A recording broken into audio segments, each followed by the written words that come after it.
11. At the end of the 4th week, Martha's Island lay 3 miles off the port bow, due north, visible beneath puffs of gray evening cloud as a sawtooth of 6 jagged mountains. Dark spits of lowland connected the rugged main island to headlands east and west, giving the broader mass the look of a bird with a feathery head prostrate upon the sea, its wings spread flat with tips raised weakly for flight. The Vigilant proceeded slowly over shallow sandy banks devoid of apparent life, topsails and spanker taut in a steady breeze and all others furled. The sea spread calm and deep blue for miles around. We had entered the protected void of Martha's Island and approached the island's southeastern shore, the only safe place to land a boat on the mountainous main body. If we had tried to land on the lowland beaches or the headlands and hike Island, we would have encountered extremely rugged and barren terrain, so Jittemeyer had learned on his first visit, and Baker and Shulago had confirmed.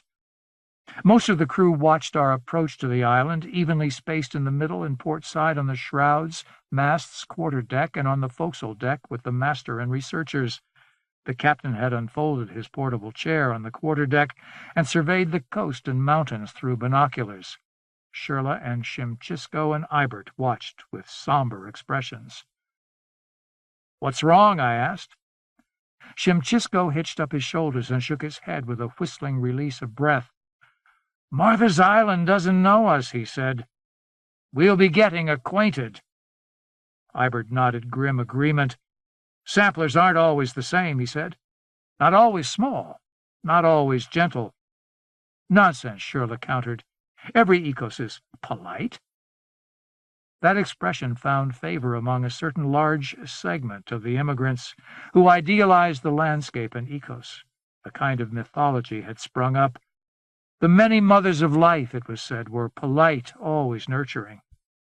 "That's not what my father says," Kispa observed. He had descended from the main tree shrouds with Riddle. Both had pushed their way through the crew to the port rail and stood beside us. "Jittemeyer lost 3 of his crew here. Nobody ever found them. My father sailed with Jittemeyer." We wondered why he had not mentioned this before. "He did. 2 men and a woman vanished, and my father said they were sampled." "Why didn't you tell us about your father before?" Ibert asked. "He wasn't proud of me. I'm a clown."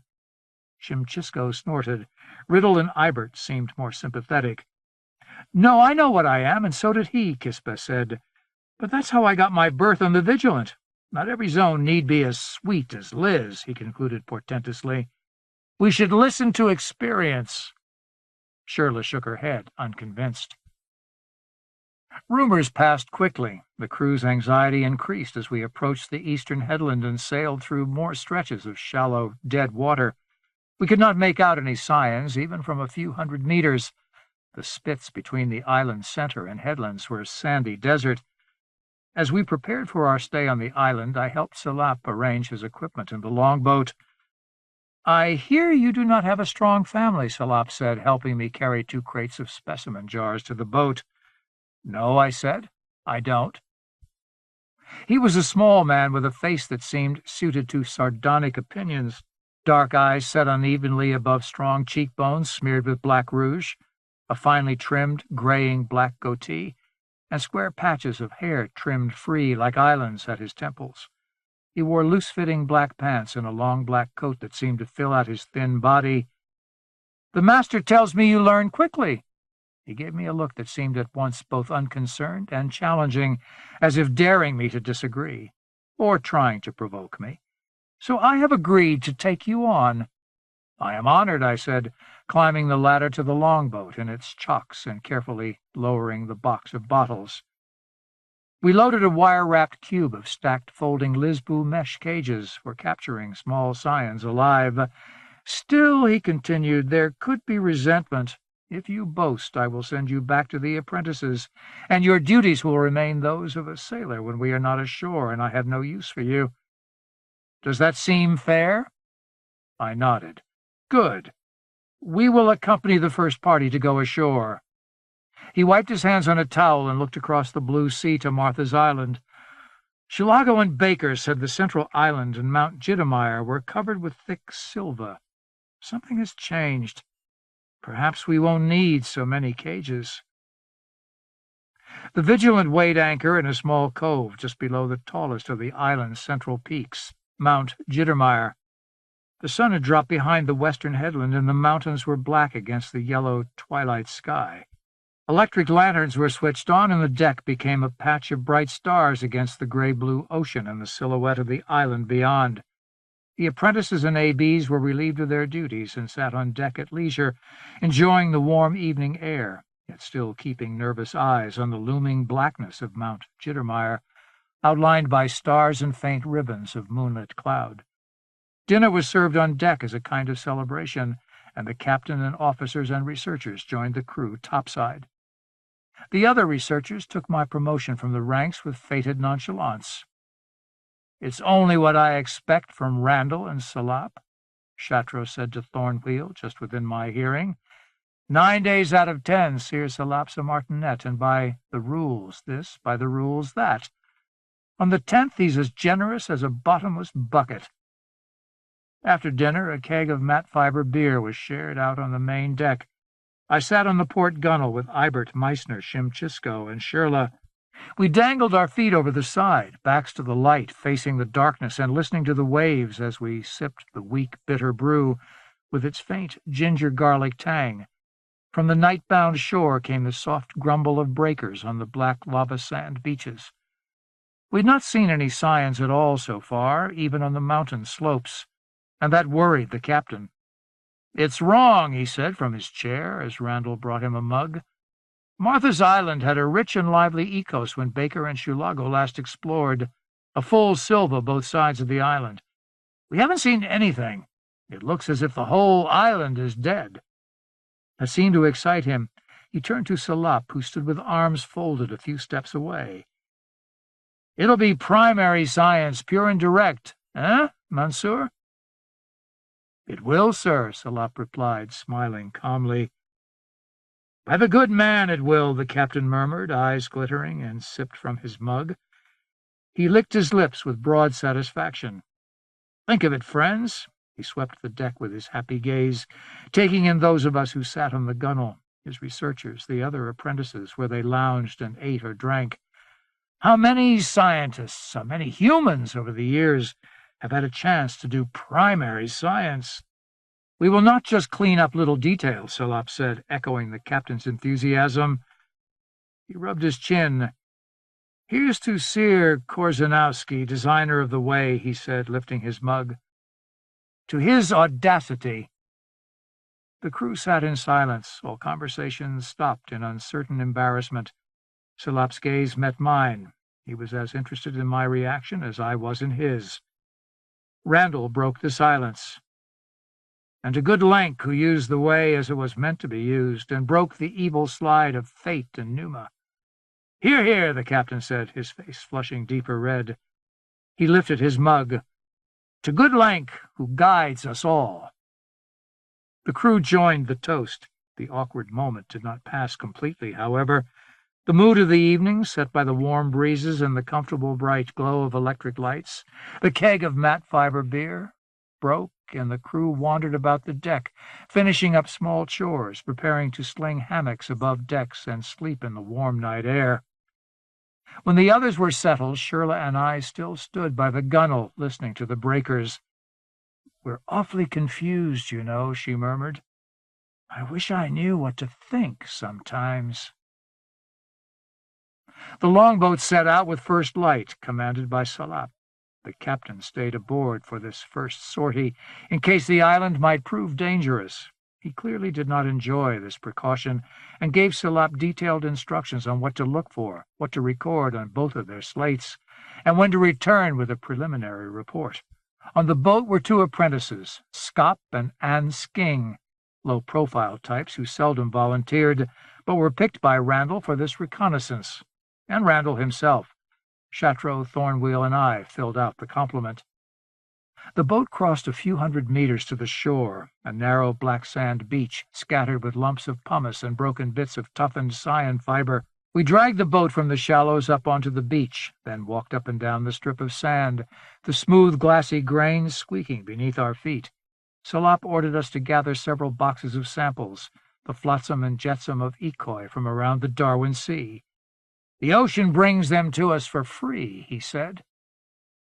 Beyond the beach, a storm-eroded cliff 10 meters high revealed layer upon layer of volcanic ashfall, alternating gray and black.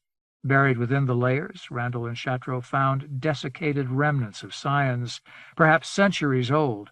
We dug out these delicate specimens with small rock picks and shovels, shriveled brown husks, victims of ancient eruptions from the same volcanoes that pushed up from the sea and gave birth to the island thousands of years ago. "This much we know about Lamarckia," Salop said, kicking at the black scoria capping the cliff. "It is younger than Earth by 1 billion years, more active volcanically, but 500 kilometers less in diameter. There has been much less continental weathering of deposited crust from the era of lime testates, shelly microfossils. Nearly all the metallic ores are volcanic in origin. Likely, if we really wish to find rich veins of metal ores, we will have to look 5,000 meters beneath the continents, or deep beneath the waves." We left the boxes of desiccated scions on the beach, atop some low, flat lava boulders to avoid the waves. Beyond the beach cliffs, gentle rolling hills, ancient fumaroles eroded by wind and rain, stretched 1/2 kilometer to the razor-ridged, steep slopes of Mount Jittermeyer. Lava boulders, scoria, and crumbled, eroded flows of twisted covered the hills. The ground was cool, however, and no vapors emerged from the cracks or from the inland mountains. Salop surveyed the mountains, sucking on his cheeks thoughtfully. With a small tongue cluck, as if in moral disapproval, he turned to Randall and Chateau. "When Chilago and Baker were here, they could smell sulfur for dozens of miles out to sea. It's very quiet now, and no smell." "We'll spend a half-hour looking over this sector," Randall said. "Chief objects of our search will be petrids." He showed us a reproduction of a sketch by Baker of hand-sized flat scions clinging to lava, leaving trails of white behind. Serving the place of lichens, petrids, or rock grinders of various sizes and shapes were found in all known Ekoi. We'll also be looking for scion fumates. Droppings, generally flat, smooth discs, were rarely visible in active Ekoi because of collection and cleanup. If this ecos was declining, we might find more droppings, or none at all. "Watch your step. Chilago calls this very treacherous territory. Lots of old lava tubes and sinkholes." We spread out over the hills in the hot sun. I clutched a fiber hat and a bag for small specimens. I fell twice before adapting to the terrain, skinning my knuckles and knees. The best place to look for fixed scions, I thought, would be inland a few hundred meters. I visualized them soaking up sun between the boulders. Think energy, and Ecos manages energy the way any organism does. Sunlight, air, water, minerals. Science specifically adapted to taking advantage of certain niches for energy and raw materials. Treading black sand paths through a maze of fragmented lava, I peered into shadows beneath overhangs, scuffing at the sand with my boots, scraping several centimeters deep with a small shovel. Nothing. When the half-hour had passed, we regrouped on the beach. Salop shaded his eyes against the sun and turned down his lips at our empty bags. "So the Ecos is hiding, or—" He shrugged, refusing to speculate out loud. "We will find Chilago's trail not far from here, if it's still marked. There is a small sheltered valley at the base of Mount Jittermeyer. It is a hike, but I believe we can find it and be back before the captain gets upset." He gave us all an enigmatic look, partly conspiratorial, partly rueful. I detected a hint of rivalry here. Salop wanted to explore the island on his own terms. As we walked down the beach and searched for the trailhead, Chateau picked up a piece of leathery scrap and passed it around for examination. Dark brown, dried to the consistency of xyla, it still held a few threads in punched holes. "Part of a shoe," Randall offered. "Not a scion," Chateau said. "Disappointing," Salop said, shaking his head sadly. "What has happened here?" We did not find any trail markings, but a sandy path between the boulders showed promise. The path climbed the side of the mountain and veered around an andesitic outcrop. "This is Shulago's trail, but the arborids are gone," Salap said, pointing to empty circles of stones and conical depressions in the ground on either side. "When the arborids were here, they pushed boulders away and took root. They have crawled away or died." We followed the path for 100 meters around the outcrop, and then through a tumble of large boulders, some stacked in arches over the trail. The sun warmed my arms and made my scalp sweat within the hat. I felt sad and sleepy. After 4 kilometers, a few purple and dark blue stalks showed over a close rise. "At last," Randall said, "something alive." Beyond the rise stood a copse of small, squat, palm-like arborids. Spiky leaves spread over round bowls in a furry cap. Translucent brown roots formed nets over the ground between the arborids, and along the roots crawled shiny orange vermids, worm-like creatures, each about 4 centimeters long. We paused by the edge of this pitifully small and confined sylva. Randall, Chatreau, and Salap examined the science quickly, making notes on Salap's slate. I recognized none of them from the illustrations and photos of either the Jittemeyer or Baker-Shulago expeditions. "Big differences," Salap said. "Fluxing and reissue of new science. The island is no longer hospitable." "Competition?" Chatreau asked brightly. "War? A sexing?" Salap looked to the skies and shook his head. "There was only one Ecos on Martha's Island, and we're 1,000 miles from Elizabeth's land, 1,500 miles from Shah. Scions from pelagic Ecoi stick close to the islands and continental shelves, except for unfortunates who stray, and both Shulago and Baker and Jittemeyer said the Ecos on Martha's Island dominated its zone, even out to 100 miles from land. It was well fortified. How could there be a sexing, much less a takeover?" Chatreau was still hopeful his idea might be proven possible, if not correct. "We saw racers from Petan, or perhaps from Xia or Ephraya's land. Why are they out here, unless a zone senses opportunity?" "What opportunity?" Salap asked, his temper rising. "It is empty, Sir Chatreau. A zone has subsided here. It is in decline." "Old age," I suggested, partly to break Salap's fix on the unfortunate Chatreau. Salap rolled his eyes heavenward again, but said nothing, walking ahead between the arborids to the bottom of the small valley. The air was cooler and moister in the shade of the arborids. It smelled of nothing in particular. I touched the trunks and leaves as we passed, but no stomata opened.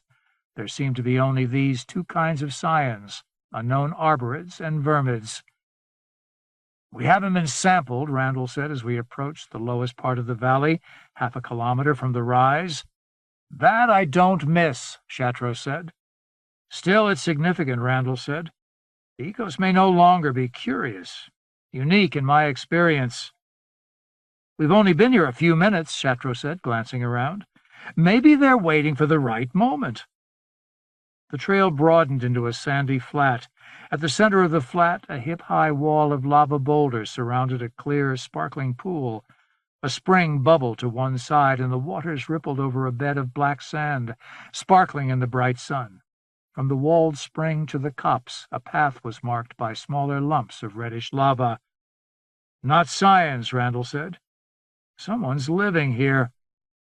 We took the marked path back into the copse. 50 paces from the spring, a dark gray, weather-beaten house rose on short stilts, surrounded by pink and gray arborids. The roof was made of some sort of gray, leathery skin, as were the walls. The rest of the square, ungraceful structure, was made of strips and beams of pinkish xyla.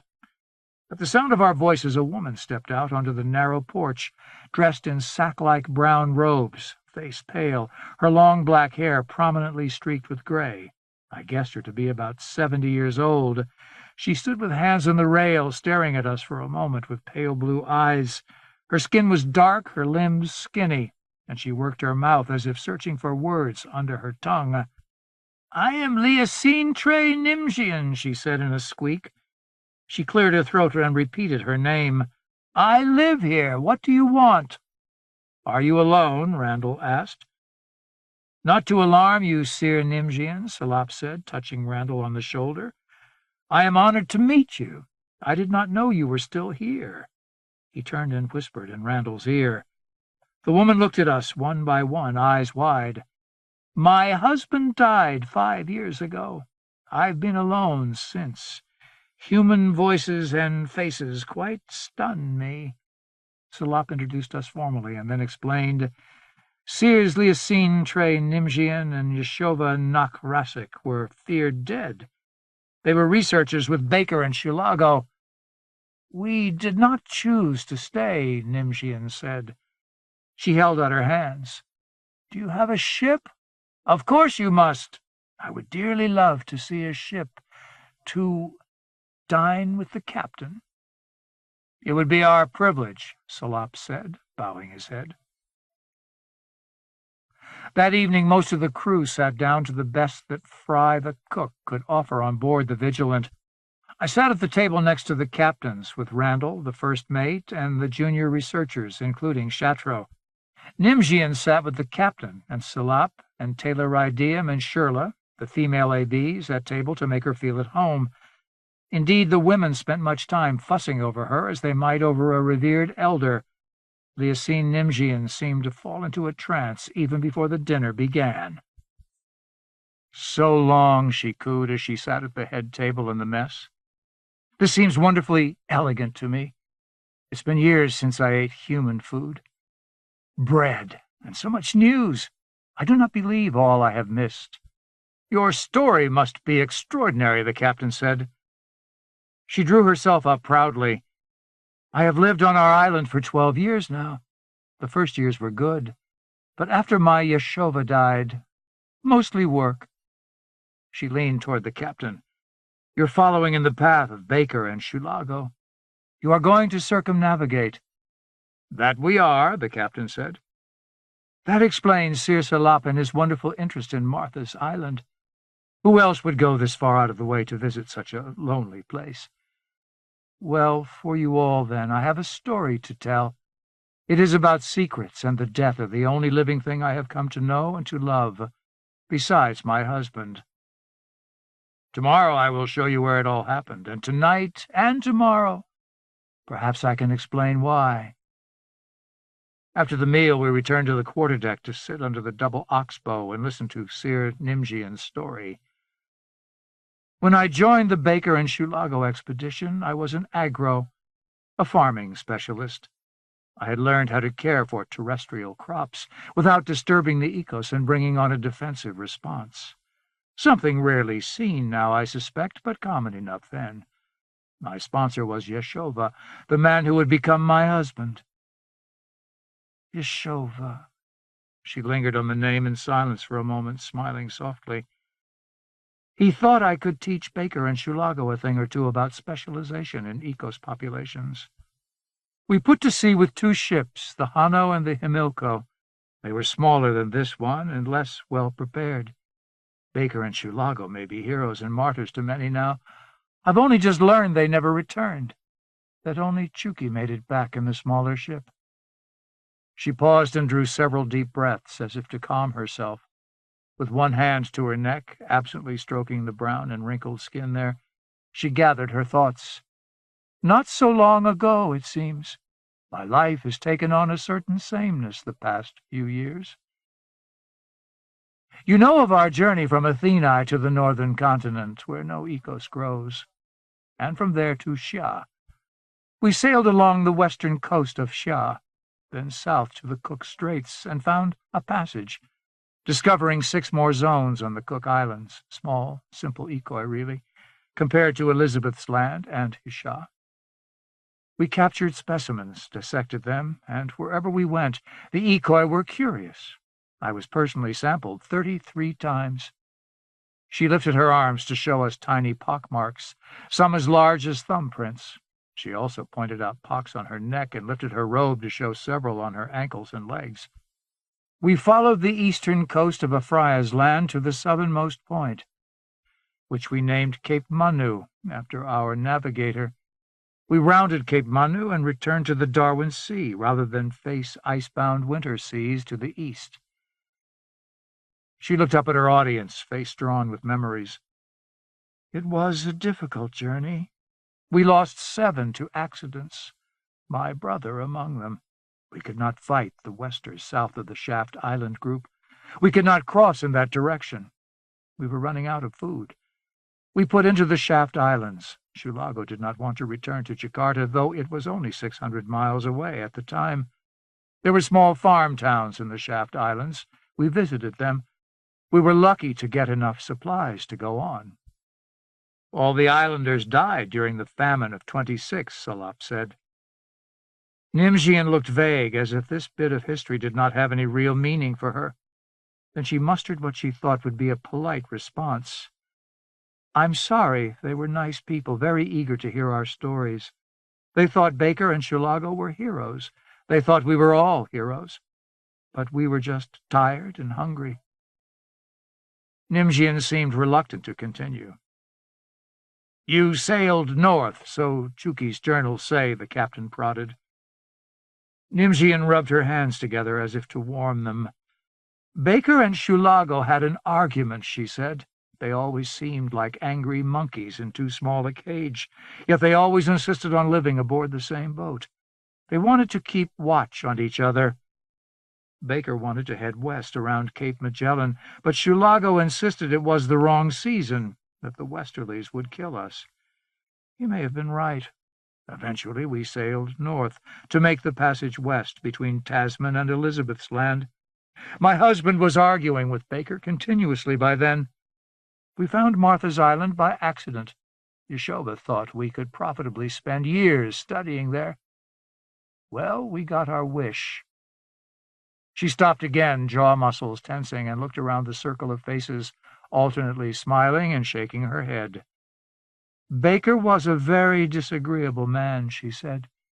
He must have felt Yeshova was too much of a disturbing influence. He arranged for us to go ashore together.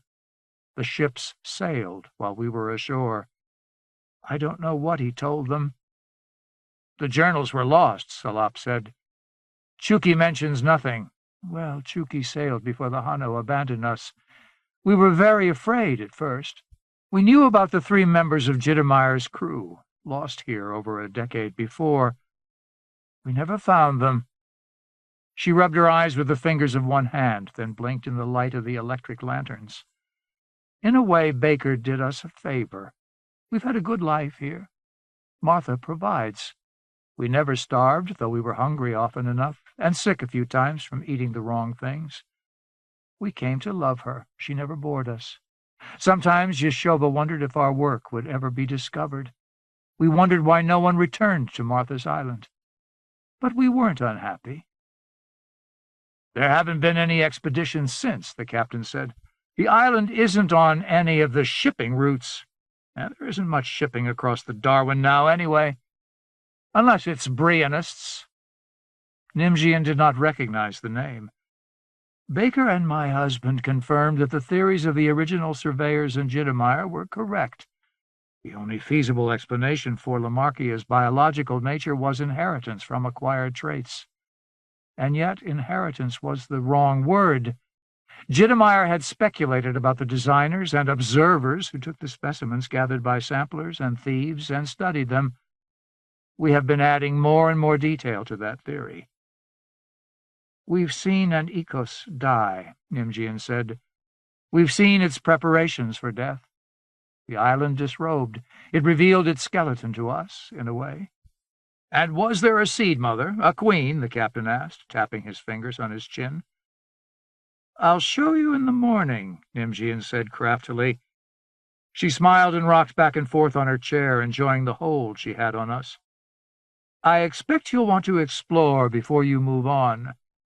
You're welcome to travel with us, the captain said. She shook her head firmly. Thank you, but no. I'll return to my island in the morning. Much work remains. I do hope you'll take our results with you and carry them to Athena or Jakarta. We would be honored, the captain said. Nimjian let the dark memories pass and was full of cheer now, basking in human company. 3 boats put out the next morning under a low ceiling of thick, knobby gray clouds. Puffs of cool wind and spatters of light rain greeted us as we put ashore where the longboat had landed the day before. With Sir Nimjian taking the lead, walking along the black sand shore with a practiced, leggy waddle, our party of 30, the captain, Salop, and the assistant researchers, myself and 8 of the crew who had chosen lots, hiked over the Shulago Trail. The party formed a long line up the slope to the valley.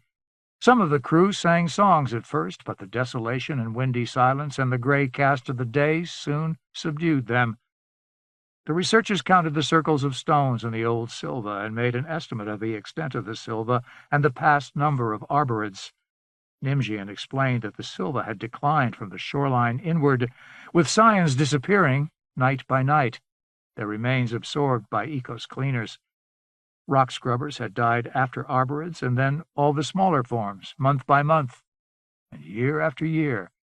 Inland, the larger scions had died first as well, and then the smaller. The arborids and phytids gave nutrition to all, Nimjian said. We believe they died because of the decline of microscopic scions. The decline's cause was unknown. At first, husband and wife had speculated that human-born microbes were infecting the scions, but found no evidence supporting that hypothesis.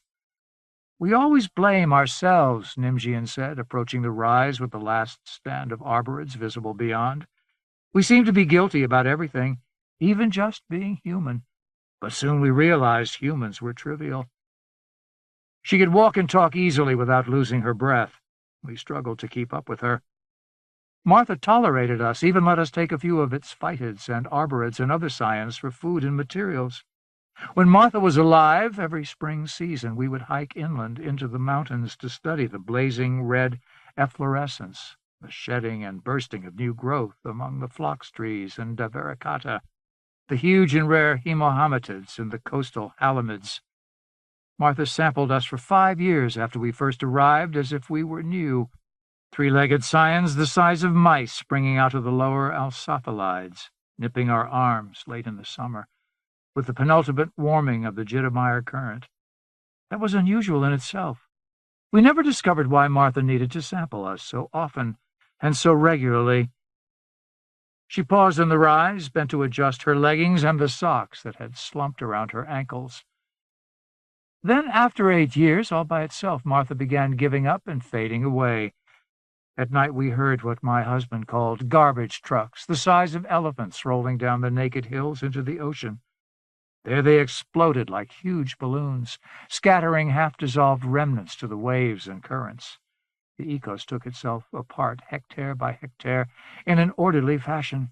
I believe she knew she was dying and wanted to leave the island clean after she was gone.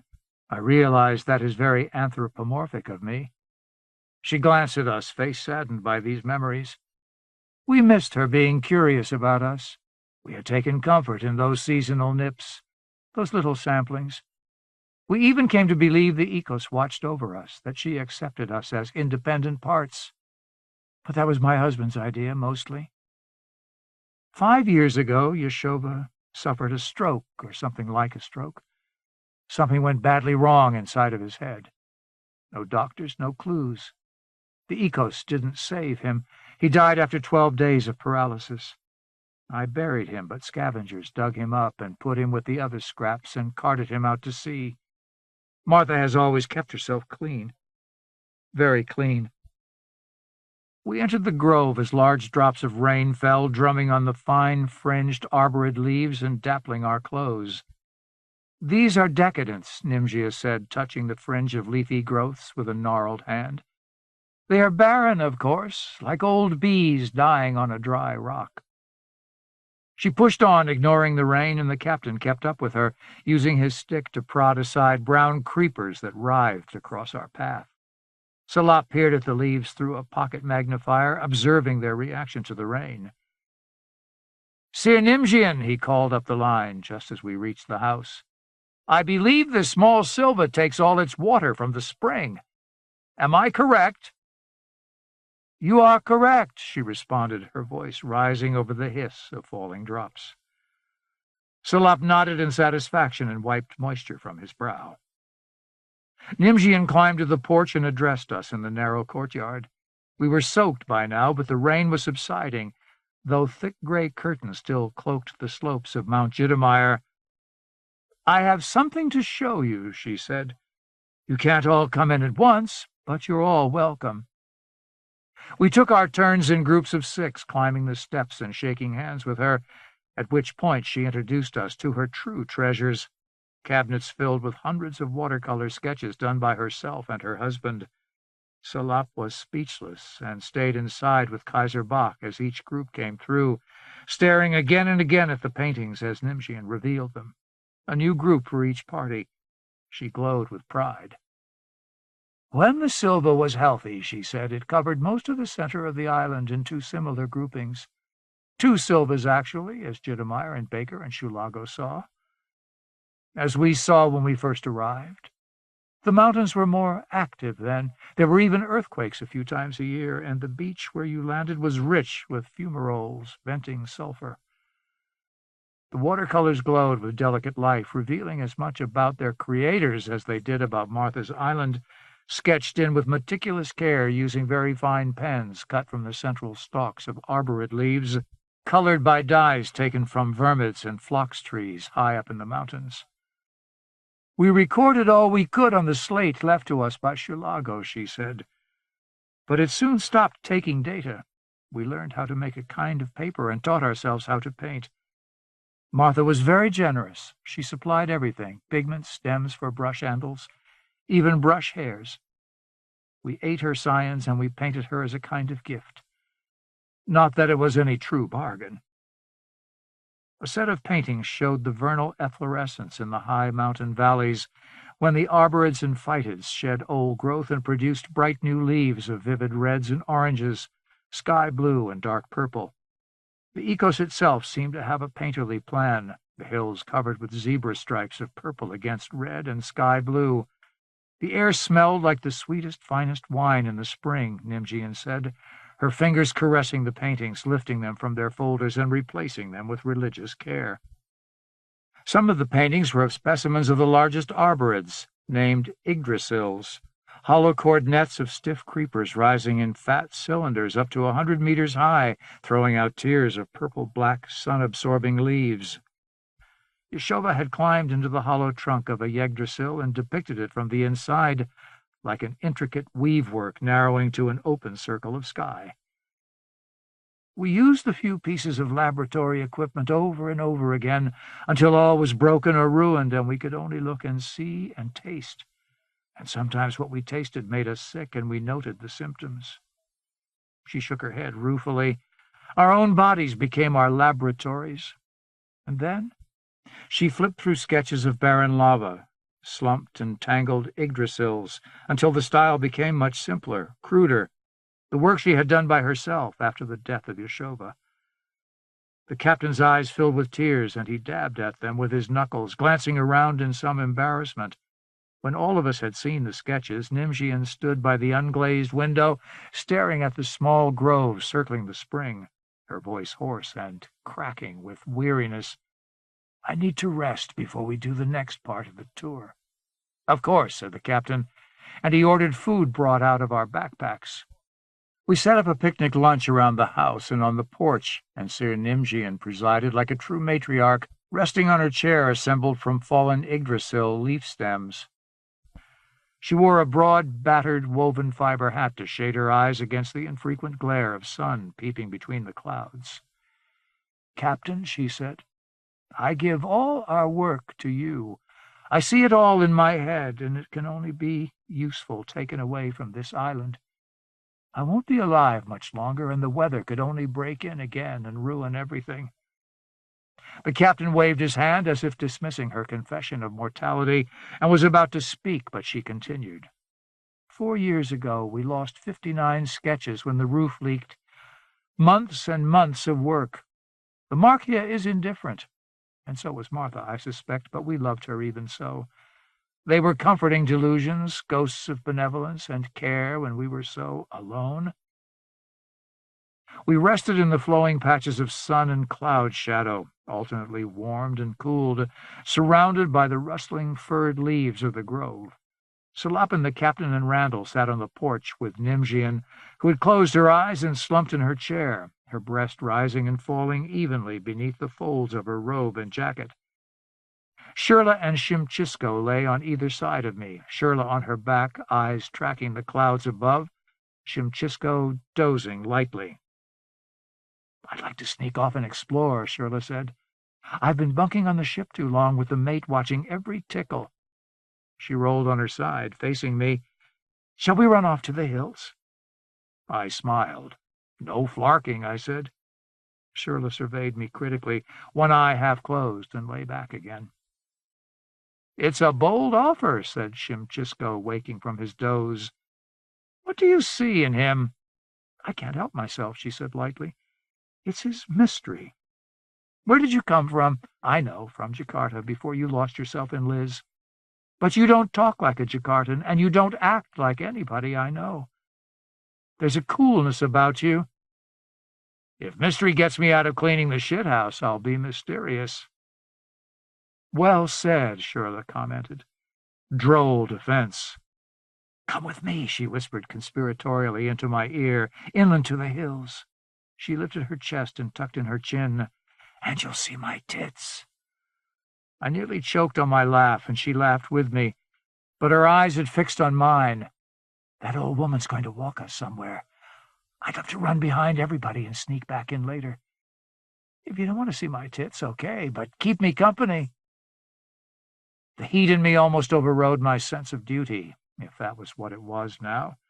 Duty had transmuted into a burning curiosity and a rush of other conflicting emotions, fascination, anxiety, even a kind of patriarchal concern. "I'd love to," I said. "Soteria will dock us," she said. "You might be cut back to apprentice. Am I worth it?" Shirla had never gone quite this far in her coquettishness. "You are without doubt the loveliest creature on the ship," I said. "Tell me more," she said. "Much lovelier than Shimchisko here." Shimchisko opened one eye, then closed it again. "And you're much too smart to ruin a good sea career."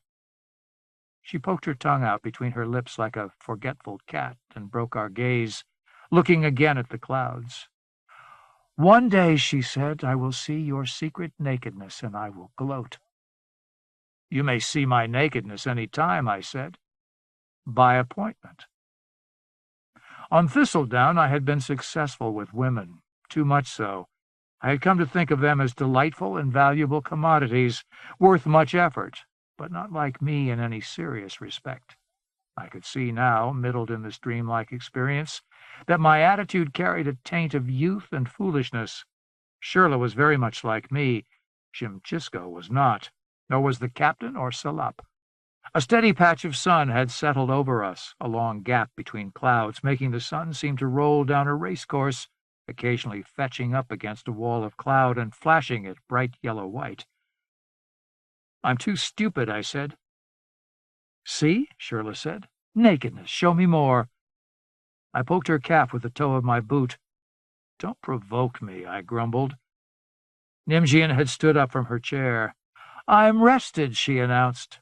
The captain, Salop, and Randall rose beside her like reverent servants. "Come with me," she said, and descended the porch steps. "You missed your chance," Shirla said, getting to her feet. "Foolish Omi," Shimchisko said with a grin. The billows and runnels of clouds had fled towards the southeast. We marched inland, up the northern rise of Nimjian's valley, the last preserve of Martha's motherless scions. The grove ended at the rim of the valley, and on the slopes of Mount Jittemeyer and the hills and mountains beyond we found the trails and roads of the dismantling. Nimjian pointed out various features as we walked on the path she and Yeshova had trained through the Silva over their first 8 years on Martha's Island. Here the site of the Yggdrasil that had stood nearest the valley and their house, now a conical depression 10 meters across, filled with sterile chunks of lava and a bottom of fine, silty mud cracking in the sun. There the beginning of the path to the top of Mount Jittemeyer, where they had found phytids and vermids suitable for making watercolor dyes. Here again, a kilometer on, a lean-to they had made in case they were caught in a storm far from the house. now fallen to ruin, with nothing left to lean against. Higher still, in the cup between Mount Jittermeyer and the central Mount Tara, after an hour of hiking, we stood for a moment in what had once been the thickest silva on the island. "Millions of Yggdrasils and tripod oaks," Nimjian said, shading her eyes at the glare. In a few hours the floor of this décolletage between the mountains would rise to meet the sun, and all would be in shade. For now it was bright gray desolation, kilometer after kilometer of conical depressions filled with mud. Shimchisko rubbed his knees as we paused and looked up at Shirla and me. "Suicide," he said darkly. "The Queen chose for her Ecos to die. Out of shame." Shirla curled her lip. She had little use for Shimchisko's mystical theories. The captain, Salop, and the researchers and Randall took in the view with puzzled awe. They could no more explain what had happened here than Shimchisko. I looked to the summit of Mount Jittermeyer, however, and wondered if the dog that did not bark in the night. No more steam, no more earthquakes, no more sulfur from the fumaroles near the southern beaches. Nimjian sighed and waved us on. She took the lead, her long, scrawny legs pumping steadily, her tireless gait marked by a lean to the left with one step, a lean to the right with another. From 10 or 12 paces behind, I listened to her exchanges with the captain and Salop. Shimchisko complained beneath his breath about the altitude and the effort, about the shame of all this destruction. I shushed him so I could listen to Nimjian, and he regarded me with mild resentment.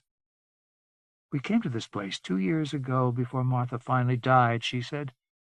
"Yeshova and I toured around the island then, going where we could never have gone when the silva was so thick. With the phlox arborids and most of the phytids gone, we could go practically anywhere we pleased. And it was here we first came upon structures unlike any we had seen before in any ecos. Yeshova named them palaces. I thought it a misleading word.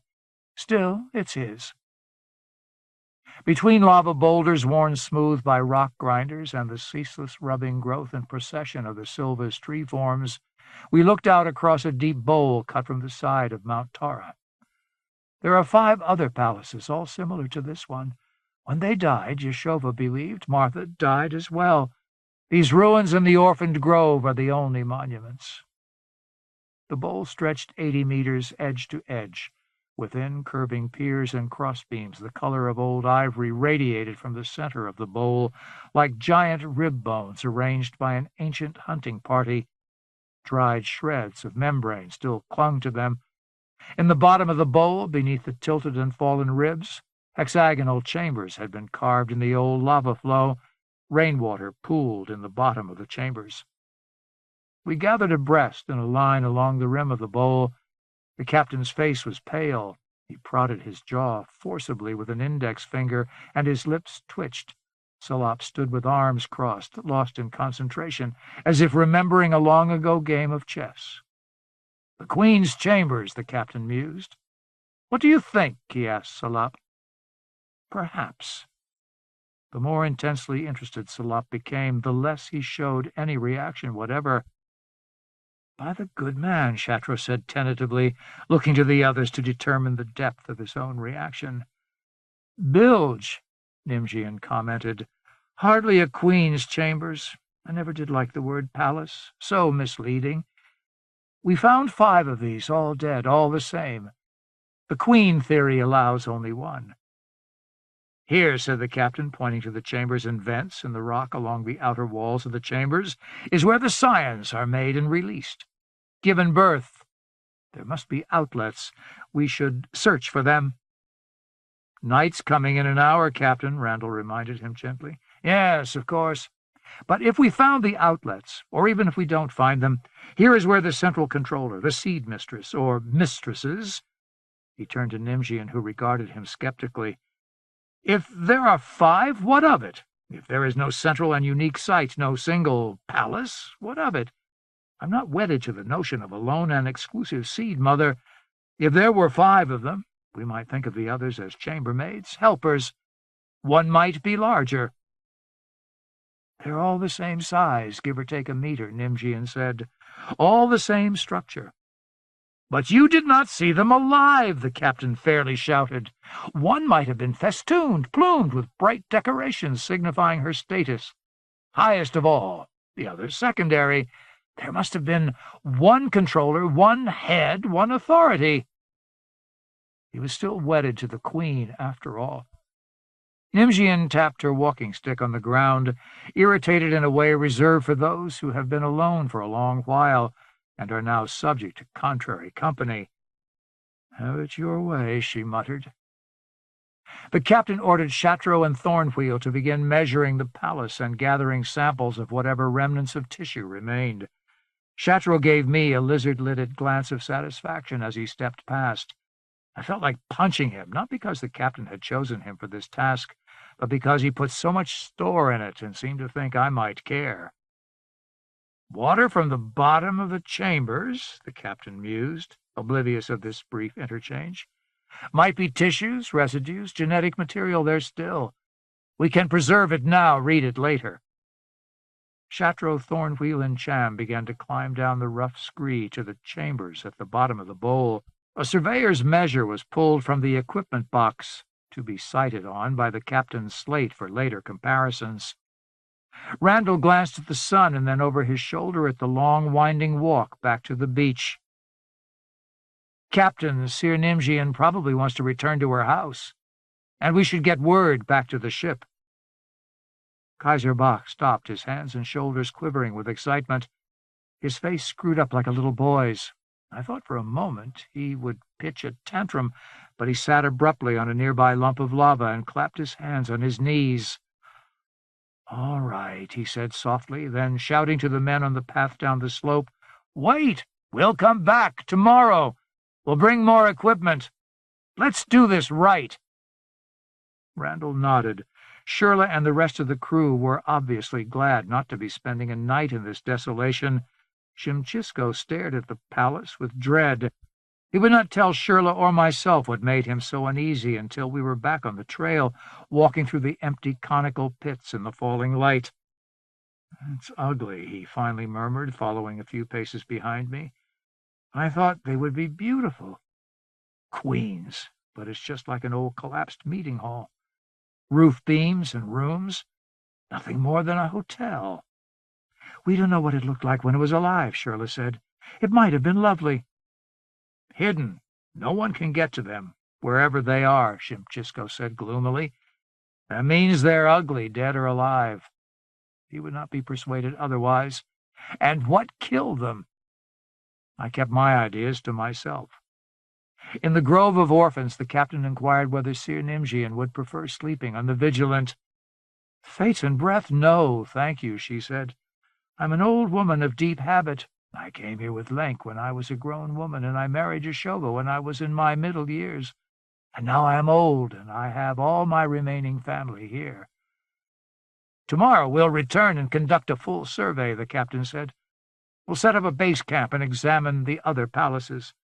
To be sure, we're beginning a long journey, but you'd be safer if you came with us." "No," Nimjian said. "I have no taste for another expedition." "We can provide comfortable accommodations." "Captain, I've spent the best years of my life here," Nimjian said sharply. "Baker and Shulago did us a favor. From what you've told me, we've made our world even more confused and contentious. I'm sure you know the profound peace of devotion to research, to seeing and measuring. I've been present at the end of an ecos, something no other has seen. But the story is not over yet. Why the orphans remain, how they managed to stay alive, why the palaces chose to dismantle themselves and die rather than move. So many questions, enough to fill the rest of my life." The captain smiled. "I am envious, but there are larger puzzles to solve." "This is a puzzle on my scale," she said. "Do what you must, take our drawings and results with you. But I am content." Randall ordered Chateau, Cham, and Kispet to stay. The rest of us hiked back to the beach in the last of the twilight and returned to the Vigilant. In the longboat, I took a spot on the thwart beside Shirley, who sat with head in hands, pensive. "Sad?" I asked. She half frowned, drawing up her cheek and wrinkling one eye shut, then lifted her head and said, A little lost. Why? Queens can die. Yes. It's not something I wanted to know, or ever wanted to see. Everything dies eventually, I said. Back on Thistledown, my father told me people could choose to live forever. They had machines for inside the head, machines for the body, new bodies, extra brains. I suppose I'd always hoped. She threw up her hands. Forget it, I can't even think straight. You wanted the queens, the Ikoi, to be stronger and better than anything human and to last forever. She shook her head, though a glint in her eye, a slight nod before denial, indicated my guess was close to the mark. I wanted to visit a queen someday. I joined this expedition, went to Lank School, and specialized in ecology, and even though I didn't get on as a researcher, I shipped on as a sailor, an apprentice, just to meet a real queen. I suppose I wanted to sit down and talk with her. One woman to another? Of course. Mother Nature herself. She grimaced, daring me to laugh. It's a lovely myth, I said. Myth. She wrinkled her nose. I wanted her to tell me what was wrong with being alive. Uneasy myself now, I looked out across the water. The lights on the Vigilant sat on the border between the Black Sea and the starry night. I had never been comfortable around vague dreams and poetic associations. I had abandoned the Naderites in hopes I'd find a philosophy not fogged by uncertain wishes and self-enlarging dreams. But whatever they are, the queens here are just dead, Shirla went on. I still think we killed them. A disease or maybe just disgust. What did Nimjian or her husband or anybody else do to disgust Martha? I asked in a jocular tone, hoping to break her mood. I heard what the old woman told the captain, Shirla said. Baker and Shulaga left them here, abandoned them. Even if they were betrayed, what would that mean to a queen? I asked. I don't know, she said quietly. A queen has to fight off other Ikoi and protect a territory and make her scions. She brings them back when they're worn out, and she makes new ones. She has to think about things differently.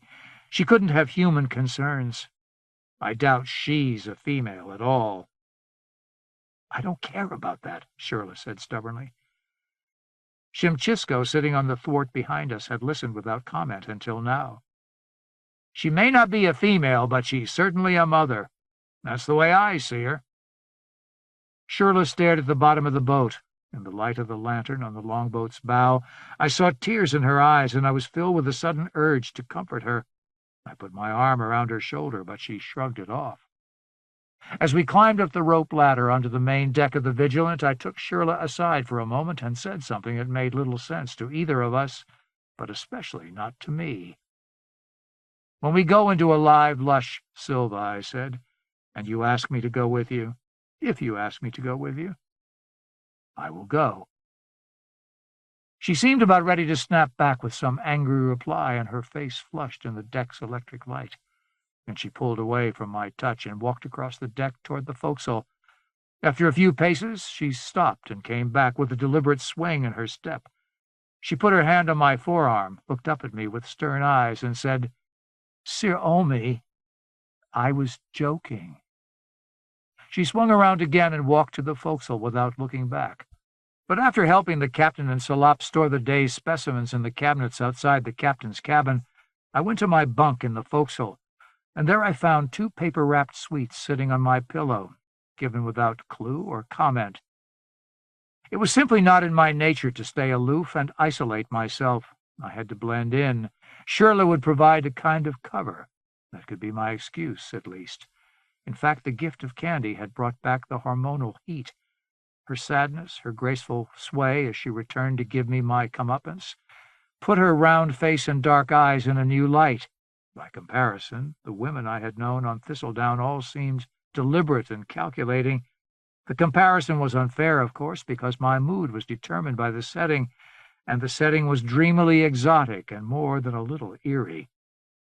I, too, had stared at the ribs and remains of the palace and felt something I could not express. I, too, had secretly hoped that perhaps the Ikoi represented something higher and better. But the death of Martha, made even more poignant by the sad grove of orphans, proved to me, as it might not yet have proven to Shirla, that Lamarkia was no heaven spoiled by the presence of humans. Life here followed the same round of nature as on any other world. Things lived, competed, succeeded for a time, or failed, and died. We had sullied nothing. Still, some of Shimchisco's mysticism had communicated itself to me. What was eerie, even frightening, as I lay back in my bunk and chewed the first sweet, was the inevitability of conflict, not just between humans, but between the Ikoi and humans. The Ikoi were curious. Perhaps we irritated them. Perhaps they had a plan. I awoke the next morning early with the starboard watch bell ringing. Those not on watch slept through the clamor. I rose and dressed and chewed the second sweet, back to thinking about my mission. Without reason, these thoughts carried me back around to Shirla, and our flirtation on Martha's Island seemed absurd and not productive. Virtually all of my relations with women had taken on aspects of the absurd, especially my abortive attempt at bonding. Naderite women, particularly divaricates, seemed a different breed from Gesell women. Somehow, when I had been younger, before and even a little after shifting my attitudes toward the Gesells, the characteristics of Naderite women stacked up in a different way, different results from the same general blend. I had taken up with Gesell women and found them charming, but somehow less attractive, more deliberate, even harder. All women, I thought, were calculating, even if their calculations took place somewhere south of their conscious awareness. All women weighed and measured, did not always listen to the results rationally, but made efforts in that direction that most men I knew could not duplicate or understand.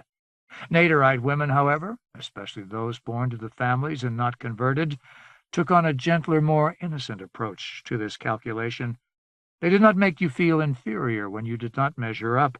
They simply did not encourage you, or they let the press of social protections discourage you, all the while convincing you it was not their doing or actual opinion that you were unsuitable. Eulesa had shown me how ignorant I was. In her gentleness, in her shy reticence and quiet style, I had found all I thought I needed. What I learned from her past lovers, for bonding among Voyager Naderites did not require eschewing all others, was that she presented very different faces to different men. She gave us what she thought we most wanted, and she was usually correct. But knowing who Eulesa really was, that I saw would never be possible. Her attempts to please hid something that disturbed me, a kind of underground disapproval, as if I might be a small boy who needed her, but whom she did not truly respect. I knew of better places to search for uncertainty and mystery, and disapproval, hidden or overt. But I still had a weakness for Naderite women. An old story, I thought, as I prepared the equipment and longboat for the third journey to Martha's Island. I saw Shirla, who would not go ashore this time. She regarded me wistfully. She could not know my thoughts. Fortunately, we would not be together enough, or alone often enough, for my attitude to make much difference. And I had my mission. Memories and sense of duty could quell the hormonal heat. Over the next 3 days, we tramped the slopes of Mount Jittermeyer, and I accompanied a team to the summit where William French surveyed the island, took elevations, and compared them with measures made by Baker and Shulago. Nimjian observed our comings and goings from her porch, accompanied teams on some hikes, and looked over our results. Her critical eye and experience was invaluable. Working from the maps she and Yeshova had made, we walked the denuded mountain valleys flanking Mount Tara and examined the 5 other palaces, all in ruins, even more decrepit than the first. As Nimjian had told us, there was very little difference between the debris-filled bowls. The captain took this information with a disappointed persistence I found irritating. If the evidence contradicted theory, I thought, then the theory should be discarded. Kaiser Bach was unwilling to discard his pet theory yet. He even came up with one of those smokescreen revelations that hide a weak theory in clouds of unverifiability. The additional palaces may be decoys, he suggested blithely on the quarterdeck of the Vigilant one evening. Only one may be the real Queen's domicile. Shell, whatever. Salap seemed constantly irritated as the days passed. He barked his instructions to the junior researchers and received their results with a nod and a scowl. Randall talked with him infrequently and walked away grumbling that the island was not good for us. "Too damned bleak," he said. "I'd just as soon leave." Shirley came ashore with Ibert and Kispa, but there was little contact between us. I was inland, measuring Pallas II, and by the time I returned, a day and a half later, she had been sent in a boat to accompany Thornwheel as he surveyed the western wing of the island and its bulbous headland. In late afternoon, with the junior researchers and Randall off to the eastern wing of the island and the captain on the ship studying the results, Salop came to find me in the grove of orphans where I was resting and eating a spare lunch. "I think we should go dip our feet in the spring and talk," he said. Puzzled about what he was up to, I followed the head researcher through the arborids to the pond, which lay pale and still in the afternoon shadow of Mount Tara. "Irwin insists there is little for us here, and he may be right," Salop said, removing his shoes and sitting on the edge of the pond. The gravelly basin of the pool was empty, visited only by the roots of the cyans. Nowhere on Martha's Island would we find any of the profusion of life that Earth's ecosystem would have quickly provided, given such a broad opportunity. No seeds, no microbes, no birds. "I am afraid the palace chambers will be clueless, as sterile as the rest of this island. I do not enjoy being here, even among these orphans." He gestured at the arborids. "She still has her place," he continued, waving his hand around to the house where Nimjian sat alone, dozing on the porch. "She will happily die here. But—" His voice trailed off. He splashed his feet in the water for a moment. "This place makes me feel my mortality like a knife in my ribs." "And you?" I shook my head. "It affects us all differently," I said. The island did not disturb me as much as it did others. Salop had never before confided in me, or to my knowledge anyone else. I was intrigued. The head researcher never did anything, even engage in casual conversation, without having some goal in mind. "If this can die, then other ecoi can die as well. And perhaps they do. Can you imagine the effect on Calcutta or Jakarta if the zones were to die?" "Disastrous," I said. "French tells me you are the best with the surveying instruments, better even than my researchers." "I enjoy the work," I said. "My privilege to help." Yes, Salop dismissed that as so much camouflage. "Randall believes you should join the researchers. I have not been satisfied with them in all respects. You have only tagged along so far. Perhaps we should make it formal." "I wouldn't want to cause friction," I said. Salop gave me a piercing look. "Randall also says you seem to have some goal in mind, and it is not necessarily with the ship or with us. But I would like to speed up our work on this island before we all succumb to the bleakness. It is like conducting a huge autopsy. Will you agree?" Salop looked away from me and stared across the pond, his toe making ripples in the clear water. "I would be honored," I said. "Good. Do not worry about crew resentment. The captain will query you about your background again. He is ever proud of his own education. But I believe in native talent as well, as valuable as native ore. I will convince him." I nodded as humbly as possible. Salop dismissed my act with a wave of his fingers. "Sit here and tell me about this pond. I have my suspicions." "About the pond?" "The spring and the pond. The orphans. Every so often, sitting here, I smell the faintest traces of hydrogen sulfide. The pool is mildly acidic." "I've tried not to advance opinions ahead of time," I said. "Yes," Salop encouraged. "We know so little about what an ecos needs to survive." "I suspect we think along the same lines, Sir Olmi," Salop said, using the respectful form with me for the first time. He waggled his fingers, encouraging more. "Volcanism has died here. Mount Jittemeyer was the last volcano to die. In time, the ecos would leach out whatever trace elements it needs." "Chromium, selenium, cobalt, zinc, manganese," Salop suggested. "All found in cyan tissues in stable concentrations, whatever the ecos, but seldom found in native soils." And for an isolated ecos like Martha, there's no place else to go. She withers, Salop said. But this spring, he dipped his toe again. The last source of trace elements, a small fissure below ground, still warm. She leaves her orphans here, Salop said. Perhaps for Nimjian, a last gift between friends.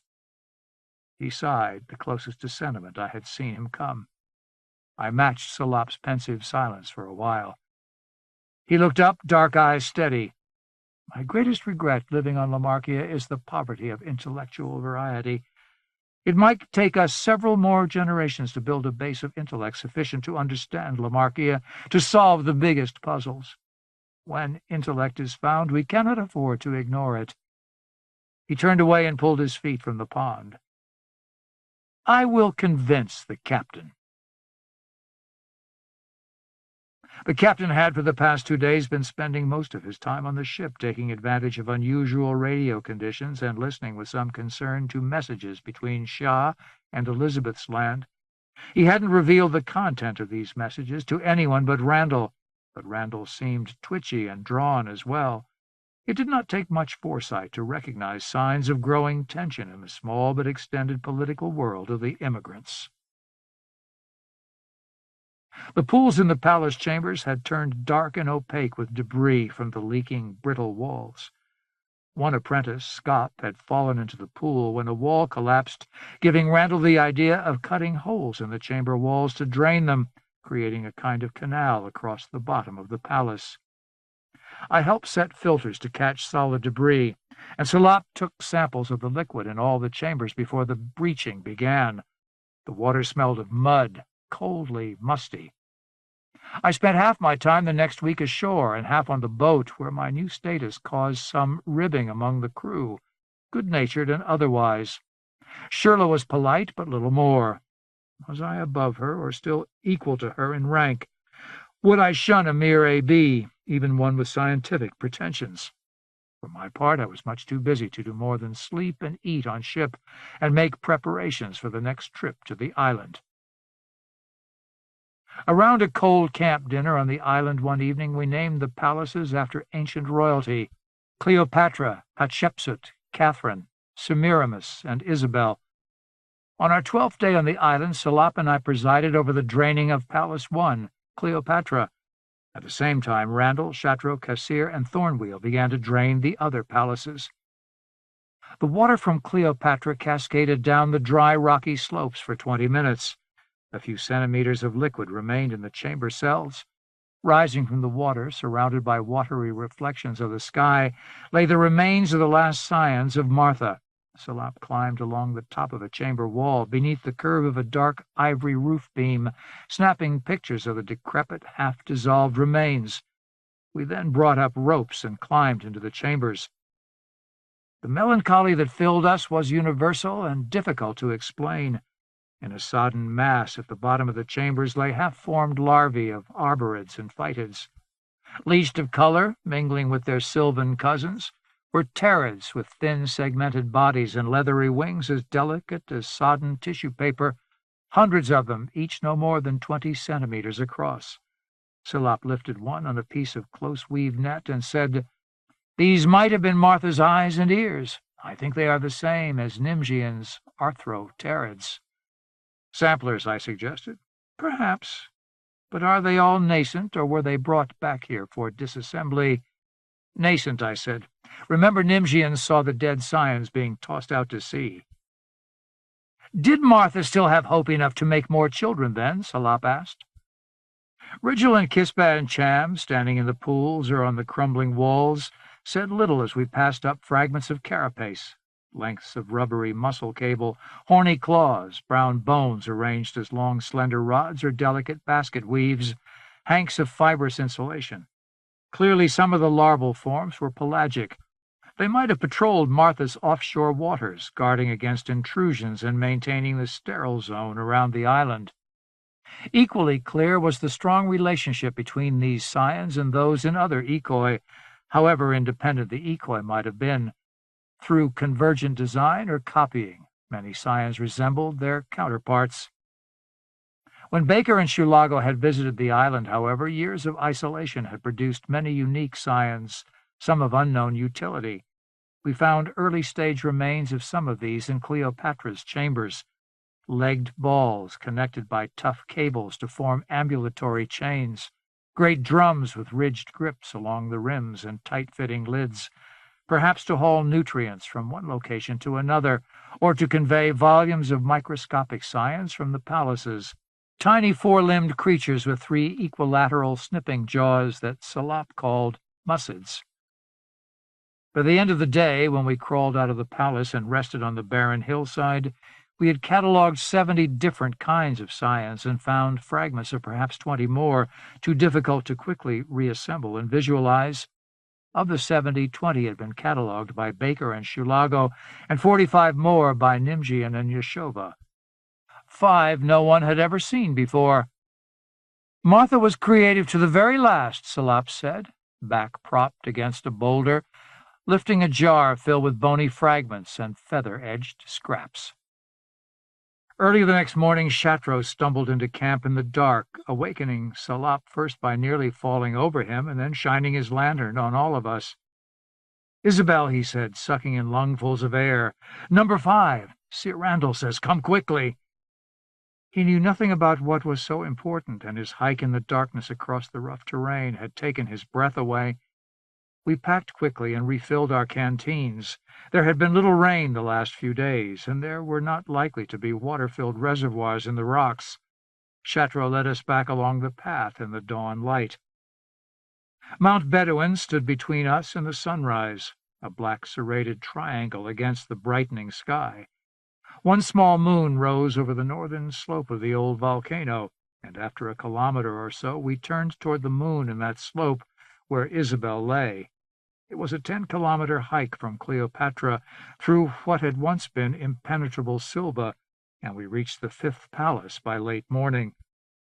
Randall and his team had drained the chambers and surveyed most of them by the end of the previous day, leaving only 3 chambers to breach. With a little energy left over, Randall and Cassir had decided to knock a hole in the wall of an inner chamber to get a head start on the next morning's work. "We were about to return to our tents when Cassir shined a lantern into the chamber," Randall explained, taking us down into the bowl. We carefully avoided the crumbling supports for the roof beams, crawled through a succession of holes knocked through the chamber walls, and came to the second-to-last chamber. Randall had no words to describe what they had seen. He entered the chamber reluctantly behind Salop. Above, standing gingerly on the walls, Shimchisco, the only sailor present, waved down at me, but with little energy and no cheer. "I've never heard of Ikoi eating humans," Cassir said, his voice quiet in the shadowed stillness. We splashed carefully between piles of odorless, colorless brown and white bones. From the walls, uncatalogued scions the size of soccer balls, shriveled limbs tightly curled close, like dead spiders, hung from twisted brown cords. Drops fell from these into the dark, cloudy puddles below. Salop pushed aside the piles to see what Cassir and Randall had spied from above. It lay half submerged, empty eye sockets staring at the sky, toothless lower jaw slumped to one side, giving it a grimly joking expression. Salop hesitated before stooping, and held his hands out for several long seconds before touching the round shape, or the scatter of slumped and broken bones and a section of feeble gray carapace, like a tarnished cuirass, covering what might have once been a chest or thorax. "It's small," Salop said.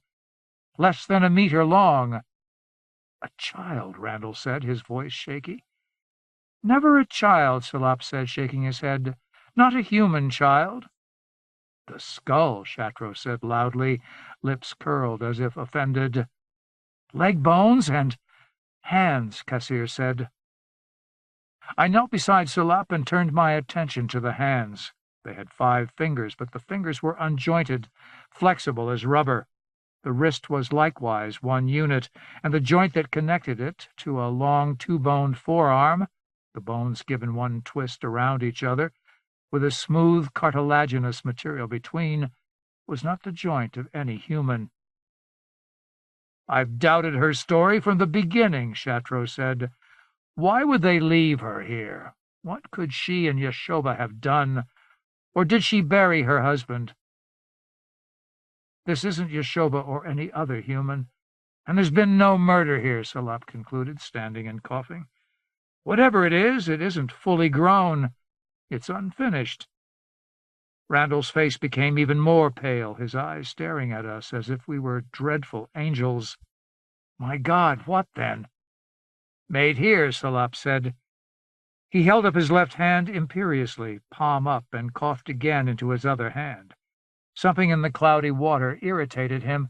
Then he looked between Randall and me and said, Get the largest jars. Throw other specimens out if you have to. He suddenly swore under his breath and glared at the men and women standing on the walls overhead and peering through the hole gouged in the chamber. Not a word of this to Nimjian, and not a word to anyone on board ship.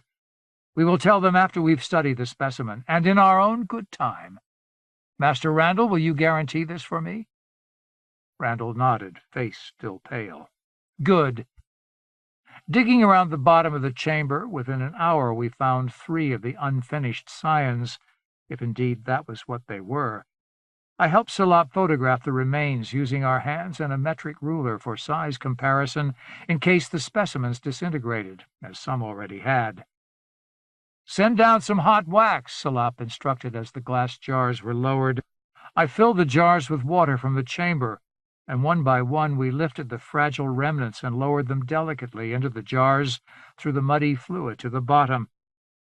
As he sealed the jars with paraffin, Salop looked up at me and said, A fair imitation, no?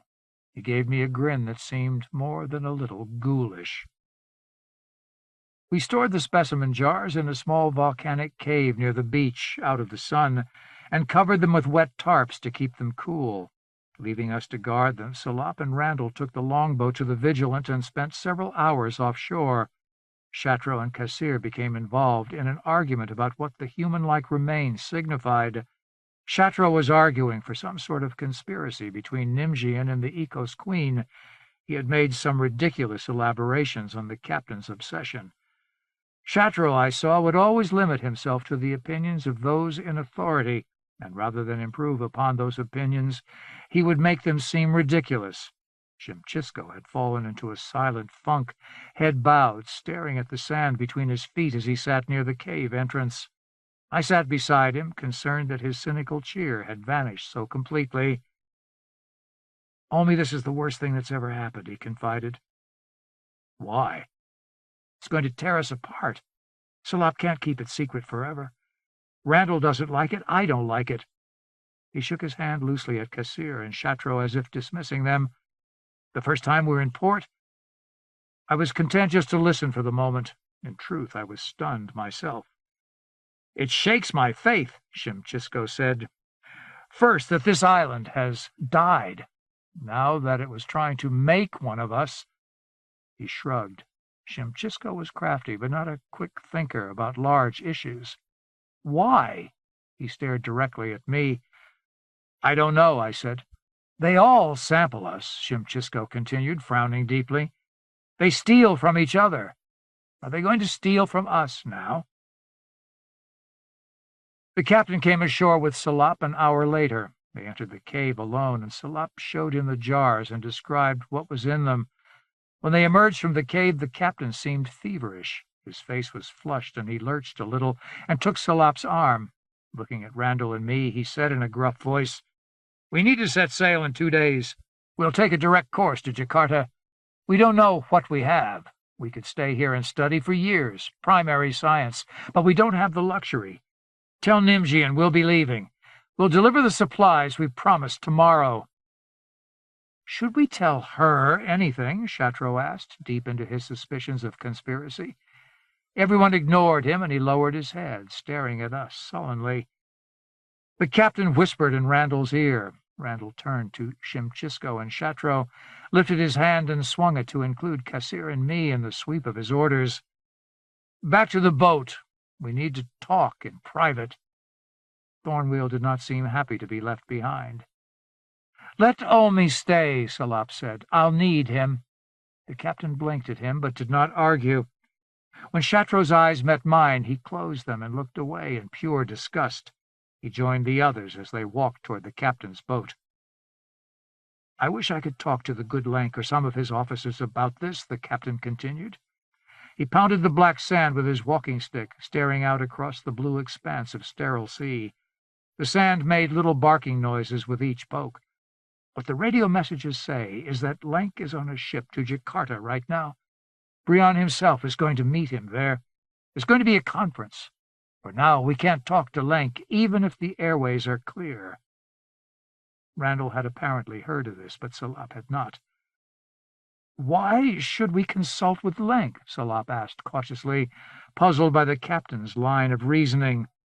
Kaiserbach's face reddened to a shade of sienna, his cheeks and chin a brighter pink. "We have a responsibility here, and not just as scientists." Realization dawned on Salop, but still eluded me. I had not worked with the captain very long, and did not know his attitudes. Salop was ahead of me, and Randall as well. "You perceive this as a threat?" Salop asked. "What else would it have been if the Ecos had survived? And for that matter, how do we know it hasn't merely gone dormant, hidden the Queen somewhere, insisted to ride out some condition or another?" "I do not agree these are possibilities," Salop said. "The grove is truly orphaned." "The danger is immense," the captain said. "We've learned more on this expedition than any before us, in all the decades we've been on Lamarkia, and what we've learned burns." "Perhaps it is innocuous," Salop argued, heat rising. Randall saw the argument coming and tried to intervene, but Salop and the captain both raised their hands, fending him off. "Sir Salop, how can it be innocuous or innocent that an Ecos seeks to mimic us?" "They have always been curious," Salop said. "We are strangers, a new kind of scion, but we do not evoke the responses that guard against thieves or spies. We do not smell as a scion from another Ecos would smell, perhaps. The samplers study our shape, take samples of every individual, carry them someplace, we assume, for analysis. But these samples are much more enigmatic than the tissues of a scion from another Ecos. The language of our genes is different in its very grammar. It takes a long time to puzzle out, even for a master or a mistress." Salop's eyes burned with enthusiasm, as if he expressed his own secret dream or nightmare, a religious hope, perhaps. "Somewhere there is a part of the Ecos, a seed mistress or queen, or many of them, examining the problem, studying our genetic material, laboring over the puzzles of human DNA, trying to understand the functions it codes for and duplicate them, beginning with the simplest proteins. They have so many problems to solve. There is an immense gulf between a megacytic scion and a many-celled organism." I pictured secret factories hidden in the Silvas, perhaps in organic fortresses much like the palaces, where unknown intelligences worked tirelessly for decades. "We might as well call them queens." "That much is obvious," the captain said. "They feel threatened by us. We steal their science, we cut them down, and make ships of them, or we harvest them and eat them. We have the potential to fill Lamarkia and take all resources. A queen would sense this, with whatever instinct she has. She would know. Sir Salop, didn't you expect to find something like the palaces someday?" Yes, of course, it was my great hope," Salop said. "I know what we have to do," Kaiserbach insisted. "We cannot take chances. We must make certain that Martha is dead." Salop seemed ready to spit. He walked back and forth on the beach, glaring at the captain, at us. "You would have us destroy all we have studied?" "We keep our own samples to show Lank, but we burn the grove and try to find the hidden queen." "There is no hidden queen," Salop shouted. He had lost all of his restraint, and spittle flecked his black mustache. "Martha is dead!" The captain flinched at this outburst. He set his stick down on the sand and squatted, laying his arms across his knees. Salop knelt beside him and put a hand on his shoulder. "It is not necessary to act with such brashness," Salop said, some of his calm returning. "Whatever Martha set out to do, clearly it has come to a stop for now. It appears at least to be dead, or so weakened and reduced that it might as well be dead. We have time to think and to consult. We go to Jakarta, we explain our discovery to Lenk. You can request an audience even when he is busy with Brion. And you can ask Lenk and his counselors what should be done. They cannot deny us now, he said. Our own curiosity is not a luxury. We must answer our questions. We must understand these processes. The captain's face had come back from its dangerous color, and his anger and anxiety had cooled. "Do you think Nimjian knew?" he asked. "Chatro is a fool. She knew nothing," Salop said. While the captain had cooled, Salop had become infected by an enthusiasm that he took some pains to hide. He knew he could win this argument and gain an advantage in a larger war. He approached me and said, loudly enough for the others to hear, "How ambitious are you, Sir Olmi?" "I'm eager to learn," I said. "The captain and I and the Master Randall have tried for 10 years to make our case. That ignorance is dangerous, that we live on a dangerous world, however calm and benign it may seem. There are many more dangers than starvation." The captain looked up at his chief researcher with an expression mixing irritation, puzzlement, and wonder. One eye squinted, one hand pulling on his chin. Whatever his connections, Kaiser Bach had never been much of a political thinker. Salop, however, more than made up for that lack. "We have fought and been denied too many times," Salop said. "Our victory with this expedition, one ship and a crew barely adequate, was a small one, but Martha has left a legacy more frightful than anything seen on Lamarkia, and more precious to us than any mountain of metals." The captain returned to the ship with Shimchisco, Chatro, and Kassir. The necessity for silence had been impressed on all by Salop. Shimchisco took the warning with a somber expression. As they pushed the boat off, the captain said, "Give my farewells to Sir Nimjian." "I will," Salop said. "I will tell her what she needs to hear," Salop said. The captain seemed satisfied and relieved not to have to come up with the words himself. "Why doesn't he want to talk with her?" I asked Salop and Randall. Randall shrugged, but Salop's energy had spilled over, and as he went to prepare Nimjian for our departure, he gave a long discourse on the captain's character. "He is a scholar," he said. "He is a shy man, actually, and sometimes a fearful one. He was raised by stern parents, as I was, but by and large my parents were correct. His were a little mad, I think. He has a fondness for hidden motivations that surfaces during the worst times. It's made his talks with Lenk's administrators even more difficult. I believe he still holds the opinion that Nimjian must be involved with this." "How could she be?" I asked.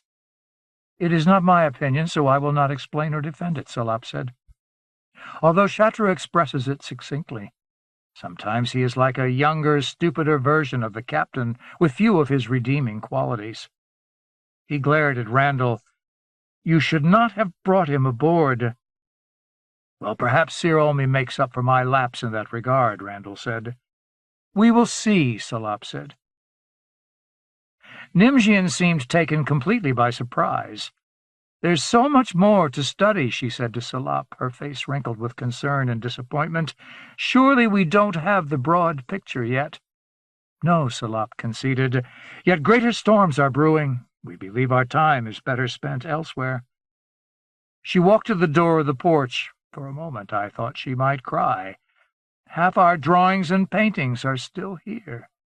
"They will be picked up tomorrow, and your supplies will be replenished from ship's stores." "I need so little, actually. I've enjoyed this company, all this talk." "You're going to Jakarta next?" "With perhaps 1 or 2 other stops, if the situation permits." Nimjian sat in her graceful woven chair. "Is the captain coming back?" "He expresses his deepest regrets and says he will never forget our meeting, our association. Your work brightens our expedition." "Tell the captain I will miss his company. I admire his dedication. My husband would have enjoyed all of you." She frowned and shook her head. "You seemed so interested in the palaces, so eager to understand them. Why, they could easily take years to study." "It is not entirely my wish that we leave," Salop said. As I said, there are pressures.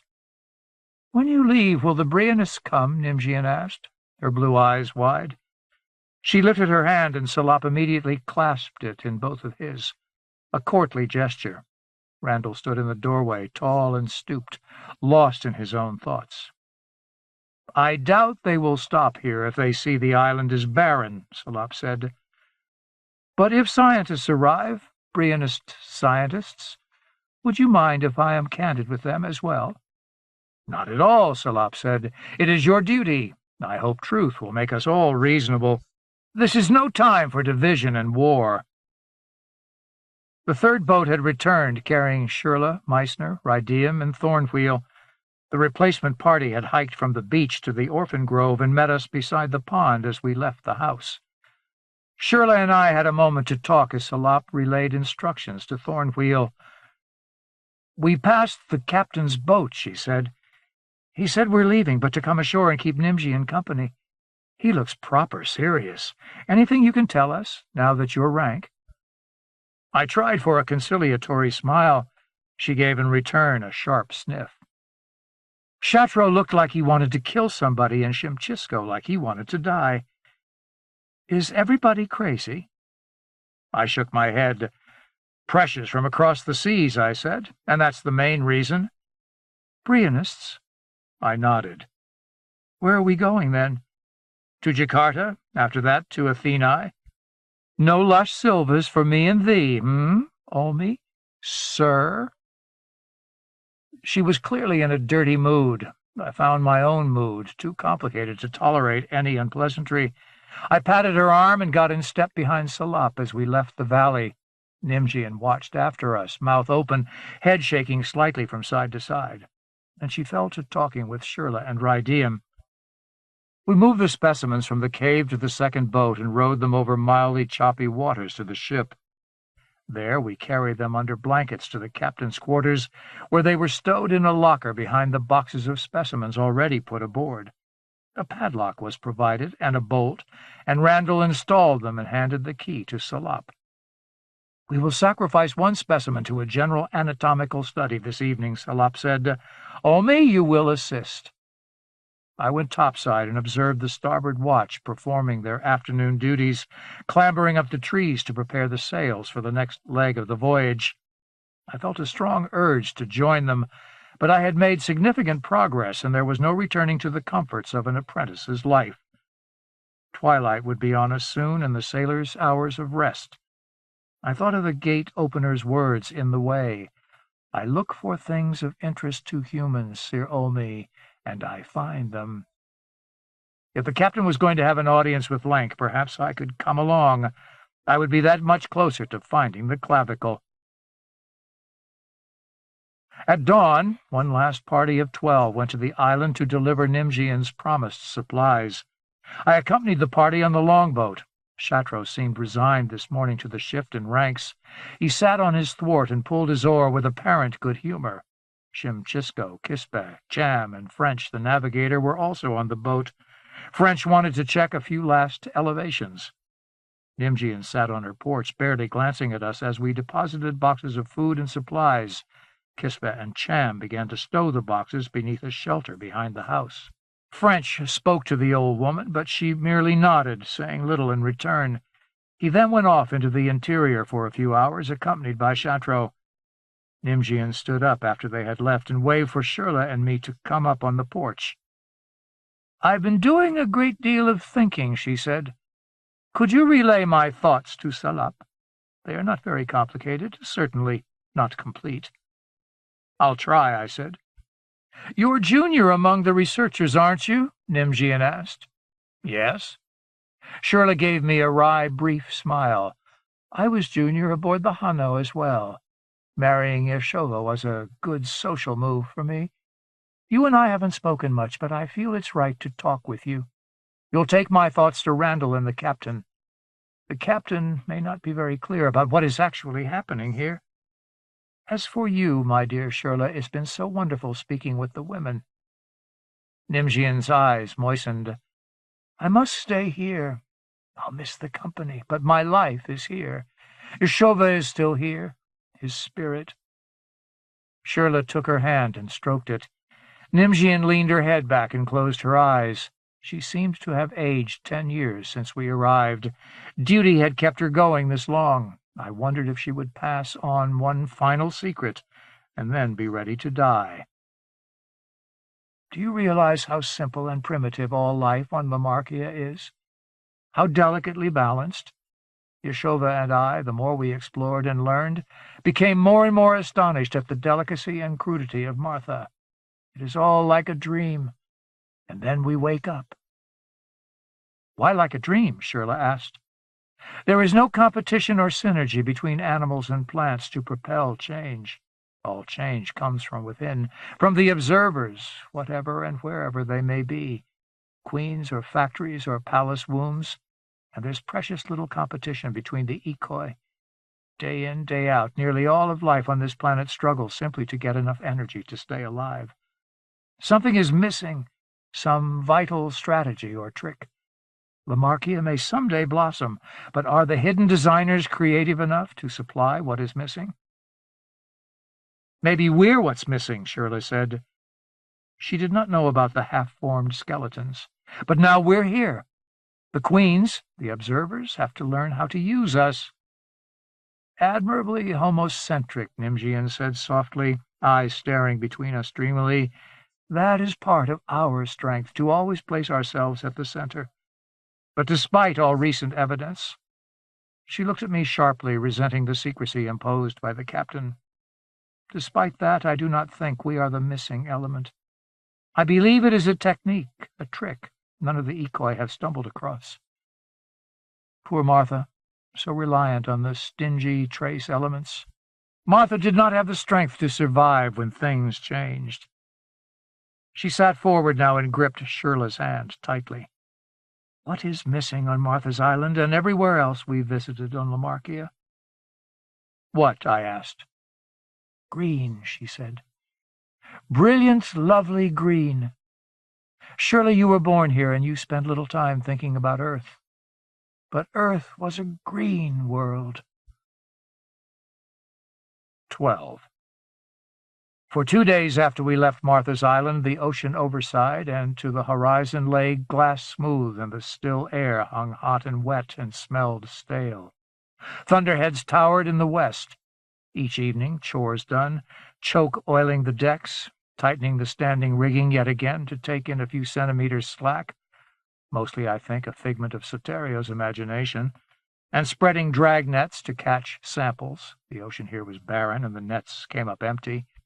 The crew not on night watch ate cold free chunk and dried fruit and drank matte fiber beer in the mess, then lay out on the deck as they had the day before, as they might the next day, and for 1,000 years after. Each took a piece of the deck for his or her territory. As they lay, flat and still, they watched the few unfortunates still in the rigging or hauling on sheets and braces and halyards, and spoke softly among themselves. I stood on the puppus, waiting for the stifling laboratory below to cool. The researchers met in the laboratory next to the captain's cabin each day several hours after sunset, working in the coolest portion of the night, sometimes into the next morning, dissecting and measuring the components of a humanoid skeleton. This night, however, the air on deck was not much better than the air below. We all hoped for a cooling breeze, but no relief came. Randall did not expect the discovery to stay secret for long, and it did not. The ship was dispirited. Randall sensed it. The captain was too preoccupied to care. Shimchisco carried the burden of his knowledge badly, while not telling the truth of the matter even to Ibert, his best friend. He had let on that something very bad had been found on Martha's Island, something important to all of them. The crew picked Diem and the sailmaker Meissner, surrogate mother and father as they had become, to extract more from the captain and the researchers. I felt guilty at not volunteering the information, but my allegiances had shifted, taking me away from the crew. Diem and Meissner petitioned Randall, and Randall spoke to the captain in private. Finally, he gathered a meeting of the entire crew and provided full details of what had been found on Martha's Island, in the palaces of the still theoretical queens. They were still digesting this news. It changed the way they thought about Lamarkia. For Kaiser Bach, I thought this voyage was at an end. He would sacrifice it for the chance at a larger, grander expedition. The captain was seldom seen without an expression of shrewd calculation, already adding up the pieces of equipment he might order, made by Lenck's craftsmen, or commandeer from around Elizabeth and Tasman. We had only to proceed to Jakarta and report our findings to Lenck's officers. The captain's cause, the cause of science and exploration on Lamarkia, would be elevated beyond all expectations.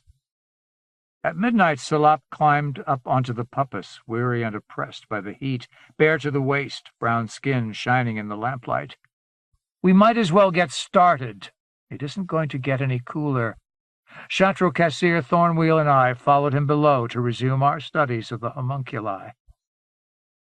Cutting cross-sections through the limbs, we found fibrous polysaccharides, not true calcium-rich bone. The head was made of 3 sections, and where the brain would have rested in a human, there lay a soggy lump of oily tissue supported by a mat of thin, translucent fibers. Cassir, who had had extensive medical training in Jakarta, commented, "Whatever Martha learned from sampling humans, she didn't learn how to make a brain." The captain performed this work with grim resolve. He did not like these poor imitations. They were his ticket, his shining hope, but it was obvious he regarded them less with scientific dispassion than revulsion. Chatreau, Thornwheel, and Cassir arranged these dissections so that I performed the simplest and least elevated tasks. I made sketches of the separated pieces of the pseudo-skeleton, laid thin sheets of gridded paper over them, and compared the dimensions with those for human bones. I fetched water for all and mixed solutions for preserving the specimens. After another few hours of work, Salop dismissed the researchers. I came up on deck and found the crew as I had left them, sprawled under the bright early morning stars, the double oxbow rising, one lone moon casting a wan light in the west, sinking fast. They were restless, and most were awake and still talking. I heard Kispe's scratchy tones and walked forward to listen. "If we're all going to be replaced by science," he said, "then why did Lenck bring us here?" "He didn't know," Rydium said, with weary disdain. "No, I mean we've all been taught we owe so much to Abel Lenck for taking us away from the distortions and presumptions of Thistledown. That's what my teachers called it." "They were right," Shimchisco said. "Thistledown would have been worse." "But we're all going to die here," Kispa said. "How could that be better, and why didn't Lenck at least sense what he was getting his people into? Aren't great people supposed to be lucky?" "We don't know we're going to die," I heard Shirla say. She sounded sleepy. "If the zones rise up against us," Kispa persisted. "We don't know that either. We don't know what Martha's queens wanted to do," Shirla said. Her voice carried through the night, clear and sensible. I wanted to go down among them and sit next to her. We had not spoken for some days. I felt more at home with the sailors than I had with any other people in my adult life, but I was no longer one of them. Their talk seemed at once naive and perfect, the talk of humans who lived their lives in a direct and simple fashion, without the kinks and knots I had twisted into mine. "I wish I had a woman who loved me back home," Kispa said. "I've always been too much the clown to make friends or attract serious women." "I'm your friend," Ridgel said. "You're no woman," Shankara observed placidly. "Thank our fate," Rydium murmured. "Yes, you're my friend," Kispa said. "But you're here, and if I die, you'll probably die too. I want someone alive to remember me." "My wife's a good woman," Shankara said, "but she's a perfect sailor's wife. Right now that makes me sad." "Why?" Shirla asked. "If I don't come back, she'll miss me for a while, but she'll get along. My being gone won't tear her heart out." "It's the way," Rydium said in a voice intended to soothe. "I'd like someone to always miss me, always think of me," Shankara continued. "My wife will find another husband, and he'll fill her heart as much as I've filled it. Not that she's uncaring." "If I had a good woman on shore," Ridgel said, "I'd love her so hard and so long she'd never forget me. Her heart would break if I didn't come home."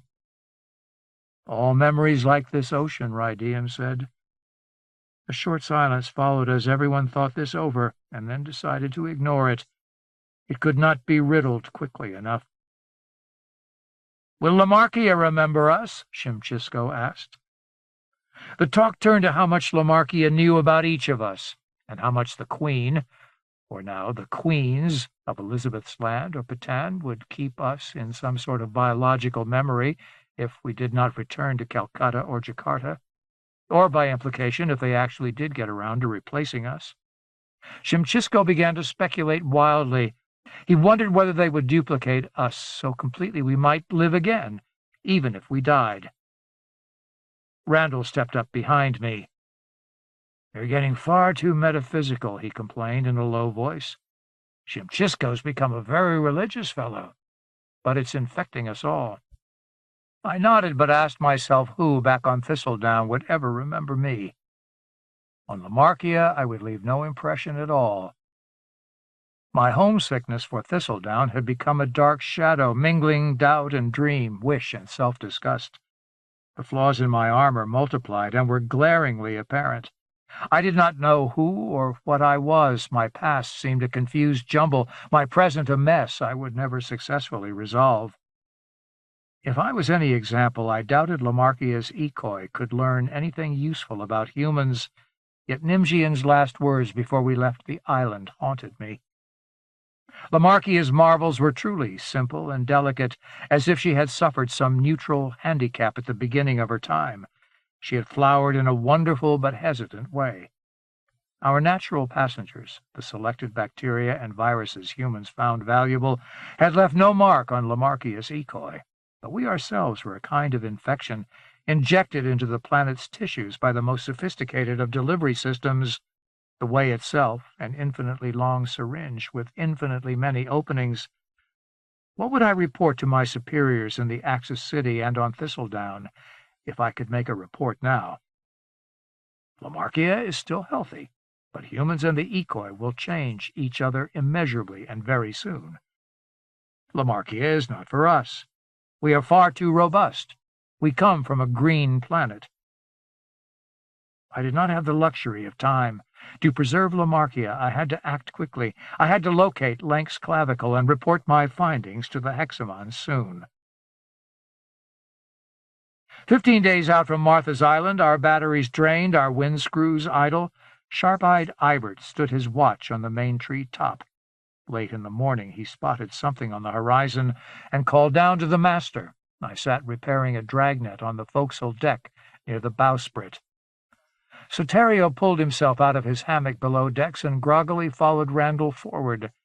The captain stayed below. Randall surveyed the horizon, following Ibert's directions.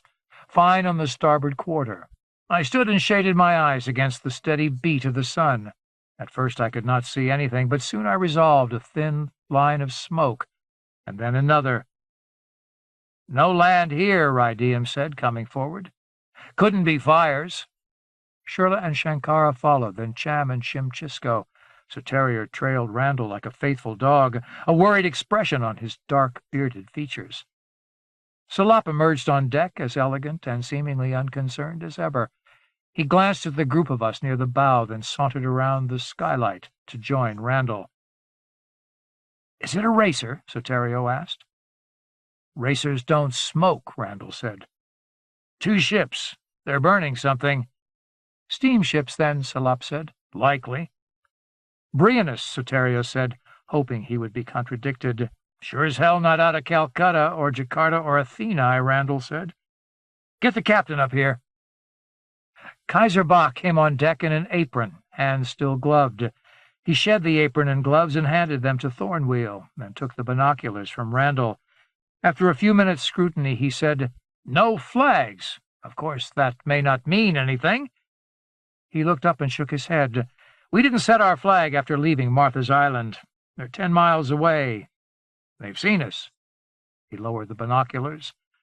"They're turning to cross our course." Shatro took the apron and gloves from Thornwheel and handed them to Kassir. They all needed something to do. Nobody spoke for a few minutes. Kaiser Bach watched the lines of smoke with a face as blank as a child's. Then he pulled his chin with 3 fingers and said, "Sir Soterio, bring her about, and we'll hope for some wind." I looked up at the sails. A puff of wind had struck my back, and I saw the limp, sad cloths bat and slap. Every morning at this hour, winds of varying speed and direction would slip up on us, forming fine small chop on the water, but neither refreshing the air nor offering much speed to the vigilant. The wind did not mean much. There had been no good wind for 4 days. The captain, however, started to whistle through his teeth. He strode to the bowsprit and watched the 4 of us gathered there. Soterio followed him and said, "There isn't enough wind to bring her about." "There will be," the captain said, pulling the whistle back through his teeth, then sucking on the teeth speculatively, making a small, sharp hiss squeak. "He can feel it," Randall said. They both looked up at the sails, and for a moment I felt as if I were in a dream, an entertaining muse about being lost among superstitious savages, somehow more deeply connected to nature, able to feel the presence of gods and spirits, and wind. "Can't you catch it?" the captain asked, as casually as if he were discussing tonight's dinner in the mess. "The sea has the color," Randall said. Soterio peered over the gunwale and straightened. He looked lost. "If those are Brianists and they're riding steam, they don't need any wind," Chatreau said, just to be part of the conversation. The captain raised his binoculars and peered southwest, 4 points abaft the port beam. "There it is," he said. We all turned. A bank of thick cloud had risen beneath the southernmost thunderheads like a predator stalking immense gray giraffes. "We've been carried into its circle," Salop said. "It's far north on its accustomed track." The captain raised his hands to his chest and gripped them there, supplicating. Salop sat on the butt of the bowsprit. "It's been stroking us with its feelers for 3 days," he said. "The little puffs of wind each morning." "What are we going to do?" Soterio asked, licking his lips and glancing around the small circle. "Nothing right now," the captain answered. "We'll wait until we see who's going to catch us first." "There'll be more wind," Salop said. "Enough to maneuver. If we wait here, the storm will suck us toward it." The captain handed the binoculars around for us to see. Chatreau took them from Thornwheel. I was still ranked last. He handed them to me after a few seconds, face pale. I looked. "What do you see?" Salop asked. "Sparkles," I said, "like mica flecks in water."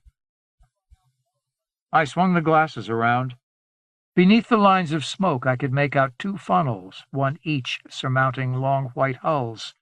The steamships were sailing at about 10 knots. They'd be upon us within an hour and a half. The storm's cloudy mass was perhaps 40 miles away. The feelers, as Salop called them, had already gained strength. "Should we hail them on the radio?" Randall asked. "No," the captain said.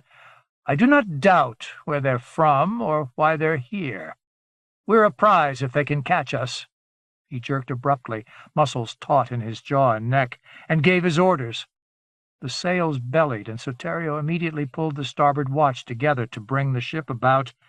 We would face into the wind and tack across a course headed due south. The steamships would see the storm and perhaps decide they did not want us so much. Soterio called out the port watch.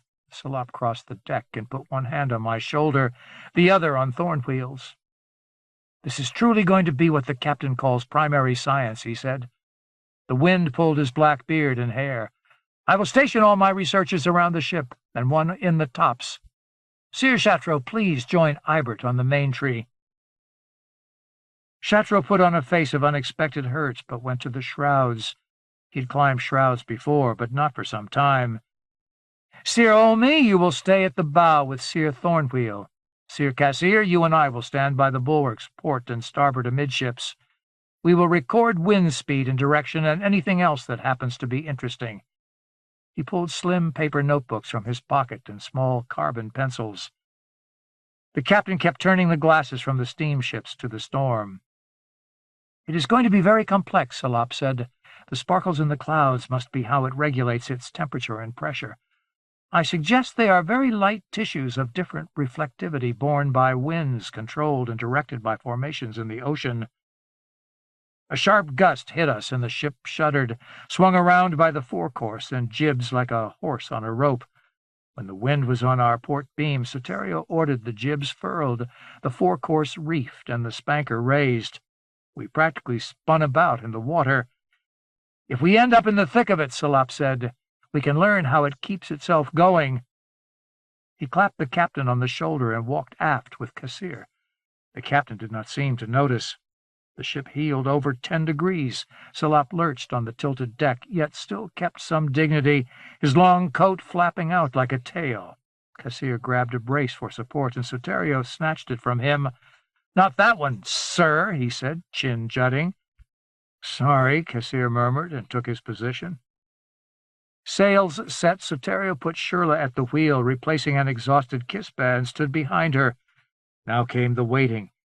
The distance between the steamships and Vigilant briefly increased. Then they turned as one and followed, applying more steam. The smoke from their stacks billowed thick and gray like the breaths of 2 tiny volcanoes on the head of the sea. "It's a chase, all right," Soterio called from behind the wheel. Thornwheel, standing beside me, braced himself as the wind kicked at the ship from ahead with increased force. The deck lurched. Soterio ordered both watches to unfurl all courses in the lower topgallants and swing the yards about to take full advantage of running close-hauled. The captain was intent on narrowing the angle of each tack to give us maximum speed away from the steamships. But it was clear from the beginning that we were not going to win this particular race. The storm grew tall and showed long, thick black skirts. The sea became a lively green all around the ship, flecked by vigorous, tall whitecaps. We veered onto the next tack, and the ship heeled to starboard. After half an hour, with the storm barely 30 miles away and the wind increasing to 20 knots, the captain kept the ship on a steady course, running on a beam reach at 10 knots, clearly hoping to round the northern extent of the storm and slip away from both storm and pursuing ships. But the ships were not dissuaded by the advance of the storm. "They're fools," Thornwheel muttered. "They don't know this monster." "Will the captain take us into the storm?" Thornwheel asked. "You've sailed with him longer than I have." "He might," I said. "But it terrifies him," Thornwheel said, raising his voice over the hum and whistle of the wind in the rigging. I shook my head and smiled. "Better that than Brianis. He's no coward, but he wants to get this ship to Jakarta." On the main deck, Cassir and Salop stood by the rails, port and starboard. Aloft, Chatreau clung miserably to the shrouds, and Ibert stared ahead and to the west intently, shouting observations to the captain and Soterio that we could not hear. Randall came forward, grinning like a happy dog. "Breath and fates," he shouted at us. "We're in the claws now, if not the teeth. Time to show more courage, huh, Omi?" I had never seen him in such a mood. We tacked back and forth for another hour. The storm towered above us, having swallowed and decapitated the thunderheads, which spread out above the dark gray and brilliant white mass in long separate streamers of cloud. These were quickly dissipated. I wondered if the captain had miscalculated. We might soon be faced with winds sweeping around from behind, hitting us from the starboard quarter, and we'd have to fight to keep from being drawn into the body of the storm. Somehow it did not seem to matter. I had always known the triviality of my life, something not common among my peers, surrounded by the thick armor of Thistledown's immensity. I had always calculated the risks taken against my basically ephemeral nature, gambling the benefit of sensation and knowledge against the danger. To fall into this storm would be an experience to remember, and if that memory lasted only a short time, fell quickly into oblivion, at least there was the real moment of experience, like nothing I would ever have seen on Thistledown. I held this brave attitude, stalwart and admirable, for only a few minutes before my unfettered body told me, without allowing for debate, that it was terrified. I sweated despite the chill of the winds, and my hands trembled. Thornwheel squinted west and then north, and tied a short coiled rope around the butt of the bowsprit. For a minute I ran around the deck looking for another coil, cursing my luck, and finally found one hanging from a belaying pin. I wrapped it around the bowsprit and squatted on the deck. Along the length of the ship, sailors stationed on deck were tying similar lines from bulwark to bulwark, or to the hatch tie-downs in the trees. Looking aft, as the fore and main courses were reefed to give the helm more control, I saw Shirla at the wheel and Soterio behind her, and felt a stab of regret. Then my calm returned. There was nothing more I could do. I held my pencil and notebook and clenched my jaw. Thick spats of rain hit the deck and blew across the sails. Behind us, the flying jib tore with a loud bang and was carried out beyond the jib boom like a mad ghost. Kispa and Rigel leaped past us and climbed out along the bowsprit to cut it loose. Over my shoulder, I saw the sky suddenly dip below the bow, as if pushing hard on the horizon of rough water. The ship shivered and leaped. The sky suddenly retreated at the rise of a wall of water. The bow plunged into a trough between waves, and we nosed into that green wall. It slammed against me, and I snapped to the end of my line like a fish and seemed to half swim, half crawl along the submerged deck. Then the water fell away like a heavy curtain and sloshed to all sides, running in rivers, and I spread out on my back on the deck, coughing water, wiping my face. My pencil and notebook were gone. Forward Thornwheel clung to the rail, hair in his eyes, sputtering. Kispa climbed back along the bowsprit, very lucky to be alive. Rigel stood on the jib boom like a sea sprite, arms wrapped around the forestays, and I laughed at his grace and presumption. "Shit on you!" Kispa shouted at me, scrambling onto the deck and helping Rigel over the tangle of ropes. "Shit on you all!" Thornwheel got to his feet despite the pitching of the deck. The waves had come on us so suddenly that the ship took several long, tense minutes to turn into them. Both watches reefed and furled sails frantically. The forecourse had ripped halfway and snapped its ragged sails like a cracking whip. The wind now came strong from the starboard quarter, as I had feared, drawing us into the storm. I could see nothing of the steamships. We had made our gamble and chosen what suddenly seemed the greater of two evils. I could picture myself surviving among pirates. Surviving the storm seemed much less certain. "How many knots?" Thornwheel shouted. He still gripped his notebook, though it was sodden through. I watched the spray being whipped from the dripping gunwales and from the forestays and jib sheets. 40, I guessed. Thornwheel tucked one arm under his rope where it was tied to the butt of the bowsprit, squatted and wrote the figure meticulously into the limp notebook.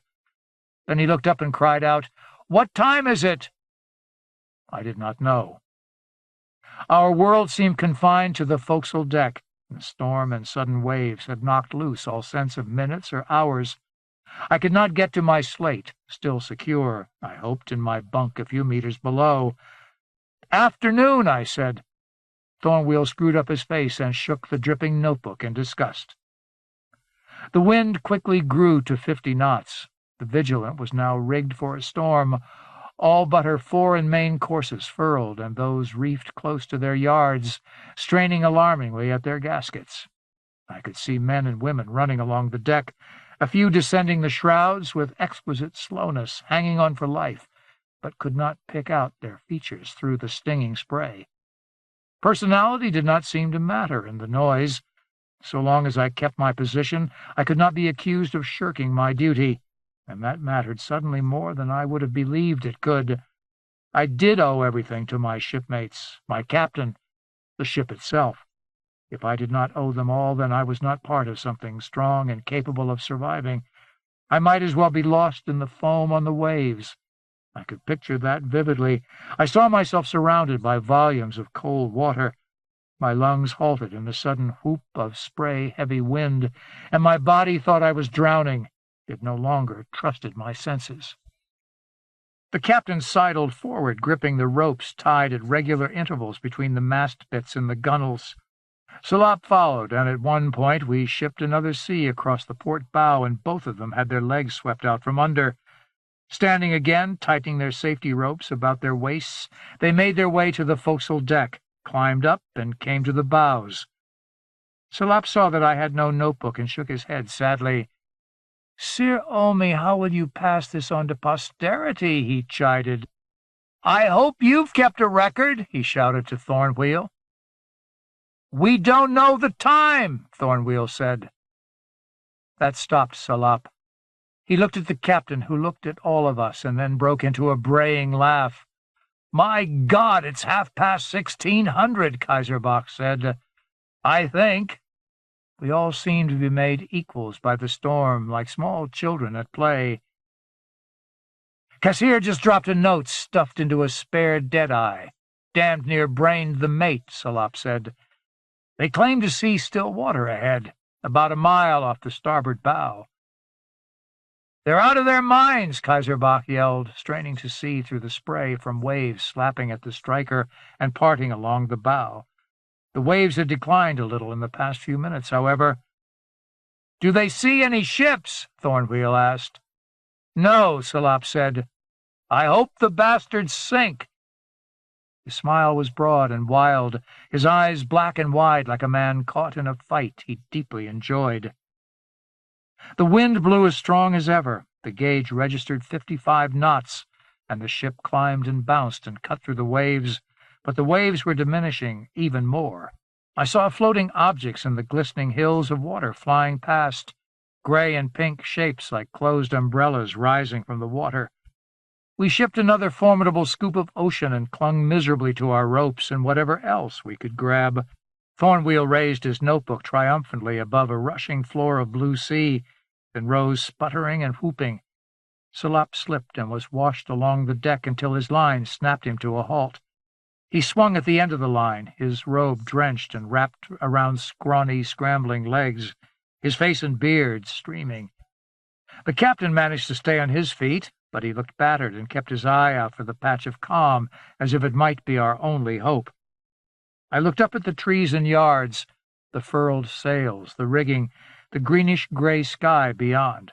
All leaped and surged but the sky, which formed thick gray bands perpendicular to the length of the ship. Within those bands I saw a constant twinkling, a coruscating flow of myriads of corpuscles, one moment brilliant white and the next black. The ship spun about like a skater suddenly thrown down and sliding on his rear. With a shudder, the Vigilance seemed to leap over the border between one kind of madness, the sea that threatened any second to break her back and kill us all, and another. Astern, as the hull settled, its pitching and rolling much reduced, we saw furious waves and a haze of driving spume. But all around, and for hundreds of meters ahead, the waves were flattened, subdued, by thick layers of brown and red and yellow pads.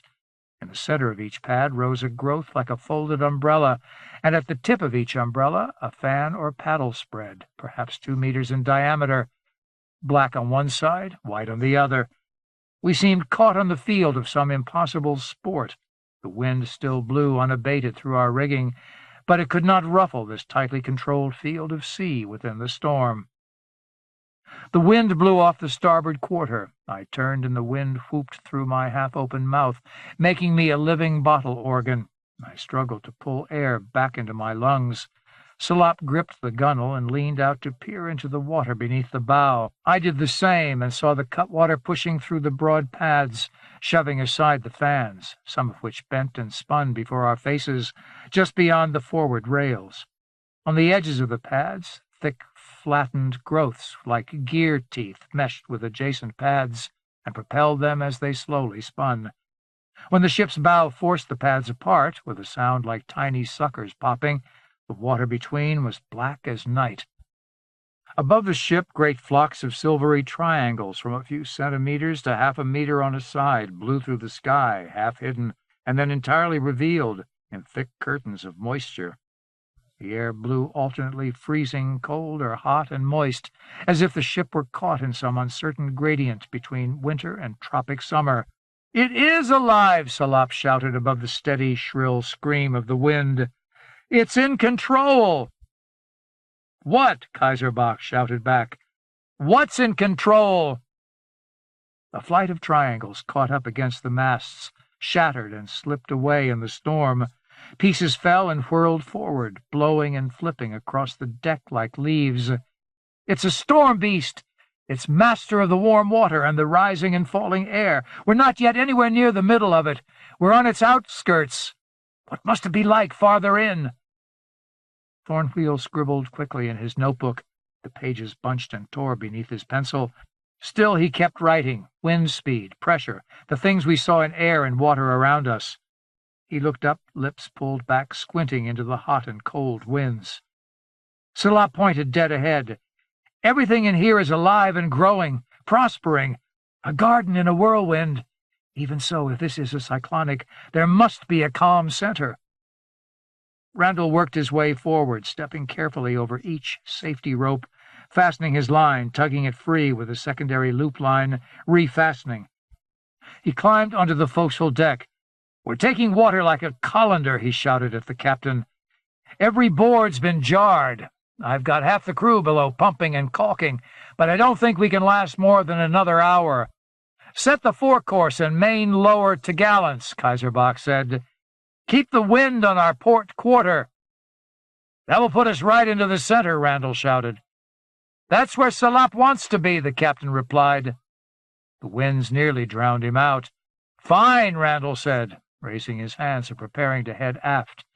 He shook his fists at the chaotic sky until he reached the ladder, then glanced back and said something that nobody heard. I turned to sight along the bowsprit. The waving and whirling fans had passed. Ahead the ocean seemed covered with silvery grass taller than our upper t'gallants, making great steady clockwise waves like cilia on the skin of a cell. "Storm cell," I said to Thornwheel. Salop turned to me. Both called out, "What?" "We're inside a storm cell," I said. But I could not convey my joke, if it was a joke. It might have been a serious observation, a clever metaphor, a crazy way of dealing with incomprehensible phenomena. I did not care. I felt so battered and dazzled, beyond fear, sliding smoothly into exhausted disengagement. The waving silvery grass ahead could have become the hair of some huge giant, rising from the sea like old Neptune, and I wouldn't have been much surprised. With the sails set, our speed increased, and Vigilant moved at 15 or 20 knots toward the immense rolling wall. The crew worked steadily on deck and in the rigging, Soterio guiding them as best he could from the main deck. Randall had climbed halfway up the shrouds, inspecting something on the foretree. I wondered if Shirley had been relieved on the wheel. I saw Rydium and Meissner hauling the tattered remains of a blown-out sail aft. The fore and main trees and sails stood out brilliantly in a shaft of light like a searchlight beam, and I turned into its dazzle high above the wall of grass. The sparkles had coalesced into a concentrated shimmer, throwing light on the sea around us like a lens or concave mirror. The whole storm was a system of reflection and absorption of sunlight, the signs in the atmosphere encouraging the heating or cooling of the surrounding air even as they flew through it, turning silvery white or dark black. The signs on the ocean's surface shifted and controlled the surface winds, and perhaps also conserved or radiated heat from the water itself. Salap marched back and forth across the forecastle deck, staring hawk-like port and then starboard, trying to see and understand everything. The captain paid attention to little but the ship and its immediate obstacles. He lifted his arm, bellowed something, and we all turned to look off the port bow. If we could turn the ship a few points more on the starboard bow, we could pass through an opening in the wall of grass, a space of wide water like the gap left by a swinging scythe. Randall came forward, and the captain gave his instructions. The crew worked. Ridgel took a starboard brace with Shankara and Kisbeh and turned the forecourse yard, and slowly, as the wall approached, Vigilant aimed for the opening. "We're going into its belly," Thornwheel said. "How far in are we already?" "I don't know," I cried. 7, maybe 8 miles. 20 at least, with that wind," Salop said. On either side the grass rose around us, silvery tops swaying. Vigilant sailed into the gap. Abruptly the wind stopped and the sails hung slack. Kaiserbach looked at them with a furrowed brow, obviously stumped. What to do next? Put on more sail to take advantage of what little wind remained, or drift and wait for another blow? Salop offered no advice. We were all beyond any human experience. Alternating red and black discs covered the water around the ship, a polka-dot sea as lurid in the glittering light as any child's drawing. The disks rose and fell on a gentle swell, while above the grass and beyond the opening of the gap, the wind wailed like a fading echo. The sky above filled with thick black streamers of cloud. Rain spattered down. A warm wind blew from directly ahead, and the ship yawed to starboard. The wind ceased as abruptly as it began. We lay in stillness, if not complete silence. A current in the water around Vigilant pushed us slowly, smoothly ahead along the curve of the gap between the walls of grass. Randall went below decks to supervise the pumping. I felt guilty at not pitching in, but Salop shook his head at the look on my face, pinched his lips together, said, "Eyes and ears, let the muscles work now. We'll pitch in if the master demands it." This did not make me feel any more comfortable, but it was an order. A few 100 meters into the gap, we heard a steady thumping sound, like the beating of a huge heart, though rapid as a bird's. The sails had been set to the captain's satisfaction. The hand pump seemed to be gaining on the water in the hold, and both master and mate were on deck to take in the scene around us. Thornwheel had made all the notes there were to make at this point. The wind was light and steady at about 5 knots. The grass undulated, as it had for the past 10 or 15 minutes, and he had recorded the beginning of the sound. We glanced at each other, nodded as if making acquaintance across a busy boulevard, and returned to gazing at the grass, the polka-dotted water, the bands of cloud and spinning cyans high above. "Is it worth it?" the captain suddenly asked Salop. We had grown so used to shouting that his voice boomed across the deck. "You mean, is it worth my life to experience this?" Salop asked in return. "We've seen a lot together," the captain said. "It would be fitting to die like this." Lamarkia is a good place to die. Swallowed by a living storm with no chance to be of any use to the Hexamon, no longer seemed the best end to me. I had answered their question hours ago, but had changed my mind since. "I have a lot more I'd like to see," Salop said. "Things even more remarkable. And to die without telling, with what we know—" "I don't intend to die," the captain said. "But my intentions don't mean much here." Salop said, "Cassir and I are going to take a few specimens at the stern."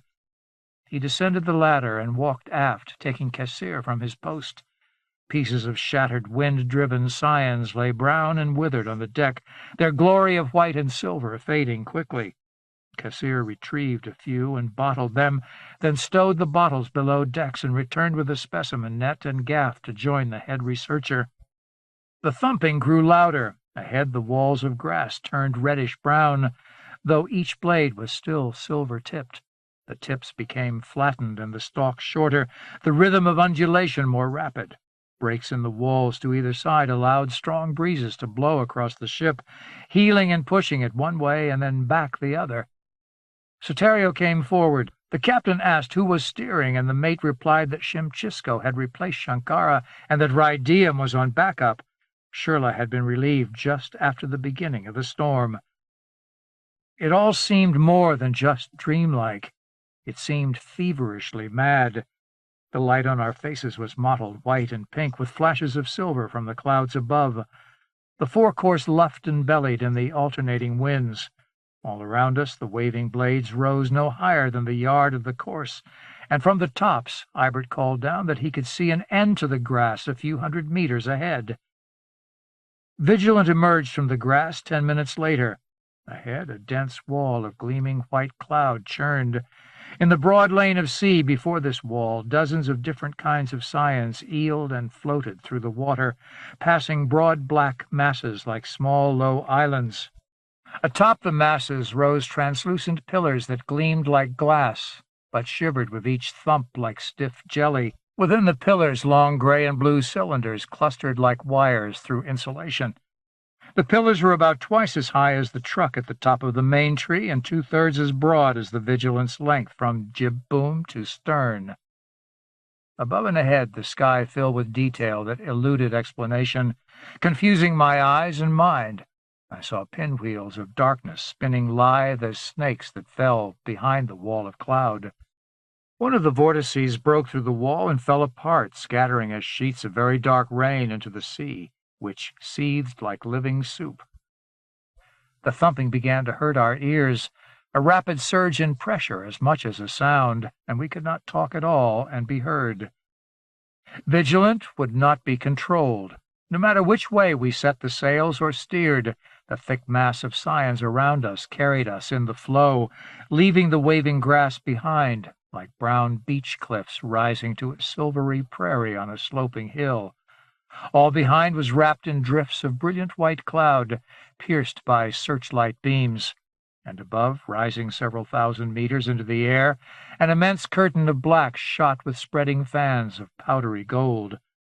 I had never seen anything so awesomely beautiful, not even the advancing wall of a Jart offensive.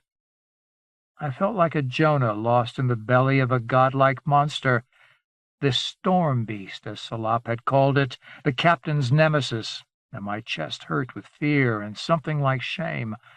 My throat clutched, and even if I could have been heard, I couldn't have said a word. Suddenly all my thoughts focused on Shirley. She was the closest thing to a woman and a friend I had on this planet. She was female. Being near her seemed essential. I looked back along the deck, actually made a step to go aft, caught myself and looked over my shoulder at Thornwheel. He had put away his sodden notebook and now lay curled up by the bowsprit, hands over his ears, trying to hide from the pounding trip-hammer pressure. Salop had fallen to his knees beside the port gunwale, his safety line tangled around his legs. The captain still stood, but leaned against the curved black vent over the galley, his face locked in a grimace of pain, eyes mostly shut. So much energy, I thought. I turned about myself where I stood, taking it all in, for the moment losing all the pain in my ears, my lips calling for Shirley. I wondered if she were dead or alive. If I got out of this, I thought, I would give up everything, my mission, my reluctance to become part of the immigrants, everything just to be with Shirley. But Shirley became an abstraction. Suddenly I missed Ulesa on Thistledown. The faces of several dozen other women, friends and lovers, chance acquaintances, came with extraordinary clarity. I was surrounded by them. I saw my mother, her angular, half-angry, half-puzzled face, unable to comprehend that she had just hurt her small son with a sharp, unsympathetic word, and I loved her, forgave her, needed her. The thumping stopped. Vigilant floated for the moment in comparative quiet. The other sounds, whistle of wind from our starboard quarter through the rigging, sloshing and slapping of water, and the confused, sliding whisper of scions in that water, came back only gradually, as if having been in hiding and only now emerging.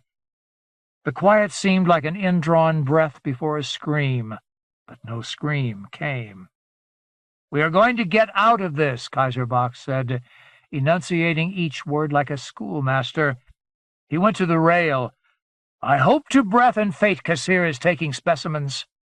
He pointed into the water, lips counting softly. "I can't count how many different types of scion there are. What do they do?" The water around the ship seethed with color and form, as if Vigilant had been scooped up in a net filled with the concentrated creatures of an entire terrestrial ocean. Soterio came forward, a dirty white cloth wrapped around his head and ears. He removed the cloth sheepishly and cocked his left ear close to the captain's mouth to receive orders. But the captain said one thing, then belayed it, another, and belayed that as well. There was nowhere to go, no clear direction for safety. We were turned around in the creature, and our compass was of little use. The storm could have shifted course around us as much as we turned within it. We had been inside the system for 5 hours. We could be as much as 30 miles from the perimeter, or even 40. "Shit," the captain finally said, throwing up his hands. He turned, stared toward the wall of mist, turned again and looked down a corridor between the false brown hills and silvery grass prairie, his eye following the curve off into more mist, black shot with gold and silver.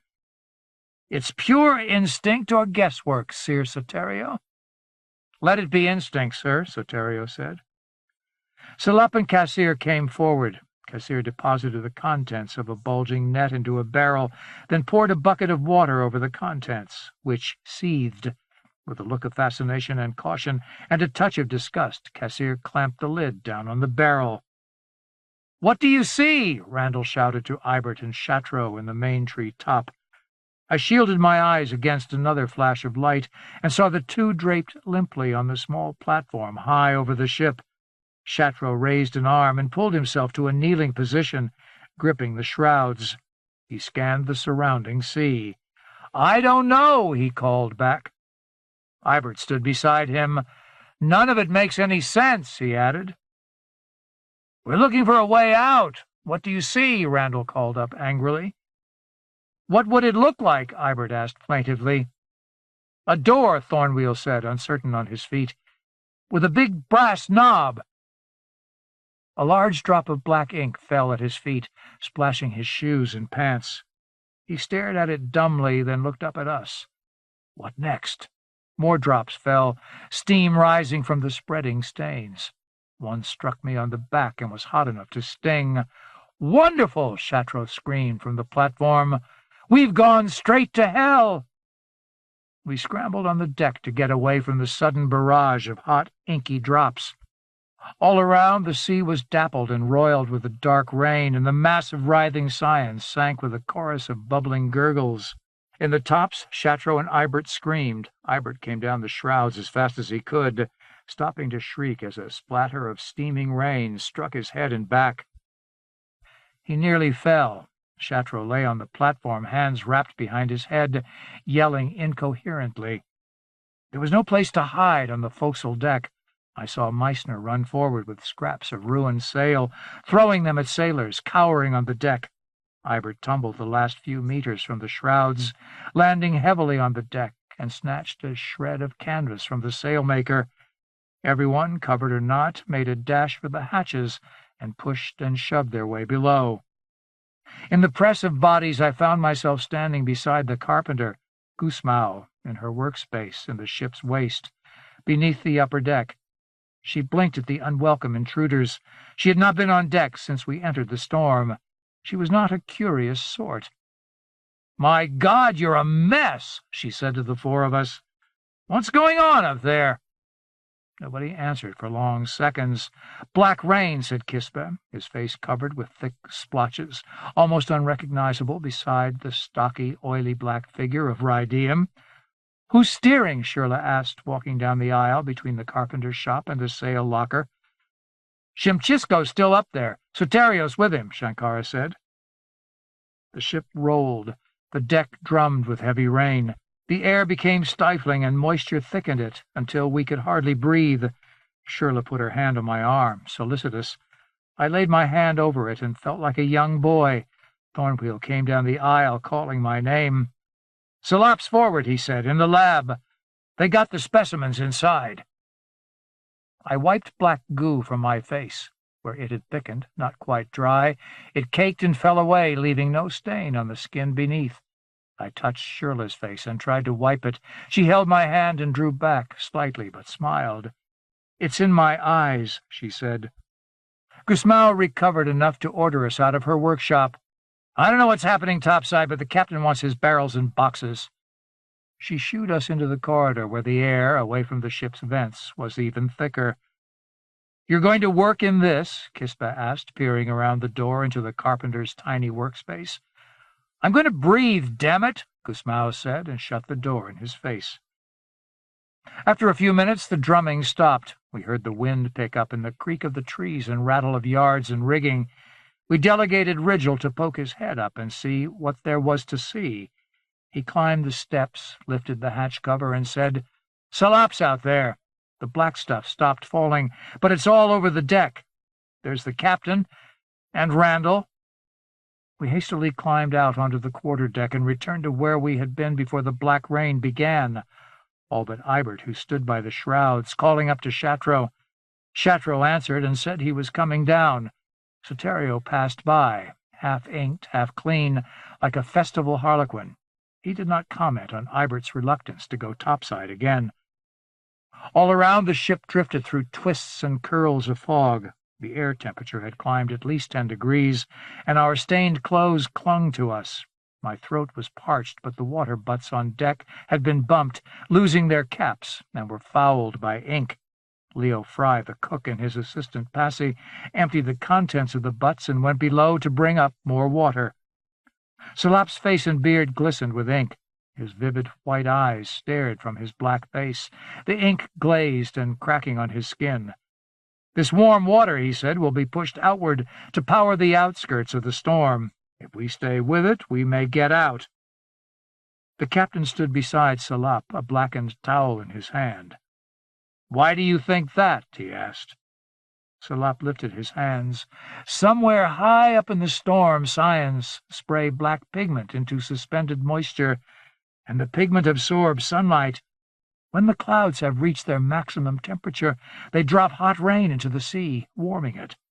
It's part of this monster's infernal engine.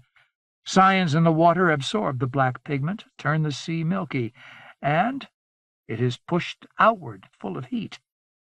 He shrugged as if this were elementary. "I imagine at the heart of this beast there are great sheets of ice, like the inside of a freezer. The air cools and falls." He took the captain's towel and wiped his face. "The ship looks sad," he said. The captain shook his head. "We just follow the current." "It will get rough again, I imagine," Salop said. "But perhaps we can get out and get washed clean in the process." All around the ship, the sea was beginning to take on a milky pallor. Salop nodded his satisfaction. Thornwheel smiled and shook his head, as if amused by another magic trick. The captain stood deep in thought, fingers tugging at his chin, eyes distant. "The storm will put this water on the outer edge sometime after dark." "Is that what you're thinking?" he asked Salop. "Precisely," Salop said. "The night air will warm all around the edge and rise rapidly as the surrounding air cools. The air over the center of the system will fall, and the storm will build up enough energy for tomorrow." "We have two miracles to present to Lenk," Kaiserbach said. The wind began to pick up again. Around the ship, processions of eel-like black scions, drawing long, thin, curved lines following the direction of the wind, channeled the milky sea. We turned the ship to go with the wind and slid between the lines as if following the surface of an immense chart. The waves grew as we sailed toward the wall of fog, now in ragged patches, revealing depths of tortured, billowing white cloud beyond. Our passage out of the storm was little less remarkable or strenuous than our journey in. We were blown with the milky sea for dozens of miles, through rank after rank of mists, enveloping clouds, fleeting rain showers that left long streaks and smears and whirls of black stain on our deck and hull. The spanker, Christian, and all the courses unfurled to push us swiftly carried smeared and bleeding meanders of black. Behind us now the thumping started again, trip-hammer pounding that cooled my blood. I did not want to ever hear such a sound again. I felt like a germ invading a huge, pulsing heart. I still expected to die. So did most of the crew, I think, and their behavior was a credit to them. They worked quietly, focused on the ship. There was certainly the temptation to stare at the mysteries, the powers surrounding us, until we were filled like bottles with terror. Flights of bat-like pterids filled the sky, piercing the boiling, ragged cloud ceiling, rushing to some unknown place in the storm's scheme. The milky sea thrashed with 8-meter waves like peaks in living meringue, slapping pale spray and silvery rivulets across the deck. The waves increased to 10 meters and then became formless, all-consuming monsters again, the lines of eel scions vanishing in their fury. Blasts of cooler air poured down through rents in the clouds, making the seas steam until we could see nothing in a general whiteout. Thornwheel and I continued to make measurements with the barometer and thermometer, holding the instruments up to our eyes in the impenetrable fog, trying to write them down in fresh notebooks, or calling out figures to the captain, who recorded them on his slate. After a tense half-hour, the fog cleared. Outside the storm, night was falling, but within, the sea scintillated with the pale radiance that bounced from the clouds. For the first time, lightning flashed in the clouds above us, silent and vague, like candles behind draped windows. These brief glows popped up here, there, ahead and behind, warm orange in the general lividity. The water crashing across the bow and sloshing over the deck smelled remarkably like wet soil, and then began to give off an offensive stench, combining molasses sweetness with ammonia. We wrapped our faces in whatever fabric was available, including the crusty, smothering sheets of canvas Meissner had brought up to protect us against the rain of hot ink. But the smell persisted. Since the black rain, the air around the ship and across the sea had generally been warm, topping out at 32 degrees. Now, more frequently, we sailed through the cool masses of air the sea was intended to warm, but in its silvery pallor the sea could not release its heat efficiently. The next step, if I followed Salop's reasoning, would be for the ocean to turn black again, or to effect some other artifice to release the heat more rapidly. The mate had gone below and checked the ship's clock. He told us it was 1830 hours, 20 minutes past sunset. We sailed in ghostly twilight, barely able to see across the deck, lanterns coming on fitfully as the engineer managed to put the wind screws to work. The ship's batteries had been soaked during the heavy seas. Their membranes would have to be washed and the distilled water replaced before they would function again. We were working on circuits connected directly to the wind screws, and their vanes were wet and whirled uncertainly in the steady wind. All I could see, staring ahead, were dull flashes of orange behind greasy black clouds and luminous wave peaks. The plunging and leaping of the ship made my knees and head hurt.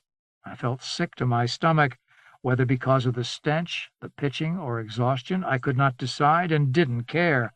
Salop handed me a small thermometer, and I read off the temperature every few minutes, and Thornwheel replied with the barometer.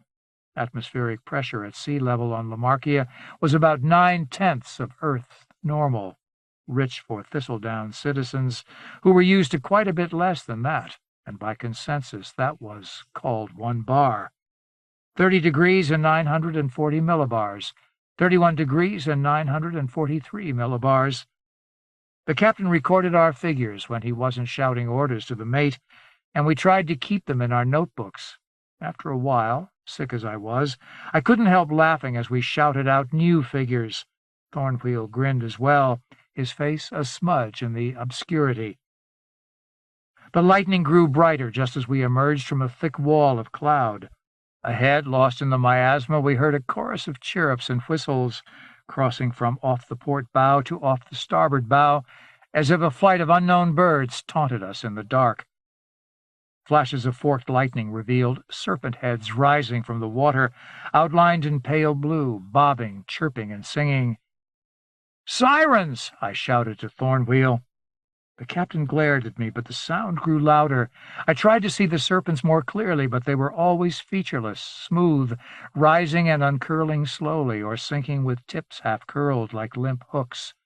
Again we saw low, flat islands floating between the crowds of serpents, but lacking towers, covered instead with rounded bumps. What little thinking I could manage was half delirious. I imagined cybernetic control systems within the storm, sensing and guiding the queens of this storm beast, sending forth flights of Terrans this way, or ordering the shoals of Scions that way, bringing up serpents and lining eels across white seas, making the waves rise and the winds blow hot and cold. Somehow my thoughts became tangled, and when I called out temperatures, the air seemed to respond. I believed myself in control, orchestrating all that we barely saw and did not even begin to comprehend. We shipped a particularly large wave right over the bow, which plunged us all into a darker and deadlier night. Again I lost my notebook, slid to the end of my safety line and spun, then hit and rolled over the deck. In the water I heard muffled sounds like murmuring, bubbling whispers, and felt something explore my leg. I reached down, blind, to push it away, and my fingers closed on a smooth, cold surface like hard rubber. It shifted beneath my fingers, and then it stung me. I almost opened my mouth to scream, but some instinct kept my jaws shut tight. Eyes burning in the seawater, trying to find my way to the surface and safety, my head suddenly bobbed into air. I thought I had gone overboard for sure. The safety rope had broken. I hit hard on deck again, got to my feet, and resisted the wash of water into the scuppers. Lights burned above and to each side of me. I'd been swept off the forecastle deck onto the main deck. My crewmates huddled around me. "Where's the captain?" I shouted. "Where's Thornwheel?" The nearest person to me, Meissner, had been washed against the bulwark and huddled there like a frightened child. I glanced at my hand in the light of the swaying lanterns, vision blurred, saw a thin trickle of blood from my palm, wondered if I was going to die, and then realized I've been sampled. That made me laugh again, hearing Thornwheel call from the bow and hearing the captain cursing loudly and shouting orders to keep the ship steady. I began to bray like a mule. Shatro rushed past, glanced at me, shook his head, off on some errand. That seemed even funnier. Cham and Shimchisco poked their heads over the edge of a hatch cover. Shimchisco came around the hatch and took my shoulders in his hands. "Don't shake me," I shouted. "I'm not hysterical, it's just funny." To prove myself sane, I instantly made a sober face and poked my nose against his, peering with bloodshot eyes. "The water's black," he yelled, pulling back. I looked around, and indeed the deck was covered with ink, as was I. "What does that mean?" he asked. "I think it's good," I answered. Then I yanked one of his hands from my shoulder, shook it vigorously, smiled, and headed forward to my post. I didn't much care about anything for the moment but being alive. If someone had asked me about my mission, about any other secret I had ever held in sacred trust, I would have revealed everything. Nothing mattered but the laughter and being alive. 13. The water's sudden blackness seemed to calm the waves, or at least reduce them to frisky youngsters no higher than the bulwarks. These hit the ship like a drummer's pounding fists, but the deck did not leap and roll nearly as much, and we had a chance to clear the broken yards and tangled rigging. Everybody pitched in, even the captain and Salap. Soterio had broken his wrist in the deluge of water that had parted my safety line, but he let Kassir and Rydiem set and wrap it, and gave us as much help as he could with his remaining good arm, though his face was gray with pain. The black water carried the ship through dancing pillars of rising fog. The air was almost unbearably humid, and the wind came from the starboard quarter, no faster than the current that gripped the hull, so we seemed suspended in motionless air. Through gaps in the thick deck of clouds I could see patches of stars. French, the navigator, was quick enough at sighting constellations to get a rough idea which way we were being pushed. Due south. No one was certain what that meant. The horizon was blocked by an impenetrable darkness, unrelieved by lightning or any other detail. The water grew calmer still. We stood about the deck, wobbling with exhaustion. Kispa and Ibert lay where they fell, sound asleep. I managed to find Shirley in the dim light of the few functional lanterns and put my arm around her. She did not push it off. Instead, she reached up and gripped my hand in hers, tugging on the fingers like a child. It was such a casual, familiar gesture that one might have thought we had been lovers for years. "Did you know it would be like this?" she asked. Her eyes were lovely brown and alive. "No," I said. "Do you think it's over?" "No." "We're still inside of it?" "I think so." Randall walked slowly along the deck. The work that could be done had been done, he said. It was time to get whatever rest we could. Most of us collapsed where we stood and curled up on the deck in the thick, sticky puddles of black water and the wretched heat, sweating. Shirley lay beside me, knees drawn up, and immediately slept. We had been inside the storm beast for 9 hours. My own need to sleep had fled. I was exhausted yet wide awake. My mind, however, became as clear of thought as a fine summer day. I stared up at the patches of stars and watched them be obscured one by one. The clouds were thickening overhead. Far to the east, the trip-hammer pulse continued. It did not shake the air or upset our bodies, though Shirley twitched and moaned. Somewhere aft, the generators whined faintly and the wind screws stilled. I recognized the sounds of their gearing being disengaged. The remaining electric lanterns immediately went out. Someone, I could not see who, walked past with a small electric torch, whispering a string of curses. Still inside. Still Jonah's.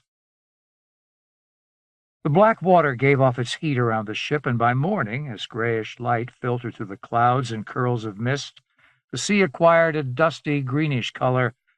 I got to my feet, leaving Shirley to sleep as long as circumstances allowed, and looked around to see who else was up and about. Salop stood on the puppis, facing forward.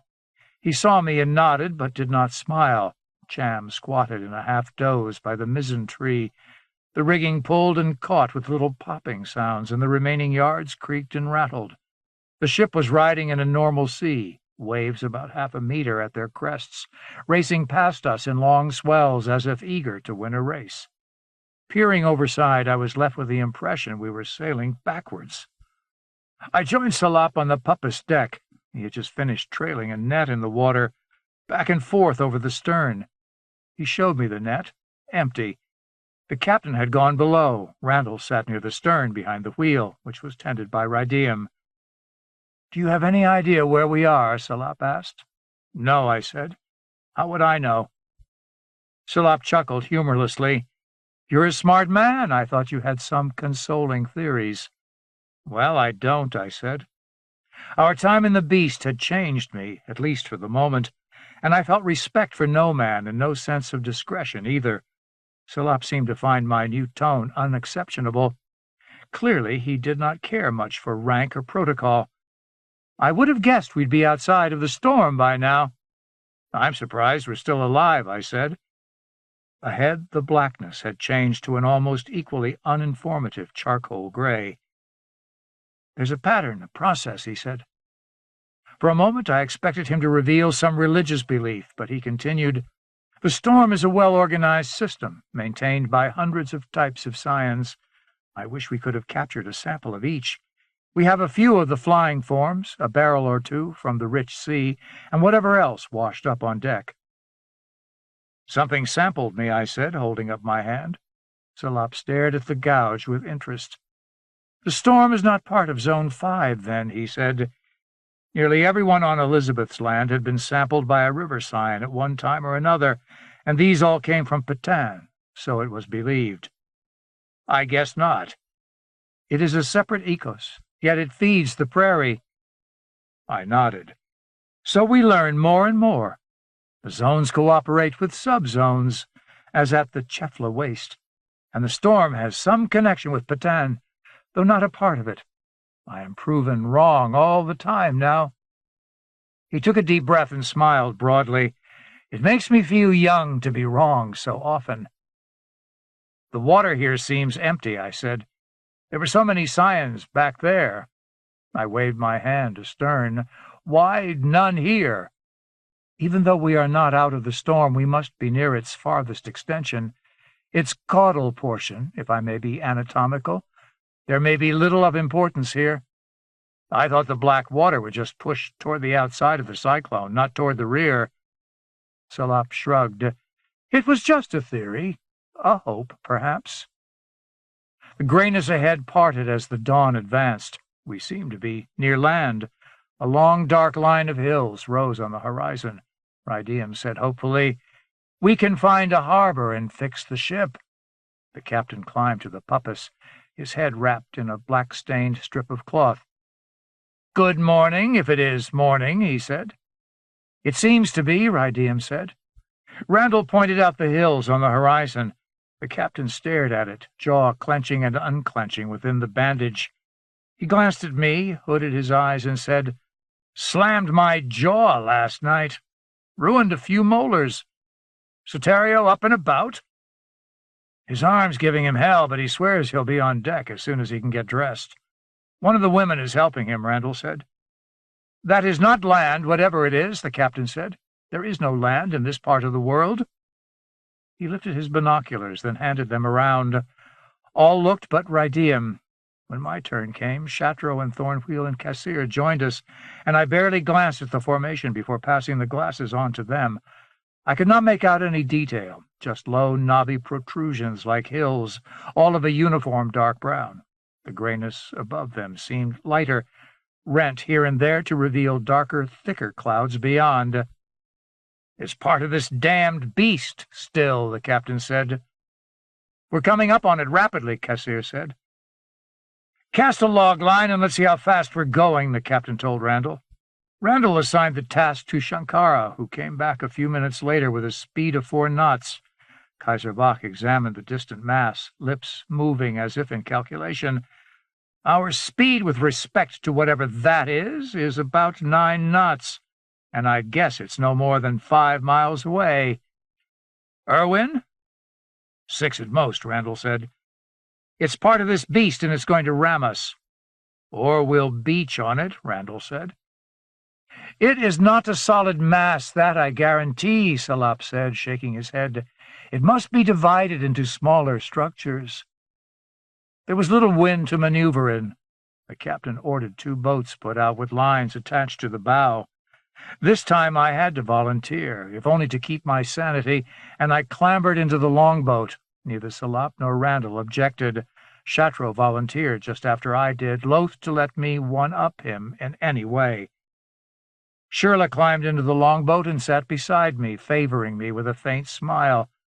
Her skin was pale, however. She was terrified. The mast was less than 7 miles away by the time we had rowed the line taut and swung the Vigilant about. 20 in the longboat, 12 in the captain's boat, we pulled with all we had. Vigilant seemed mounted on the top of an underwater mountain, immobile. The sea barely stirred past the cutwater.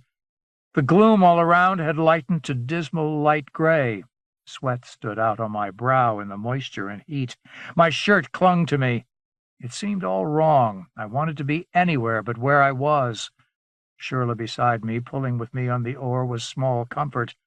I knew with an animal instinct I had not felt, even during the storm, that something bad was coming.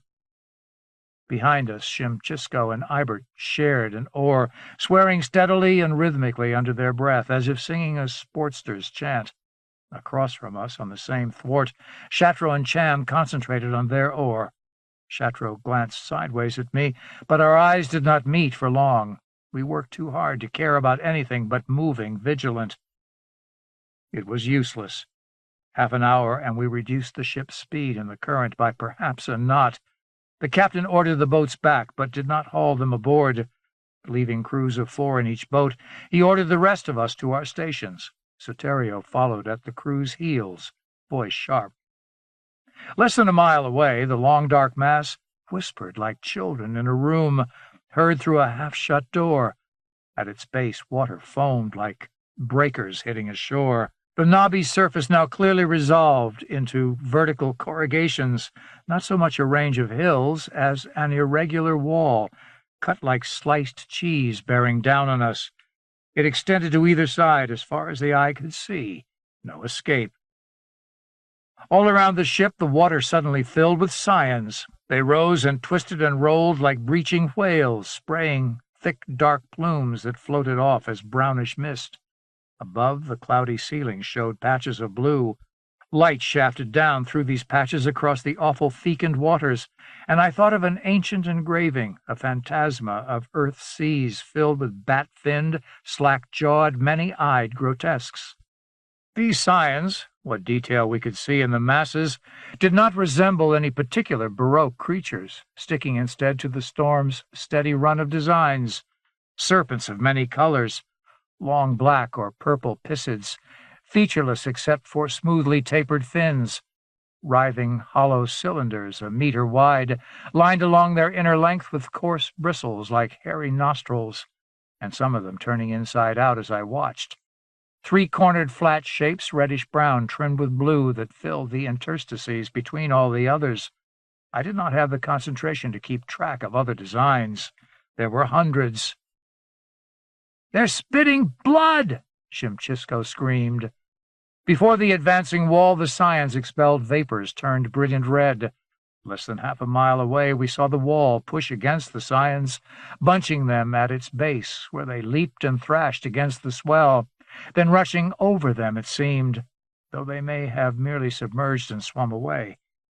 But before they vanished, they spewed plumes of brilliant red fluid that stained the wall, and when the wall whispered, the stain vanished, sucked within the sliced cheese corrugations. I last saw Captain Kaiserbach on his knees, praying. We had abandoned our lines despite Soterio's yells, and finally even the first mate stopped his frantic shouting, for it no longer mattered. William French, Fry the cook, and Gusmao the carpenter, who had finally come up on deck, stood by the gunwale transfixed. Shankara rushed past, heading forward. Shirley and I met in the middle of the deck, as far from the bulwarks as possible, as if trying to stave off the rush of the sea. Salop I caught a glimpse of, heading to the bow with a bag in his hands. I suddenly realized the bag contained the remains of a humanoid skeleton. He was trying to save it. Shirley clung to me. We knew we were dead. The walls whispered, less than a dozen meters away, sounded like shrill fluting. The corrugations had become blades, the edges of knives pressed tight against each other and arrayed into an endless wall taller than the ship's highest mast by at least 100 meters. The shadow of the wall fell over the ship, and almost gently it bumped the stern.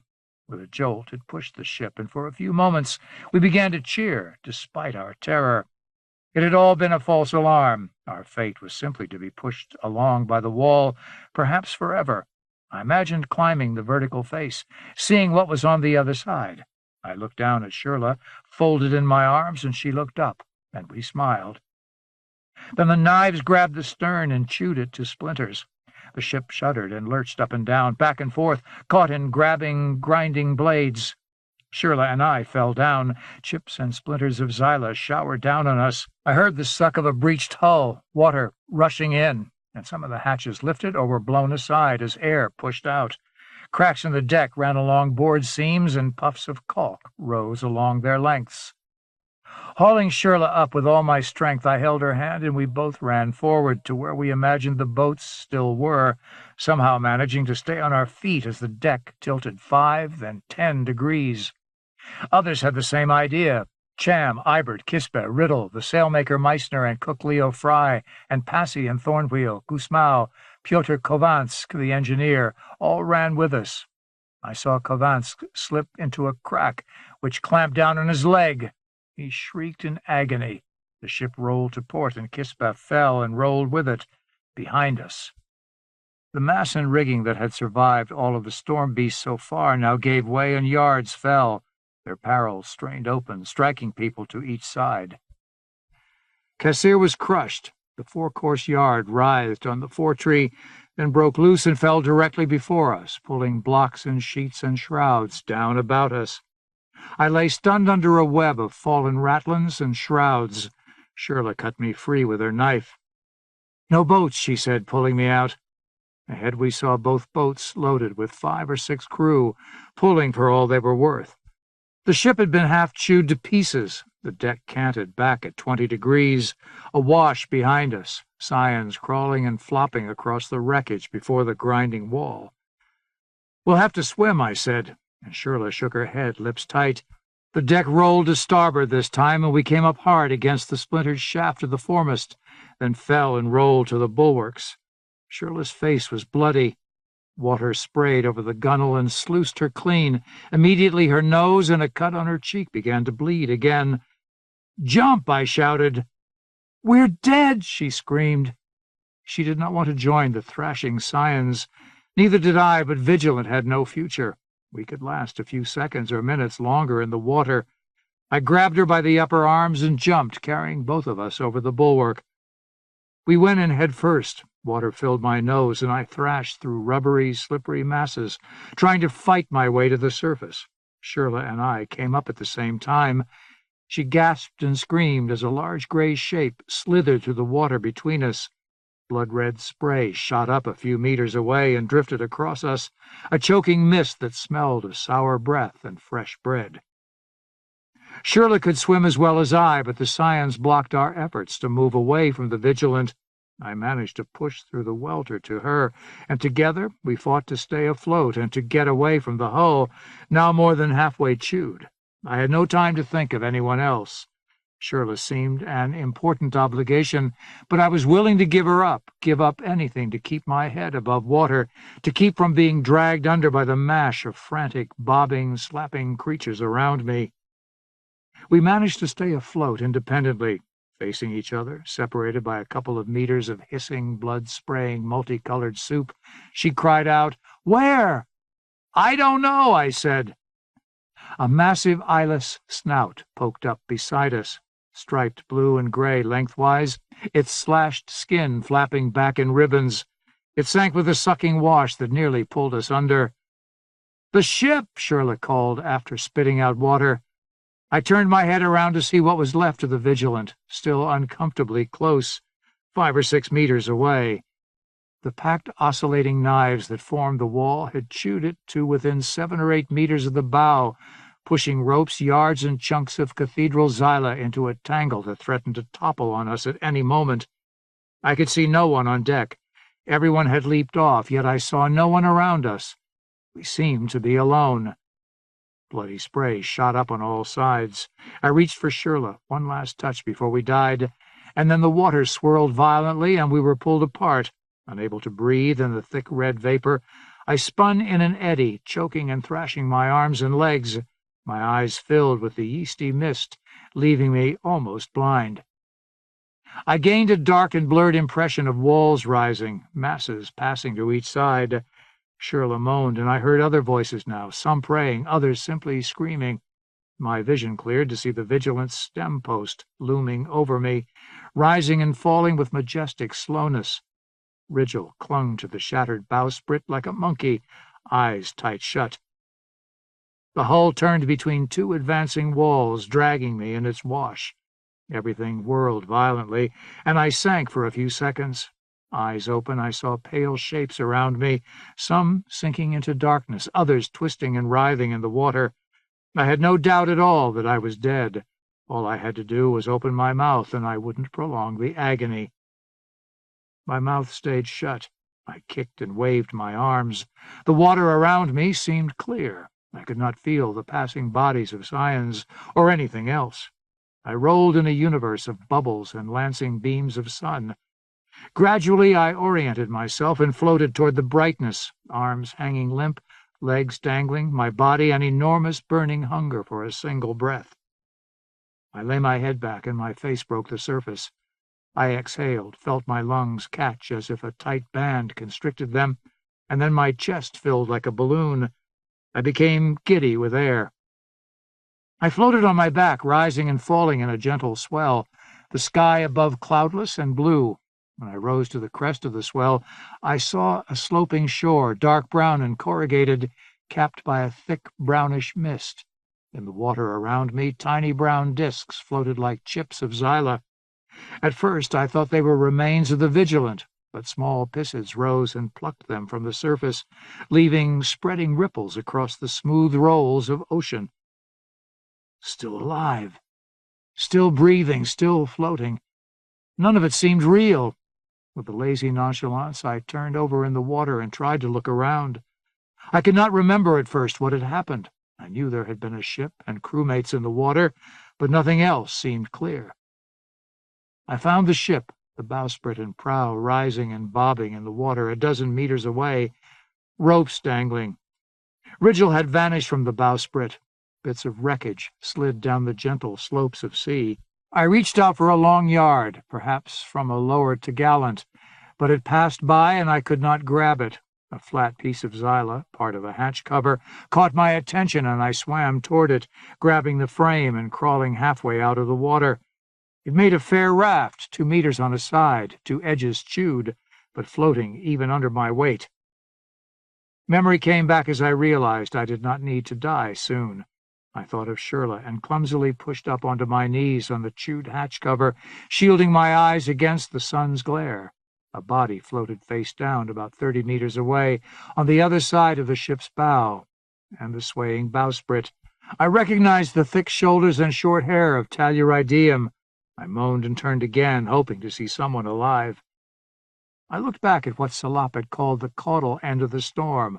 More wreckage drifted in that direction, a trail of broken planks, snake's nest rigging, a few round objects that were either fiddle blocks or dead eyes, or bobbing heads. I tried to get to my feet, but the hatch cover tilted dangerously, and I fell back on hands and knees. "Shirley!" I yelled. "Salop, Captain!"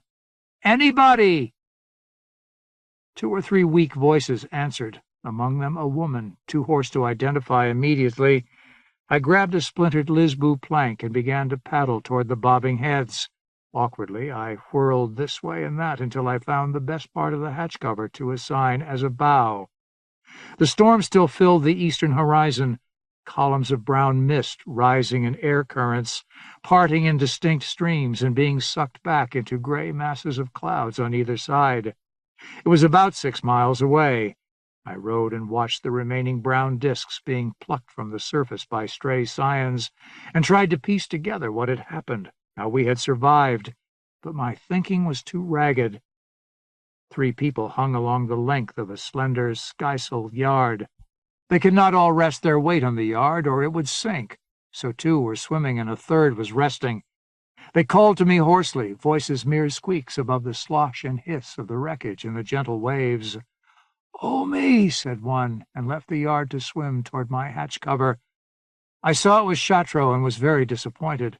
But then I saw Shirley clinging to the yard, her face smeared with brown, hair in sticky strands, but alive, and I welcomed Chatro aboard as if we were the best of friends.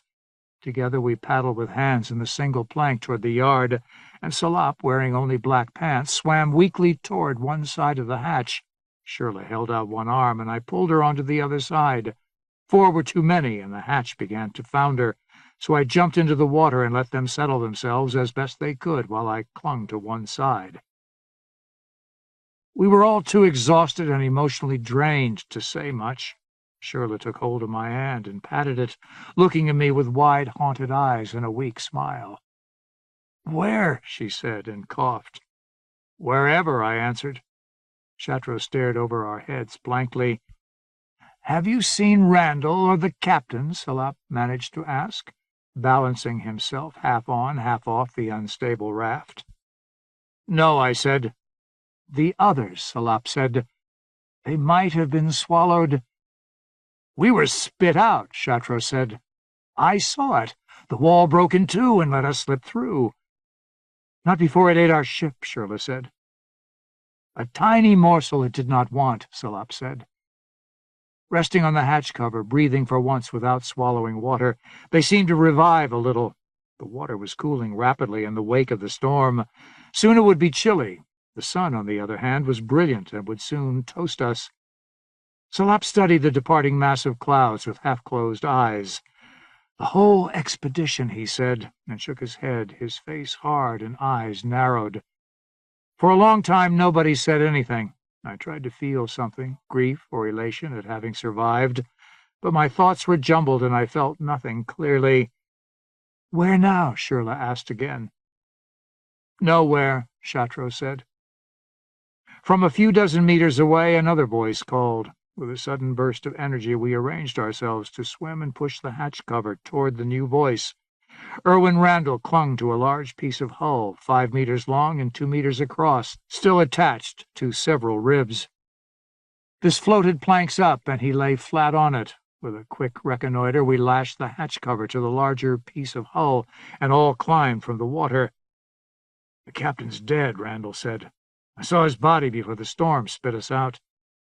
Salop rubbed his cheeks wearily with his palms and nodded, down-turned lips and deep black eyes, asking without words, "What is there to be done?"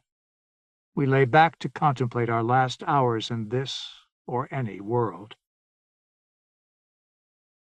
Night came as a great relief. We were very thirsty, and the sun only made our condition worse. We bobbed gently under the pure welded metal smear of sunset in a cloudless twilight sky, the water splashing us, stinging cold at first, then numbing. Salop and Shirley slept for a while. A few small meteors lanced the starry night. I felt dead weary, but not sleepy. I realized with a calming certainty that we were as isolated as could be on a sparsely populated world, and that death was the only likely outcome. Randall did not agree, however. He responded to my unspoken, gloomy certainty with, "You know, there's still the steamships." Chatro grumbled. I did not want to argue the point. My mouth was dry and my tongue stuck to the roof so tightly that I thought I might choke.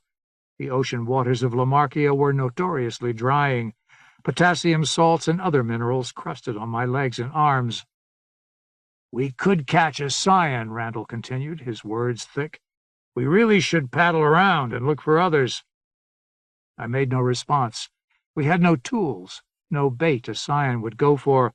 All the brown discs left by the storm had been gobbled before nightfall. We should have eaten them ourselves, had we had the presence of mind to scoop a few out of the waves. "Thirsty," Chateau murmured.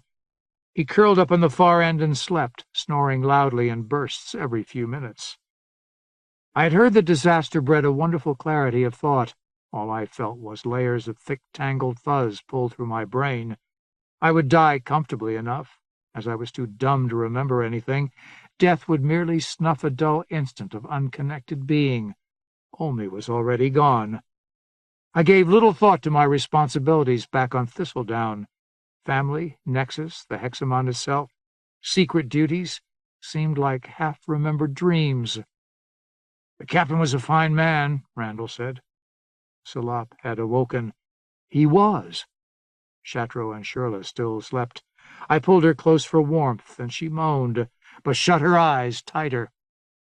"I wish there could be more like him on this world," Randall said.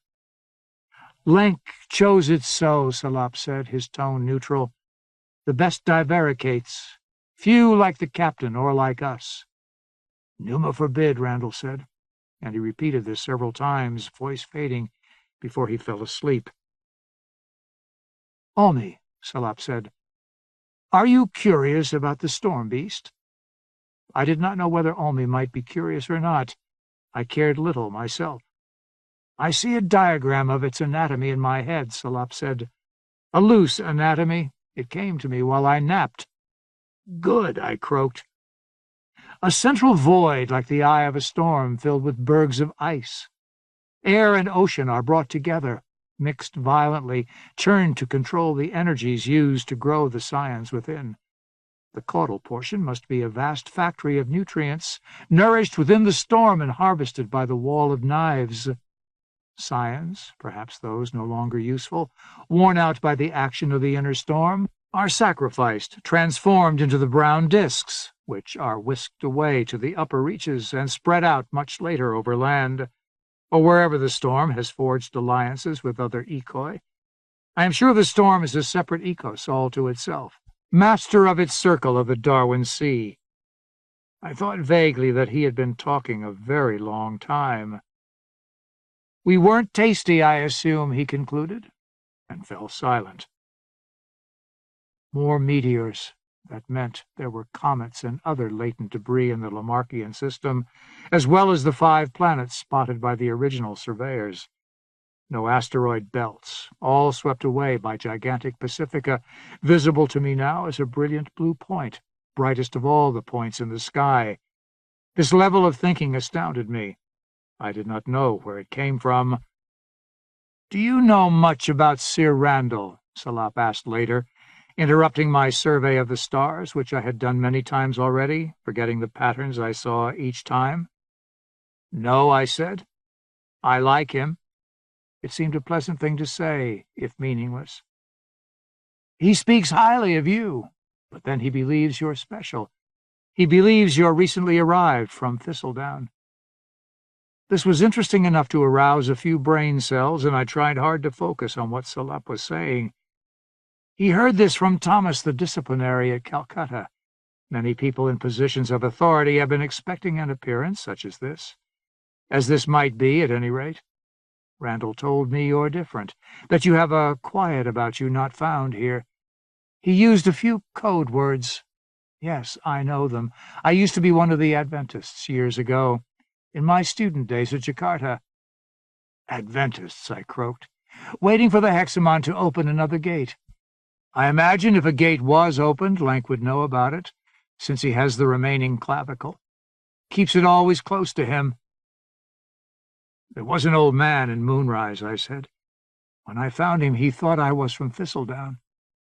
I laughed, making an unpleasant half-croak, half-bark. "I wish I was," I said. "Somebody would come rescue me now. A gate would open right over us." I sketched the phenomenon against the stars with a trembling finger. Randall took you on the ship and elevated you, he was so certain. Oh. Few know that we were Adventists. It doesn't lead to many promotions. Randall stirred, and Shirley began to push against my chest. Salop, a blurred shadow in the bright starlight, held his finger to his lips. Dying people say things. Stupid things. Confidences. What's stupid? Randall asked. Neither of us answered. Shirley stretched, pushing her foot into the cold water. She jerked it back. No ships? She asked, over the slap of the waves. No, I said. Shatro stopped snoring and sat up abruptly. Wide-eyed, he said, Did somebody try to push me off? No, Shirley said, but I've been asleep. I belong here as much as any of you. No denying it, Shirley said softly, as if to soothe him. I'm still strong, Shatro said, shaking his head like a tired bull. Randall leaned over and touched his shoulder, patting him as if he were a child. Shatro gave him a sidling look, eyes hooded, and hung his head between his knees. Dawn was a long time coming. Shirley and I held each other, and Salop talked now and then of the storm's design, and Shatro kept his silence. Randall sat upright on the planks, twitching his bare toes. Sometime in the dark the water all around us whispered, and long, blunt-headed necks or trunks rose from the sea. Curd-like clouds dappled what old cowboys would have called a buttermilk sky, swimming in star-thick black whey. The tall shapes glittered in the broken starlight, and they stood steady, patient, and I could not help but think they were interested in us. I lifted a hand and said, Take a bite. You'll know who I am. But they slipped back into the water, and the whisper and the low waves stopped. With morning, a feverish clarity gripped me. 14. The sky to the east grew yellow, then copper, and spread its smooth sheet of faded blue westward. A few dying shreds of clouds lurked to the south, none overhead. The steady weather in the wake of the storm beast was becoming more changeable. I saw my companions, the planked remains of the Vigilant, the somewhat rougher waves around us, with the sharpness of a fine line drawing, each line vibrating faintly and seeming to zizz in my ears. I knew with absolute certainty that we were not going to die. There was a great drama playing itself out here, and we were in the center of it.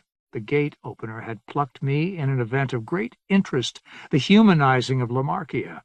Humans would populate the planet to exactly one-half its capacity, and humanoids would fill the other half.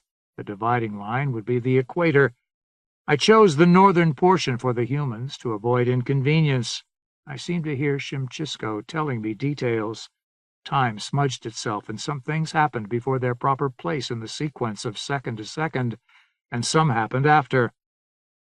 What came late was Salop's hoarse cry that he saw a ship. Of course he does, I thought. It's inevitable. If we're not going to die, there must be a ship. 1, 2, 3, he said. 4 ships.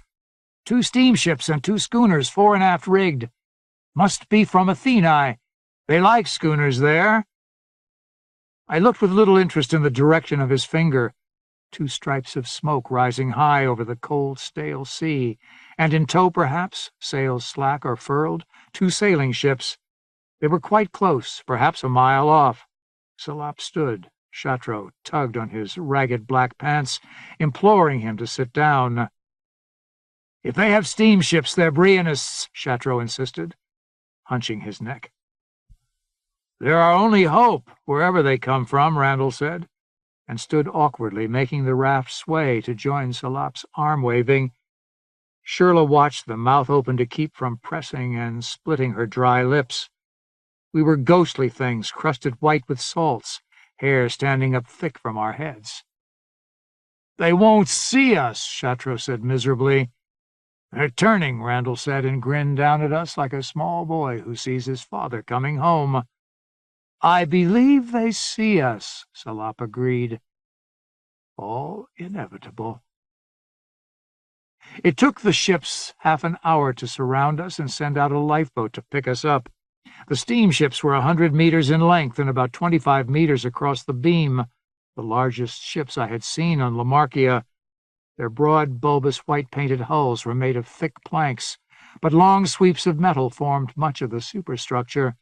Each ship carried 2-barreled guns, fore and aft, and a single smokestack put forth an opaque cloud. Within their hulls sounded the great thumps of powerful engines. The ships were blocky and ungraceful, but they looked sturdy. Men and women in gray and black uniforms stood by the rope railings and near the bows, watching and talking among themselves as a boat was lowered from one of 2 schooners. The schooners had dropped the tow lines. The wind was picking up, and crews were setting the broad sails on each of their 3 trees, getting ready to proceed once we were aboard.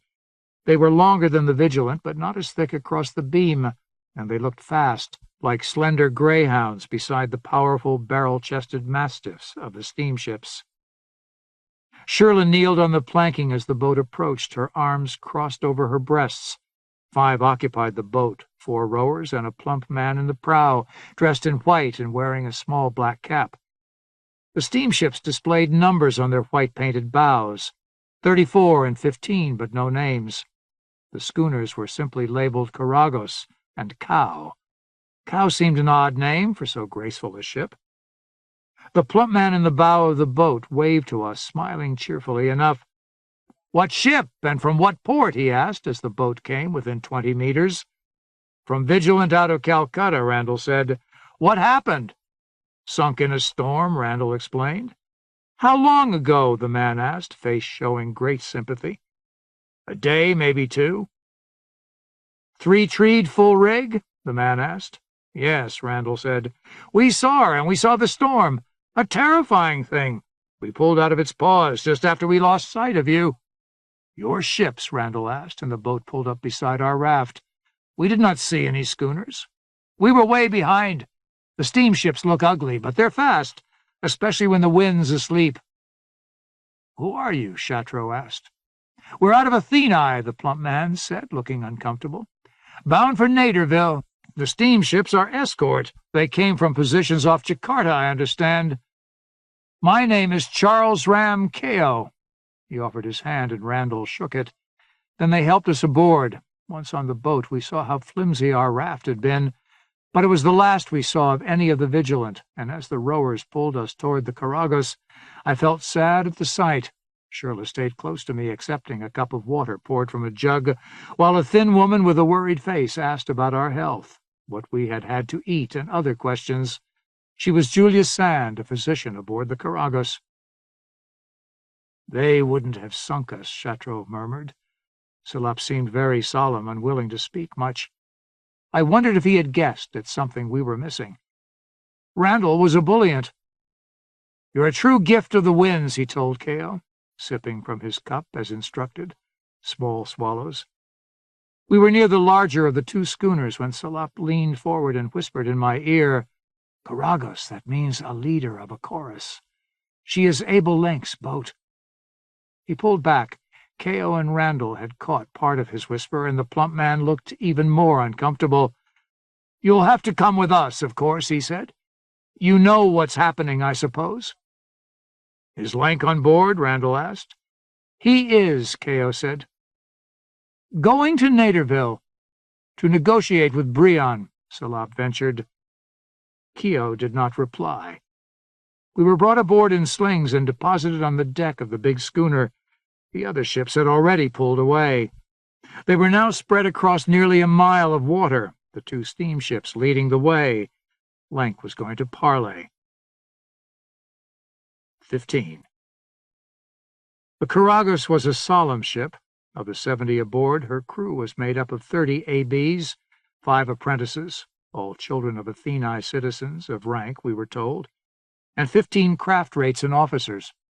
The remaining 20 were advisors, diplomats, and aides, and there was, of course, Lenk himself. The Cow carried a crew of 40 and 15 more diplomats. No restrictions were placed upon us, other than that we were not to bother Abel Lenk should we meet him on deck, which was unlikely. He spent most of his hours in the largest cabin, the captain's quarters, in the forecastle, in the company of his advisers and diplomats, working day and night, Keogh said. From this Randall and Salop surmised the ships were indeed going to Naderville. Officers and selected guests of rank bunked in the stern. The crew bunked amidships. The berths on Caragos were all filled. We were provided with new clothes, and Randall, Chatro, Salop, and I were given places in a private cabin formerly occupied by 3 junior ABs. Where they went, we were not told. Shirla shared a berth with 2 female ABs. We were being treated with remarkable politeness, and I soon discovered why. Keogh, assigned to make sure we were comfortable, informed us that the Good Lenk was greatly upset at news of the loss of Captain Kaiser Bach and the Vigilant. He believes the captain could have opened our eyes about Lamarkia, Keogh said, standing in our cabin handing out shirts and pants. Salop surveyed these fresh clothes with some displeasure. They were not black and not loose, but put them on without complaint. Abel Lenk looked forward to hearing about his discoveries in person. "We have lost all of our evidence," Salop said. "Still, I request an audience with the Good Lenk on behalf of Captain Kaiser Bach." "I'm sure he plans to meet with all of you," Keogh said. "You will dine with the officers and crew this evening. Food will be brought to your cabins this afternoon, should you request it." He smiled at us rosily, as if he were a steward welcoming us to a luxury cruise. "I'm glad to hear you are little the worse for your ordeal." Chatro fingered his red face delicately and winced. "What's going to happen in Naderville?" he asked. Keogh shook his head. "Not my place to say. Eventually we'll return to Athenae." Randall finished buttoning his shirt and stood, stooping to avoid the beams of the low ceiling. "I need to make a report on the loss of a ship to the captain and first officer," he said. "Of course, I'll arrange for a formal hearing tomorrow." "There's no blame, no reason for an inquest," Randall said softly. "The storm killed our ship. The captain did the best he could." "I'm sure of it," Keogh said, appearing as solemn as was possible for him. "We need to assess the losses for the shipping board in Athenae, of course." Randall nodded gloomily. Keogh asked what else we required. Chatro wondered if any Lisboo sap was available. "For our burns," he said, poking at his arm and wincing again. We were all red, our skins in sad shape from sun and exposure to the water.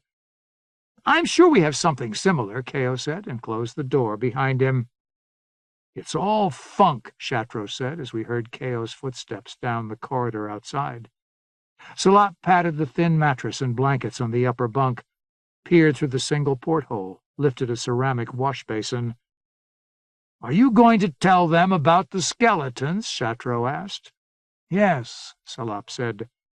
Chatro's face suddenly seemed to collapse, and he covered it with his hands, not crying but rubbing fiercely, as if to wipe away the burn and all that had happened in the past few days. "Everything we worked for, my training, education. We're lucky to be alive," Randall said. I touched Chatro's arm, pained by what he was doing to himself. "Leave me alone," he growled, jerking away. "Please," I said, "don't rub your face like that." "What do you care?" he demanded, standing up from the lower bunk and bumping his head on the rail. "Enough," Salop said. "Why are you so angry with this man?" Chatro stood in silence for a moment, hands limp by his sides. "We're all equal now," Randall said dryly. "Let's make the best of it." "It will be a long time until we are back in Calcutta," Salop said. Chatro went to the porthole and looked out at the ocean, his face peachy red in the glare. "I request to be relieved from my contract," he said. "I may seek employment in Naderville." He glanced around at us. "I'm sure they need researchers." "They probably do," Randall agreed, "though I doubt that Good Lenk will appreciate it." Chatro dismissed this with a wave. "He's going to Naderville to surrender," he said. "Brion isn't coming to him." Again Chatro stated what seemed obvious to all. In the afternoon, after a lunch of real wheat bread and salted red briar cheese, a delicious specialty from Tasman's Silva, I walked with Shirley around the ship, examining the Caragos's graceful lines, admiring the craftsmanship of Lenk's personal ship. It was said that Lenk had turned down his advisers when they suggested such an appurtenance, and it had taken them years to convince him to change his mind. He needed to be able to travel in comfort with the people necessary to the growing government, of which he was still spiritual and political head. His presence on the ship gave the Caragos a special quality that Vigilant had lacked, a sense of grandeur. In design and rig, however, she was simply graceful and very well appointed. In truth, I devoted less attention to the ship's details than I did to Shirley. Between meetings with curious crew who exchanged greetings and asked about our health, we walked in silence, shoulder to shoulder. There was no longer a Soteria to catch us flarking, or a Rydeum to cluck at us in her motherly way, and no real sense of direction or duty.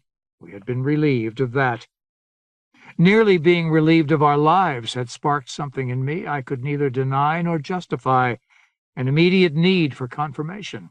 My life was too flimsy not to get on with basics, and Shirley satisfied one very real basic: female companionship. How far we were to go I did not give much thought to. The direction seemed obvious. If and when the time was right, I would make love to her. As we walked, I examined Shirley with different eyes. She was not beautiful, not ugly, face and arms red with exposure, skin shiny with ointment and beginning to flake, hips ample, legs short but well-shaped, trunk long, neck long, head and face round, hair, of course, ragged, brown eyes, small but intense and focused. She seemed ready at any moment to become satirical or critical, but she did not. In her motions and few words she seemed very vulnerable, very open. On the bow, away from the general activity of the crew, we watched the broad blue ocean and cloudy milky sky, the blurred ball of the sun. "Do you ever think we should have died?" she asked, eyes crinkled, lips drawn up in a half-grimace. "Why?" I asked. "They were our shipmates. Our captain died." "No reason for us to join them," I said, with perhaps too much briskness. "I wonder—" "Don't," I said, irritated. "That nonsense just makes things worse. We're here because we survived by chance in our best efforts. We can't be blamed for their deaths." "Will you ever be part of anything?" she asked, glancing at me with quizzical eyes. I could give no honest answer. "You have always been a terrible risk, Sir Olme," she said, looking away. I tried to steer our talk in another direction. "I've been incredibly lucky, actually," I said. "Why lucky? And why do you never—" "I was lucky to find a berth on Vigilant. I was lucky to survive its sinking, and now I'm lucky to be sailing to Naderville with Abel Lenk." She could not guess how true this was. If I was to be at the center of things, I had been placed in remarkably apt situations many times. The gate-opener had found its mark with supernatural skill. She puffed out her cheeks dubiously. "You don't make any sense," she said. "I'm lucky to be placed beside you." There. The maneuvering was fairly begun again. "You want to see my tits?" she asked, totally serious. Again I laughed, and this time her eyes narrowed in pain. "You are remarkable," I said. "Do you know what I mean when I say that?" she asked. "Not really." "The obvious. I'm joking, and this time I'm not joking. All right?" She had me baffled. "Sir Olme, whoever you are, whatever you really want, I think I know one thing about you, one thing certain right now. We almost died. That makes us horny. Your body wants me. You want to take me someplace private, but we'll do our little social dance on the deck first.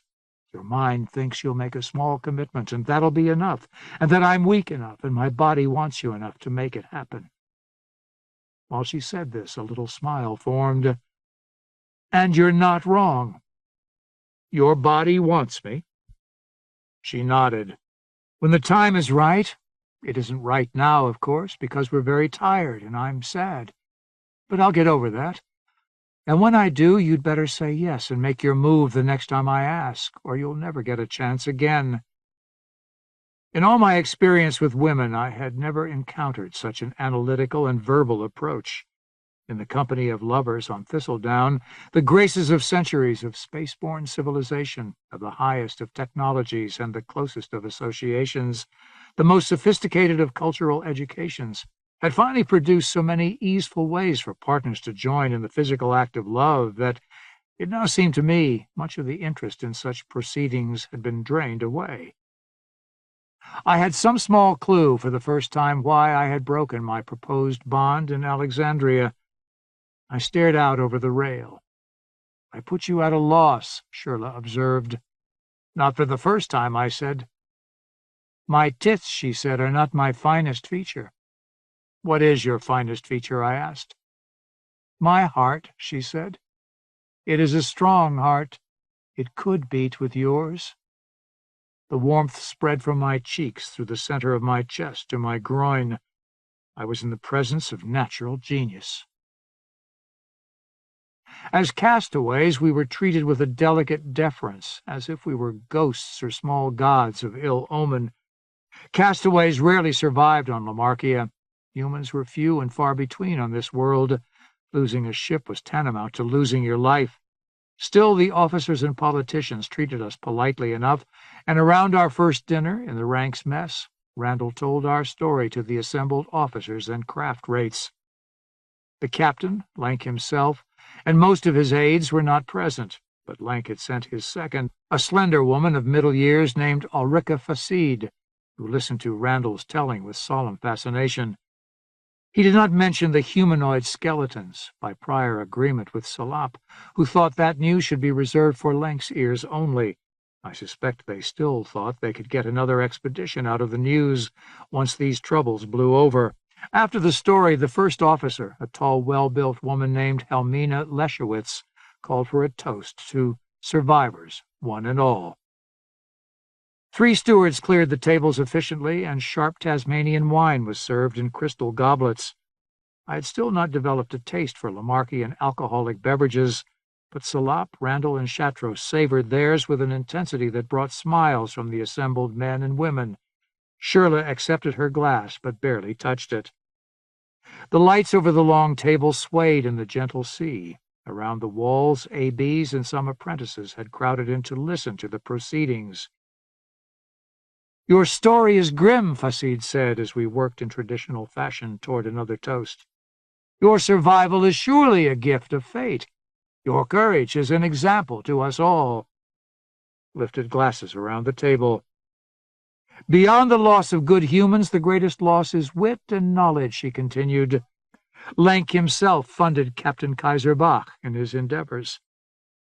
I studied Facide, but she was too practiced to reveal much about herself. As with the best politicians I have known, she seemed at once present and real, yet gave out little useful information.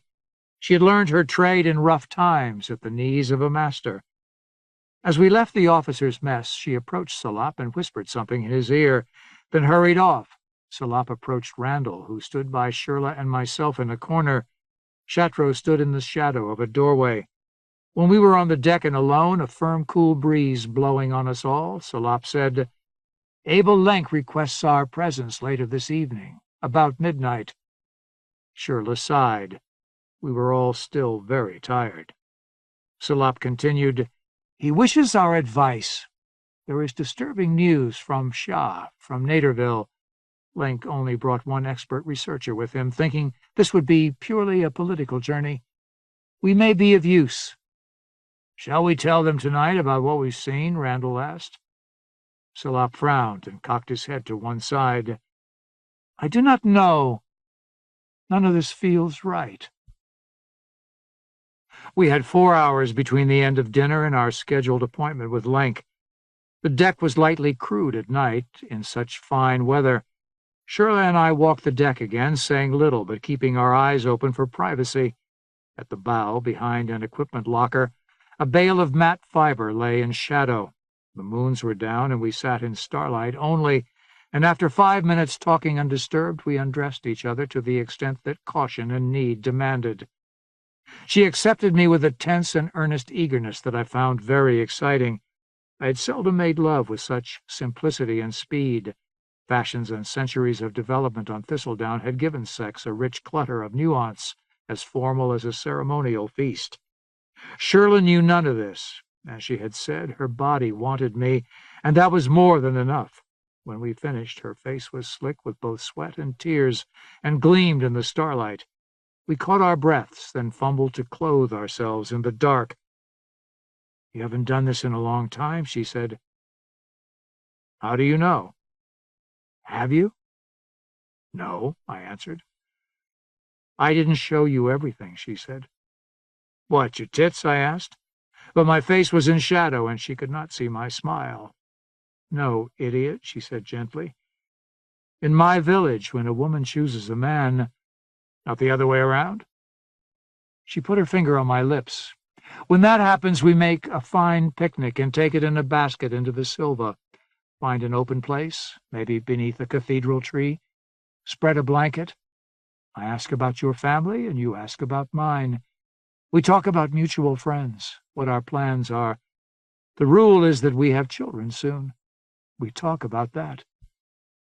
I've met a woman here who resented being made into a brood mother."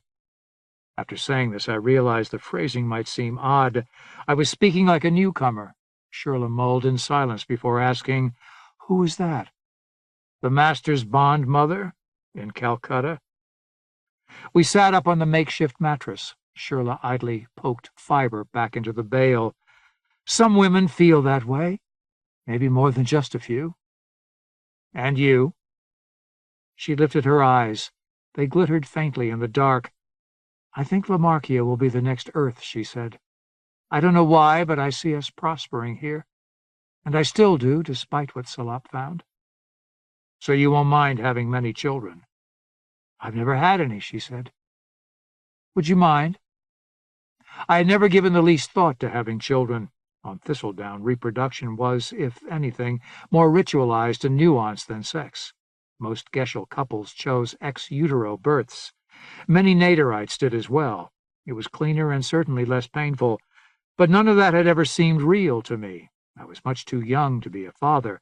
The one artificial capability not removed from my body was conscious choice of whether or not to be fertile. "I asked you first," I said. My throat caught and I coughed. "Makes you nervous?"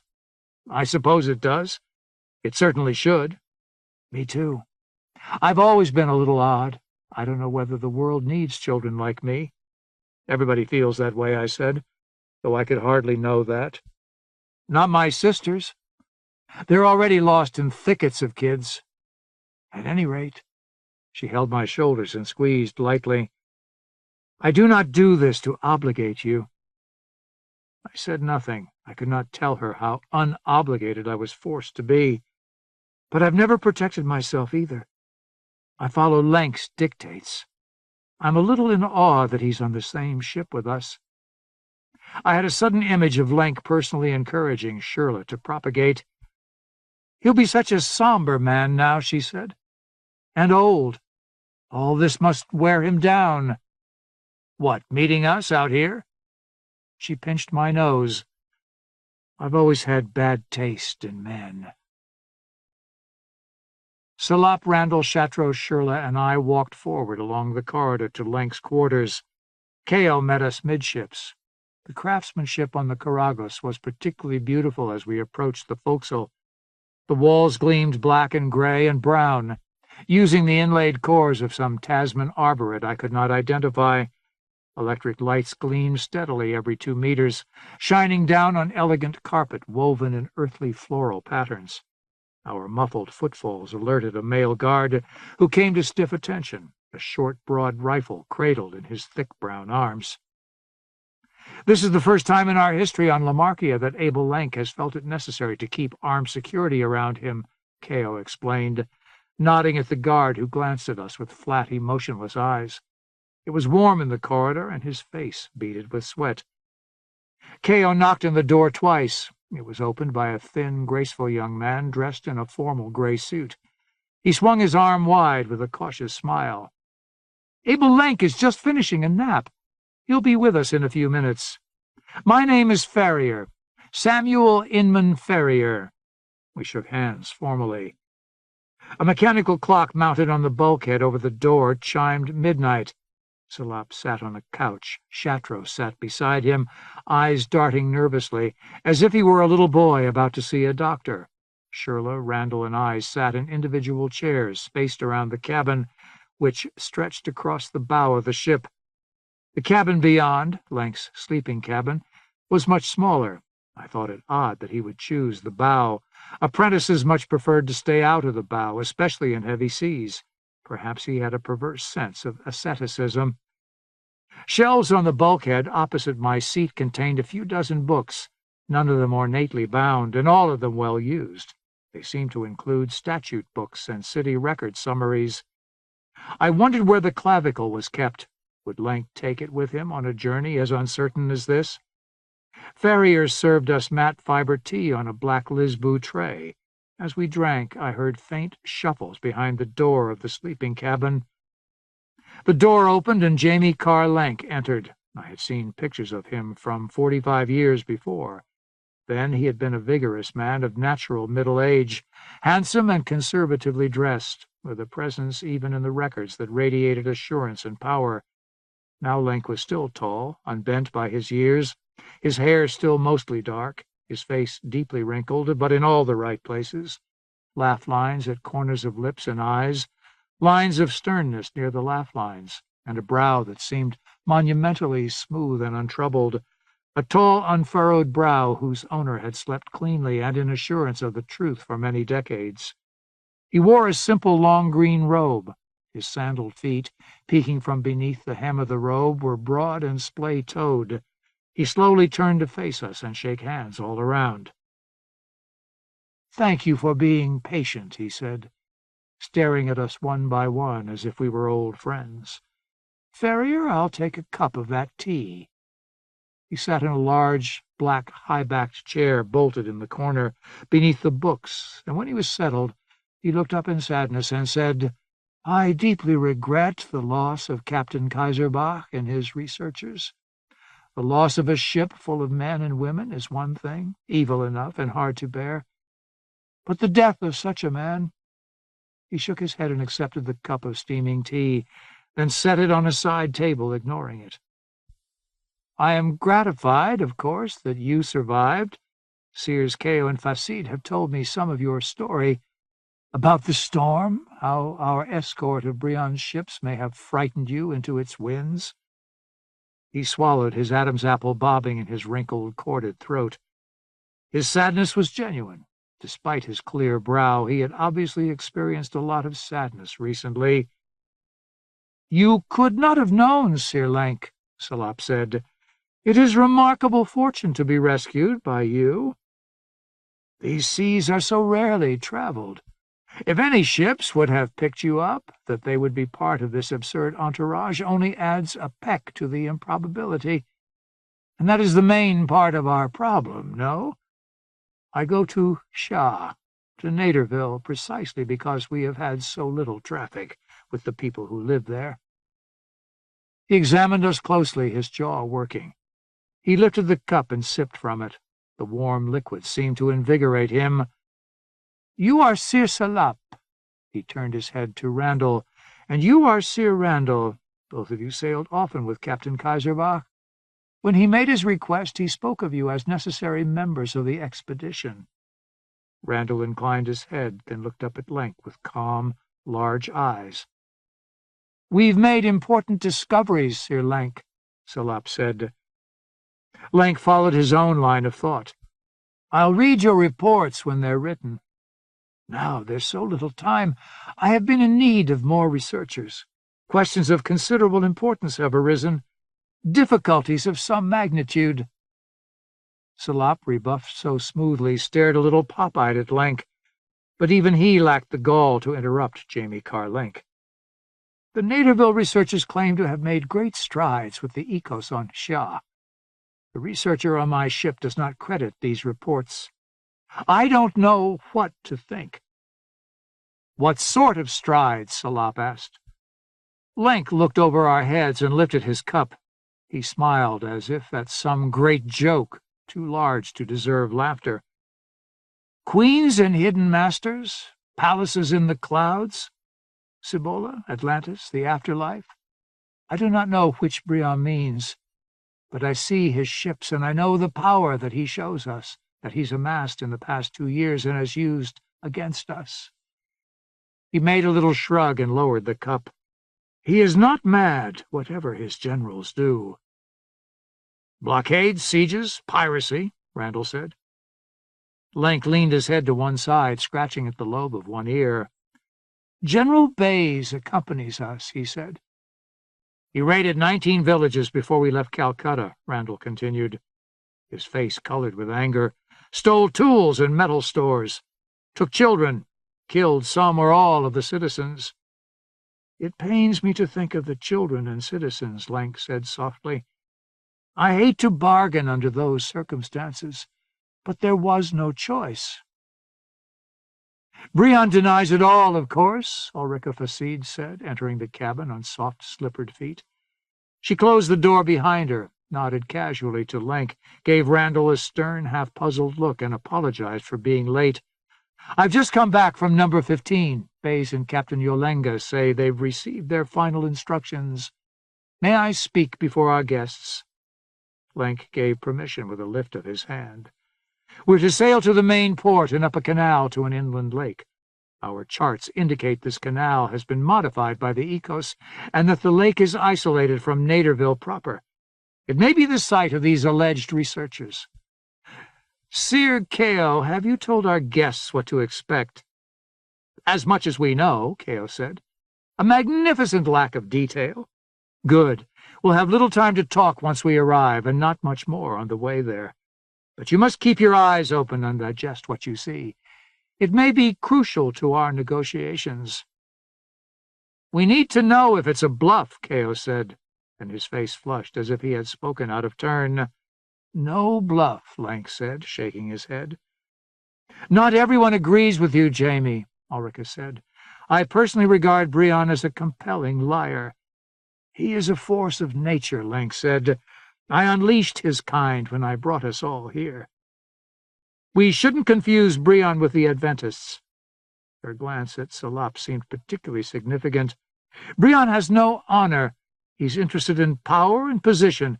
He uses Bayes as his iron fist and hopes to isolate himself from the moral consequences. Facide stood beside Lenk and examined him solicitously, touching his wrist like a doctor. You're tired, Jamie, she said. Time for a good night's sleep. He stared at us with a wry smile. I do not sleep the night through. That leaves me with far too much time to think. But Ulrika, Sir Salop, seems to have something he wants to tell us. Can it wait? Ulrika asked Salop, eyes flashing, a challenge. I would prefer to speak now, Salop said calmly. So important? We believe so. What is it? Lenk asked, leaning forward, elbows on knees, clasping his hands. I glanced at Shirla and Shatro. Shatro seemed lost in his own thoughts, staring at the richly woven carpet on the floor. I wondered about his quiet concentration. Shirla appeared out of her depth, frightened by the social altitude, yet fully alert. Salop told them what we had found on Martha's Island, concluding with the loss of all our specimens in the storm. Ulrika's lips pressed together until they formed a grim straight line. Lenk's shoulders hunched around his neck. Dear God, Lenk said. He gave no sign of either believing or disbelieving. That doesn't make sense, Facide said, though without conviction. Kao and Ferrier stood in silence, as if absorbing news of the death of a loved one. It is true, whatever we wish to believe, Salop said. Some misinterpretation. Remains of humans, not science, Facide murmured.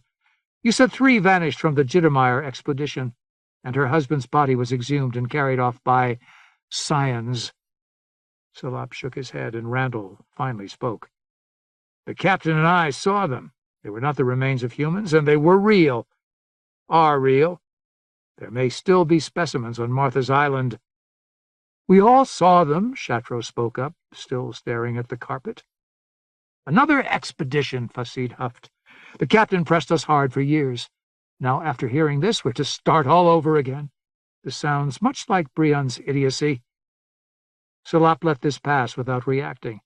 Randall edged forward on his seat, but Salop touched his arm, and he remained silent. "We'll be in Naderville in 2 days," Lenk said softly. He stood, and Ferrier and Facide each took an arm, helping him toward the door to his sleeping quarters. Ferrier opened the door, and Lenk turned to Salop before passing through. "Was I mistaken to bring us here? Are we to be rejected like a plague by the entire world?" No one spoke. Facide saw him through the door, and Ferrier accompanied him. Then she turned to us, and her eyes drilled into Salop. "How dare you?" she spat. "How dare you bring us such nonsense for your own political gain?" Salop's eyes became hooded and dangerous, and he gripped the arms of his chair until his knuckles whitened. "This wonderful man has the weight of the entire planet on his shoulders, and you bring him ghost stories, all to maintain your beloved scientific stature." Randall sat up, his voice harsh in the small cabin. "Sir Facide, you're very mistaken." Facide pushed her hands out in disgust and turned away. Kao seemed in an agony, caught between supporting Facide and remaining a genial host. Randall squared off with her in the middle of the cabin. "I've had enough of ships and the sea for a lifetime. I will gladly retire to Jakarta or Calcutta, or Naderville if it comes to that. But that will not stop the truth of what we saw. You oppose all our research out of ignorance and devotion to some faded philosophy that has served none of us well," Randall continued, his words sharpening to hisses or dropping to growls. "Captain Kaiserbach debated you over and over, hoping to find some shred of sense. You have poorly advised good Lenk, Sir Facide, and if you continue to play the fool, I will bring you low." The grim pronouncement carried an element of comic opera, but it was heartfelt. Facide's eyes seemed lost in shadow. "There's no time for this," she said smoothly. "Whatever happens in the next few days may bring us all low. Compared to General Bay's, your threats are small rain." She walked around Kao and left through the port-side door. Randall took a deep breath and looked at Kao as if he had a little more anger to vent should anyone want to challenge him. Kao raised his hands. "I think we should all rest," he said. "It's been very tense." "I'm sure it has," Salop said, taking Randall's elbow. Randall took a deep breath, stared around the room, and lowered his head. "Let's go." We retired to our own cabins. Randall joined Shirla and me on the deck the next morning to survey the ships and the surrounding waters. The weather was calm, the ocean smooth. "Salop's asked for notebooks. He's preparing a full report for Lenk," Randall said. He shook his head sadly. "I should have kept my mouth shut. I've just made us a stronger enemy." 16. Shah became a dark line on the horizon early in the morning, half obscured by thick patches of cloud heavy with rain. As the 4 ships drew closer to hand, we were hit by several squalls, and with their passing, Caragos and Kao took advantage of a fresh, vigorous wind, set their sails, and cast loose of the steamships. 10 miles out, all 4 ships were met by 3 fast sloops. One carried 2 pilots for our schooners, and they boarded to guide us into the harbor. Our pilot took his post by the wheel and gave quick, precise orders. I knew their type: young, earnest, nervous, terribly afraid of making a mistake. They had been raised under harsh conditions, I guessed, in a society pushed to the very edge. Shirla stayed by my side. "I don't like it," she said. "The steamships, the crews, the pilots, they all look stiff." The clouds blew south. Lenk's ships put on a glorious show, sails brilliant white in the morning sun, and even pulled ahead of the steamships for a time until the pilots ordered us to furl our sails. Us. Our. I had taken sides in this dispute. Perhaps from the moment I arrived and saw the slaughter at moonrise, I could not be objective. The more I saw, the firmer my commitment became, yet I could not simply dump all my objectivity. I owed nothing to anyone but the Hexamon, and all of these people were equally in violation. The coast of Shah was painted by bright sun. From the sea, the shore had appeared deep brown, spotted with red and dark purple.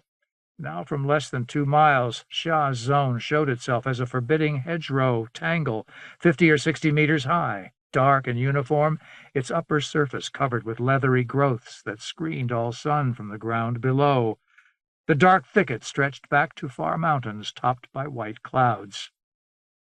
Baker had believed that Shah was older than most other Iqoi and had developed early in the biosphere's history, before oxygen had reached current levels. The leathery covering on the hedgerow silva might have protected against ultraviolet light, which penetrated the atmosphere easily before the buildup of an ozone layer. I thought of the immigrants surveying Lamarkia from the hastily opened gate, trying to pick the best place to settle, choosing Elizabeth's land because it most resembled an earth landscape, even though the colors were wrong. Salap came on deck, notebook under his arm, and looked at the coastline, black hair tossed by the wind. He squinted and pointed a long finger. "It is like this everywhere on the continent," he said. "Dreary, a terrible place to settle. Hoagland's followers had to hack their way in, do without sun for months at a time, live like beasts in a cave. Still, for all that, they founded a city." Naderville was smaller than Calcutta. Even now, according to the best guesses, it contained less than 4,000 citizens. I had to adjust my sense of scale to regard such a limited population as a military force to be reckoned with. Shirley and I sat near the bow, a little awkward that there was no work for us to do. The habit of the sea had gotten into her more than into me, and the nervousness of being on a ship and not working made her open up as she never had before. She told me about her family in Jakarta, actually in a little village called Resorna at the tip of a spit of land 5 miles south of Jakarta.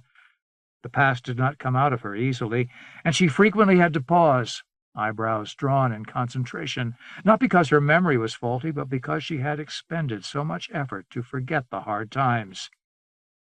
During the fluxing, when she was a young girl, her family had taken her from Calcutta and traveled with a dozen other families to Jakarta in Patan's zone, where edible phytids grew in more abundance, and where some land had sufficient natural minerals and was easily cleared for farming. The winters in Jakarta were always mild, but there had still been hardship. Patan's zone had prepared itself for some onslaught by the newly united zones, and most of its scions, arborids, phytids, and mobile types alike, had coated themselves with waxy armor and gone dormant for 3 months. "We had enough food from our own crops by then," Shirley said. "But I was scared. My brothers and I kept a pet scion, a dipper, and I found it sealed up on the porch in front of our house one morning. The next day it was gone. It had broken its rope somehow. It had never done that before. Then Patan returned to normal. I guess it decided Elizabeth wasn't going to attack." She told about her family, uncles and aunts, first father and first mother, her biological parents, and her second father and second mother, who had no children of their own and treated her and her brothers with doting kindness. She remembered no third set of parents. That made sense. Triad families, designed by a society where children seldom numbered more than 2 to a set of parents, became unwieldy when there were 6 or 7 children to each mother and father. She was lucky, she said, to have had a second set, though she felt sorry for them, not having biological children. She talked about several women in her village coming down with an odd malfunction, not exactly a disease, some sort of immune challenge that caused their ovaries to become inflamed. Several had had to have their ovaries removed. The rest were fortunate, she said.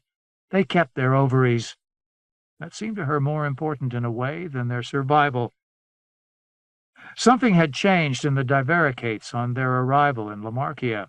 Lenk had encouraged new births, of course, but divaricates had generally had no more children on Thistledown than other Naderites, no more even than most Geschels. On Lamarkia, having children had become a ruling passion, as if some hidden tribe had been awakened, and the human race, isolated as this weak little seed on a huge world, had needed to spread its limbs and foliage far and wide once more. The ships were guided into Naderville's harbor in the early afternoon. The city perched on a headland on the northern side of the harbor, its back to a wall of thoroughly tunneled hedgerow thicket. To the south was a natural spit of rock and sand that served as a breakwater.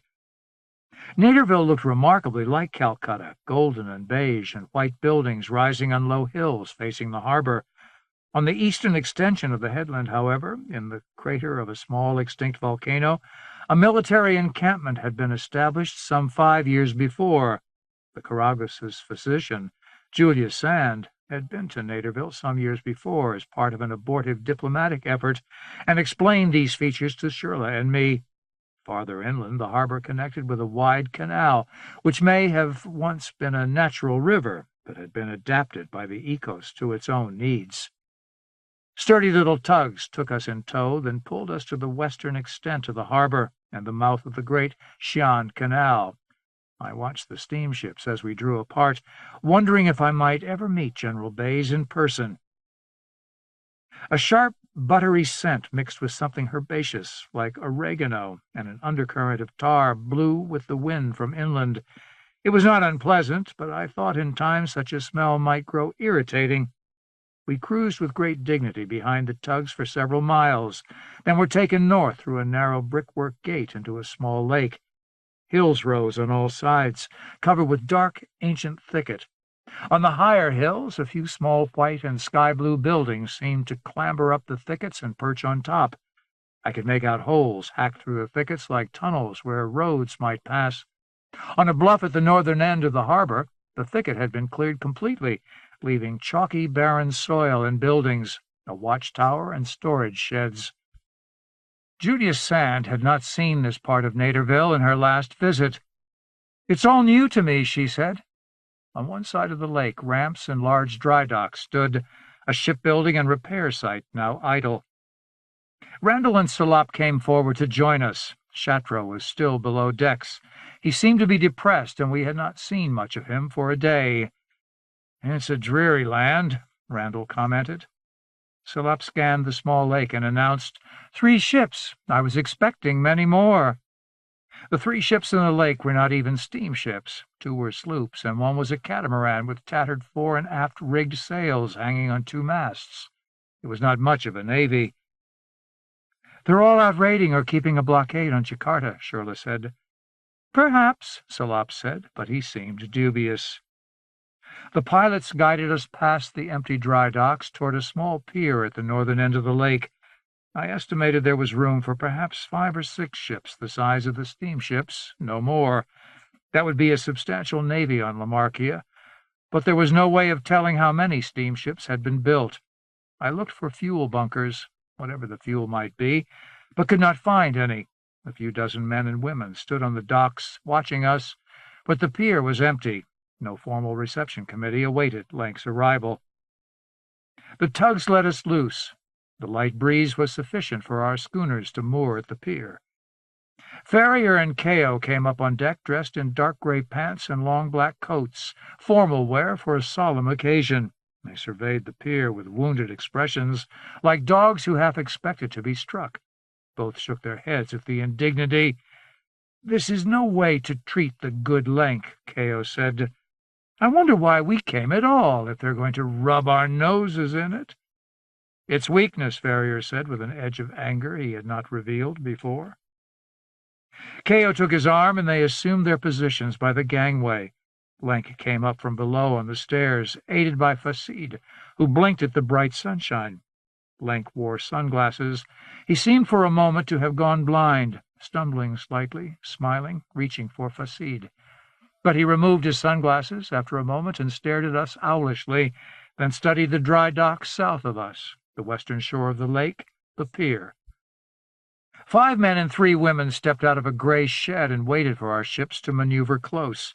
3 young men near the bow tossed lines to them, and our ship was pulled in and tied up. All sails were furled. We waited several minutes. The lake was still and quiet. The Silva had not made a sound since our arrival. A single road stretched from the harbor through the hills to a tunnel in the high thicket beyond. It did not look promising. "Are they expecting us to walk?" Ferrier asked in disgust. "Intolerable," Fasid said, but Lank raised his hand. "He's feeling his power," Lank said. He pressed his teeth together and drew his shoulders up. I thought I saw a brief spark of anger, but it might have been some internal twinge, a sore joint, or other infirmity of age. "Let him have that much." A reception committee, of sorts, was just now coming down the road. An electric truck passed through the main gate to the harbor and pier, followed by 4 small electric cars and a wavering line of men and women on bicycles. Shirley whistled at all the vehicles. "There aren't that many in all of Calcutta," she said, "except for tractors." What had seemed at first glance, then, to be a paltry show of ceremony was sufficient to impress the people around me. The gangway was pushed across to the dock and secured. The dock hands, arranged along Caragus's moorage, craned their necks curiously, looking for Lank. Whatever Brion's social changes and political pressures, the citizens of Naderville still expressed an interest in the good Lank who had brought them here. The truck and cars and bicycles rolled out onto the pier. The truck whined to a stop. The cars parked behind, and the bicyclists, all dressed in gray and brown, braked to a halt around and between them. Everybody paused for several seconds, waiting, and then the doors of the truck opened and a man and a woman got out. The car's drivers opened their doors and got out as well. They all wore black, with little round hats pulled tight on their heads like swimming caps. The man and woman from the truck were dressed in white formal suits. They resembled socialites at an early first-century thistledown full-dress occasion. Producing a walking stick, the man stood beside the woman, and they advanced together toward the gangway, where they paused. Clearly they expected our party to disembark now. Up to this point, however, not a word was said on either side. The only voices were those of the crew, arranging the sails and rigging, and even they spoke in hushed tones.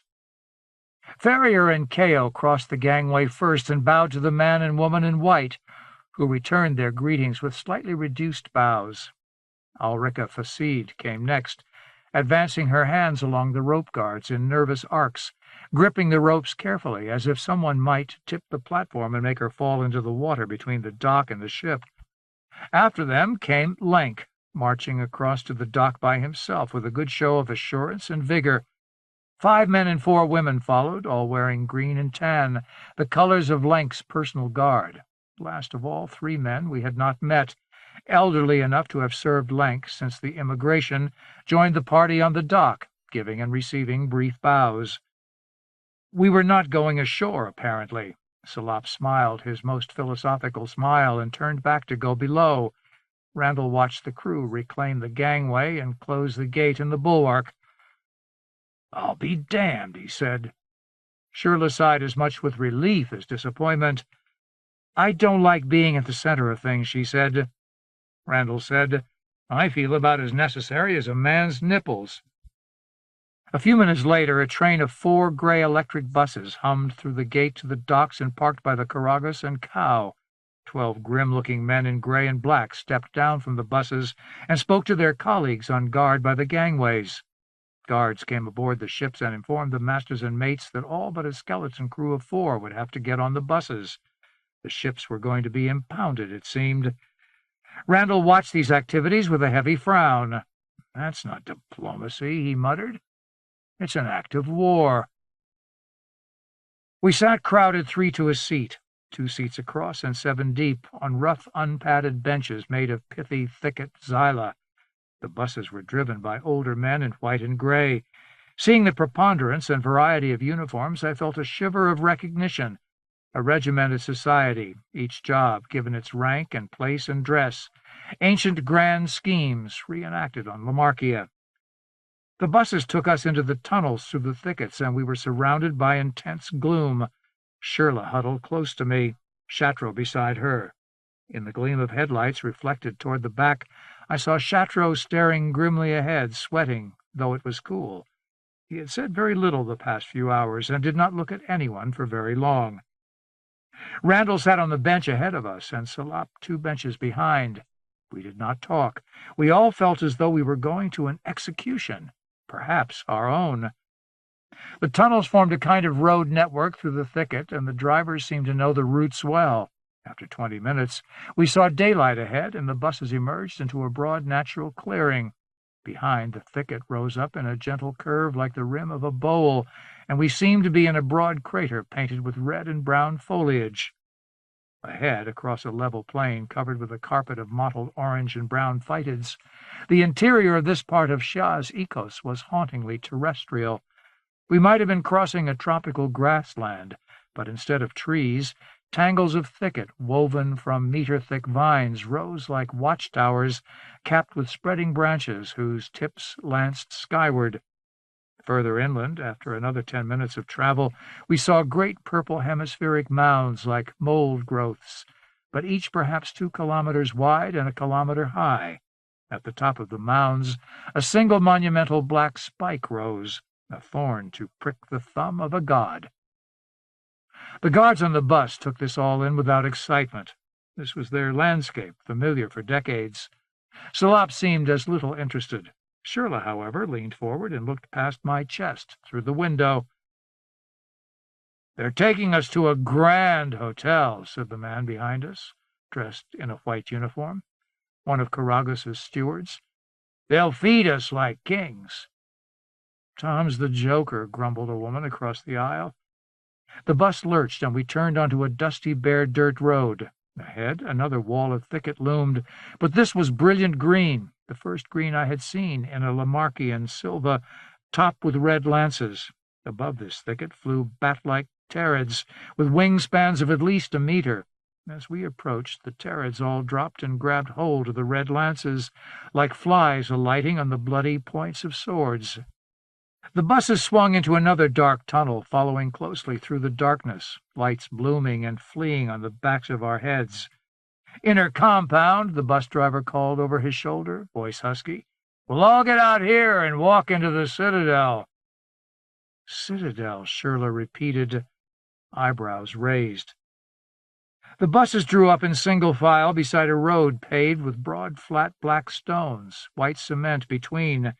We left the buses and stood in groups on the edge of the road, the sun brilliant and hot overhead, the sky tinted orange. Shading my eyes, I saw the sky was filled with tiny flying things, orange, yellow, and brown, each no more than a centimeter square, flocking in thick clouds about 20 meters over our heads. At the end of the road, a blocky stone wall rose high enough for its top to be blurred and half obscured by the yellow and orange clouds.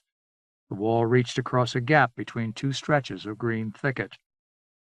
The guards took us from the buses with a minimum of cordiality, lined us up in 2 rows, and urged us forward toward the stone wall. Shirla stayed resolutely beside me, Chateau, Randall, and Salop ahead. "Excuse me, is this where Abel Lank is staying?" a sailor from the Cow asked a bulky, thick-faced guard. The guard shook his head, raised his lips in what might have been a smile, but more resembled a grimace of discomfiture, and pointed to the wall. I studied the faces of the guards without catching their attention. Flat expressions and muscle predominated, hair cut short but for a lock on the left side, which trailed to the shoulder, uniforms neatly pressed, but judging from their movements, only fair military order. Some managed to talk or smile briefly to the 2 lines as we were marched, but their character and behavior did not reassure me. I felt as if I were back in the slaughtered village of Moonrise, and my neck hair bristled as it had not even during our time in the Storm Beast. The longer I stayed on Lamarkia, the more I felt sure I was going to die here in an ancient and degrading fashion. I longed for Thistledown and could not imagine why I could ever have accepted such an assignment. "I wish the storm had eaten us," Shirla muttered. I touched her elbow with my hand, a brushing gesture that still caught the attention of the thick-faced guard. He gazed at me out of the corners of his eyes, pulled his lips together, and shook his head slightly. At the gate in the wall, a small, deep-sunk pair of doors, barely wide enough for 2 to enter abreast. The lines were halted, and the guards milled about, making last-minute checks for anything we might be carrying. They poked and prodded us like animals, conferred, and then the senior officer, a tall, stoop-shouldered fellow whose uniform sleeves rode up on his arms, called out, and the doors swung wide. We entered the wall. 17. Dark stone, cool shadow for several meters, then an intense milky green light that seemed to hang like a canopy of fog. The air smelled sweet and slightly bitter. "Don't be alarmed," the stoop-shouldered senior officer called out as the lines marched into the greenness. "It's no worse than taking a shower. We've all done it. Your Abel Lenk has done it and said it was a pleasure." Small scions no larger than midges filled the air, and a swirling mist alighted on our skin and crawled beneath our clothes until we each wore a pale green coat. Shirla squirmed and tried to brush them off, but they clung tenaciously like living green oil. "Do not be alarmed," the guards repeated, and the thick-faced fellow reached a xylos stick past me and poked her in the back, bobbing his head at her. I restrained a strong urge to grab the stick and shove it back. "These are servants, not pests. They clean you up for your visit with Sir Brian." After a few minutes of mild discomfort, more at the thought than the actual sensation, the tiny creatures rose into the air again and hovered above our heads, filling the upper reaches of a large white-walled cell open at the top to the sky. I turned to look at Randall and Salop. Salop lifted his arms, the last of the tiny scions rising from him like green steam. He seemed stunned, his face slack, more surprised than he had been upon seeing the humanoid skeletons.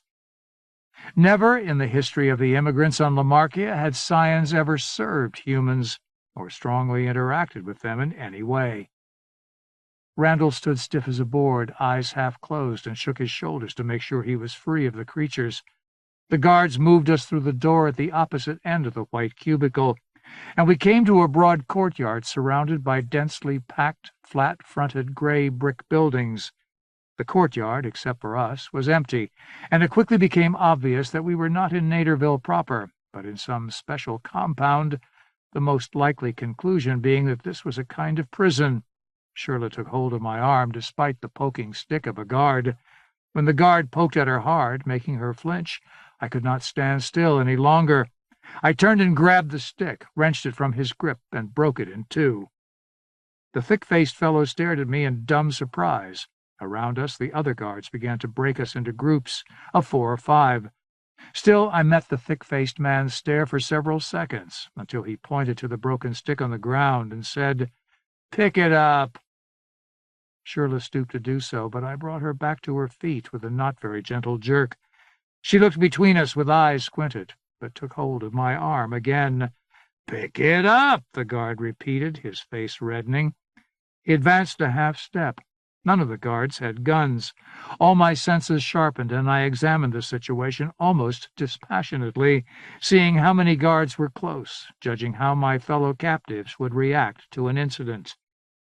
Randall intervened. "What in the name of the good man is this about?" he shouted, charging between us and standing stiff-legged, arms held up, fists clenched, as if he meant to fight the man himself. "What is this brutishness?" The tall, stoop-shouldered officer had also seen the brewing confrontation and strode to Randall's side. "Pardon this, please," he said, his voice soft. "No harm is meant. No harm is meant." Thus soothing and separating us, the incident was brought to an end, and we were divided peacefully enough and led through different doors around the compound. Shirla and I were separated, but there was nothing we could practically do other than provoke another incident, which I felt we would not be able to conclude in our favor. Shirla looked at me, eyes wide, then swung her head away abruptly and walked with her group of women through a narrow xyla door. I could not tell whether she felt betrayed or simply had resigned herself to whatever was going to happen. She hated confinement. I dreaded the prospect myself. The rooms within the gray brick buildings were uniform, 4 on the ground floor, and I presumed 4 on the upper floor, accessible through a stairwell rising from the middle to the rear. Each room was equipped with a single small square window, 2 double bunks, a table, and chairs.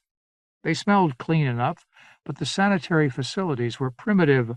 A hole in the floor in one corner, a single tap for water that also served to flush the hole. "You won't be here for more than a few hours," the thick-faced guard said. He closed the door on Salop, a steward named Racine, myself, and a young sailor named Cortlandt. We settled ourselves as best we could, introduced ourselves, tried to pass the time. Lying in my bunk to doze, I saw something scratched into the bricks of the wall. A crude drawing, a head with round eyes and a downturned mouth, arms and legs sticking out of it, hair in jags. Beside this figure, 5 crude letters, B-O-B-R-T. We looked for and found other drawings scattered around the room on the floors or walls. "Children," the young sailor, Cortlandt, said. Salop let his shoulders droop and lay on his bunk with a sharp expulsion of breath. "Sir Olme, I am ashamed," he said. I shook my head, but could not think of anything to say. The hours passed, and it grew dark outside. No one came for us, and no one brought information.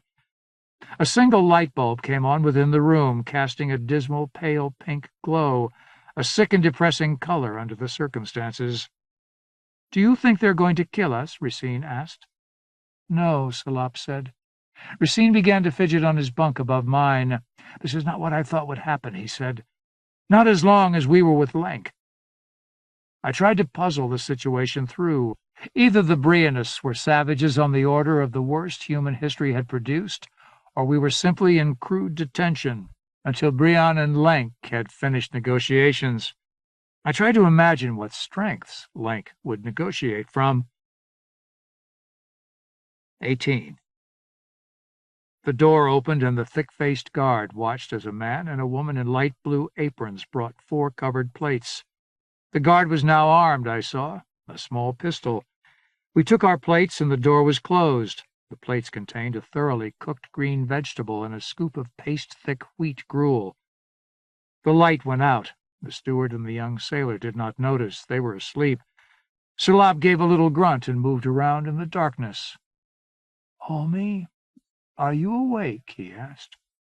"Yes." "Lenk said Brion had a great secret. Do you think he meant using the Scions as servants?" "Perhaps." "Do you know what that implies?" "I think so," I said. "It could dwarf the importance of our little skeletons," Salop said. "It changes the way we have to think about the Ikoi." He lapsed into silence, standing in the middle of the room, facing the dim glow of the square window. "I am lost," he said. "Everything I knew is turned upside down. All my studies, everything the explorers found or thought they found. Brion has gone beyond us all." Salop came closer to my bunk and whispered, "What are you going to do?" "I'm going to stay here like you until they come and get us." "Unless you're from the Hexamon." "What do you think, that they'd send some sort of superhuman? You want me to break down the walls and let us escape?" Salop chuckled dryly. "If you were from the Hexamon, would you reveal yourself to Brion or to General Bays? It could make a significant impression." "This is stupid talk," I said. "The disciplinary was crazy. Randall was gullible. I'm no superhuman." Salop stood. I heard him rubbing his hands together in the dark. "I have no wife and children, no alliance with a family," he said. "I have never cared much for family life, but I have always taken care of my researchers, my assistants, my students. I've failed." "We're all helpless," I said. "You don't get my meaning. I have always seen a single bright thread of destiny stretching ahead of me, and I've felt those around me would be safe as long as that thread stretched taut." "You're not dead yet," I said, finding this line of talk no more useful than the last. "I have never known what to think of the good Lenk," Salop said. "When we followed him here, he seemed all-knowing, very thorough, but he has not handled the factions well. So much rancor, so little resolve. I'm willing to crack heads, I believe." "You think he should have cracked a few heads?" "I think he should have been prepared to do what needed to be done, ready for what happened. Perhaps the dream is over for Lenk." Cortlandt stirred and poked his head over the edge of the bunk. "Have some courage," he said in a harsh whisper. "Don't speculate about things you can't know. Brion may be in for a surprise." "What kind of surprise?" I asked, suddenly intensely curious. The situation had been entirely too simple when history demanded that it should be complex and dynamic. I'm just a sailor. I don't know much of anything. But length never plays from weakness. Salop made a small chuff of disbelief. Let him surprise me, and I will be in his debt even more. We're all in his debt, Cortlandt said, with little boy confidence. He took us from Thistledown. General Bayes doesn't know everything. You were born here, Salop said. You never saw Thistledown. How old were you when you came here? 20, Salop said. And you, the sailor asked, aiming his voice in the dark to where I sat on the lower bunk. I was born here, I said. I never saw Thistledown. I've read about it. Salop said nothing. I never liked hearing stories about Thistledown, Cortlandt said. Too much for any human to think about. And Lamarkia is not? I asked, chuckling. Lamarkia is like length, the sailor said. Benevolent, but full of surprises. The green, Salop said. Yeah, Cortlandt said. Why green? Salop did not answer. Racine, the steward, snored on. I dozed a few hours and came awake just before morning. Through the window I saw a reddish natural stone surface mottled with drooping dark green shapes like melted fern fronds. Banging noises in the courtyard of the compound awoke Salop, Racine, and Cortlandt.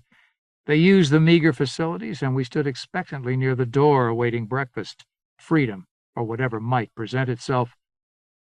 The thick-faced guard opened the door and waved us outside.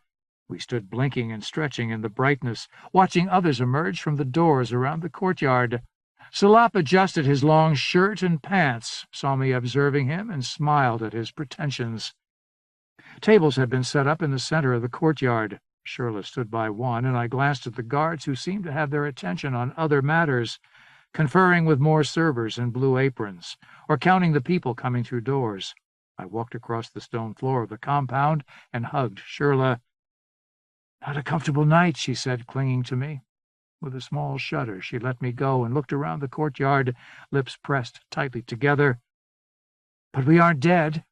There seems to be breakfast.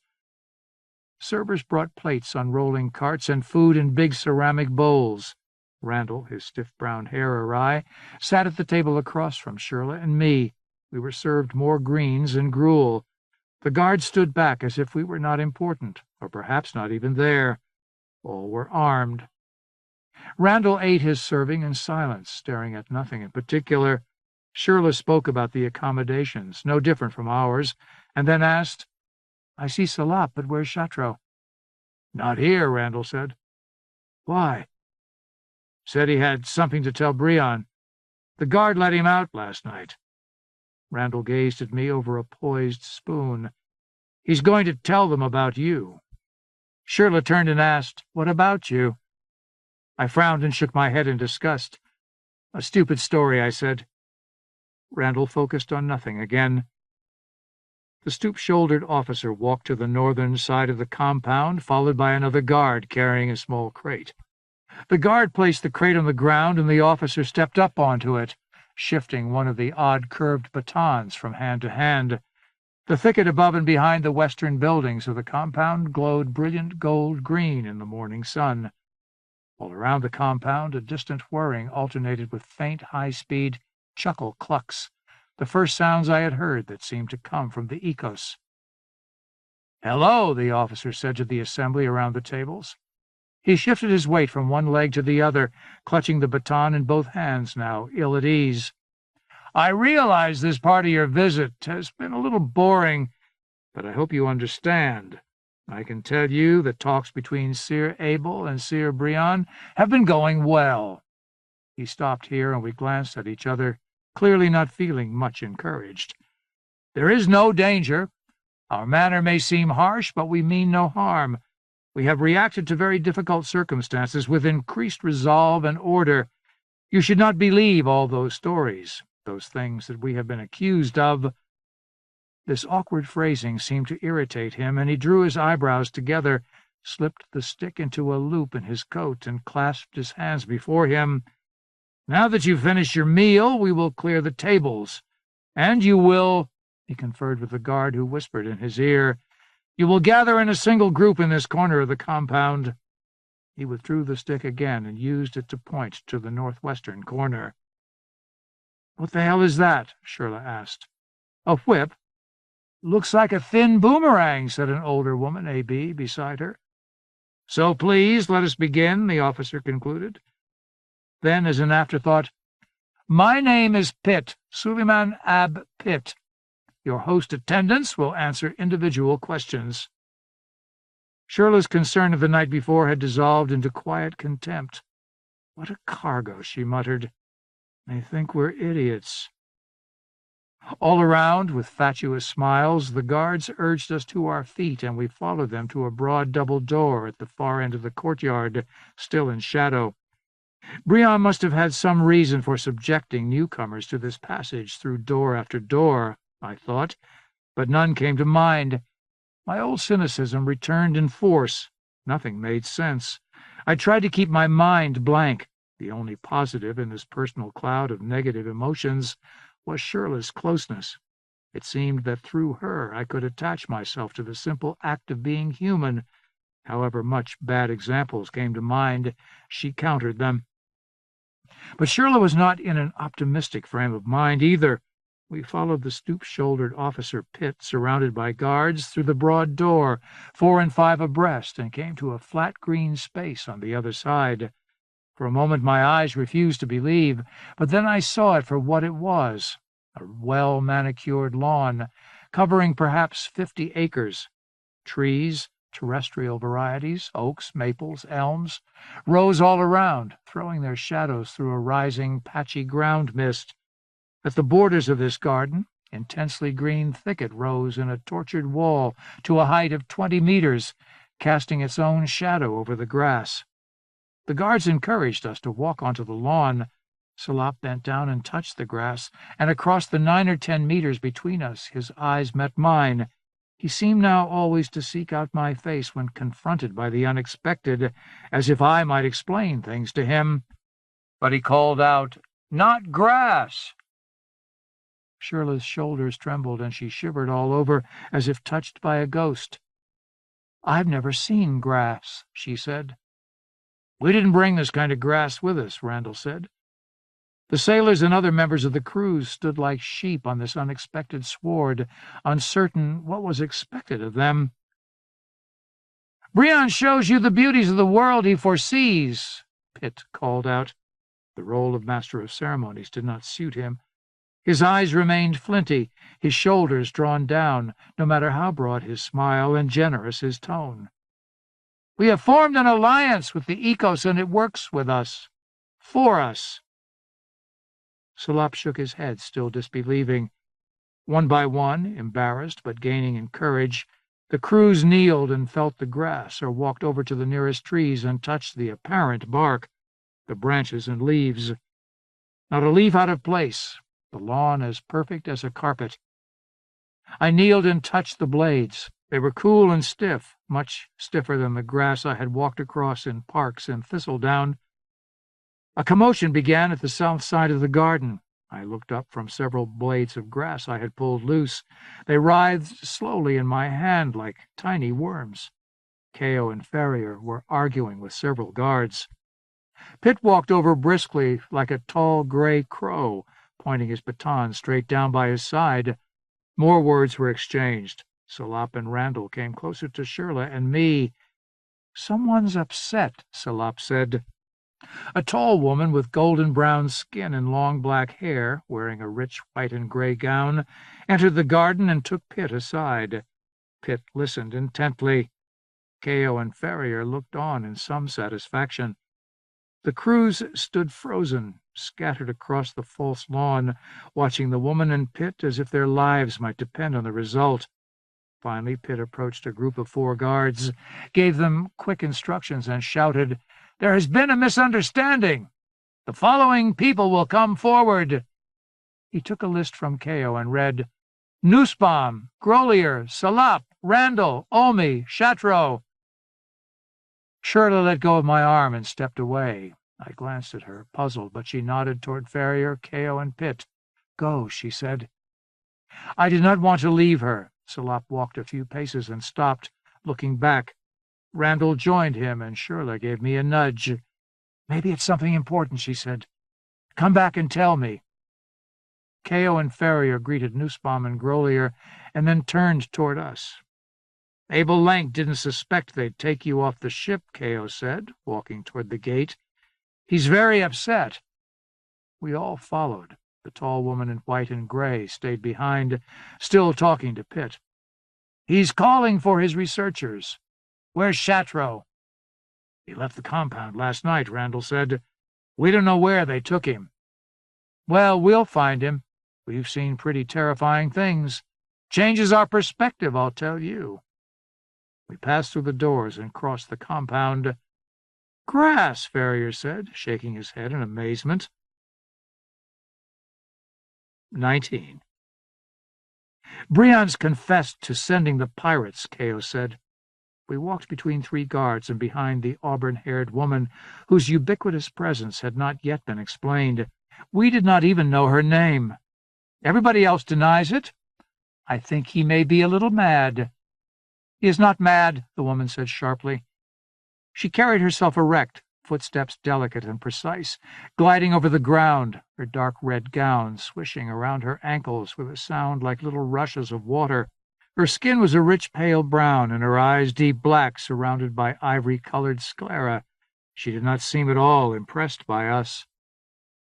Kao cleared his throat and raised his eyebrows. We came to a wall made of round stones the size of a human head and smooth as pearls, glued together with a translucent, glistening mortar. The wall rose almost 15 meters and was capped by the drooping, melted fern shapes I had seen through the window of our room in the compound. A hole had been knocked in the base of the wall, and a smoothly planed xylid door had been set in the hole. It looked out of place. Salop touched the surrounding stones lightly as we passed through. Our eyes adjusted slowly to the dark beyond the door. The auburn-haired woman took a lantern from the wall and switched it on. From all around, the stones returned muted reflections, surrounding us with thousands of dim, sleepy eyes. The stones rose in a free-form arch that came to a point about 10 meters overhead. Beyond the arch, pillars marched unevenly into gloom, relieved only by a few lanterns. The floor felt resilient underfoot. I strongly doubted that Briand's people were responsible for this construction. It seemed poorly adapted for human use. If the architecture called to mind anything, it was the palaces on Martha's land. While these chambers were empty, however, they were not in ruins. Shah seemed to build for the ages. The woman guided us through the pillars toward a point of orange light, surrounded by a peculiar granular halo 20 or 30 meters away. The light and halo resolved into a large lantern mounted on the pearl stone wall beside another inset doorway. The wall around the door glowed faintly, sunlight seeping through the translucent mortar surrounding the stones. A guard stepped forward and opened the door. Temporarily blinded by daylight, we stepped through into a rich vegetal tangle of green vines, smooth branches, spreading leaves, helical creepers and aerial roots, melted ferns, pendulous waxy fruits, an orgy of green growth. Bright late-morning sun cast speckles of tinted light on a carpet of discarded and shriveled leaves and branches. Randall muttered something I did not hear clearly. Salop wore a wise half-smile, as if nothing would surprise him now. "This is the vivarium," the woman said. "My sister spent much of her time here before she died." "It's wonderful," Salop said. The woman walked ahead. A few dozen meters down a trail, we came to a broad clearing covered with the same stiff, well-manicured grass we had seen before. A lattice of smooth, bright green branches, like the weave of a wicker bowl, overarched and shaded 3 square gray brick buildings on the edge of the clearing. "Some of your people are quartered here," the auburn-haired woman said. She stopped at the door to the nearest building, still refusing to look directly at us.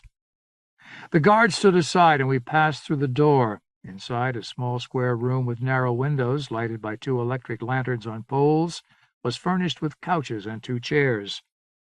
Ulrika Fasid entered through a door opposite the entrance, skin pale, deep lines around her nose and lips and across her brow. She whispered a few words to Kao, then faced Salop, Randall, and me. She pushed her shoulders forward and inclined her head, looking to one side like a young girl about to perform some unpleasant chore. "One of your researchers tried to visit Brion. It appears Brion received him.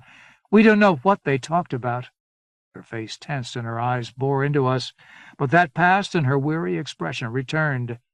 "Did Sir Kao tell you what we've learned?" "Only that Brion has done some confessing," Randall said. "Of a sort," Fasid said. "I'd call it bragging. He has a smile that makes me want to kill."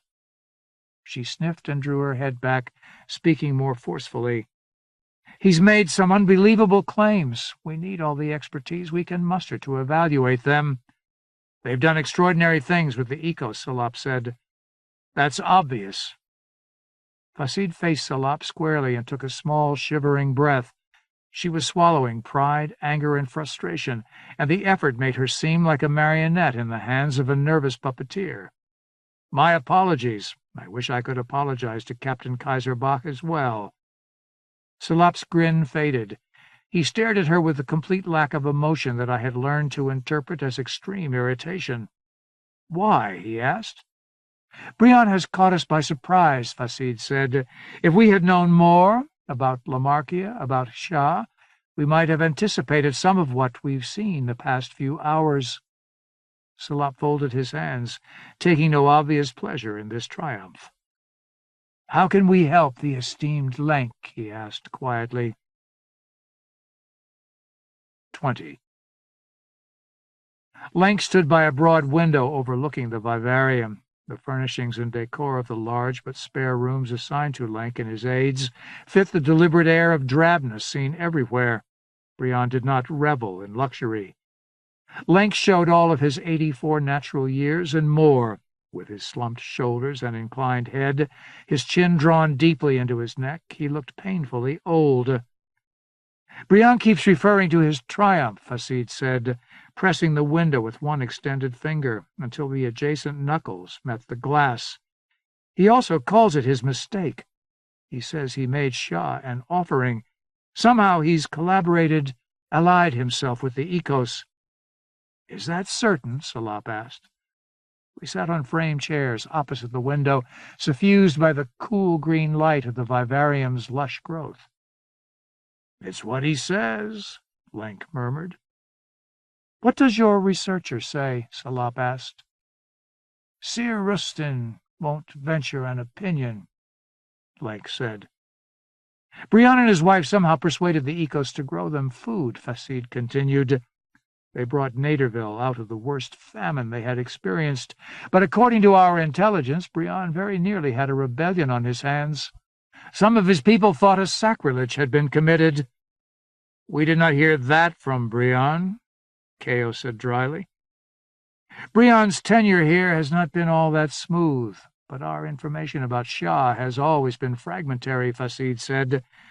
"We learned even less after Brion gave almost all government authority to Bays."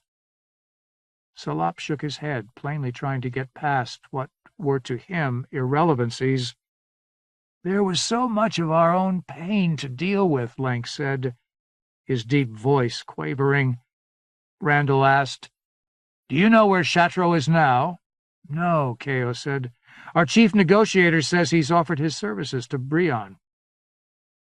"He's been through a lot of trouble," Salop interceded, like a mother protecting a wayward child. The sudden mildness surprised both Randall and me. Salop regarded us with eyes half closed, the elfin smile back on his lips. "He would not be much help to us now. Strictly a technical fellow, no brilliance in him." Salop folded his hands in his lap. The door to the room opened, and a tall, loose-jointed man about my age, with sandy brown hair and a broad, sheep-like face, came in, followed by a short, young woman with intelligent eyes. Fasid introduced the man, Lenk's head researcher, Georg Nye Rustin. Salop and he seemed to know each other, and Rustin was not comfortable in Salop's presence. "We've learned nothing new," Rustin said to Lenk, Kao, and Fasid. "Nothing more surprising, at any rate." Salop turned toward Lenk's researcher. Rustin had been on the cow, and until this moment we had not met. "Sir Rustin, I assume we will be working together." "I disagree that I've reached my limits," Rustin said quickly, glancing at Fasid and Lenk. And realizing he had showed his suspicions too plainly, he said, "Of course I welcome your opinions." "Is it your opinion that the Ecos here has understood our genetic language?" "Not at all," Rustin said. "All we've been shown so far could be adaptive imitation. We've seen it before, imitation of the outward physical form of science, but not the internal structure." Salop leaned his head to one side. "These forms that resemble terrestrial plants are purely imitative. I've only been able to make preliminary tests, and that woman Chung has hovered around us. But yes, I'd say they're purely imitative, with little deep structure resemblance." "Have Brion's researchers learned whether these new forms, these collaborations, let's call them, use our genetic methods? Terrestrial genetic syntax?" Rustin shook his head again. "They do not.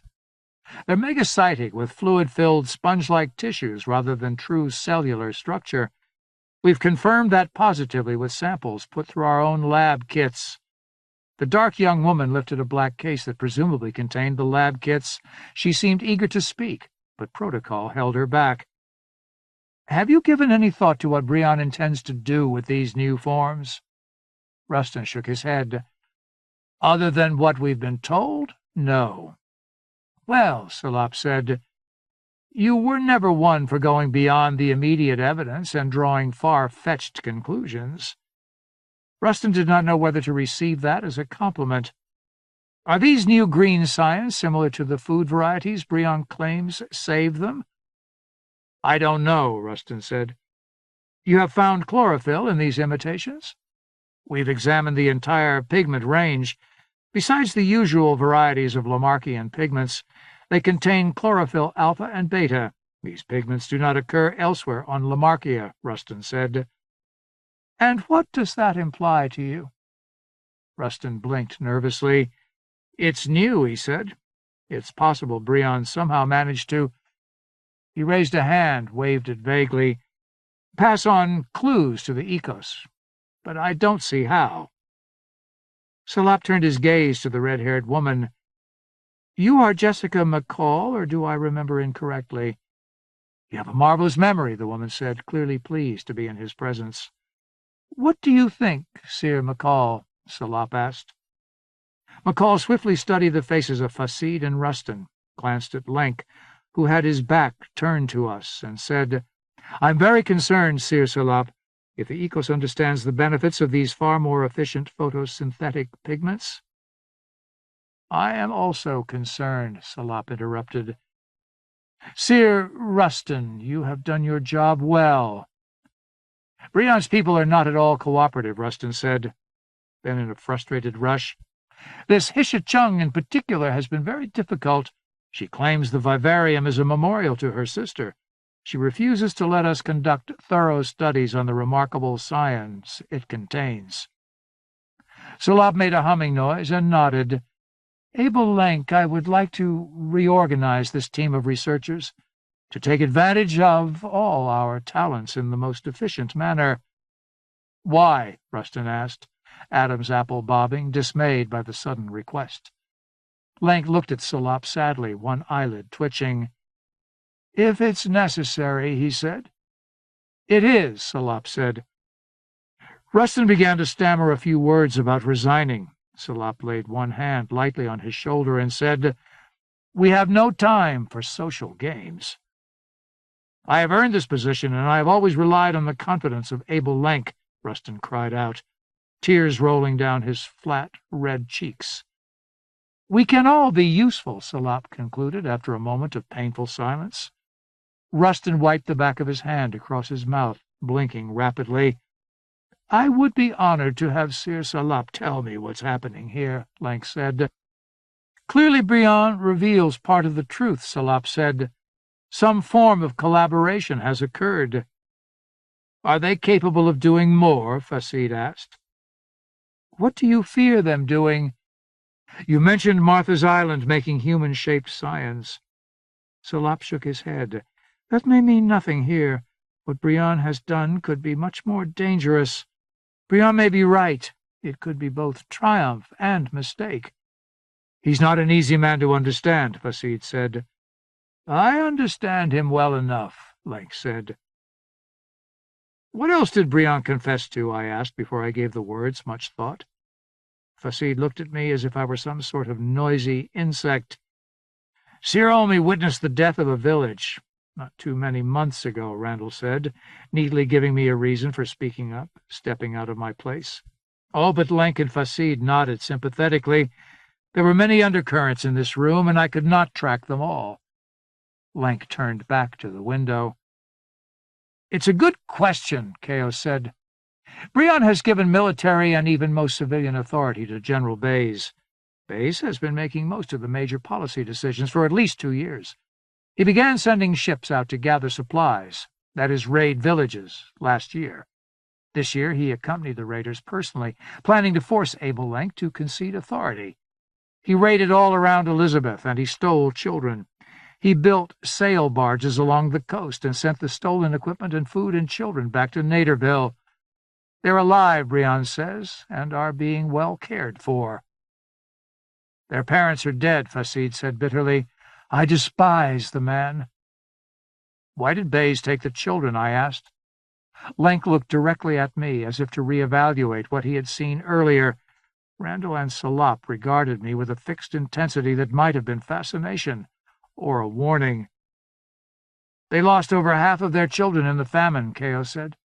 It was that bad. He did not come to me, Lenk said. If we had known, we would have shared what little we had. He didn't want your help because it would have made him look weak, Fasid said.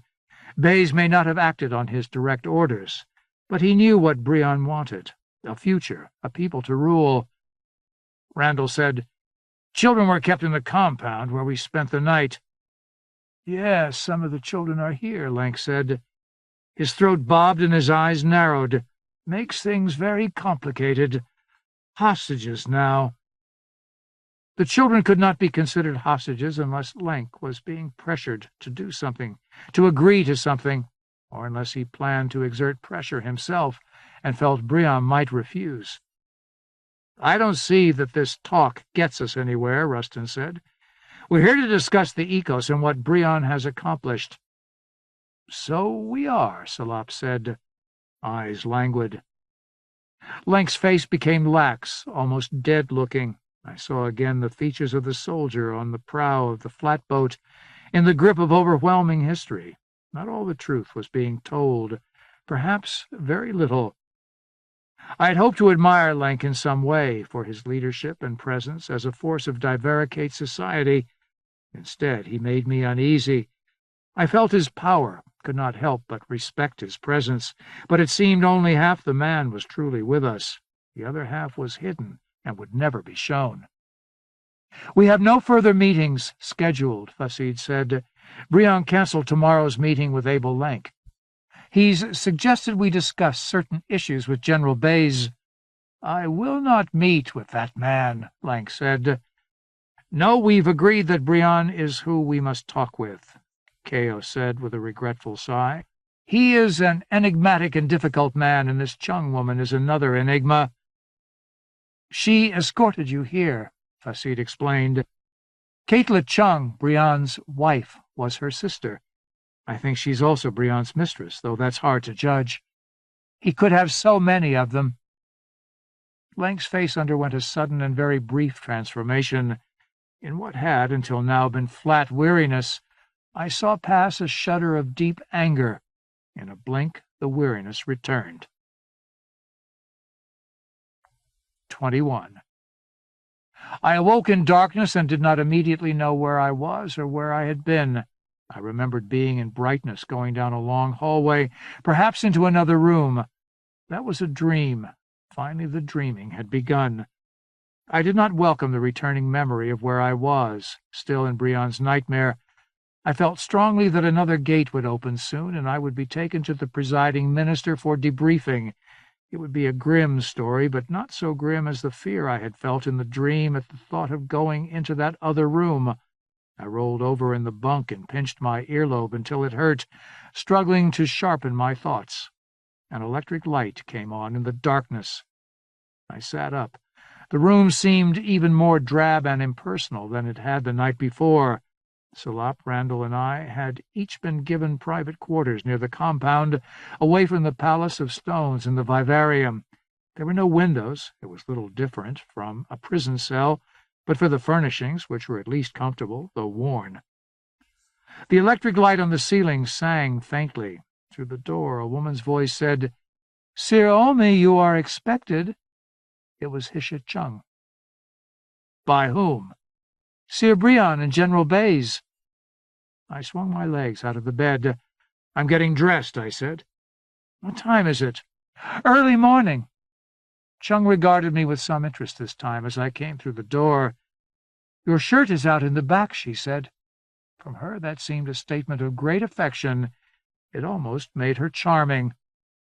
I tucked my shirt in and followed her out of the building onto a dirt path between high brick walls. Beyond, the tall, dense thicket began, and we entered a tunnel through the densely woven growth. The walls of the tunnel rustled slightly as we passed through, dark intertwined branches moving less than a centimeter as the great mass of the thicket above our heads made minor adjustments. "Do these tunnels ever fill in or grow back?" I asked Chung. "No," she said.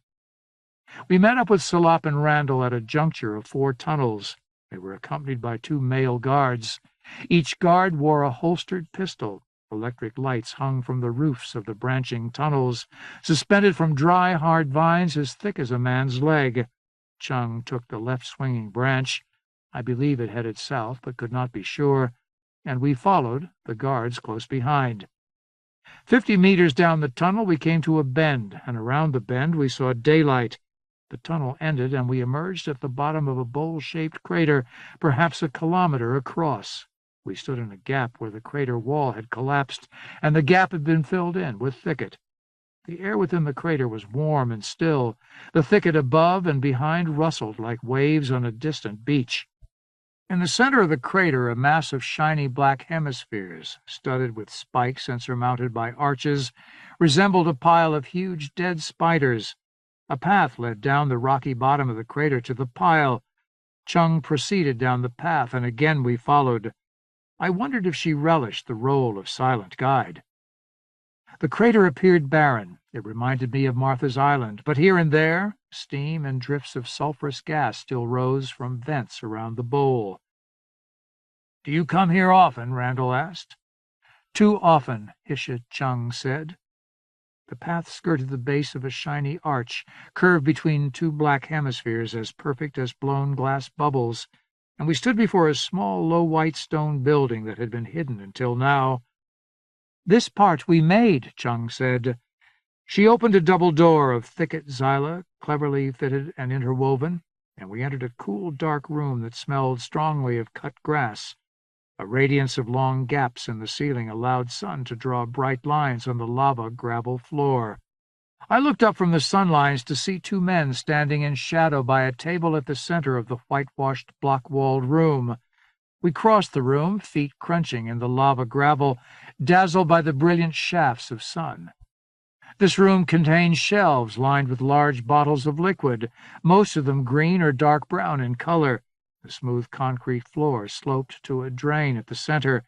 The floor was covered with green and brown stains, despite its appearance of having been recently scrubbed. Damp spots and a rivulet of water darkened the concrete.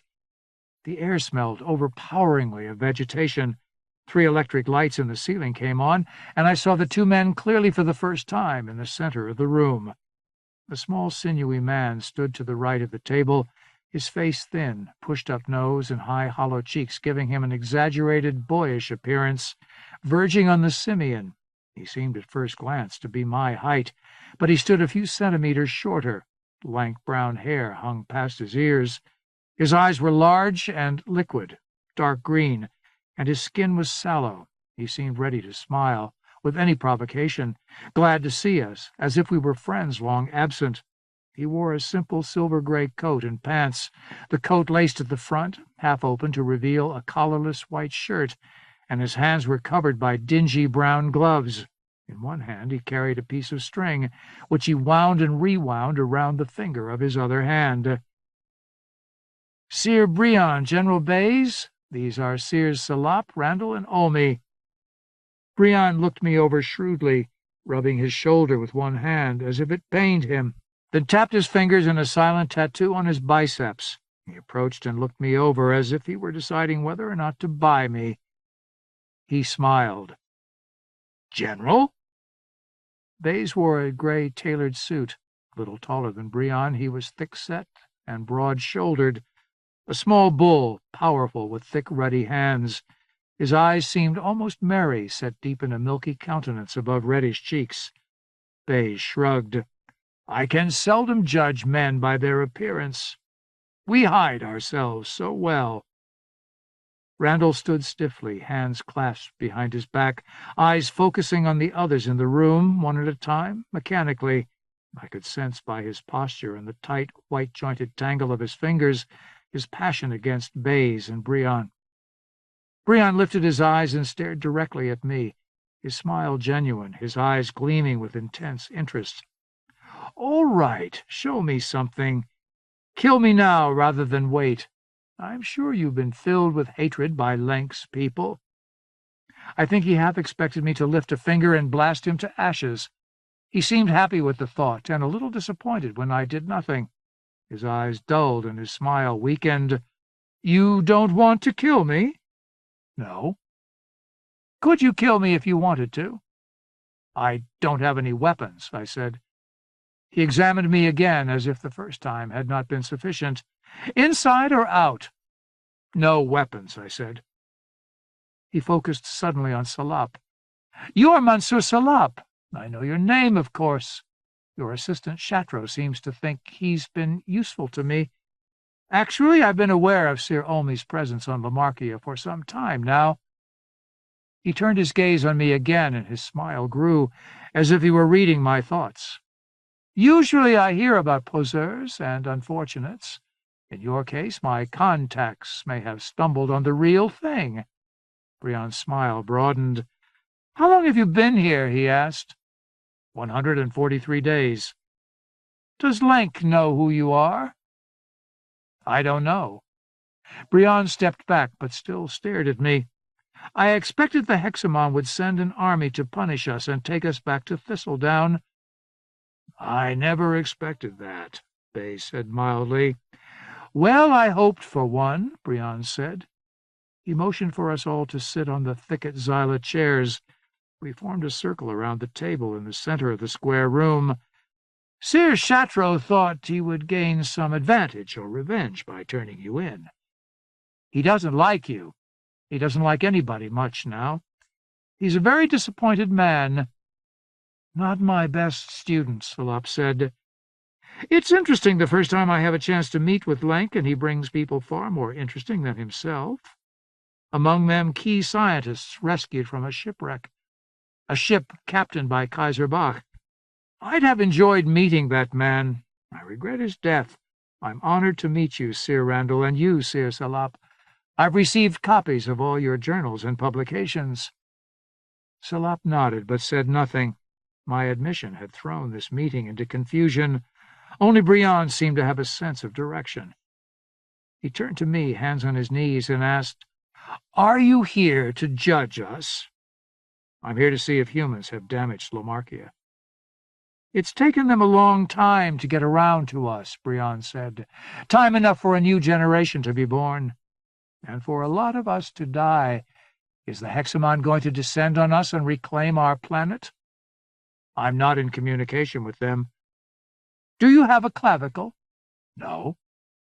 "No way to communicate with Thistledown?" "No," I said. "Did Lenk bring his clavicle on the ship?" Brion asked Bays. "Yes," the general answered, lifting his chin and scratching his neck. His fingers left pale marks on the reddish, stubbled skin there. His eyes seemed small in such a broad face, one eye brown, one eye pale green. It doesn't work anymore, Briand confided. He still carries it with him, but he broke it in anger years ago. That's supposed to be a secret. Briand sniffed and flicked his gaze back to me with bird-like speed. So if nobody comes for you, you can't return to the way. You're one of us now. Bayes shook his head. He can never be one of us. Chateau tells us you witnessed the destruction at a village on the Terra Nova River. I did, I said. The village of Moonrise. Are you here to judge us for that and pass word back to the Hexamon that we're criminals? I did not answer.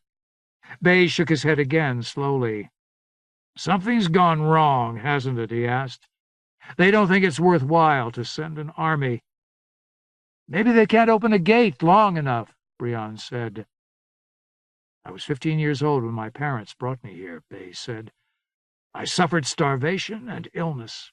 I watched my sister and my mother die in childbirth. Lenk did this to us all. If the Hexamon comes, I am prepared to be judged. We have done what we must to survive. He turned away. He's an agent, he concluded, looking down at the floor. He has the look. None of the others did. We probably should kill them all. Briand seemed mildly alarmed by that suggestion. I don't think they're a threat to us.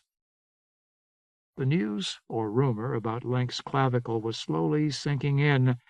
If it was broken and nobody else had arrived on Lamarkia by now, there was little chance I'd ever finish my mission. Or rather, my mission had become my life. That disturbed me more than I wanted to deal with now. I had to keep calm before this boyish, simian-faced man in the cheerful, stocky bays, with his merry cheeks and deadly words. Still you have some interest, Briand said. I've respected Sir Salop for many years. Some of his works have given me the clues I've needed to make my biggest discoveries. General Bayes shares much of the responsibility as well. He's given me the time to concentrate. I hope we have time later for a long conversation, Bayes said. I regret I won't be able to stay much longer. I'd enjoy hearing about what's happened on Thistledown and in the Way. There's diplomacy to be taken care of. More discussions with Lenk, Briand said. If they can be called that. The able man doesn't do much listening. So many things to plan, arrangements to be made. We all have to be watchful. Sir Salop, why did you come to Lamarkia? I believed in Lenk, Salop said. Do you believe what you see here? The vivarium, all our work? Yes. A collaboration? Communication? Salop nodded. Sir Randall? It seems real, Randall said. Briand chuckled. All of this, the crater, the stone chambers, used to be the home of a seed mother. Thousands of years ago, the seed mother moved to another location, up the canal. That's where we'll go. I want to show you some of what we've done. My wife and I haven't been up the canal for months, but with such learned gentlemen here, and Sir Omi, a very special visitor, I think the negotiations can wait. He nodded decisively. It's more important that you all see what we've managed to do. Briand leaned toward me as if addressing a child. I can't tell what you're thinking. You have some character and discipline, Sir Omi, that makes you different from most of us. We were brought here by a fool, on a promise that was broken as soon as we arrived. We've been sinking ever since. Come with me up the canal tomorrow, and I'll show you how much further we have to go before we reach bottom. General Bayes regarded me with his small, deep-set eyes and crinkled his pink cheeks in a friendly smile. He nodded as if saying farewell to a fellow soldier. This time the guards put us together into a single room along another tunnel, presumably closer to the lake. I did not sleep much that night. I lay in my narrow, hard bunk and wondered what other agents would have done sent to Lamarkia. Would they have revealed themselves to so little purpose? Salop stirred on the bunk above me. He descended the ladder. It feels like morning to me, he said. I feel like a damned soil tender walled up in here.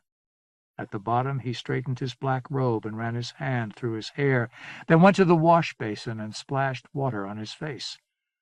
Randall swung his legs over the edge of his bottom bunk and stretched. "What do you think they're up to?" he asked. "I don't know," Salop said. "I refuse to be surprised." Randall turned his gaze to me.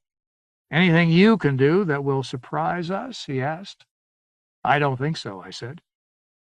"How are you any different from Mansour or me?" he asked. "I've never claimed to be different. You were all they could send, a scout to check out the territory, and nobody after you. I assume that's what's happened." Salop stood with one hand braced against the brick wall. Randall looked up at the wall, eyes moist. "All these decades we've been waiting like children for someone to rescue us from our own stupidity, and all the Hexamon sends is one man." "A mortal like us," Salop murmured. "Both of you were Adventists?" I asked. Salop nodded.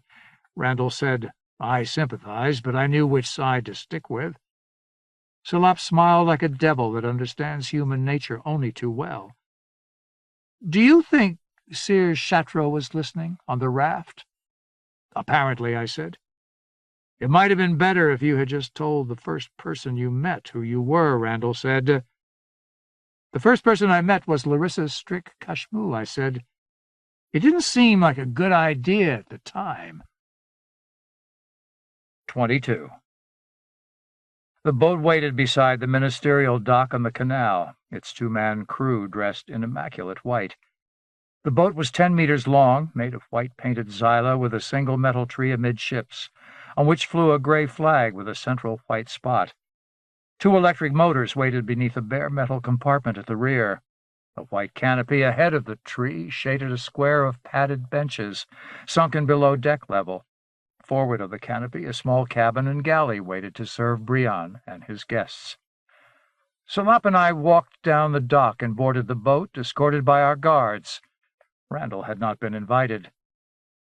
What made Brion different, more like Length than like any leaders on Thistledown, was his apparent role as the figurehead in a cult of personality.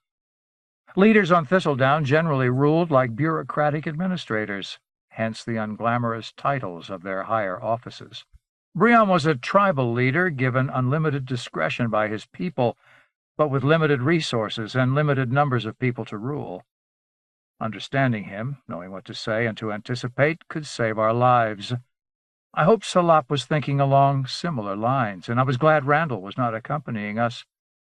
Randall had had enough of Naderville and Lenk and Facide and the mess of Lamarckia's human world lines. He might not care what would trigger Brion's anger. Brion arrived several minutes later with 4 armed soldiers and a lithe brown man with spiky, short-cut black hair. Brion seemed anxious. "This is Sir Frick," Brion said. "He's been with me for many years, since I came to Godwin." We introduced ourselves as if we were going on a social cruise, and settled on the padded seats, and our guards and 3 of the armed men returned to the dock. Brion wore gloves, khaki-colored pants, and a dark brown shirt. In one hand he carried a piece of string wrapped tightly around his index finger. Frick wore a thin, loose black coat, faded rose-colored vest, and baggy dark brown pants. "The weather's going to be warm up the canal today," Frick said, settling into the bench seat. "She's been keeping it warm for weeks." Brion nodded and stared across the canal at the opposite shore, one eyebrow raised. He wound and unwound his string. "How long is this trip?" Salop asked. 2 days up, 2 days back," Frick said. The pilot switched on the electric motors and the boat pushed out into the stream, which flowed west from the interior of Shah. "That woman is awful," Brion said a few minutes later, lifting his chin from his hand and sitting straight on the seat. "Which woman?" Salop asked. "Facide. We had a bad discussion this morning. Very unfair. I explained my position yesterday very well, I think, telling them I could do little more even if we negotiated for months. They asked me again to keep General Bays and his soldiers here, and I told them I was unable to do that. Bay's kidnapped children and slaughtered villagers, I said. I do not defend all of his actions, but he is much too useful for me to just recall him. He's a thorn in Lenk's side. Brion would not meet my eye, but his face went through a spectrum of twitches and half-frowns as he gazed across the river. I doubt I would defend my own actions if you decided to challenge me in a Hexamon court, he continued. Salop sat like a patient cat, face relaxed but eyes alert. We both knew these men could order the crew to kill us and throw us into the canal at any moment, and there would be few, if any, repercussions. Clouds moved in above the canal and surrounding thicket silva. The dark cliffs of arbored growth declined to heights of less than a dozen meters as the boat pushed up the canal, and broad areas had been burned and cleared for farms. The open fields of chalky rubble beneath the thickets had apparently yielded little in the way of crops, however, and the land seemed to have been abandoned, leaving sad, naked scars along the canal. A white-jacketed steward stooped out of the forward cabin and served us glasses of water and slices of sweet green melon-like fruit.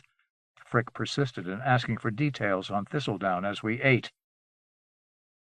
What's it like there now? I've tried to grasp the possibility of time lags in the geometry stacks. How many years have passed there since we left?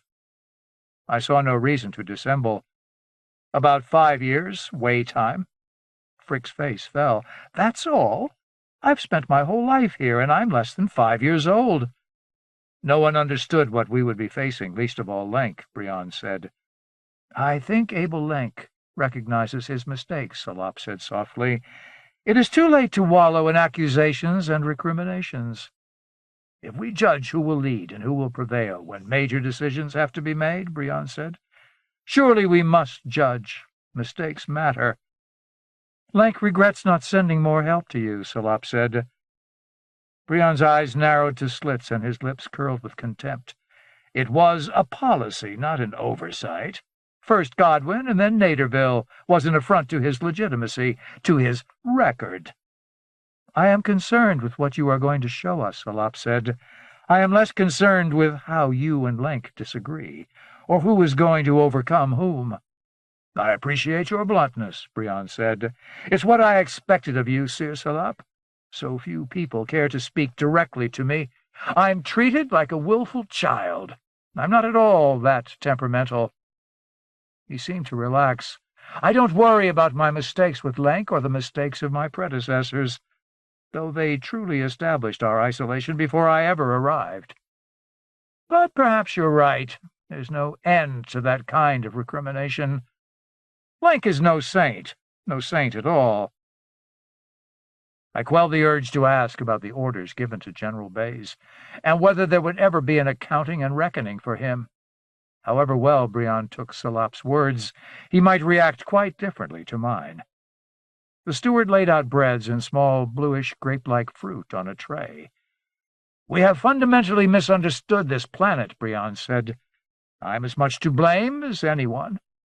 We looked at it with blinkered eyes, expecting simple relationships between simple organisms, however large. We thought in terms of central authorities, self-aware intelligence or personality. There has been neither self-awareness nor personality on Lamarkia. There has been vital direction, order, and, of course, change. Sometimes frantic change, but not what we would call a self. What were your mistakes? Salop asked after a moment of silence. I wondered if perhaps Salop had not been such a fortunate choice after all. Randall might have shown more discretion. I hoped he knew what he was after and what it might cost us. I was grieving, Brion said. I was not rational. I felt I had no friends on this world except for the land, the ecos. I felt very close to it. I still do. My greatest mistake. Why grieving? I asked. Caitla died, Brion said. My wife, Isha's sister. We were born in the same triad family on Elizabeth's land, grew up together, lived together practically all our lives. We were the first to travel to the head of the canal. I depended on her. Frick, out of Brion's view, lifted his fingers to his lips and shook his head slowly, warning us away from these topics for now. I suddenly cared little for Lamarckia's secrets, as if Briand's interest and passion had tainted them. Hour after hour, kilometer after kilometer, the canal threaded due east into Shah's interior, with a series of barely perceptible bends and jogs, faint curves on its steady journey. The waters, Briand said, had been flowing here for at least 10 million years, the canal and the hundreds of branch canals that drew from these waters, suffusing them into the inland reaches like blood into tissue, had once been parts of a natural river system, but had been adapted by the ecos to its own purposes. Until recently, these waters carried replacement scions in floating clusters like rafts, Briand said. The canal was thick with them. The waters flowed clear and empty. What happened to them? Salop asked. They stopped coming down about a month ago. Something's going on, perhaps a fluxing. I haven't been up the canal to the Valley of Dawn in several months. I left Caitla there, and I suppose I didn't have the courage to return. Besides, preparing for Lenk's visit has distracted me. Now that he's here, I wonder why I've worked so hard. Frick tried to change the subject, to steer him back to affairs in Thistledown, anything to keep Briand occupied and his mind off this subject. But the small man gravitated back to it. I've become lonely without my wife. His face went blank as he stared in my direction. Being with her is a different kind of loneliness. Your wife? Salop asked, puzzled.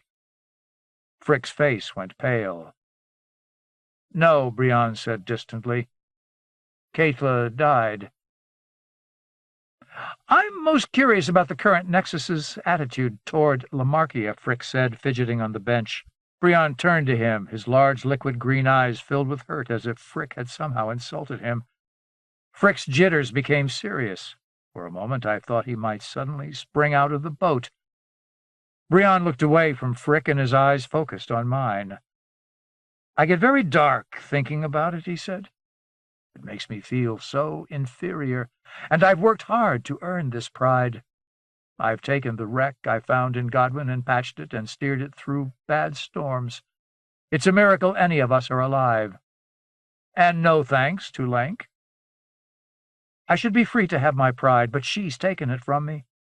I'm sure she has. The canal's been empty for weeks now. Salop gave me a lidded, dubious look. Conversation lapsed, much to Frick's relief. The sun emerged from behind clouds, and the air became thick and humid. We had passed the barren gaps of old farmland. Along the shore, the black cliffs of the thickets towered 30 and 40 meters above the canal, and the water echoed and splashed as it raced down side tunnels like so many swallowing throats.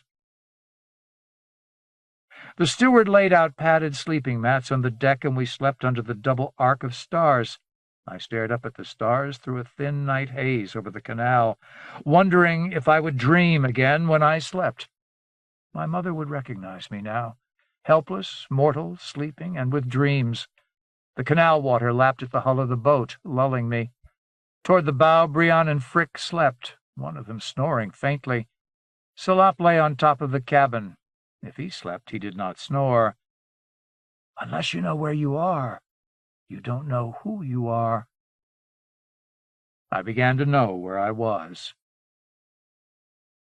We awoke in a golden fog. The mist-thick morning air burned gold over the canal.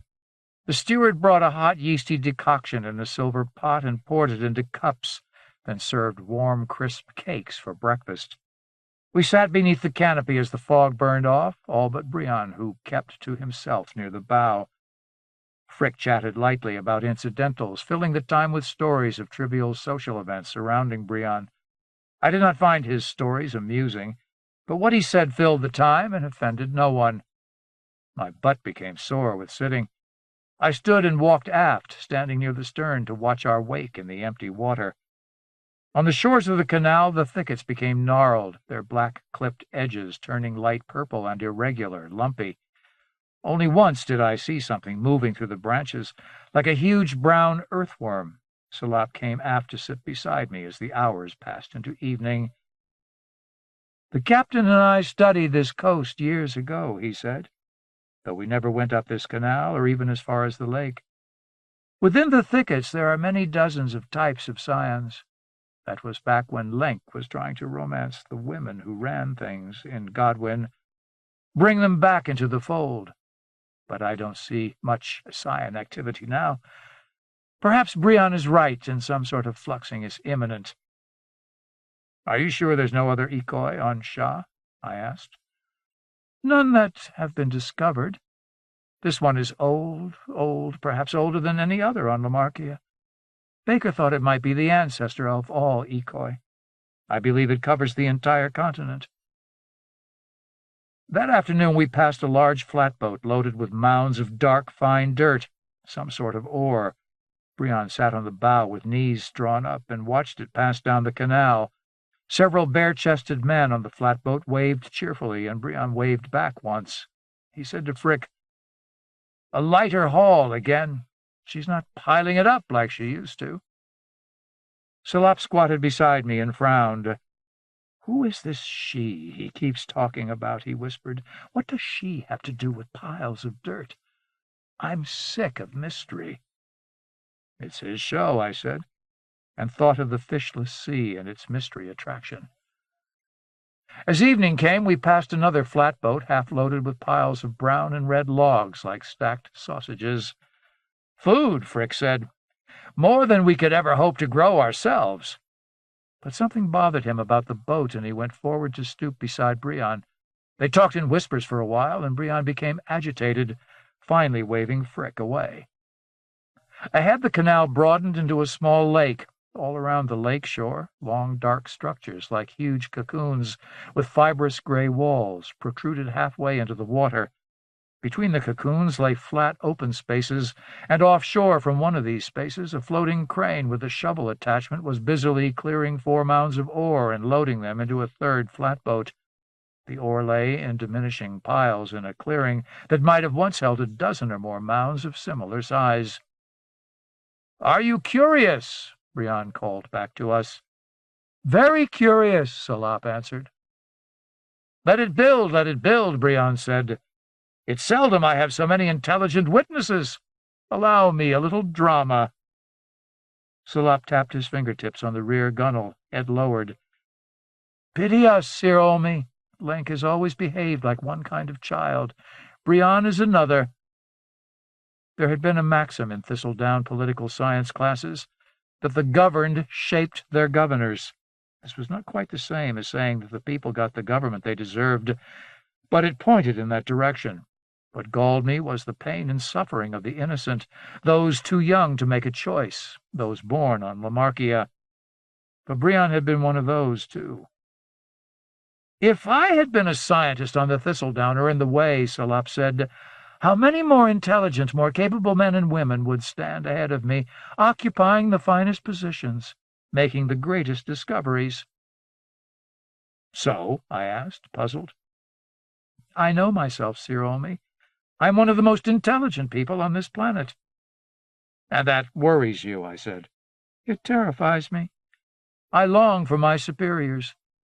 He peered across the calm waters at the shores of this strange lake. "Who mines the ore? Where does it come from?"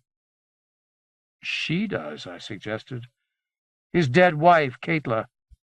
Salop mused. "We're in a land of dreams, Sir Olmi."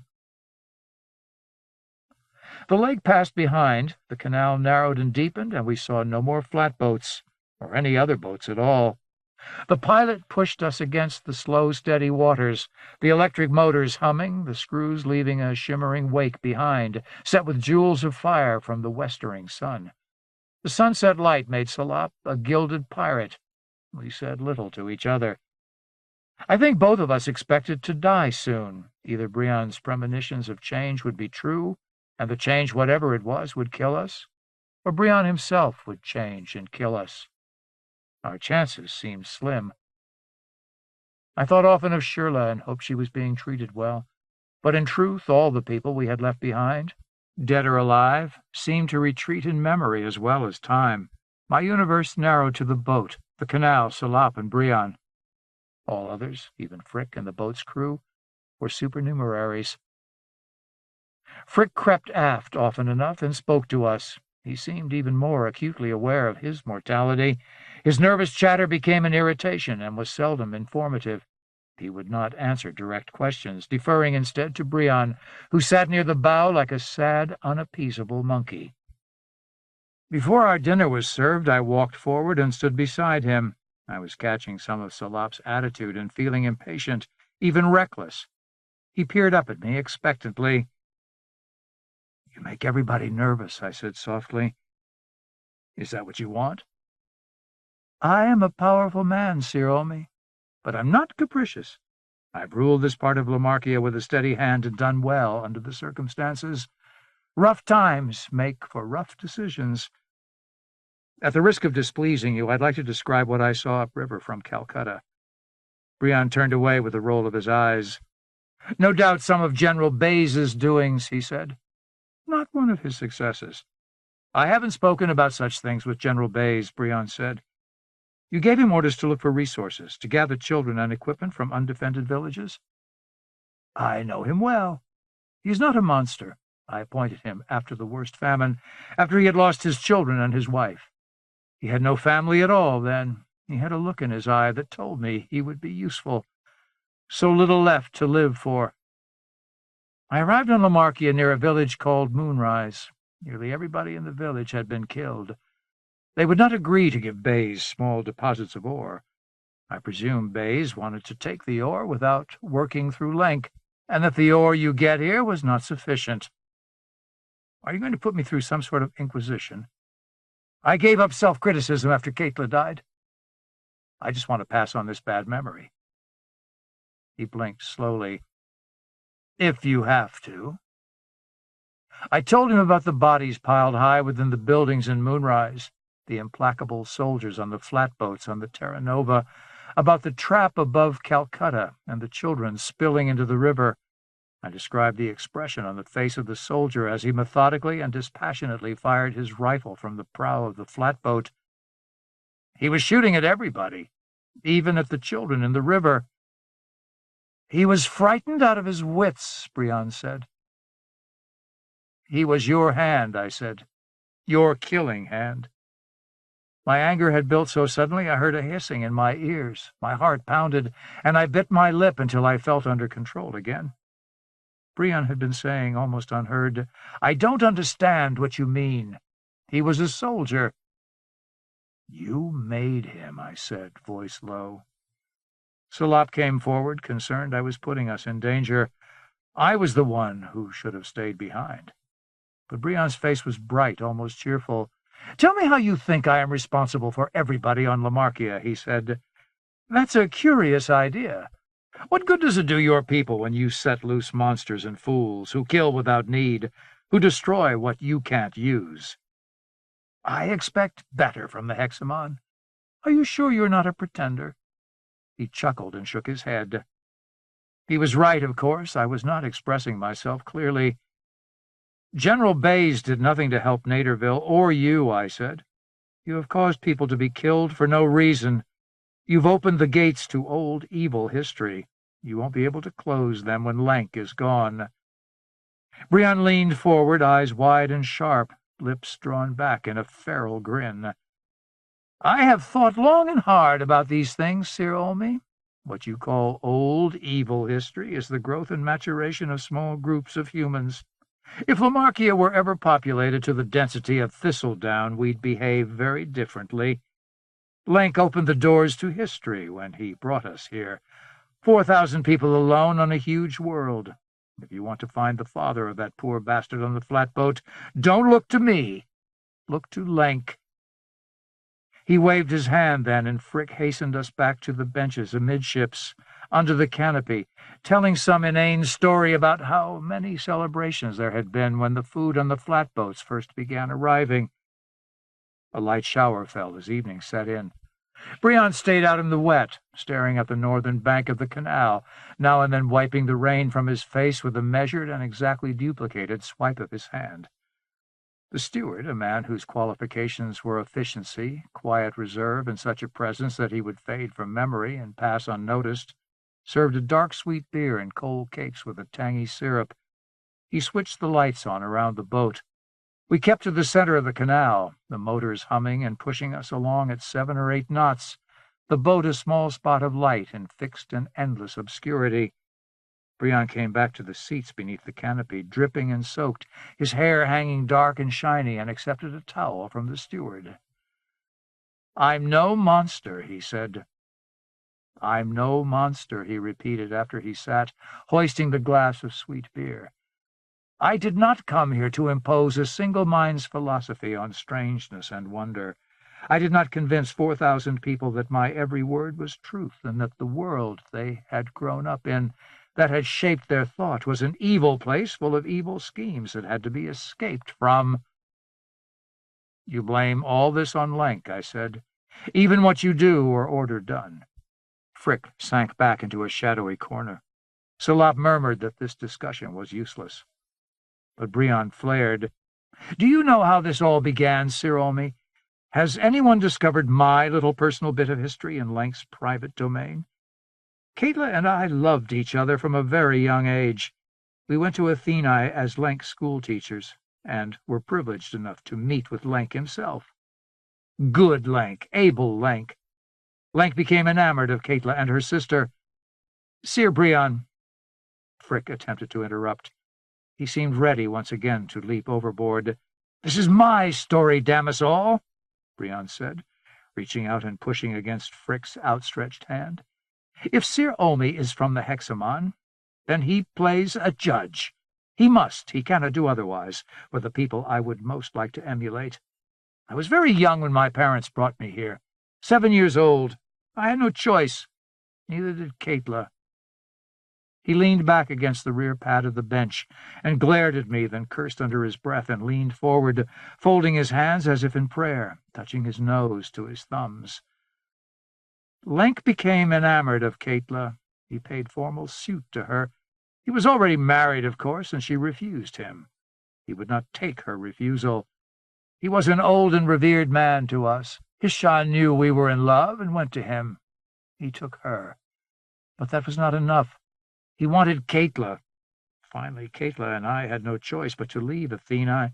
We could not go anywhere in Lenk's domain without being found and brought back. He would not kill us, no, he was not that kind of monster, but he considered certain things his privilege, his payment for being who he was, what he was to all of his people. He would take a few choice tidbits now and then to make up for the misery of being a leader, a prophet, almost a god. So we stole a boat and crossed to Shah, to Godwin. That's how it began, Sir Olmy, 10 years ago." Frick closed his eyes and sat across from Brion, trembling as if with his own grief. "We grew up in Lamarkia. To me, when I was young, it seemed a rich and wonderful world that did not actively fight us, but did not accept us either. I learned early that we are not part of the flesh of this living place. We have suffered and died because we stood between two philosophies, to make this place ours and make it fit our rules, and to let it develop as if we never existed. Lenk could not decide." He stared at me, the whites of his eyes prominent. "What have you decided?" I asked.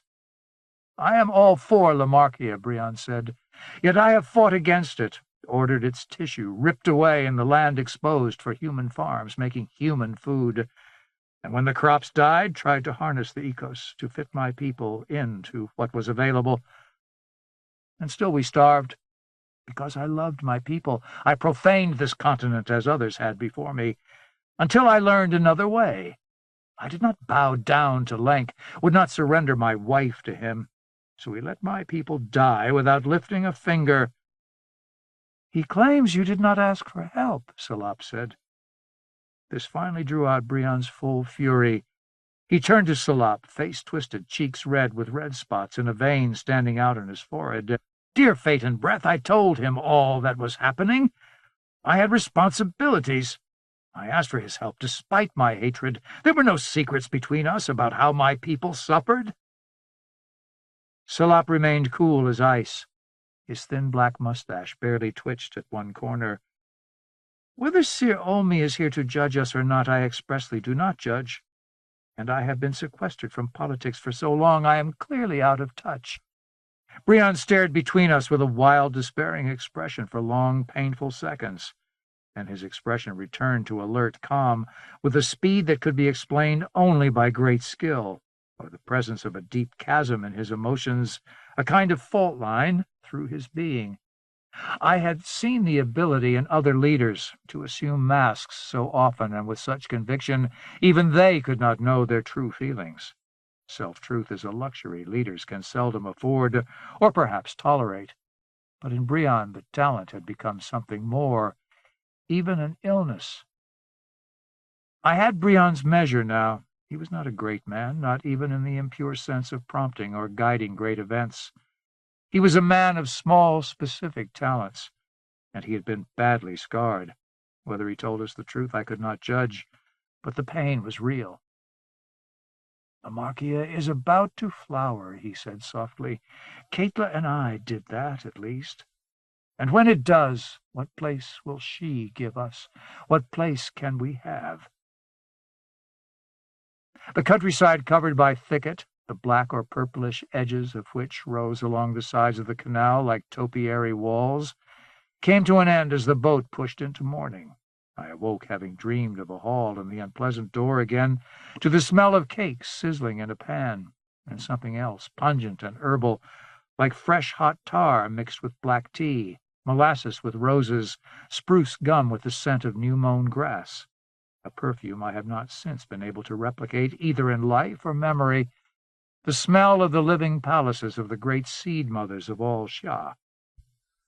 We had come into a huge freshwater inland sea or lake, the southern and eastern shores lost beyond the horizon, the northern close by, perhaps 2 kilometers off.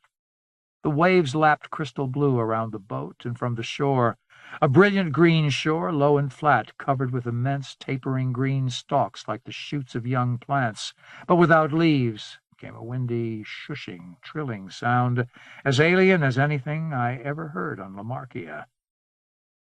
Earth was a green world, Nimjian had said on Martha's Island. Nowhere on Lamarkia had there ever been this immensity of green. Brion stood on the bow, caught half-dressed and transfixed by the sight. Salop calmly washed his face in the lake water, glancing up at me as I put on my shirt and accepted a cup of yeasty broth from the steward. "Look at all she's done," Brion called out. "It's been only 3 months, and how many thousands of hectares she's changed." Salop stood beside me, forward of the single metal tree, and stared at the shore, eyes narrowed. The steward brought a tray of cakes forward and offered them. Frick leaned on the canopy.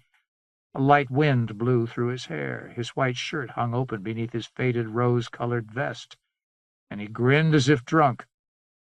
"How do you claim to have done this?" Salop asked Brion. "I don't just claim it," Brion said. "I know the truth because after she made the ones in our own shape, and we showed her where she had gone wrong, after she made the food we could eat and filtered from her ground the ores and placed them where we could gather them, I paid her back. I have studied her for years, and I knew her weakness, her inefficiency." He stared at Salop, eyes blinking rapidly. "What did you give her?" Salop asked. "What is she?" I asked simultaneously. Brion shook his head, plainly awed and even a little frightened by what he saw on the shore. He scrambled aft and grabbed a cake from Frick's tray, gobbling it like a hungry child. "More than I could have imagined," he said. "Forget trying to replace our dead children. Forget trying to teach her science to speak. None of that meant anything to her. She did not understand. She could imitate, but she could not understand. It was our bottle that she took and gloried in." "We don't understand," Salop said patiently. "I distilled it and purified it from weeds in a pond outside our sleeping quarters. Decorative weeds Lenk brought from Thistledown. Lovely, simple things. Easy to isolate what she needed and present it to her in a bottle. Concentrated, unmistakable." "Chlorophyll," Salop said. Brion smiled. "Lamarkia's weakness," he said, crumbs falling from his mouth. "Not just chlorophyll, but the chloroplasts. the whole intricate photosynthetic structures of our plants, isolated and in context, starches and sugars in the entire cycle, all in a bottle. And she understood. She gave us the experiments you saw in Naderville, Caitla's garden, the cleansing airborne phytids, more food. I could have signaled Bays to return home because I knew then that we had won. We would be able to feed our people and make machines and create our little enclave. We did not need anybody else. But you didn't call him back, I said. No. Caitla said we had to be true to our promise. We had to look for you, Sir Olmy, the agent or agents of the Hexamon, and we had to bring Lank low to make it clear that humans could not survive here. And then we would leave Lamarkia with the gift we had given her. You keep mentioning a she. Who or what is she? I asked again. The Seed Mother, the Queen? Brion pointed to the east. Above a blue horizon haze, we saw 7 huge black trunks or towers rising inland. Each was at least 400 or 500 meters tall and 70 to 100 meters across at the base. I don't know what she is exactly, what part she is with a new shape, I mean, or whether she's something completely new. She may not have even been created yet, but we will know her when we see her. Brion turned toward Salap and me. His eyes wavered between us, then fixed on me with a look of both determination and desperation. The Hexamon must come and take us back. She has what she needs. No other ecos can challenge her now. The pilot pulled the boat into a narrow inlet that curved east and then north from the shore of the lake. We motored quietly between dense walls of intense blue-green growth, broad fern-like leaves with water glistening on the myriad tips, thin helical stalks corkscrewing through the growth and rising dozens of meters above this moving, shuddering mass. The immense green stalks are shoots we had seen from the distance, sprouts the size of giant sequoias. Salap wore an expression I had not seen on him even when we found the homunculi on Martha's Island. Baffled wonderment. "It is a new Silva," he said. "Everything is different." The late morning light reflected from this new ebullience of green made us all look like creatures swimming in ocean shallows. Brion's pale skin in particular took on a greenish cast.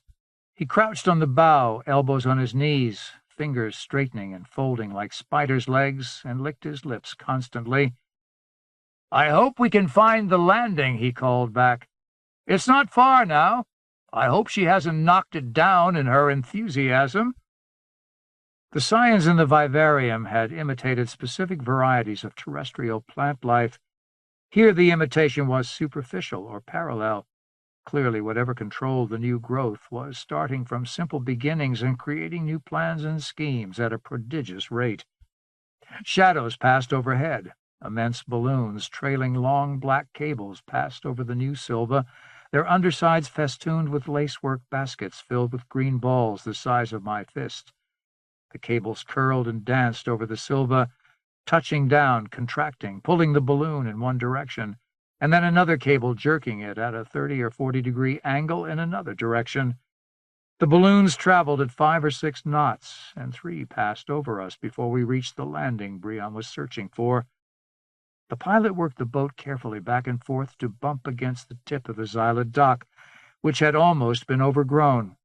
Brion jumped onto the dock and lifted his arms. A thick tangle of fern-like leaves and yellow-green stalks curled up and parted at his feet like grass rolled in a man's palm. "She remembers," Brion said.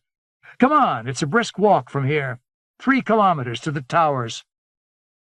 The crew of the boat and Brion's guards would not be coming with us. They seemed relieved.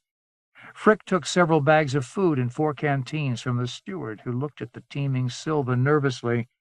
Before we stepped off the boat, Frick pulled a slate from his pocket and unfolded it, then gestured for Salap and me to look at the screen. A dark-haired woman, somber and coldly beautiful, with a distinct resemblance to Isha, looked back at us with skeptical eyes. "This was Caitla," he said softly. Then he nodded for us to proceed. Brion plunged through the parting growth with manic energy, like a boat plowing its own wake in reversed time. After several minutes, we could not see him, but followed on his path through the new Silva. Salop asked Frick, "How does he know which direction to go?" "It's making a trail. It shows us where to go," Frick said, sweating in the humid heat. I caught a faint whiff of sulfur, more volcanic activity. Every few dozen meters we passed through a kind of clearing where the new green scions clung low to the ground, and we could see the towers. They were hung with a thick pelt of creepers and growths not green, but purple or black. We made steady, if not beeline, progress toward them. Another dark balloon jerked and glided overhead, bearing its cargo to the west. "It experiments with the new green forms," Salop said, "but keeps its central parts unchanged." He pointed to the towers. "Is he taking us there?" he asked Frick. Frick nodded. "I've been here with them 5 times," he said. "It's never looked like this." After 15 minutes of steady walking, we caught sight of Brion. He stood facing north at the top of a hill rising 10 meters above the level ground, covered with a knee-deep tangle of long green creepers little thicker than strings. He turned to call down the slope to us, "You can see what she's up to! You can see the whole plan from here!" We climbed the hill and stood beside him. The smell of the creepers pressed against our shoes was intensely fruity, and tiny puffs of red dust shot up above our knees.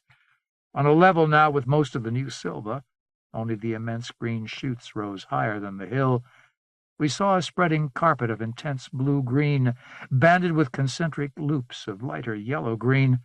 We could see the edge of the growth to the north, and a boundary between old Silva and new, green supplanting brown, black and purple thicket.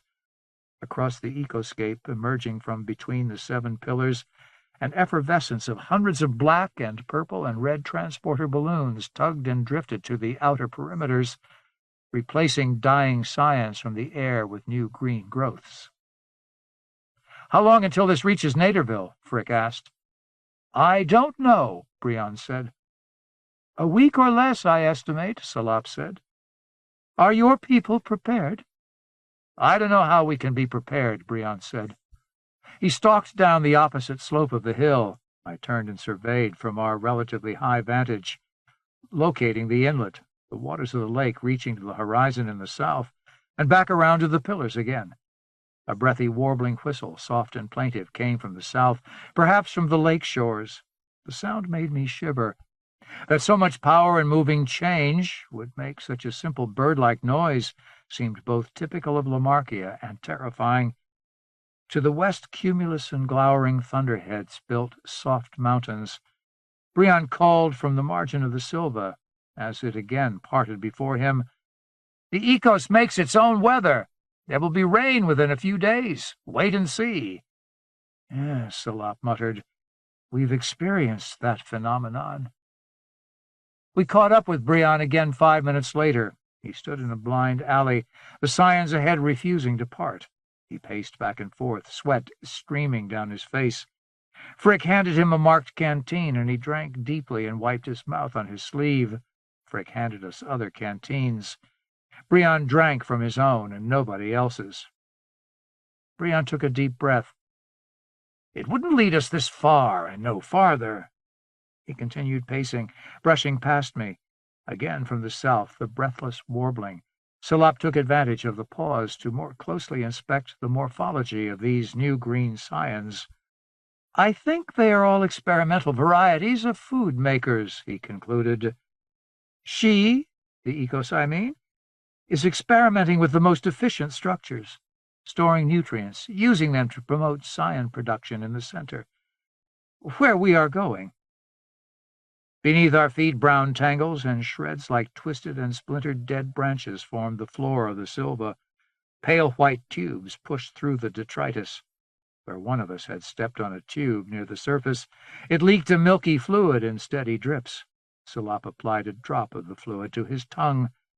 "It's sweet," he said. "A new machine, a new experiment." "Would you have done this?" I asked Salop as Brion restlessly stalked back along the trail out of hearing. "I don't know," Salop said thoughtfully. He cocked an eyebrow at me. "If I had thought of it, who knows what I would have done. We do not know what he was bargaining with, what sort of form, organism he and his wife were communicating with, or how they communicated. I saw them, Frick said, hunkering down to wait. He nodded and wiped his forehead with a cloth.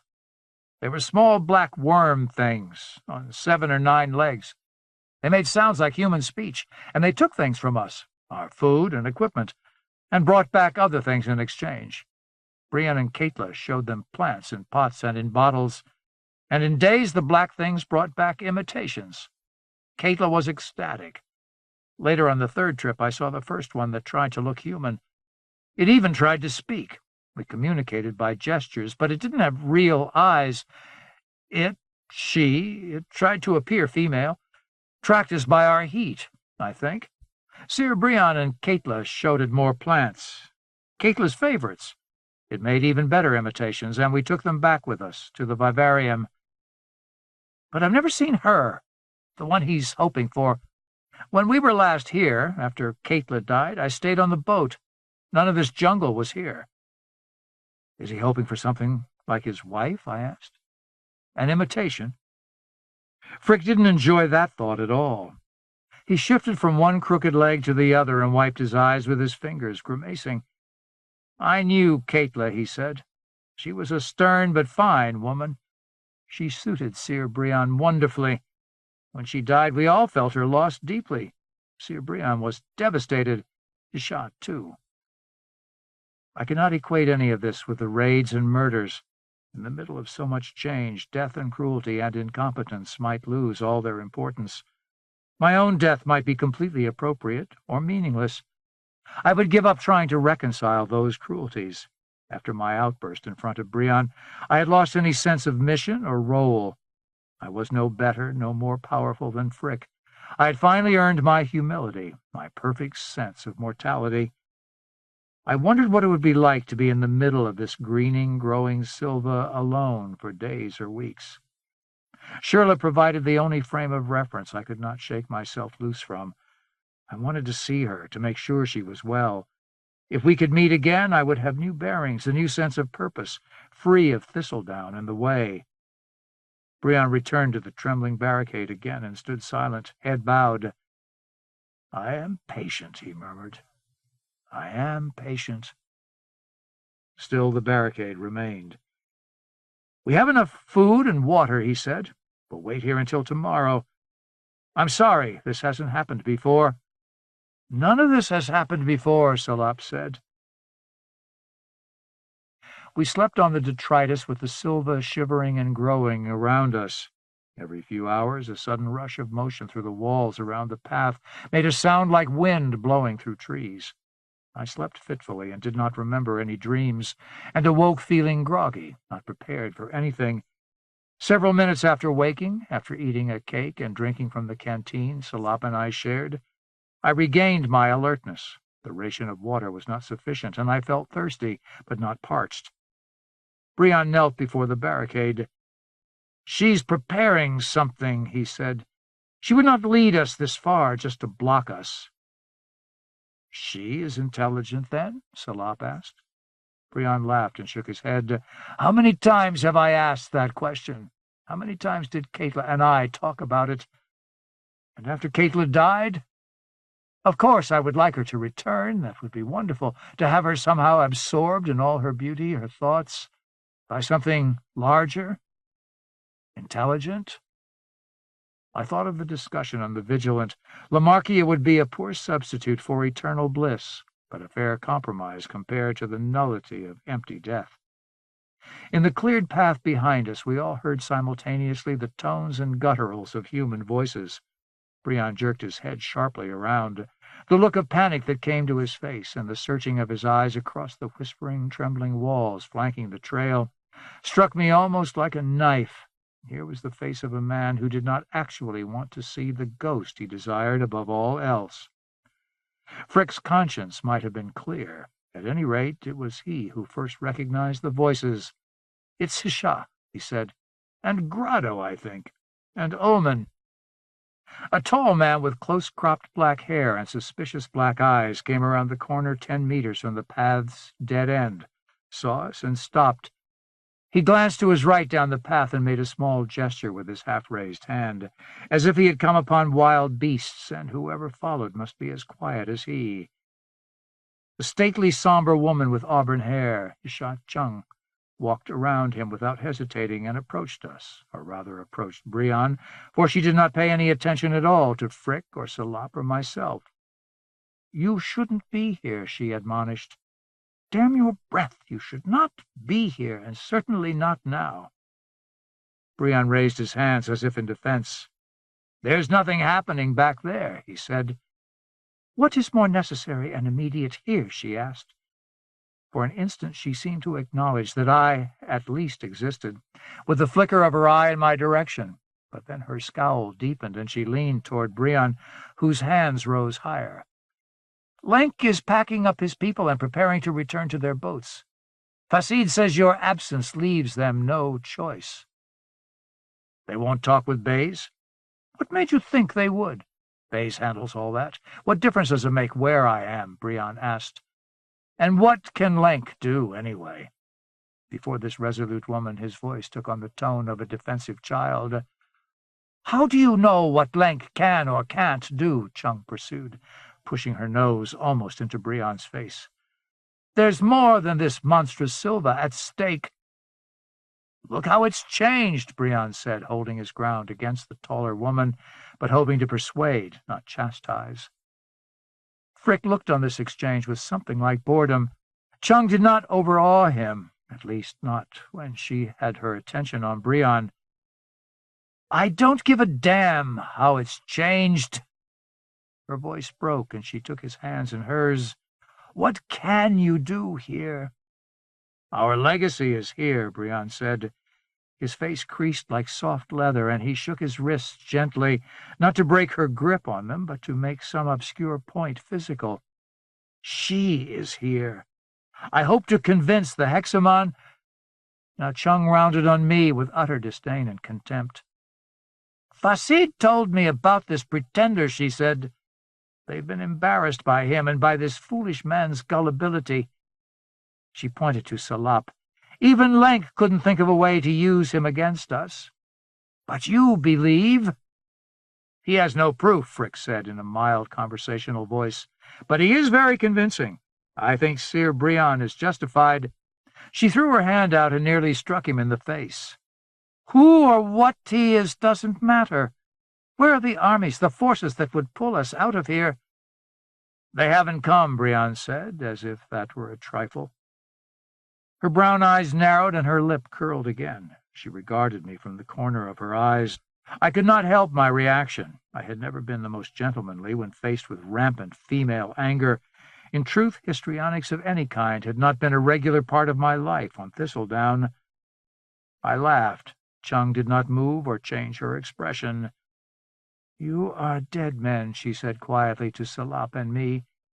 "You will not carry any of our words back to Lenk." "Hisha," Brion said, pulling her hand from his wrist. "None of that means anything. What Lenk does means nothing, and what I do, nothing. Look at the green. I've given her the tools, the advantage. I made my request clear." "Katla is dead," Chung said. "My sister won't come back."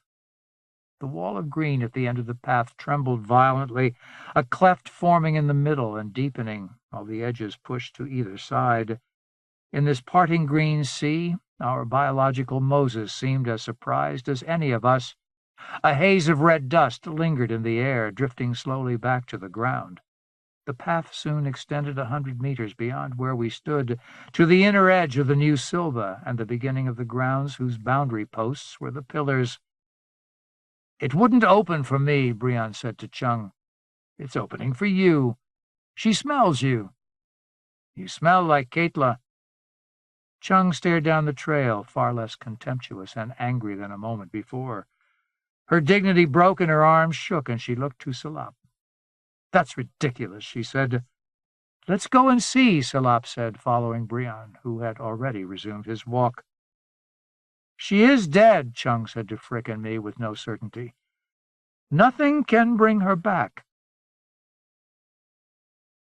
23.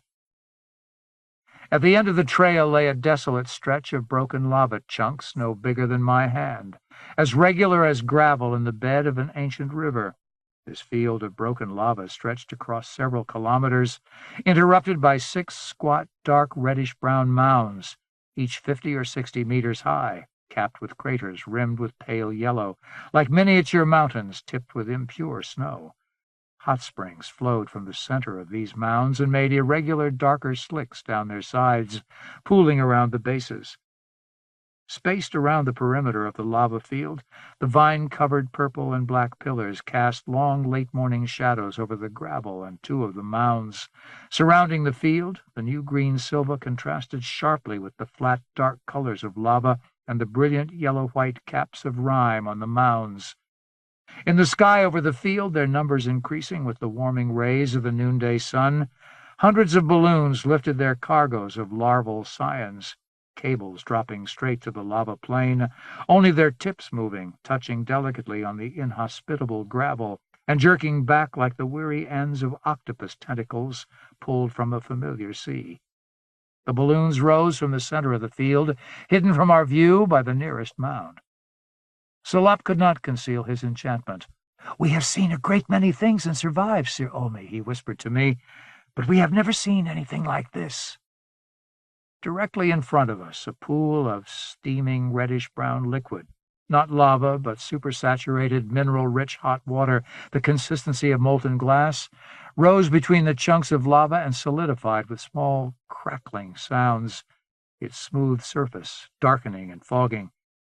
Beyond that pool, a number of pools had already hardened, making a series of smooth trails across the rugged gravel. Brion stood on the fogged, brownish surface, then walked lightly to the next. The vitrified pools led us around the nearest mound. Sulphurous water, steaming, bubbling, slipped down the side of the mound, barely 10 meters from us. On the other side, we had a clear view of the center of the field. A dark red hemisphere as large as a stadium lay at the end of the trail like an immense bubble of blood, but solid and glistening in the sun. Around the hemisphere, the laden balloons rose slowly, doggedly, from red-rimmed craters and began their aerial crawl to the greening silva and beyond. "It's no different. Except for the balloons, this hasn't changed," Brion called over his shoulder, jumping from step to step. All of our faces took on a blood-red tinge as we approached the dome. Chung's earlier bravado had subsided. She watched everything with quiet, nervous alertness.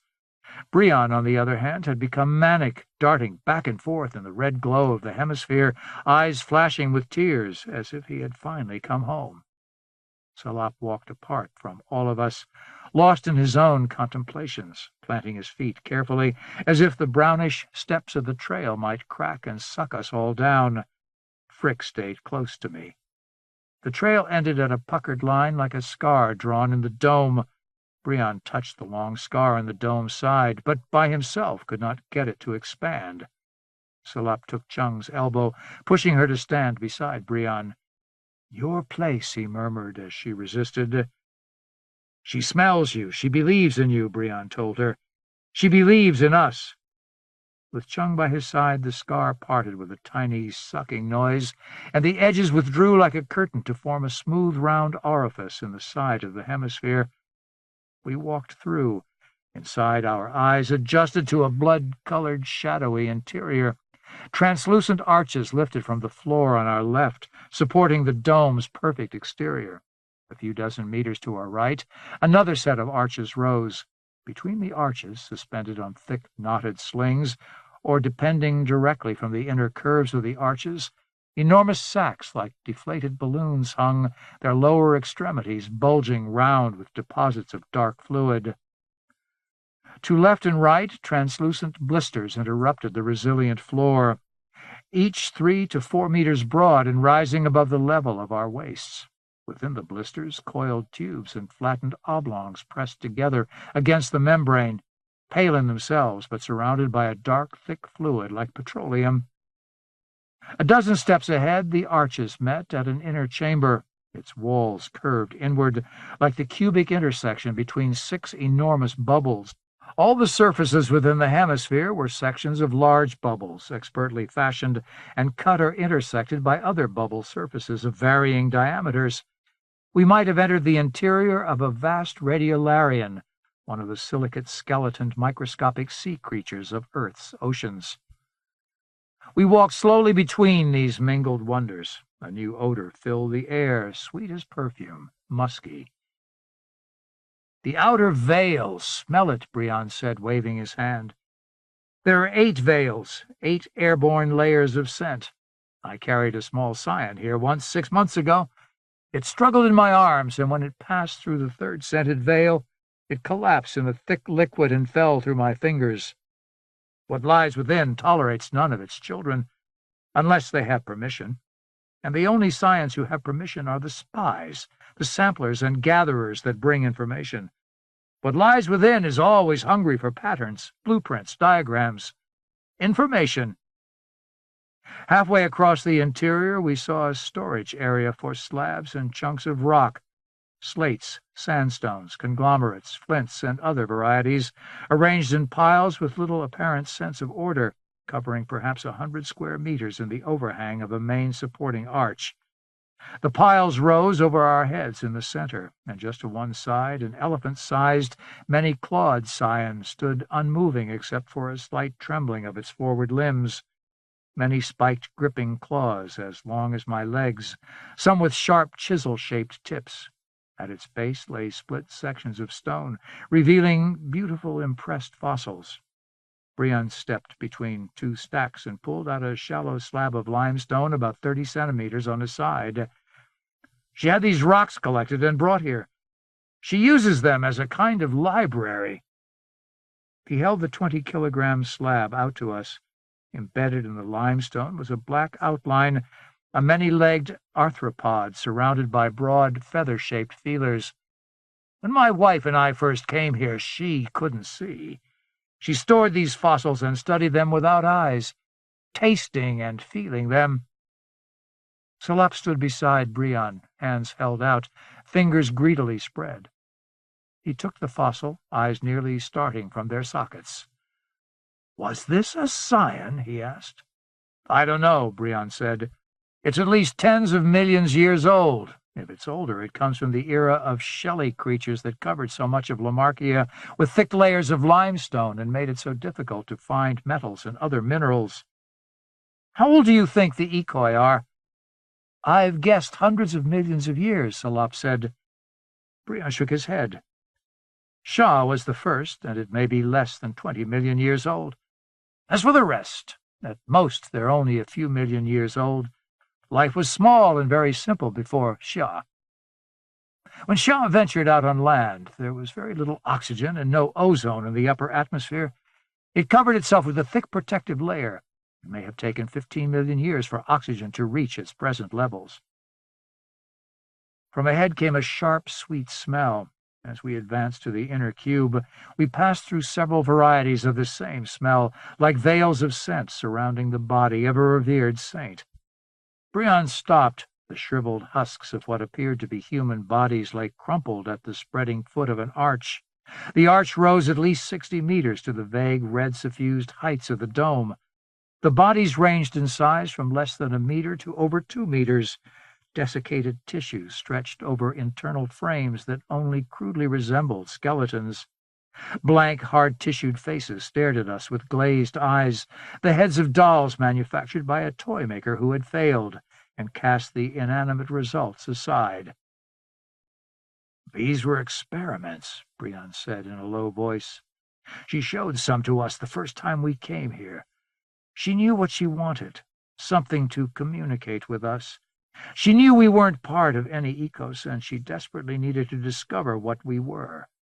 The best way for her to learn, her way of learning, was to imitate us."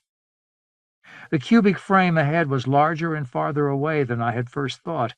It lay 50 or 60 meters beyond the graveyard of rejected human shapes. The last of the distinctive scents wafted around us, this one at once primally offensive and startlingly attractive. Baking bread, hot tar, methane and hexane, smelling salts, and much more. Brion approached the frame at the center of the hemisphere, walking like a tired old man. I tried to imagine his emotional state and could not. What he expected, what it was possible he might see, would have driven many men mad. As he walked ahead of us, he gave a broken explanation in slow fragments of his last visit. He had brought his dying wife inside the blood bubble hemisphere, stayed with her, listening to her last breaths, her last words. "She was in pain," he said, voice shaky and hoarse. He wiped his face with the back of his hand, the string still wound around his finger. Nobody could save her. He touched the membranous wall of the frame and looked back at me. She was extraordinary. We both prayed for the hexamon to come and bring the medicine of thistledown that Lenk left behind. He finally had his revenge on us. A lot of my people died the way she did. She lasted longer than most. Her liver and kidneys were rotting away. Such a simple disease to cure on thistledown. But you did not come. When she died, she died. He pulled his hand back. It was a relief. I felt as if I had died with her, and that was a relief, too. I placed her on the floor, inside. I left and camped for 5 days on the edge of the lava field. Sir Frick brought me food from the launch. Nothing happened. Nobody came out of the dome. I couldn't go back inside. We all returned to Naderville. Frick stared at the deepening shadows on all sides with a fearful squint. He shot Chung, stayed close to Brion. Looking at me, she had only hate in her eyes. I represented all lost hope, final disappointment. I was a failure to all of them. No rescue imminent, no change in explanation, no re-embracing in the arms of secure and all-knowing parents. "She's in there," Brion said huskily. "I mean, she's all around, but the heart of her heart is in there. Heart of Shah's life." Outside the hemisphere, clouds must have covered the sun, for shadow enveloped us. All around, faint gleams pricked against the deep red and brown gloom. Like stars in the heavens, violet luminosity flickered within the frame. A low sound grumbled beneath our feet. Meters away, beyond several ranks of translucent walls and braces, something swelled like the throat on an enormous bullfrog, then subsided, expelling a sweetly repulsive scent of tar and burning resin. Brion leaned against the wall of the frame, a pale shape against the darker membrane. This time there was no preference for Hisha. The wall seemed to absorb him, and the tissue beneath our feet grumbled again. We heard a remarkable voice, and Salop jumped as if poked in the ribs. High, sweet like the chirrup of a large insect, mixed with a whistling flute, childlike, yet mannered and mature, it came from within the frame. "Names clear now," it said. "Names all are and clear." 24. Time has become very unclear. My recovery is going smoothly, the attendants tell me. I am a celebrity in the hexamon. Janosch floats beside my couch. "Was it Brion's wife?" Janosch asks me. "We are in the way in free fall in the hospital unit of the Axis City. I do not know for certain if I am dreaming or even dead.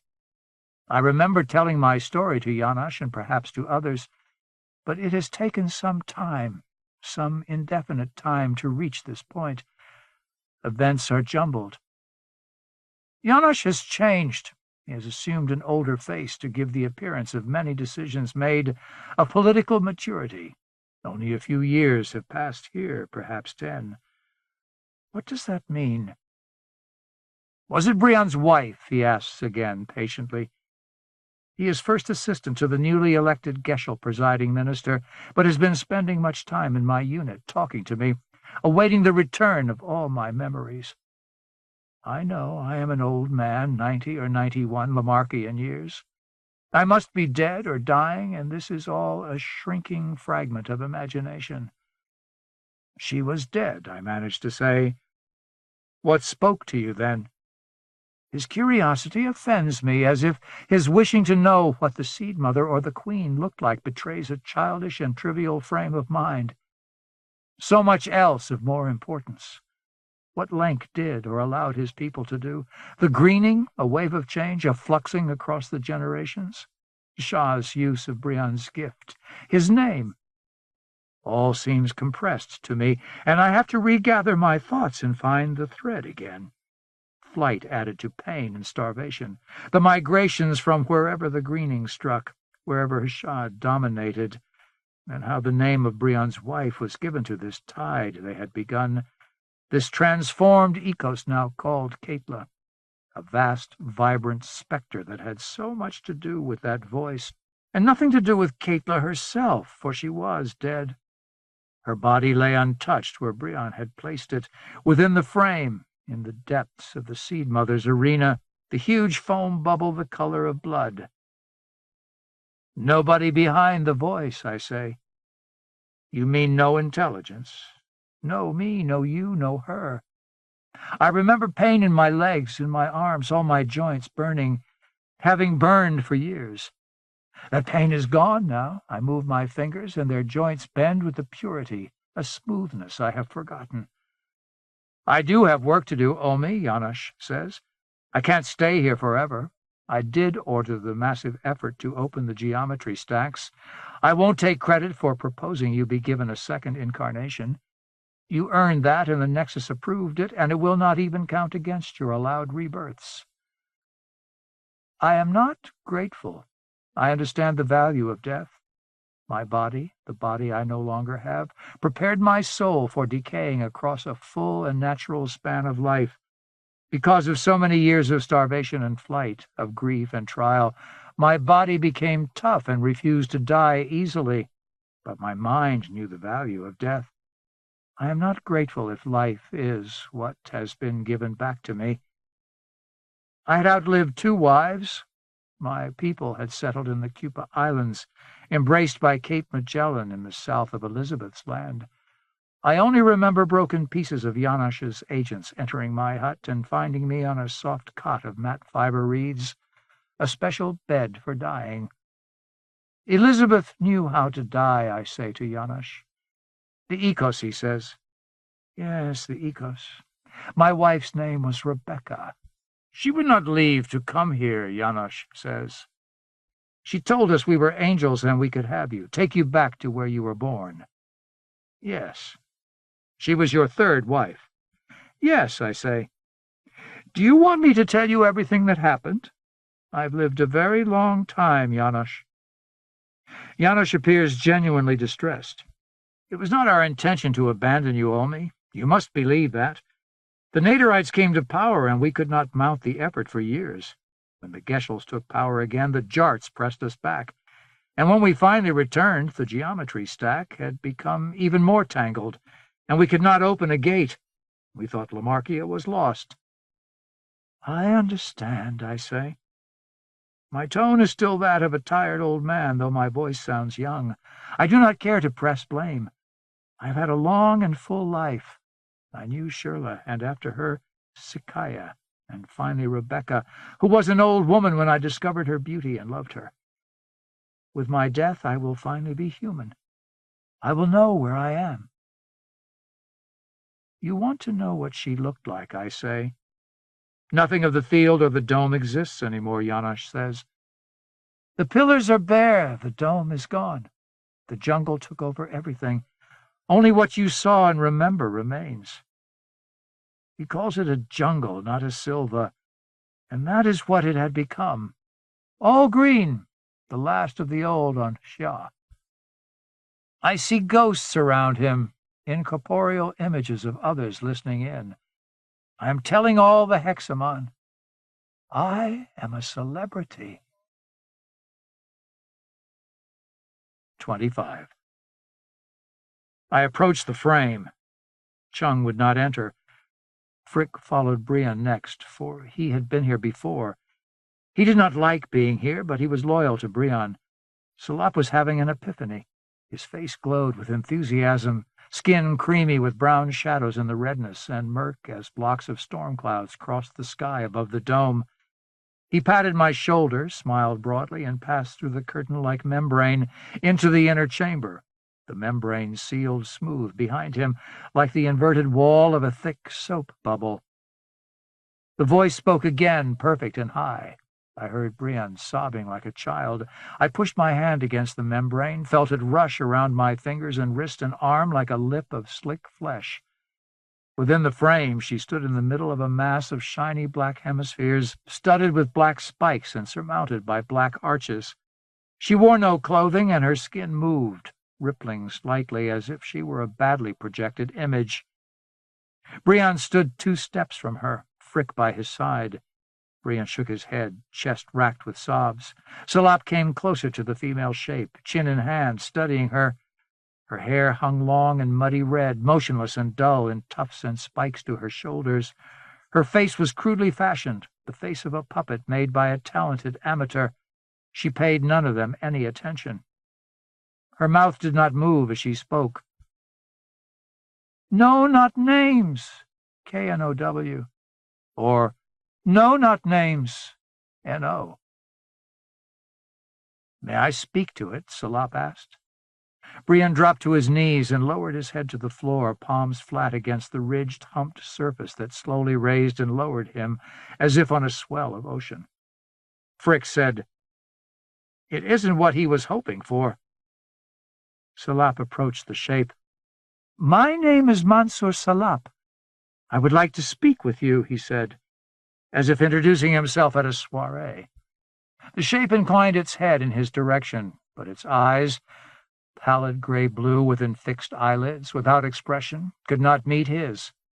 It lacked refinements and could not express anything human except in broad strokes. Whatever it had learned, it was woefully incomplete. "You represent another, don't you?" Salop asked. "Brienne with names not," the voice said, coming from all around. The walls of the frame vibrated like diaphragms, making the sounds, along with other noises, windy flights of whispering, a steady, low frog throat grumble. "Do you recognize Brienne?" Salop asked. "Talks." "I talk, and my name is Salop." "I brought Katla here. Where is she?" Brienne asked. Another membrane of tissue withdrew, and the body was visible on a raised hump in the living floor, slack with death, months into its own private decay. "You understand us," Salop said. Chung had entered without my noticing and stood 1 step behind me. "Star, fate, and breath," she said. The figure turned toward her voice. "To speak, give, and use what use. To now hear." Chung seemed aghast to be confused with her sister again. "I am not Katla," she said. "You've tried to become Katla." She shouted at Brienne, "She's dead, and you wanted to bring her back." Brienne had stopped weeping and stood before the figure, examining it critically. "You could try again. More work, more detail." "It will take a long time to understand us," Salop said. "Why?" Brienne asked. "Why so long? It samples us. It must know what we're like." "We've been mistaken," Salop said. The figure, I realized, had not taken a step. It grew from the floor and could not lift its feet. It was only a little more sophisticated than the discarded husks behind us.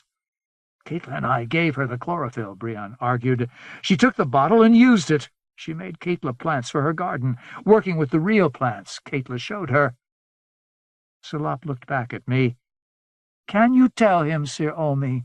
Bring the sophistication of the thistle down to this little exercise in monstrosity?" For a moment I hadn't a clue what Salop wanted me to say. Then a thought that had been below conscious expression for some months broke through. "They've never sampled our genetic structure." "Yes?" Salop encouraged, face seeming to glow again like a beacon. The figure shivered, some rudimentary adjustment in Turgor. "Sampling is a way of identifying other science. Each ecos carries its own markers, its own chemical scheme. We don't fit any schemes. We don't come from other ecoi. They can't analyze our structure from the level of our genetic material, so they have to copy us from the evidence of other senses." "But what about the chlorophyll?" Brienne demanded. Salop said, It understands chemistry. It can test and find uses for organic substances. You must have provided the final clues necessary. Given the pigments a context it could understand. But it can't break our genetic code. We are too different. Names, the figure said. Names, no, not. Chung seemed startled. Does she actually understand what we're saying? Or is it just stringing words together? She understands, Briand said. That's a miracle by itself, Chung said. She stepped closer to the figure and to Briand, overcoming some of her repugnance. What did you talk with before? Salop asked Briand, pointing at the figure. Before this was created. When Caitlin and I came here, this inner room was filled with tissues. Tools. It was a prototype factory. Part of a scion could be grown here, another there. We saw them being carried by giant hares, cilia, across this chamber, and matched with other parts. Now we watched them being dissolved in large pools, turned into jelly or slime, rejected. Caitlin realized what this was. She said that we were in a huge cell, all of its parts made large, but because of that, not a cell at all. None of us knew why we had been allowed to come in here. On our last visit, before Caitlin became ill, the Seed Mother, he gestured around the chamber, she showed us the best of her human-shaped science, still much cruder than this. It could only hum and whistle and make parts of words. Caitlin spent a week teaching her, before we had to return to Naderville. She knew she wanted to communicate with us directly. Bring, the voice said. No, bring names. I brought Caitlin back here when she was dying. Caitlin told me to leave her here. Put me where we put my plants, she said. We knew she could do better. Briand turned, staring up at the red walls of the frame. He seemed uncertain whether to address the figure directly or speak to the frame, the hemisphere as a whole. There is so much more you can do. No making more for this child, the voice said, acquiring a cello-like timbre. It had also taken on a quality I might have called conviction, if it had been human. New names, no making more for this child. Why? Briand asked, dismayed. The figure swelled again, filling itself with fresh fluids from below. It raised its arms. The color of its skin improved, and the motions in the skin subsided, coordinated, more nearly like the movement of muscles. I watched with queasy fascination the development of its facial features, the refinement of abdomen and breasts, still doll-like, but a better imitation of what Caitlin might have looked like. Or Isha. It's learning from you, Salop said to Chung. She looked up at the gloomy heights of the frame, searching for eyes among the glints and tiny seafloor glows. Briand seemed stung by this. He took a step back. It isn't Caitlin, he said. It never will be, Salop said. You've misunderstood what the Ecos can do. We've all misplaced our nightmares and our hopes. The figure turned its head, opened its mouth, and the voice issued from the mouth. Now, sounds like smells. Names deeper than I know. Two are not one, yet cling. Make third, but within. Third is child, but not like this child. Not of I, not of any I. From where? Then it added the lilt of question. From where? None of us quite understood. We're not from this planet, Briand said quietly, as if this were a devastating admission. I think he was trying to shed the last hope for Caitlin, and it was costing him dearly. He had some courage or some curiosity left to speak with the figure at all. There only is. There only is. The figure lifted one foot, turned slightly on the other, and placed the free foot down awkwardly, bending forward to compensate. It returned to its original posture, but where the foot had lifted away, a small pucker remained, though it knew the figure of Caitlin Isha would never pass, never enter the realm of a human ecos undetected. It still worked to finish its peculiar scion, the interface for its own selfless and eternal curiosity, the purest and most biological urge to know. There's more, Brion whispered. Planets and planets and planets. In the sky, wherever there are stars. At the mention of stars, the lights within the inner frame scattered in profusion over the braces and walls. Dim blue and white shone out in sudden splendor. Stars, the figure said. Brion turned to Frick and Chung. I know it isn't Caitlin. I'll never see Caitlin again. But I could stay here and tutor her. I could be happy doing that. Frick rubbed his hands together in front of him, not relishing what he had to say. Sir Brion, you are needed. We need you. Brion's brief resurgence of hope withered. He screwed his face up and imitated Frick's gesture of rubbed hands, then pushed his nose with the tips of his fingers. Bays can take care of those things, he said. Chung said, You put far too much on Bays. Someday he'll discover he doesn't need any of us.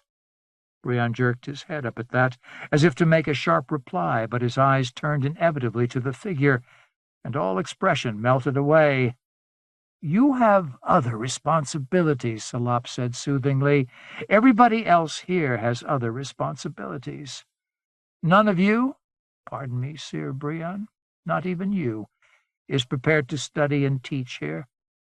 I am. What would you teach her? Brion asked resentfully, unwilling to give up this last possibility of fulfillment, of peace. I would study her, Salop said, and then I would watch her die. I do not think this palace, this field, will be alive much longer, nor any of its kind across Shah. You and Caitla gave her a very powerful name. I think she uses name to mean the chlorophyll you presented to her. She used the name, and that changes everything. The balloons, I said. Salop nodded. They carry larval seed mothers, not just scions. If I'm right, in a few weeks all this will wither. Old names die, the figure said. Nightmare, Brion said, words venomous with disappointment. It's all nightmare. Brion turned to me. Sir, only you know history. That much change means death and destruction everywhere. The Hexamon must come. I've said it. I felt it. You must repair Lank's clavicle. Tell the Hexamon what's happened here. There was nothing I could say. For Brion to make a plea on behalf of the humans on Lamarkia seemed ludicrous. Yet he was right. There was one last thing left to do. Find the clavicle and see if it could be repaired. Brion stepped closer to the figure and touched its face. It did not react, but even as he stroked its cheek, it said, Are more names? Bring more names. We left Salop with several weeks' worth of food from the two boats, Brion's and the one that had carried Hishat Chung and her attendants. I won't die here, no fear of that, Salop told me, walking back with me through the sea of green. I'm a tough old vulture, as you doubtless know. Brion, on the other hand... Brion had returned to the boat in an impenetrable daze, ignoring us all, and squatted on the bow, staring down the waterway. He had let the string unwind and carried it pinched between thumb and forefinger, lying in loose coils on the polished and painted Zyla deck. Watch him, Salop told me. He still holds a dangerous amount of political charge, as does Lank. They must be eased together, or apart. We stood on overgrown dock, with the new Silva, the jungle rustling like grass in a wind, though there was hardly a breeze. Salop held me by my shoulders. Even if you never get through to the Hexamon, even if they never come, some of us can survive. 26. Did you ever find the clavicle? Janosch asks.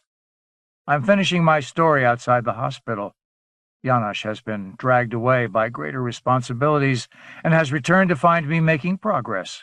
We leave the hospital to see some of the sights of the Axis city. I am removing myself from the memories of one long and difficult life. Now we drift and tract beside each other in the Wald, the great weightless and terribly green forest in Axis Euclid. My body is so much sweeter and more comfortable, yet I still miss my old life, my impending death, and still ache so much I have incessant thoughts of suicide. if I return through the gate to Lamarkia and try to find Rebecca. But I can't do that. Janosch tells me the gate is sporadic, that years have passed on Lamarkia ever since I was retrieved. I do not want the new life, but I will not reject it. In this I have a sense of duty to something much higher than the Hexamon. I found it, I say. The wall's green oppresses me, as it did on Lamarkia, where we ran from continent to continent, and finally from island to island, fleeing the power of the name of chlorophyll. What did you do? Janosch asks. What he really wants to know is, did I finally act? The story I have told so far is one of observation and hiding, of trying to put pieces together and understand a pattern. But I never did understand completely. The pieces never fit smoothly. I made my decision in ignorance and uncertainty. 27. Briand did not say a word to anybody in the 18 hours it took us to navigate the length of the canal back to Naderville.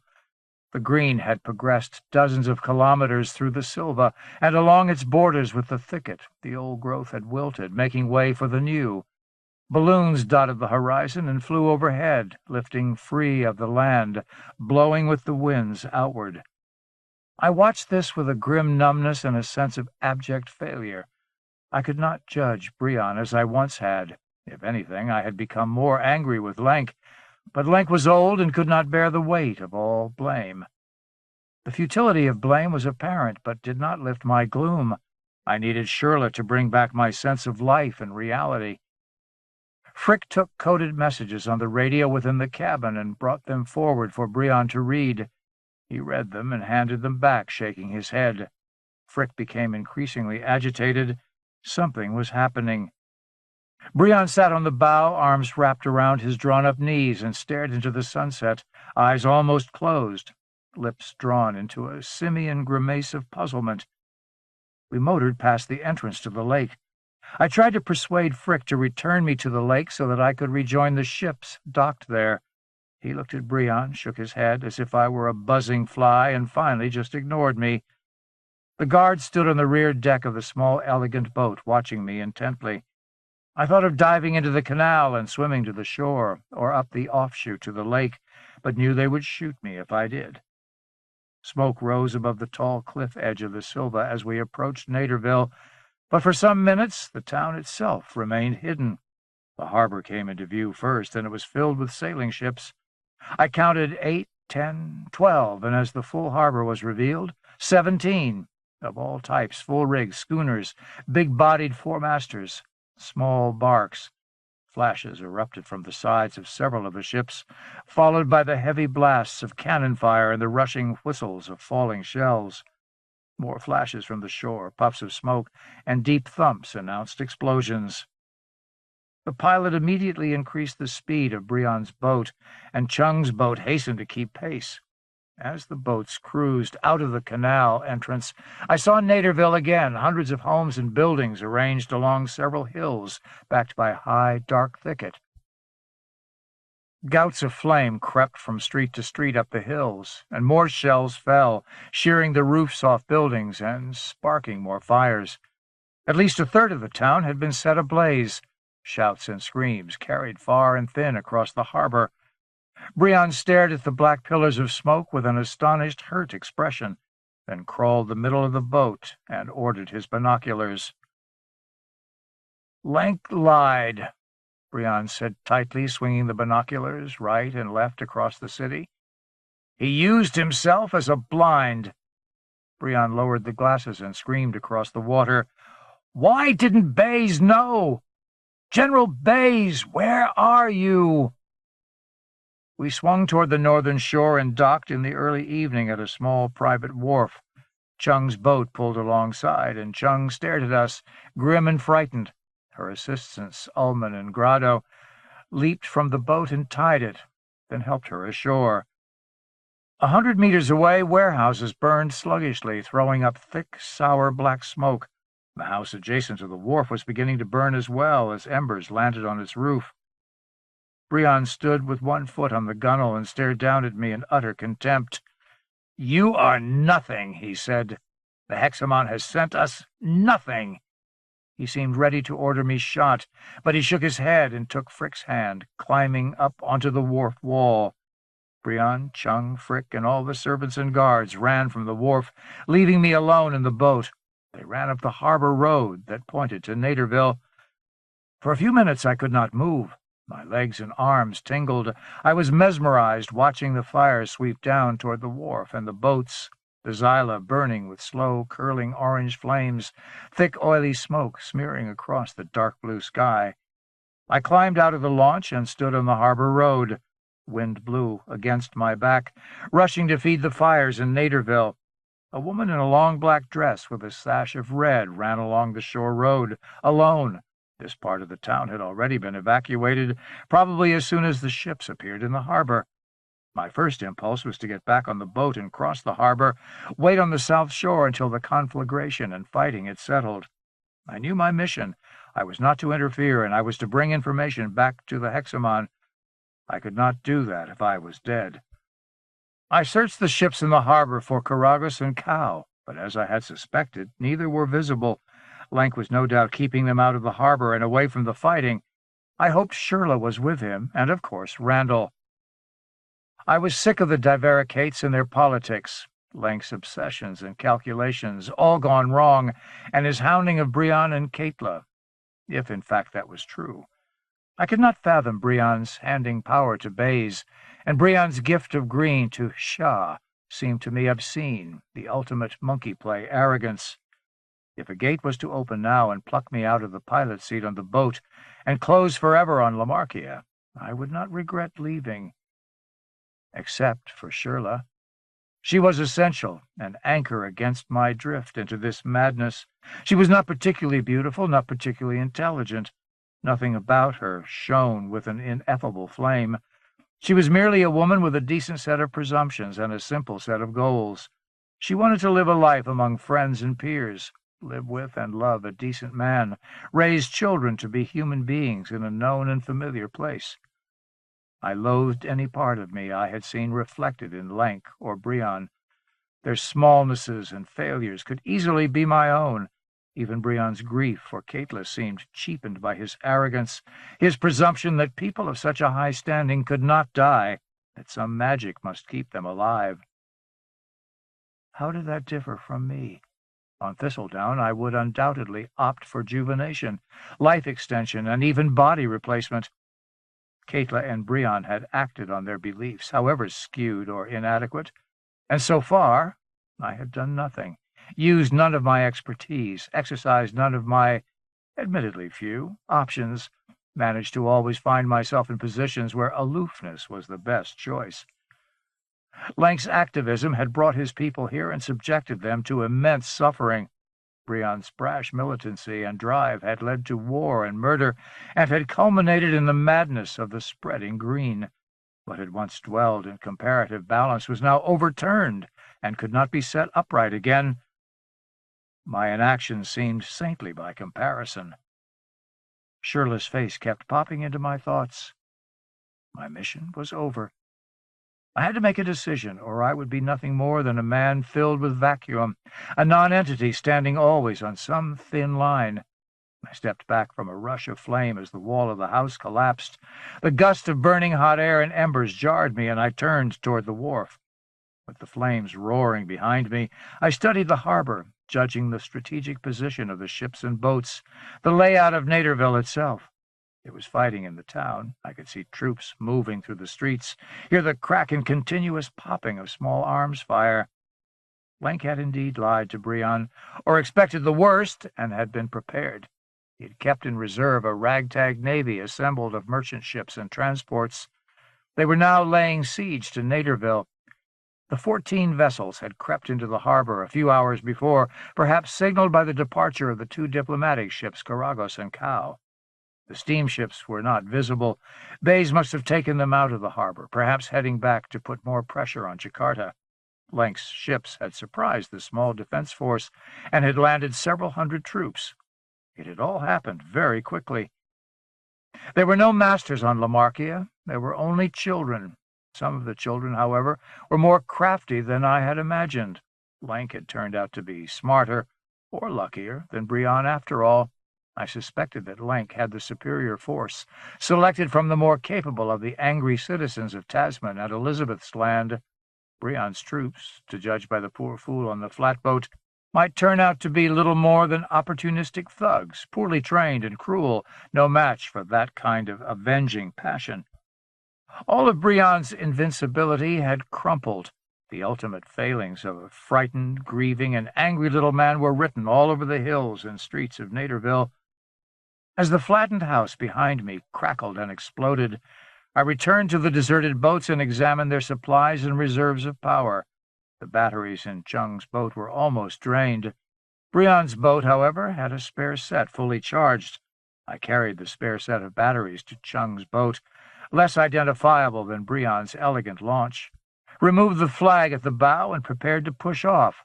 I cruised quietly through shrouds of dense, choking smoke, not to the south side of the harbor, where there were few, if any, buildings, and no visible fighting or shelling going on, but west, along the shore, under the line of fire of the ships in the harbor. Twilight was fading fast. I guided the boat around a smoldering hulk that had once been a wooden merchant vessel. Its crooked trees stuck up out of the water like broken fingers. I wanted to thoroughly understand the strategic situation, find the best vantage point, and then walk into the town and join Lank's troops.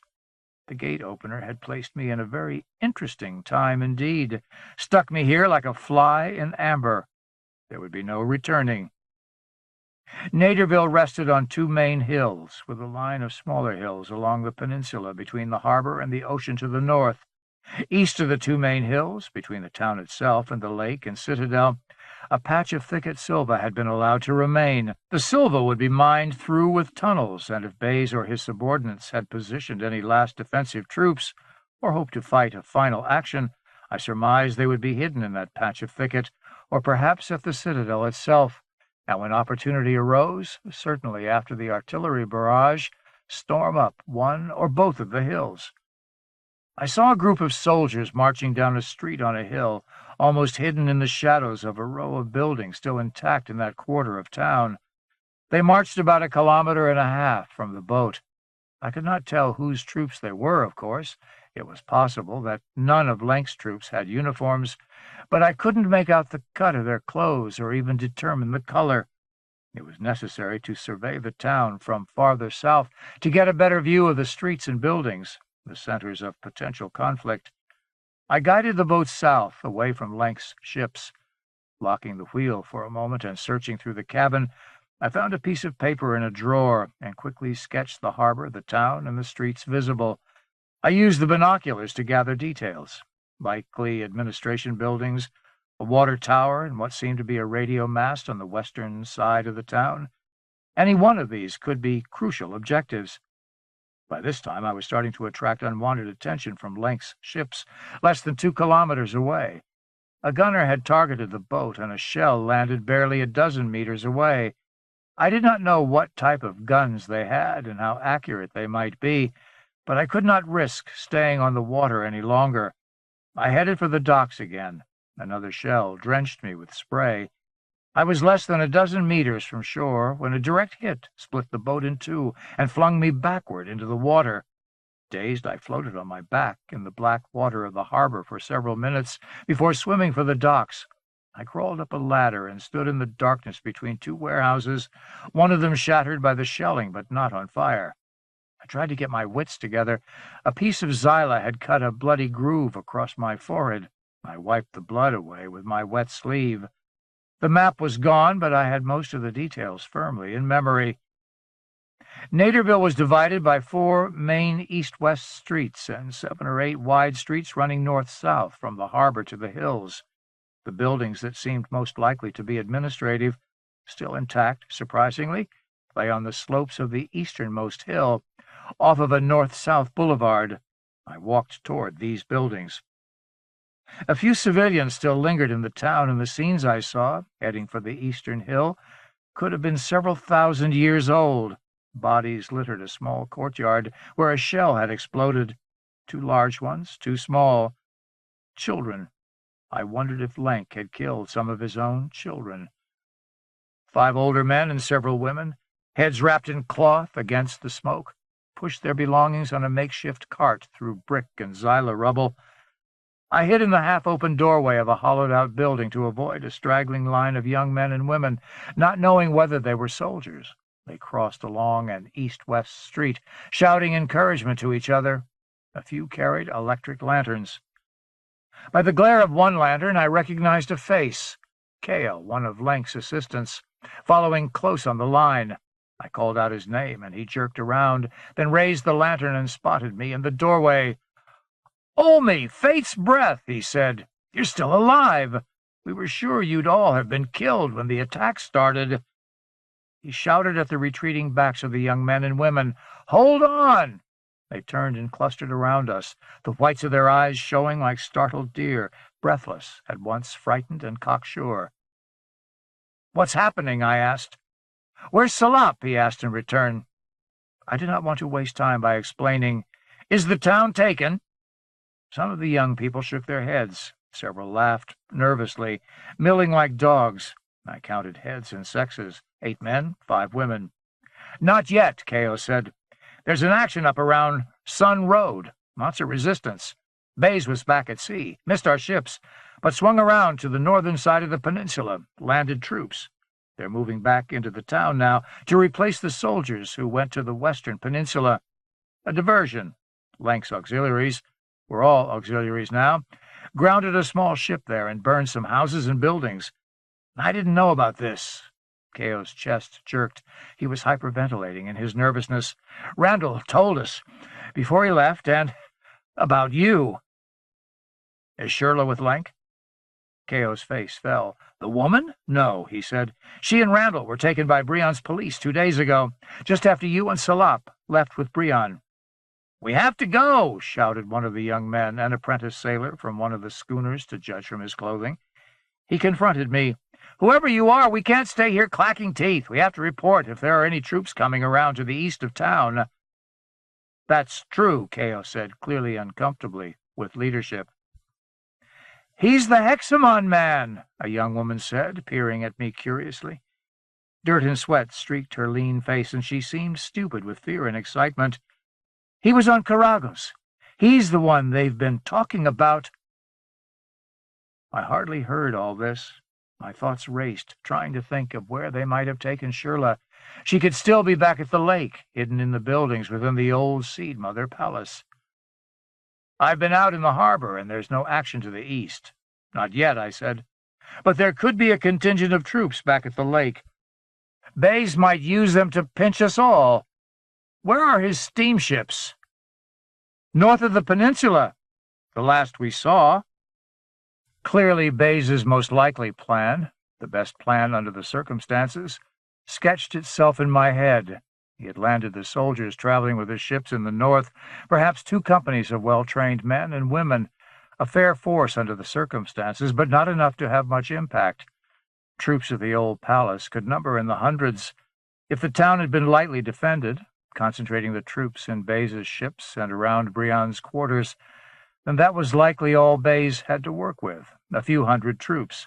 The West would be working Tasman and Elizabeth's land. "How many soldiers does Lenk have?" Kao stared at me, uncertain, sweating in the lantern light. Stars poked through drifting patches of smoke. The shelling had stopped for now. "You're a soldier for the Hexamon," he said. "Who are you for?" "Not for Breon," I said. "I need to find Shirla, and you need to secure the town. As you said, I'm a soldier. I have a lot better training than Lenk, and probably better training than Bays." I could almost see the outline of Kao's thoughts. He had been put in command of these young men, but he had no military education.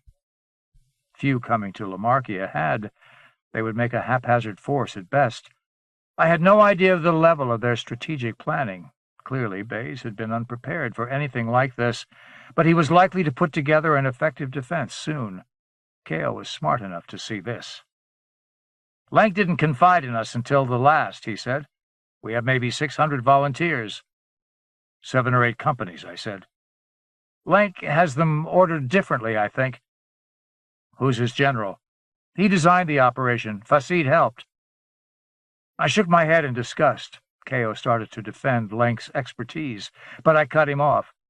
You have to set up a strong defense in the eastern part of town. At least 200 troops. Bays will almost certainly deploy the forces at the lake. Do you have a radio? Yes, Kao said. One of his men, little more than a boy actually, lifted a small box. Not a lot of range, unfortunately. The young men and women clustered around us, no longer protesting. I felt a queasy exhilaration. Here among amateurs, going up against a butcher who was sly at best, I could be useful. Lenk's soldiers occupied the cape and headland in strength, Kao said. To the north and west, positions had not yet been consolidated. I need 5 of these good soldiers, I said. We should split into 2 groups. I have a map of sorts, Kao said, lifting a cloth satchel and pulling out a small folded piece of paper. He spread it out in the lantern light. It was an original sketch in pencil and ink, and supplied more detail to what I had seen from the harbor, in particular charting the roads through the Silva from Naderville to the lake. The Citadel area was not shown. We can use it. You take one group and keep watch on the eastern edge of the town. I'll take my 5, and we'll reconnoiter the Silva between Naderville and the lake. For now, tell Lenk's commanders, or Lenk himself, whoever's in charge, that he needs to post at least 100 well-armed men to meet you at the edge of town. I don't think we have 100 well-armed men, Kao said. Not that we can spare. What had seemed a major coup in the beginning was looking more and more uncertain. No masters, only children. Don't tell Bays that, I said. I picked the 5 who seemed most fit and enthusiastic, and Kao's group and mine ran in 2 lines along the street until we came to a clearing beyond the last of the houses. Beyond lay the cliff edge of the thicket Silva and the dark holes of 2 tunnel roads. Good luck, Kao told me. I felt incredibly alive and very, very stupid. 28. We made our way down Sanger Road, through a thicket tunnel. Sanger was one of 2 parallel roads the map showed going to the lake. The tunnel lights had gone out. We probed ahead with the lantern. I expected to meet a contingent of Bays's troops at any time. The nighttime thicket was still. We walked down the tunnel road for 30 minutes, then emerged under a brilliant star-rich sky, the double oxbow rising in the east. A few lights flickered ahead. We were in a broad clearing, once perhaps a farm area, now barren fields. The road crossed the field toward another thicket, perhaps a kilometer off, and entered another tunnel at that point. I guessed the citadel lay about 2 kilometers beyond. I did not know the palace grounds thoroughly. We could easily get lost. A small young woman named Meg, with a smooth dark face and wide eyes, kept close to me. She carried one of the 3 guns. Kao had been willing to spare. "This is going to be rough, isn't it?" she asked. "Probably," I said. "Do you know where we're going?" "I've been there." "And you say there are a lot of soldiers?"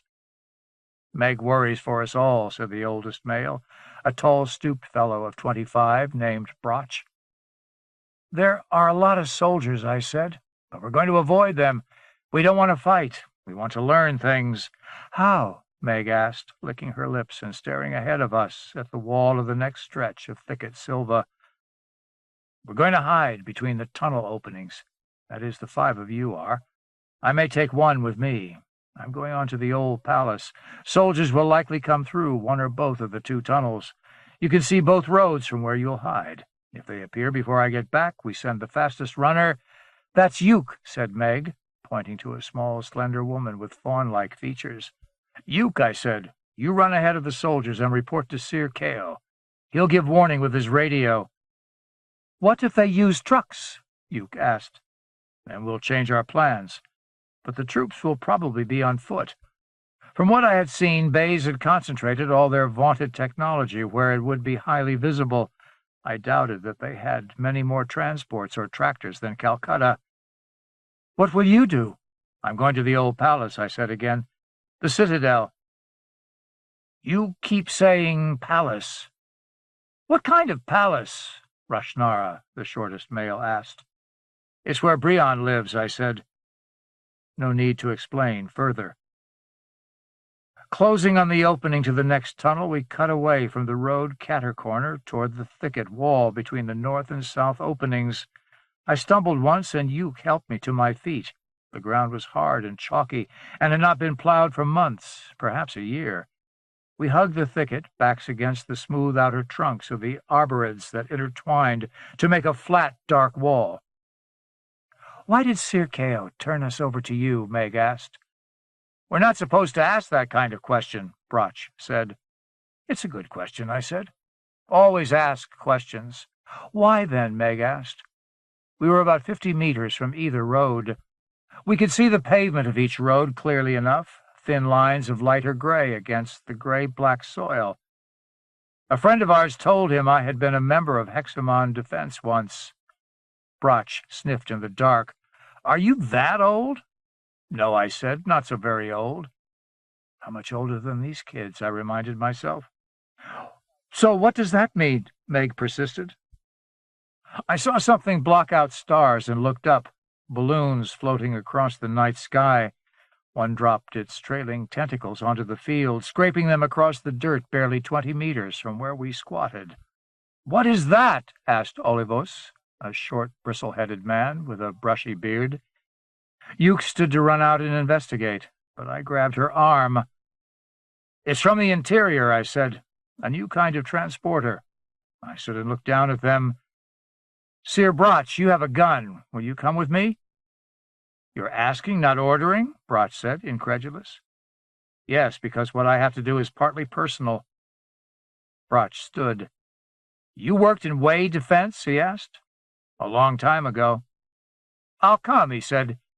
"If we're not back in 2 hours, you can assume we've been captured," I told the rest. "Meg, you're in charge." "Thank you, I think," Meg said.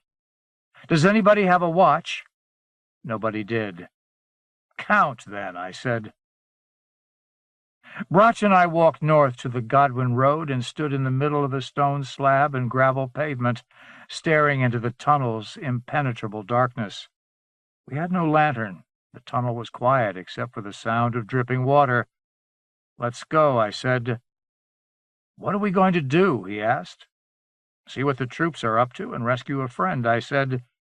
"If they're still there at all." "You think they might have come by water?" "Not if they're smart. The harbor belongs to Lenk for the time being." It seemed likely Bays would try to retake the harbor. I hoped we could be back before that happened. "We're not going to talk while we're in the tunnel, okay?" Broch nodded. "Brush your hand against the left side. I'll stay to the right." We walked for 50 meters in complete darkness. The air was getting thick and smelled stale. Broch coughed and apologized in a whisper. Whiffs of an ammonia-like smell, tangy and very unpleasant, met us farther down the tunnel. Sounds from above filtered down to us, rustling, shifting. With some relief, we came to the end of the tunnel and stood in a field. A few lights gleamed across the field, electric lanterns bobbing to and fro, and we heard subdued voices. From the west, more explosions and the distant pop of cannon. I guess we were at the northern end of the lake, west of the citadel. I could barely make out the black shapes of buildings. The light came on in a distant window. A voice called out, and the light was quickly extinguished. "Breon soldiers," Broch whispered, standing close beside me. "They could be evacuated civilians," I said. "We don't know yet." I doubted anyone would see us if we cut across to the right, where the Silva massed again as a solid wall. With a few words and gestures, I made our route clear, and we set out across a flat, empty field that had never been plowed. "Give me your gun," I said. "Why, Sir?" "Do you want to have to kill someone?" He handed me the gun. It was a heavy, short-barreled rifle of simple design. We followed the line of the thicket slowly, trying to keep on our feet over the uneven ground. A shape sprawled across the dirt a few meters in front of us, a black blur in the starlit darkness. I thought for a moment it was a human body, but it gave off a thick ammonia smell. I bent over it briefly and saw a tangle of limbs, a long cylindrical body, sharp digging barbs around its tail. My neck hairs tingled. It was a dead scion. Nothing had come to pick it up and take it away. This was the smell of death on Lamarkia. The closeness in the tunnel had also been death. "Fate and breath," Brotch said. "What is it?" "A scion," I said. "It's dead." "Why don't cleaners come and get it?" "Things are changing," I said. We edged around it. I had little doubt it was one of the thicket's mobile scions, so seldom seen outside the tangle of arborids. The thicket, Silva, after tens of hundreds of millions of years, was being told to die. In buildings to our left, we heard footsteps and voices, orders given. Soldiers were getting organized. I heard snatches of conversation. "We'll get them in a vice at Jalapat. They're fools, blood-thick fools. Who's got the squadron radio?" So these were the troops comprised of most of the old palace's guards and security. I could not judge how many there were, at least 100. "Form up," a loud, authoritative female voice said. "West in 10 minutes." I stopped and Brotch bumped into me. "Hear that?" I whispered very softly in his ear. He nodded. "That's what we need to know. Run back and tell the others to report this to Sir Kao." "You're not coming with me?" he asked. He was clearly unhappy at the thought of going back alone. Unhappy also, I surmised, at the thought of going back down the strange-smelling tunnel. "I thought you needed me." "I needed you for this. It's time," I said. "You have your duty. I'm going to find my friends." I handed him the rifle. "Take this with you. I hope I won't need it." Brotch hesitated for a moment, backed away with arms folded, then dropped them by his side, turned and walked into the darkness. He skirted the dead scion, and I could no longer make him out in the darkness. Somehow I had contrived to be alone again. I had always preferred working alone, even in way defense. I wondered if one's life history was the result of world lines collapsing in response to simple force of character. The dilemma had not been solved in 1,000 years of human philosophy. I walked quietly and quickly between two buildings. A single moon rose and cast some extra light. That was not good. I tried to stay in deeper shadow wherever possible. I had to be within 100 meters of the old palace complex. I entered a courtyard through a narrow, open corridor. A fountain in the center of the courtyard threw a steady ribbon of water into the air, splashing and chuckling to itself. Staying close to the wall, my feet scuffing lightly on a gravel-covered walkway, I passed a line of doors and darkened windows, through another corridor. A few lights danced in an alley between the courtyard and a wall. I flattened myself against the wall and felt large, smooth, round stones. The old palace. The lights, two men gripping lanterns, moved past the entrance to the alley. If whoever was in charge felt the situation was desperate and Brion was no longer here, this area might be almost deserted. In a couple of hours, dawn glow would begin lighting the sky. I followed the curve of the ancient stone wall for 50 or 60 meters before reaching a gate. 3 men stood by the gate, talking softly in the darkness. I pitched my voice to just the right volume and tone of concern. "Excuse me. Don't be alarmed. Sir Frick." All 3 guns instantly pointed at me, and I heard 3 simultaneous snick-clacks as rounds were chambered. "I'm one of Brion's guests. I'm not armed. Sir Frick left me in a boat at Naderville." "Who are you?" "My name is Olney," I said. "Frick isn't here," the tallest guard said, a bulky shadow with a gravelly voice. "Where am I supposed to go?" "We don't have any instructions about you. Sir Brion told me to come back here on the water, but the boat was destroyed. I had to walk. It was frightening." "You were with Brion?" the gravel-voiced guard asked. "I've heard about you," another guard said, and they conferred in whispers for a moment. "You went with Frick and Sir Brion, didn't you? Where did you go?" "Up the canal," I said. "Come here." I stepped up, and the tall guard allowed a thin beam of light to play across my face from a slit in his lantern. "I think he's the one," the second guard said.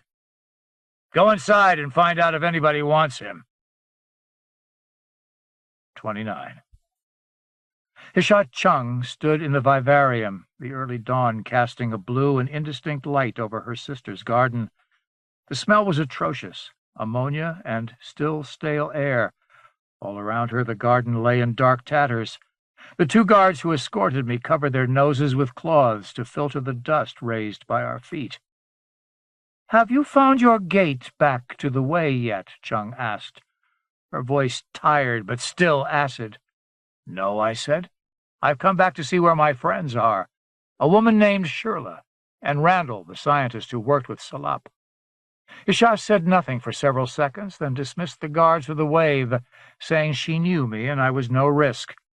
The guards departed, and we were alone in the tainted stillness. "You managed to get in here without being killed. That's a kind of magic," she said. "I acted stupid and innocent," I said. "Lost."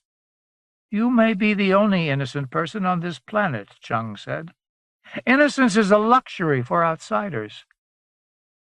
"Why are you here?" I asked. "I don't want to watch the fighting." "Where's Brion?" "In Naderville.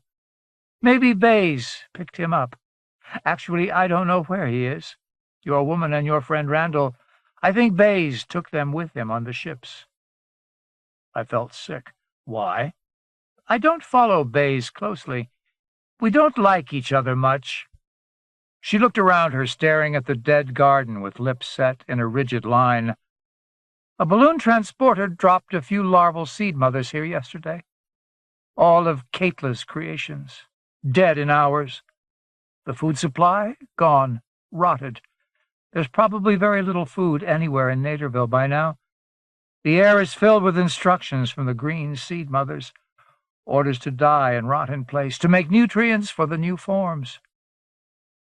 "You know for sure that Shirley and Randall aren't here?" "I don't care where they are. We're all going to die unless Lank wins and sends us food, or Brion wins and we all sail to Elizabeth's land or Tasman. She did this to us." Then, stepping closer and looking into my face, she said, "You hate Brion, don't you?" "Yes," I said. The emotions were not so clearly expressed, but to say anything else would have been lying. "You'd kill him if you could?" "No," I said. "And Bays?" "I'm not here to kill," I said. "You think Brion's weak now, and Bays is going to return and take over completely." "He already has, hasn't he?" Hisha Chung bit her lip, her eyes filling with tears. "I feel what Caitla would feel," she said. "Everything wasted, all the suffering and dying. She was devoted to Brion. He loved her very much. But love doesn't excuse us, does it?" "No." "You have judged us, haven't you?" "Not you," I said. "I don't know much about you." "An accomplice," she murmured. "Will Lank take us back with him?" "I don't know," I said. She touched her finger to her cheeks and smeared her tears. "You don't believe in drama, do you?" "Brion believes in drama. Too much, I think." "But Bays is like you. He has your woman and your friend. Maybe he'll be expecting you." "Go kill Bays." 30. Dawn had turned the sky gray-green in the east. The guards stood by the main gate into the old palace, saying nothing, holding their rifles with barrels raised a few degrees above horizontal as I walked away. I expected a bullet in my back at any moment. The path back through the buildings to the road was deserted. The troops from the citadel had departed hours ago. On the Godwin Road, heading west, I found 2 bodies in the barren fields. Broch, lying face down in the dirt, had been shot in the chest and jaw. Uke, the fast young runner, lay on the other side of the road a few meters away, on her back, calm eyes staring at the dusty morning sky. Ahead and behind, the thicket silva made ugly groaning and rattling sounds, settling, throwing up billows of gray dust. The tunnel was a nightmare, dust falling all around in drifts like ash, sections half collapsed, the air almost unbreathable. I thought I would suffocate before I stumbled out into daylight again. Behind me, the tunnel collapsed, and I was surrounded by a thick cloud of acrid powder and ammonia. I closed my eyes and ran clear, then lay gasping on my knees by the road, eyes burning, covered with clinging grime. My skin itched furiously. I had sent Broch to his death. I had guided Uke and perhaps the others into death, and I did not know if I had accomplished anything. The soldiers had passed through the roads and might be in Naderville even now, fighting Keogh's unprepared young men and women. Lenk would lose. Bays would command. I pictured Shirla already dead, and Randall with her. As I lurched along the road, rubbing the skin on my arms and chest and head, I stopped my scratching long enough to reach up to the skies and shout, "Come take me now! Where are you? Take me now!" I think I was asking for a gate to open, but I might have been asking to die. 31. Janusz and I have settled in a secluded district of the Wald. We are eating a midday meal and sharing a bottle of wine. I have paused from my story, trying to keep my composure, even after all these decades and into the full-grown infancy of a new life. Janusz fills in for a few minutes with tales of his months as assistant to the presiding minister. Then we drift in silence, and finally, as if to get me going again, he says, "I'm listening." This is a part I know I will have great difficulty describing. It has been 60 years and more since that day. By the time of my older body, now abandoned somewhere, all of its history, so much useless tissue. "The town wasn't pretty, was it?" Janusz asks. "The ships had destroyed about half of it. The soldiers from the old palace fought their way through the eastern part of town to go north. There was still fighting in the north, the battle between Lenk's troops and the soldiers from the old palace. Quick and bloody. I found Keogh dead and 2 of his boys stumbling around through the bodies of their friends. Lenk had not sent reinforcements." Janusz looks off across the green expanses of grass and spherical trees, and huge thick vines and long interwoven tree trunks that form a lacework around the perimeter of the weightless Wald. Some would say that such destruction is trivial, compared to what's happened between us and the Jarts. There was a time 2 years ago when we thought they would capture Axis City. I shake my head in violent disagreement. Nothing that fills an eye with horror is trivial. It was on a scale that I could almost get used to it. That horrified me. Lenk had been building weapons for some time then, Janusz says. In secret. He didn't think Bays or Brion would listen. He made cannons out of cathedral tree limbs, hardened by heating over fire and then steaming. They could only shoot 4 or 5 times, but he filled his ships with replacements. I don't like talking tactics and logistics. That has all become vague and uninteresting to me. When humans set their minds on something, when we are forced into a corner, we can work miracles of destruction. Tell me what happened to Shirla. She must have been a fascinating woman. She was simple. When I was with her, I was simple. Tell me, Janusz says. I am back at Naderville again. It is remarkably the same as my first hours in Moonrise. I am back where I began, in Lamarkia. Bodies lay in the streets, men and women, a few children. Brion had valued his citizens, and especially children, so much, needing them for a future on Lamarkia, that he later abandoned. And here were so many wasted, and the bodies of Keogh and his young men and women lying with them. The fighting had been fierce, and Keogh had taken many with him. I walked through the streets weeping, and finally I would not look at the dead. Medical teams, I did not know whether they were Brionists or civilians, had set up camps in the center of town at the base of a low hill, and I carried a few injured people there from the blocks nearby that had been shelled into utter rubble. Nobody asked who I was or where my sympathies lay. Naderville was finished. Brion's political movement was at an end. All around the city, the silva was turning gray and crumbling. The great dark thickets were collapsing. Roads were being cut off by falling debris. Balloons were dropping their cargo, and some had even fallen in the rubble of the town. I had to go where the fighting was. I heard shots and more cannon fire to the north. So after doing what little I could at the eastern end of town, I walked north. Empty buildings, shattered houses and markets, warehouses, the ruins of the administration building. I passed them all, my thoughts clearing again. From the top of the western hill, I looked across the harbor and saw one steamship coming around the western headland, leaving a trail of gray smoke. Most of Lenk's ships had left the harbor. Only 4 remained, and they immediately fired broadside on the steamship. Several shells made direct hits. The steamship's guns were still active, however, and it closed. The big guns boomed once, and the direct hit on the southernmost of Lenk's vessels broke the ship in half. The remaining 3 ships had reloaded and fired again. The steamship took 2 more hits, and for a few minutes it slowed and followed a gentle curve to the middle of the harbor. My heart rose. I hoped it was disabled, but again the guns fired fore and aft, and 2 more ships took large shells, one in the middle, one forward, blowing the bow off. 1 ship remained. I did not want to see any more, but I could not leave. There was an even chance that Shirley and Randall were aboard the steamship, that they had already been injured or killed by the cannon shells. The last of the sailing ships in the harbor fired 2 more cannon shots. The first raised a tower of spray 50 meters in front of the steamship. The second blew the bridge to pieces. The steamship drifted first left, then right, leaving a frothing wake, and then settled against a sandbar and rolled on its side. The stern sank below water. The remaining sailing ship stood out in the harbor, triumphant, but only for a moment. Fire had started on her deck and was spreading swiftly. The trees and furled sails caught and flared, and smoke drifted across the harbor to the south. I had had enough. I walked another block along Sun Street to where I could see the northern edge of the peninsula on which Naderville sat.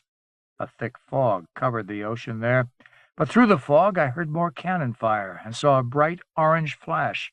A mushroom puff of smoke and flying debris rose above the ceiling of fog about 3 kilometers from the shore. A deafening thud went off, seemingly at my feet. I swiveled and looked to my left, along the northwestern extent of the peninsula. A lazy curl of smoke and the residue of flame still hung from where a large gun had been fired. It had been dragged on a wheeled carriage along a dirt road and was now mounted under camouflage, backed up against thick, low-lying arborids at the top of the hill west of where I stood. I wondered who commanded the gun and quickly decided it must be Bays's forces. The fog would soon be lifting. Somewhere out there, very likely, was the second steamship wreaking havoc on Lenk's sailing ships. The gun was useless for now, firing once just for practice, but when the fog lifted, it would quickly finish the job. I ran down a street to the east, past bewildered civilians returning to this part of the town now that the shelling and fighting had subsided. I encountered the first pickets for Lenk's troops on the outskirts of the low hills. I knew they belonged to Lenk because they wore no uniforms, as Bays's troops did, and because their discipline had broken completely. They saw I was unarmed and were too exhausted to pay me much attention. The fighting here had also been vicious, and bodies littered the thin scrub of phytids and arborids in the fields around the hills. A few shacks had been reduced to rubble, and men and women, mostly men, rested while others went among them with water and medicine. Moans and shrieks broke out from the wounded, laid out in rows on the ground, watched over by exhausted medical attendants. It looked like any ancient battle, any fragment of war long past, something I had once thought would never be possible for humans again, and certainly not humans born in Thistledown. I came upon 4 men standing together beside a lone stone wall, passing a bottle. They eyed me suspiciously as I approached. "Who's in charge?" I asked. "Nobody now," one of the men said. "The ranks are back on the Cape, or dead. We're waiting to be called back. To wherever." "Who are you?" I told them my name and pointed out that a gun was in place and would soon be firing on the fleet. I was about to lay out a plan for taking the gun, knowing I had to begin somewhere, when a fleshy man with a patchy beard and thick eyebrows lifted a thick fist and poked his finger at me. "You're the Hexamon agent, aren't you?" he asked. "You're going to bring a gate down and take us back to Thistledown." I stared at him for a moment, taken by surprise, not sure what to say or do. "We're sick of this," the fleshy man said. I killed 4 people today. I killed a woman. That's mortal error." He backed away, head dropping. "I killed a woman." "You can take us back now, can't you?" The youngest in the group reached out to grab my arm. Battle shock and hope gave his face a pallid glow. "We need to go home. Something awful is happening here. Can't you smell it?" "Are you what they say?" the tallest and oldest of them asked. He was about my age, and he had bandages wrapped around his arm and leg. "I don't know what we'd do if you turned out to be a lie." I heard a commotion behind us. A few men with rifles ran to confront an approaching group of uniformed Brianists, 10 or 12 in all. They held several white flags and carried no weapons. They were quickly surrounded, and the shouting died down into tense discussion. Gun barrels pushed against, hands held up, palms out, heads leaning, subdued words passing quickly. "They can't be surrendering," the bandaged man growled. "They're just resting before they push us back out to the headland." I heard wind-blown scraps of the conversation and walked toward the group. Again I felt the queasy excitement, the tingling sense that something significant was happening. "That's him," one of the Brianists said, pointing at me as I approached the crowd. I recognized the officer who had addressed the ship's crews at the Citadel and tried to remember his name. Pitt, I thought. His uniform was torn and covered with mud. He approached me with hands outstretched. "I know who you are. Word has been passing everywhere that you're here." He stared at me with wolf-like intensity. "Your name is Olmi. You know what's happening. The Silva is dying. You know." My hand seemed to pulse. "I do know," I said, letting some deeper instinct, deeper personality take over. "You came with the troops from the Citadel?" Pitt nodded. "We fought west of here." He glanced at the encircling men and women, eyes jerking back and forth between stiff, unsympathetic faces. "The thicket is dying. We can smell it. Scions are crawling out everywhere and dying. The food is rotting in the storage houses." "Are you in charge?" I asked. "I am a captain, rank second over my company." "Are you done fighting?" "What good is it?" "What can we do?" he asked plaintively.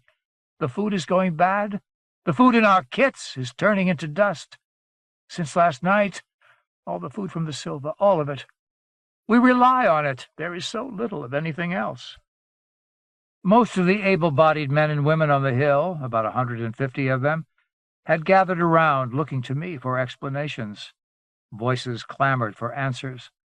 I saw the gray Brianist uniforms absorbed in the motley of Lenk's soldiers, exhaustion in battle and common fear removing the last barriers.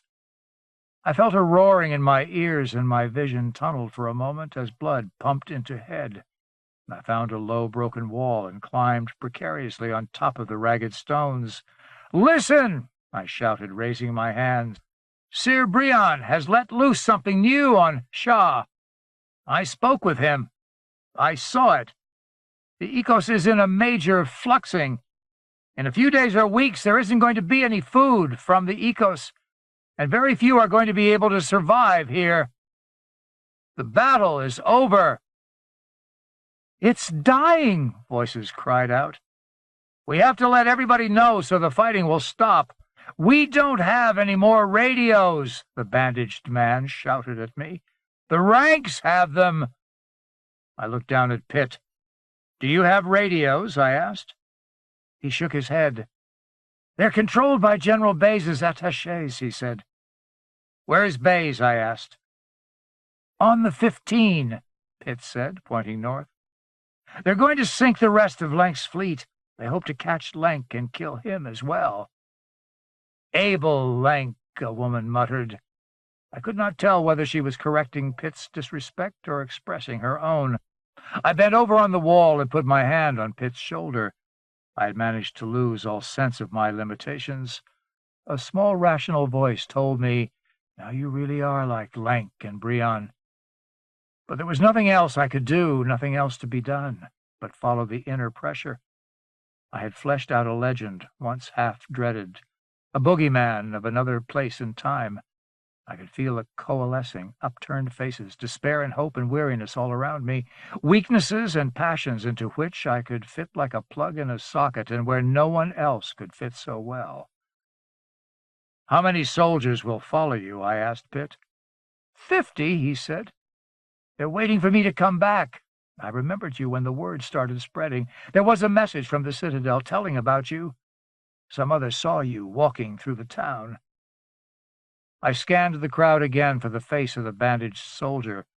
Saw so many bandages, so many wounds and dirty, frightened faces. Found the man again. I fixed on him. "How many here will follow me?" "What are we going to do?" the bandaged man asked. "There's a large gun on a hill below us. It's going to help Bays sink Lenk's ships. We need those ships. We need to capture that gun." Pitt's face wrinkled again, this time in genuine anguish. I bent down again and shook his shoulder firmly. "You've come here for a reason," I said. "Bays will never give up, will he?" "I don't know what Bays will do," Pitt said. I picked up the phrase the fleshy-bearded man had used. "Bays has led you into mortal error." Pitt closed his eyes and took a deep breath, brows squeezed together. "If the ships are sunk, what can we do?" I asked. "They won't need the gun. 15 can destroy most of the ships by itself." Pitt's face gleamed one last time with esprit de corps. "Lenk slipped his ships into the harbor when our steamships were out to sea. Bays came back as soon as he heard, and Lenk ordered his ships out of the harbor. But Bays pushed them up against the bight north of the peninsula, and now the ships are as good as sunk." "Bays will never give up," I repeated. A quiet fell over the crowd. Those attached to Lenk knew the truth of this, and the soldiers of Bays and Brion were absorbing the implications. "Sir Brion did this?" voices among the gray and tan uniforms asked. "He poisoned the Silva?" Heads shook and bitter whispers passed. Pitt roused himself, making a decision with a quick spasm of his body. "There was a rebellion 2 years ago. We felt the ecos might have been profaned. We warned him and his Caitlet Chung, but then Brion brought us the food. We were hungry." The crowd absorbed this information in silence. I examined the faces, trying to find where the river of consent and passion would flow. A wrong word, a jarring phrase, could shatter this crowd like a crystal vase. The Brionist soldiers would be beaten to death. The battle would resume, and I would be able to accomplish nothing. I thought of common sufferings and deep fears. "No more food," I said. "Join us!" the bandaged man shouted. The crowd coursed around me, arms raised, hands gripping in the air. I could hardly believe what I was seeing. The crowd had become one and was ready to absorb more. 32. The gun, Pitt informed us, was approachable only by the dirt road. The fog north of the peninsula was already thinning, patches of ocean and a few ships revealed, and morning was giving way to noon. We had Pitt's 50 soldiers, and keeping well behind them, 50 of Lenk's troops, all of them now following me. I considered the situation carefully. If we put the gun out of action, Bays' steamship could still cause considerable damage to Lenk's fleet. With 4 ships sunk in the harbor, having taken the 43 down with them, there were 10 vessels still in the fog at severe risk. The situation was also clear to Pitt. He sat on a rock at the bottom of the hill road, just below a detachment in place to guard the road. The detachment had already exchanged a few words with Pitt and recognized him. I sat beside Pitt. Christoph Ab Saija, the bandaged man, stood behind us. "I can talk to them some more," Pitt said, "but I don't know what good it will do. They're a special crew. They take orders directly from Bays and no one else. After the steamships, that gun is his pride." "We don't have much time," I said. The gun blasted a great gout of flame and smoke from the side of the hill.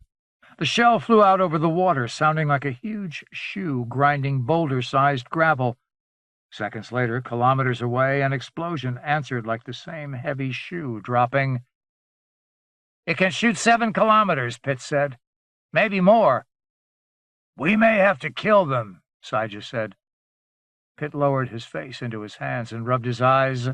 "It's not easy," he said. "To kill them?" Saja asked. "To be a traitor," he replied sharply, and looked up at me, eyes pleading for some sort of inspiration. I had put myself into this position. I could not back down now. I listened intently to the conflicting messages inside me, trying to find that conviction of invincibility I had known before. My neck hair tingled again. Interest, the word that describes so much and explains so little. I heard more voices coming from the flat between the hills, mostly female. The bearded man, Hampson, ran up to join us. The detachment farther up the dirt road began to mill restlessly, weapons raised, sensing something was about to happen.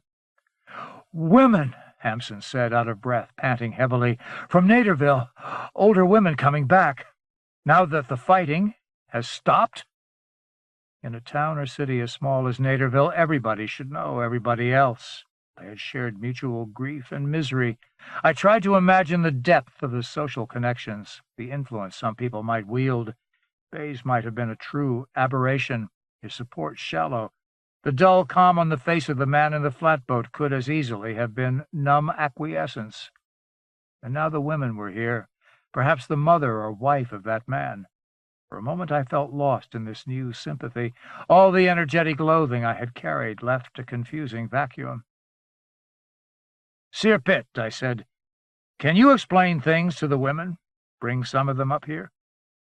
"You want them to go up the road first?" "Mothers, sisters, wives," I said. Pitt stood. "I'll try to explain," he said. "I know some of the gun crew. I know their families.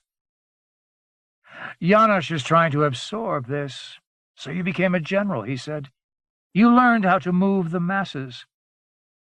His words are ironic, perhaps a little disbelieving. Pitt and I walked with the women. We walked up the road. The soldiers could not shoot their own women. "You told them about the food," Janusz says. "It was more than food," I say. "It was exhaustion and 37 years of frustration and recrimination and misery, and now the profanation of a sacred thing." "That is what I have the most trouble understanding," Janusz says. "How could anyone revere such a thing as the Ecos?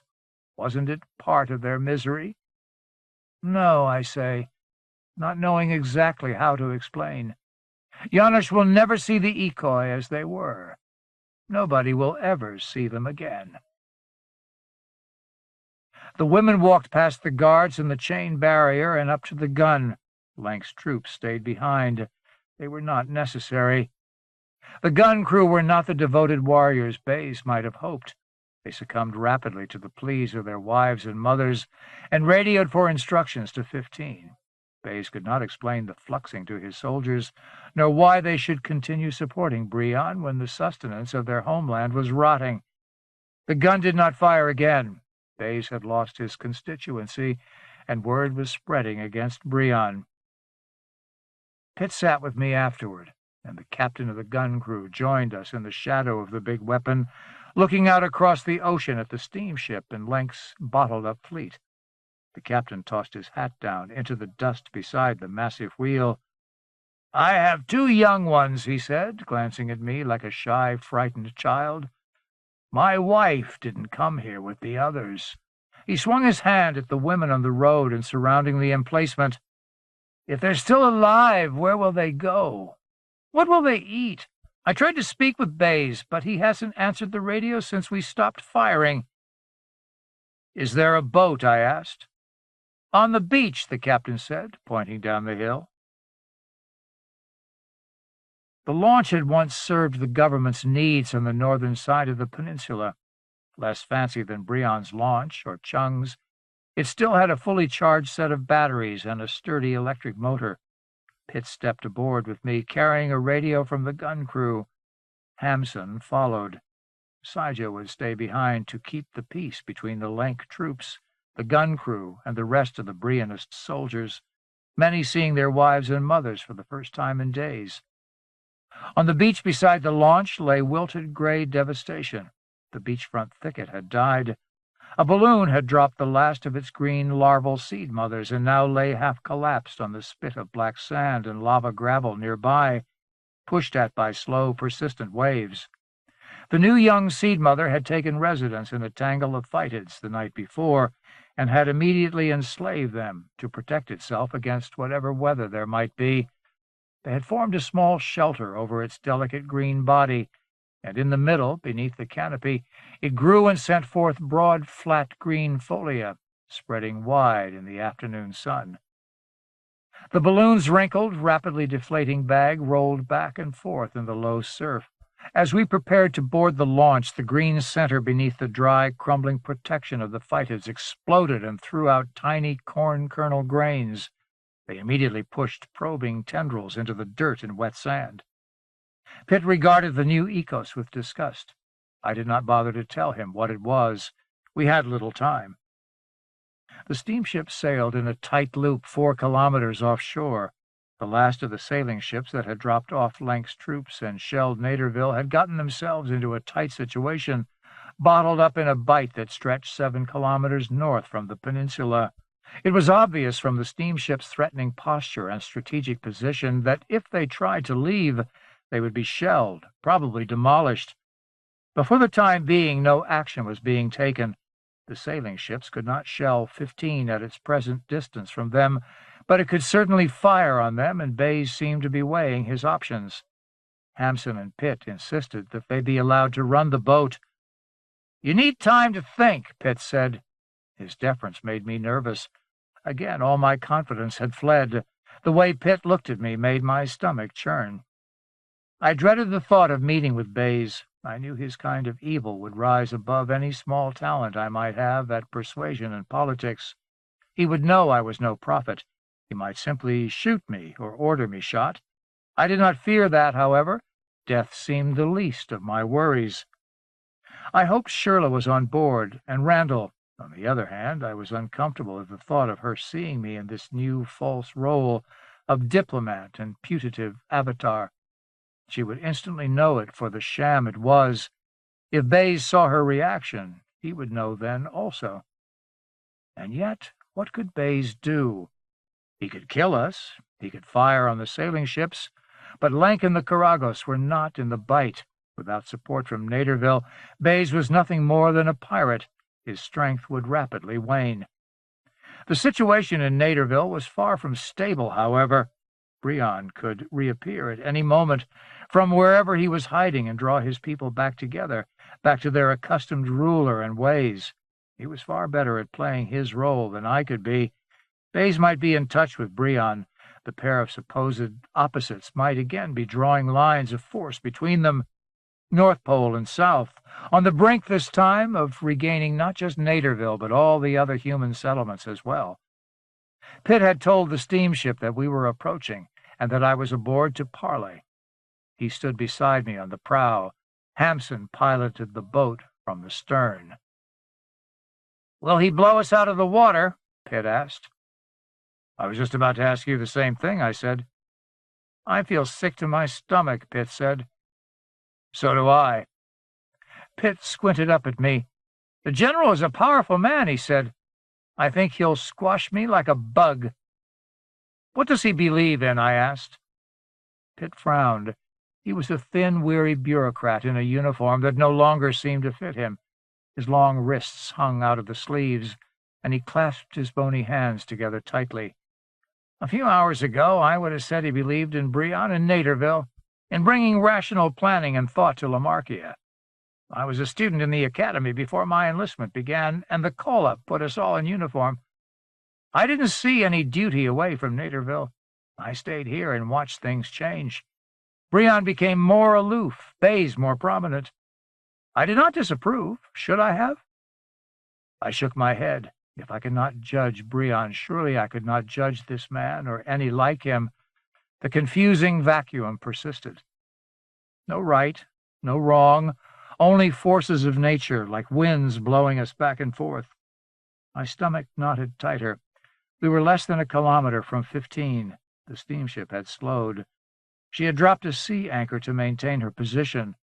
Pitt rubbed his nose and said that was a good sign. "15's given us permission to put alongside," Hampson called from aft. Pitt arranged his uniform and smoothed back his hair, blown about by the sea breeze. The smell of ammonia and flat staleness was apparent, even this far from shore. On the land it must have been awful. "Some of us worshipped Shaw," Pitt said. "It wasn't her fault she couldn't feed us. Some thought she did what she could, that we had just overstepped our bounds. That's why so many were upset when Brion said he was going to make her fruitful. He was going to change her. Brion almost lost everything then, but he brought the food down the canal in ships, and we had been so hungry for so long. The rebellion ended before it really got started. The last 2 days, I don't know. I've lived here all my life. The thicket Silva's been here for millions of years, so they say. I think if I were someone else, I'd cry. How could Brion have done something like this?" I could not give any useful answers. The launch pulled alongside the steamship, and a gangway was lowered level with our deck. We lashed the launch to the gangway and climbed the steps. A narrow-faced man with a short, stiff cap of brown hair greeted us stiffly at the rail. "General Bays is busy now. He'll be with you shortly." We were taken forward, past the big forward gun, sea-based twin of the gun that had been rolled up the hill. It must have taken immense effort to make such weapons, and yet they had not saved 43 from being sunk by primitive Xyla-wrapped cannon. I could not fathom the reasoning behind such a military buildup. Had Brion or Bays anticipated a major showdown at sea? The bristle-haired man introduced himself as Major Sampha, then sat us under an observation canopy erected in front of the forward gun. "Is it as bad as it looks?" he asked softly, nodding in the direction of the mainland. From where 15 floated, the stretches of Silva looked pale and irregular, the sharply defined boundaries turning ash-gray as the day progressed. "It's all changing," Pitt said. "What's the worst of it?" "We haven't heard much." "The food," Pitt said. Hampson described the situation in the storage barns. Major Sampha took it with as much stoic calm as he could muster, but it obviously hit him hard. He asked about his family in Naderville. "Some are coming back into town, but—" Hampson shook his head.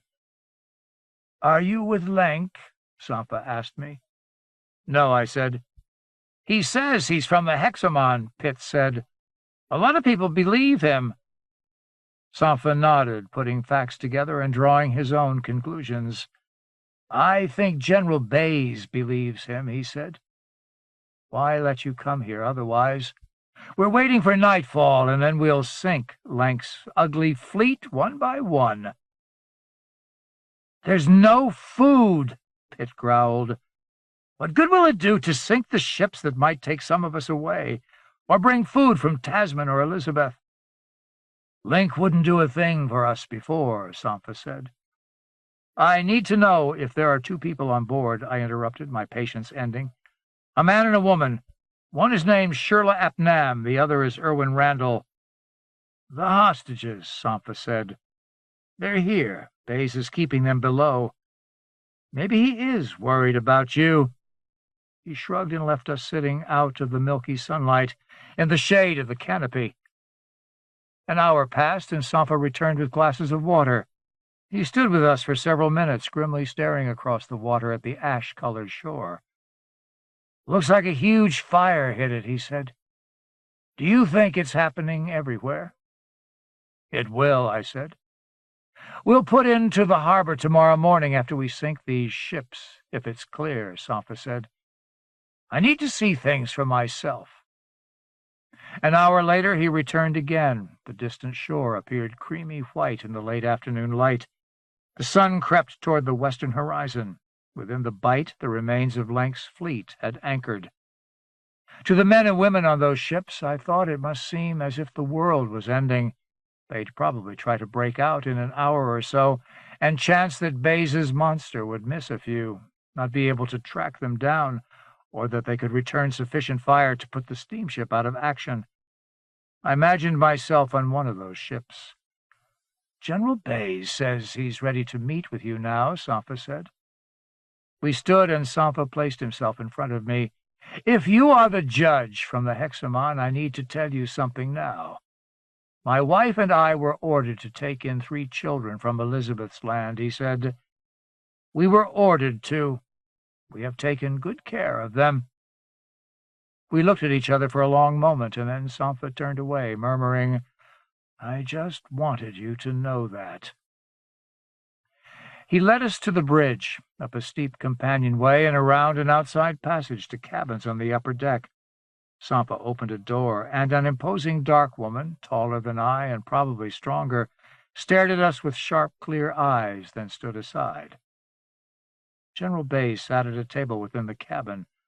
All was painted white, and the table was set with a white cloth. A glass pitcher of water and several cups had been placed around the table, and folding Xyla chairs drawn up. Bays looked at the men beside me. Your rank? 2 Suleiman Pitt. I don't remember this man's name. Hampson, sir. Tarbo Hampson. Is it as bad on shore as it looks? Yes, sir, Pitt said. Bays indicated we should sit. His ruddy cheeks had blued to a pale violet in the last few days, and his skin was sallow with fatigue. His left hand trembled slightly on the white cloth of the table until he removed it and hid it beneath the table. Brion should have killed you all in Lenk days ago, Bays said. We had Lenk in our hands. We both miscalculated badly. What good to kill more, I asked. My mistake, Bays said shortly, his voice clipped but calm. I underestimated Lenk, and in my profession, that's a crime. He leaned forward. Still no help from the Hexamon? Lenk's clavicle no good for you? I haven't seen it, I said. Brion took you up the canal and showed you more than you cared to see, I'll bet. He took us up the canal, I said. The scientist, Salap, what did he think? He's still there. Is Brion responsible for what's happening on shore? He and his wife? It looks that way, I said. He knew, damn him, Bays said, looking up at the ceiling, then back at me. He behaved like a kid whose dirty little secrets are going to come out soon. Do you know where he is? I shook my head. Neither do I. I can't reach him by the radio, and no one on shore has seen him. Bays leaned back and glared at Pitt and Hampson. Get out, he ordered loudly. They stood quickly, and the imposing dark woman escorted them through the hatch. Afra, shut the door behind you and stay outside yourself. Yes, sir, the woman said. Bays put both hands on the table. We're equal now. Fate damn either one of us who lies. All right, I said. The oath assumed, he added, staring at me with brows drawn together. The oath assumed. Brion gave you the impression that I'm responsible for all the mayhem, didn't he? Bays asked. I believe you carried out your interpretation of vague orders. Bays thrust his jaw out and leaned his head back. Did Brion show you the army he wanted to make? Or rather have the Seed Mother make? Designs for Scion soldier weapons? He read my features intently. No, I said. His face shifted from a wry smile to disgust. He wanted to start over again. He wanted all of Lenk's people to realize what Lenk had done to us. Anything to further that cause was legitimate. We were working to stabilize all settlements on Lamarkia, to transform this planet. Food was the first accomplishment. The Scion soldiers would have been next. But his wife died. That broke him. I thought he was strong, or I wouldn't have allied with him. But that broke him. Bays met my silence with a lift of his lip and a cluck of his tongue. If I destroy this fleet of Lenks in the next hour, what will you do? I avoided directly answering that question, instead explaining about the larval seed mothers, the rotting scions of old Shah. Everyone in Naderville will starve, I said. If I let Lenk go free, and whatever you might think is honorable or just, what will you do? Naderville will need to be evacuated. That could take months. A lot of people will die, but not all of them. Bays considered this, rubbing his cheek with a short, fat finger. Then he lifted one eyebrow. "What would you have done if you were me?" "Why did you kill so many?" I asked in return. Bays jerked slightly in his chair, but his expression did not change. "Why kill the adults?" I asked, taking another angle. "Irrational loyalty to Lenk and all he stood for," he said. "Yes, but why kill them? To end the old and begin the new? How would you have done that if you were me? You really don't know why you ordered them killed, do you?" Bays lowered his eyelids until he resembled a sleepy farm animal, a dog or a pig. "You judge me. Have you judged Brion?" "I'm not a judge," I said. "Brion believed you were powerless," he said. "He thought you were a gnawed-off piece of some aborted effort. I told him the hexamon does not work that way. He laughed and said I was an idealist. I think that all you have to do is wink just the right way, and all this will end. Why not wink?" I did not answer. He refused to look me in the eye, and I saw sweat on his lip. "I have something for you. Brion asked that I take your companions, Apnam and Randall, with me on this ship. He learned that you and Apnam were lovers. They're here." "I'd like to see them," I said. Bays clenched his hands on the table and knocked it sharply with his knuckles. "I would have done anything to have never come here. I would have worked my way up in way defense." His voice tensed. "I am in a backwater with nowhere to go. When my family died, Brion was all I had." "Show me Shirla and Irwin," I said. "If I give them up to you and let the fleet go, what then?" I did not hesitate to tell a half-lie. "I will not turn you over to Hexamon justice." "Where will I live?" "Wherever you can travel without my help." Bays mulled this over. "You can have this ship. It's hell to maintain. I can take one of Lenk's schooners and a crew of 10. I can manage with 10. If you want, I'll sink this ship." "We'll need all the ships," I said. His once florid face had taken on the cast of wet, free-chunk paste. Bays lifted his eyes to meet mine. "A small ship, a boat. Where do you suggest I go?" "I don't care," I said. "Lenk might have shelled his own children, you know," Bays murmured. "They might have been kept in Naderville as protection." "Were they?" "If I had thought about it, I would have ordered them kept there. But I was 60 miles out at sea when the attack began. I was going to Jakarta and then to Athenae." I shook my head. "I stay here on Lamarkia, whatever happens. You will not let them take me back to the Way." "All right," I said. Bays brought his hands up on the table. "Star, Fate, and Numa, be kind." I shook hands with that man. Shirla and Randall stood in the shadow of the aft gun, guarded by 3 soldiers in gray and tan, and Pitt and Hampson waited nearby. I walked along the passage to the rear deck. Shirla saw me and ran forward. Nobody tried to stop her. She grabbed me, and I squeezed her tightly, burying my face in her neck in sweat-scented hair. We said nothing for a time. "Are you a prisoner too?" she asked. "I don't think so," I said. "Are we going back to Liz now? I keep hearing that we can't possibly stay here, that the Ecos is sick." So word was spreading around the ship. I wondered if Bays or Brion could possibly survive. "I hope we can go, and soon," I said. "There's a lot of work to do. A lot to prepare for." "No magic?" she asked. I shook my head. "I'm afraid not." "Just you?" "Just me," I said. Randall came closer and joined us. "I hope you'll be enough," he said. 33. Janusz and I have made our way to my newly assigned apartment. He has to leave soon. The presiding minister has been affording him considerable time to arrange for my care and to brief me, but other matters are pressing hard, and Janusz can assign only so many incorporeal ghosts to do his work before his embodied authority becomes necessary. Much has changed in the Hexamon in 10 years. The art of ghosting, of projecting partial personalities to do one's work, has advanced to astonishing sophistication. "Did you ever learn why Lenk destroyed the clavicle?" Janusz asks. Shirla was with me when we went ashore in Lenk's main party to pay homage to the dead. Brion, Isha, Chung, and Frick had been found murdered, their bodies mutilated.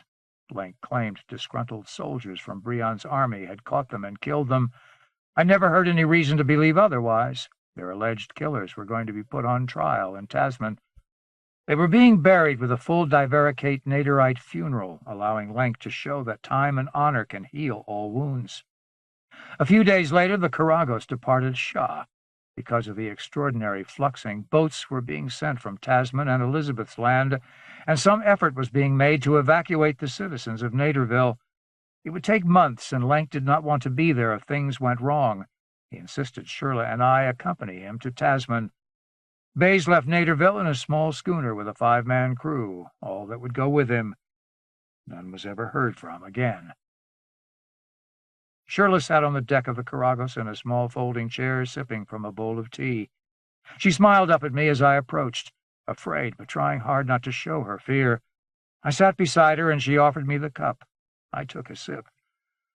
"When is he going to show us?" she asked. "Tonight. He's busy arranging things now. He's still able, Lenk." Shirley gazed out to sea, and her teeth began to chatter. With a jerk, she stilled the quiver in her jaw and looked miserable. "You'll be going soon," she said. There had been so little time to talk, so many meetings and arrangements before leaving Shah. None of this had been worked over between us. "I don't think so," I said. "If you can fix the clavicle—" "Barrier says he doesn't believe that's possible now. But if you can, you'll go back to the way." I took her hand. "I don't know what will happen." "You come from a larger place than anything I can conceive of," Shirley said. "I've been taught all my life to be afraid of that place, to despise it. Now you're my love, and you come from there." "We all come from there," I said. "But I don't want to leave here. You must." I squeezed her hand. In truth, nobody knew what would happen. "He wants you to be there too," I said. "Good Lenk invited me." "He did?" "Omi," she said, putting her other hand over mine. "I wanted—" She tried valiantly again. "I wanted—" Tears dripped down her cheeks. "I wanted," she managed again, and shook her whole upper body to rid herself of this foolishness. "Never, ever, ever want anything with all your life, ever. Never want. They will take it away. You will go away." "I want too. I know where I am now," I said.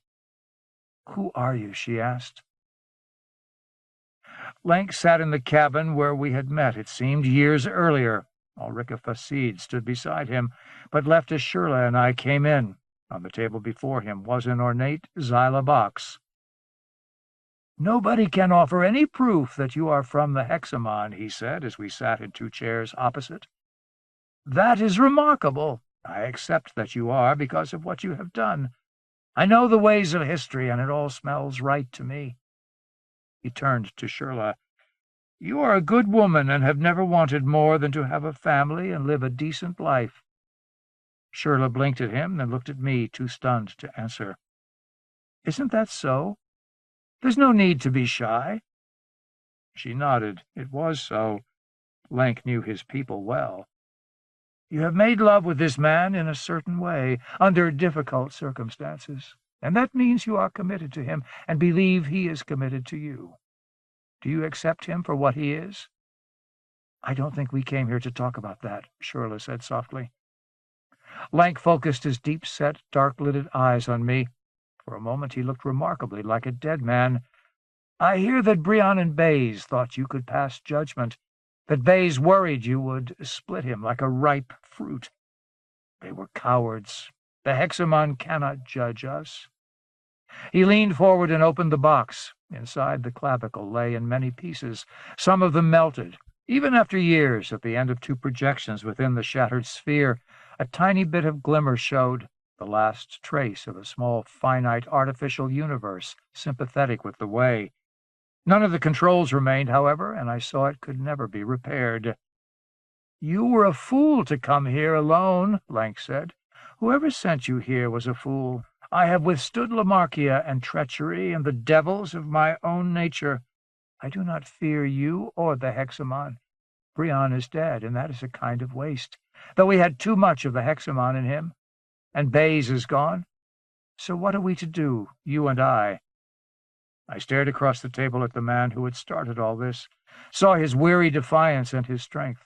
I saw that Shirla was still in awe of him. He had his center of power, and the force necessary to oust him from that center would cause more bloodshed, and, in the end, with all of Lamarkia changing, do nobody any good. "You've made a beginning for yourself," Lank said. "You've gathered a following. You could be like Brion, only I suspect you'd be a little colder than he was. And never trust someone like Bays. You could be formidable, Olmi." I studied Lank and felt the remains of my hate dissolve, not because of any lessening of indignation and anger, but because he was part of a river of human history that could not be shifted without immense pain. He was not the worst, far from the best, but inevitably he was in his place, and for me to oppose him would be another kind of cruelty. Not to him. He might relish the battle, but to his people. To Shirla. I could guarantee nothing. The Hexamon might never come, and I could not return to the way. My mission was over. After a moment, Lank leaned back and said, "I thank you for what you've managed this far. I bless you for your work. You're a smart and decent man, Sir Olmi, and you are not like me and not like Brion. Go and live a life with this woman."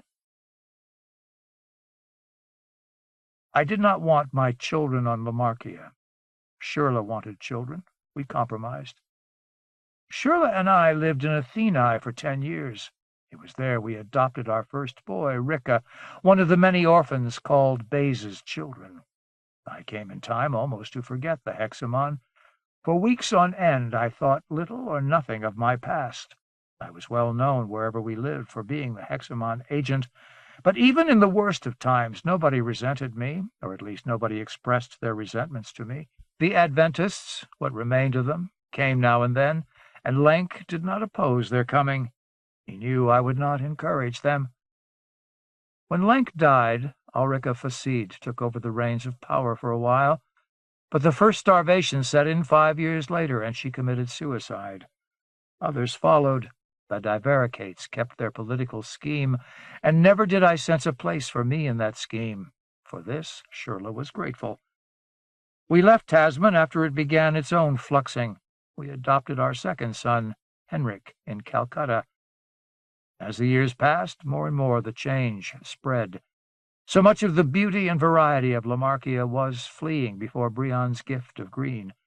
What replaced it was simple and direct, tiny Ecoi covering only a few acres and getting tinier.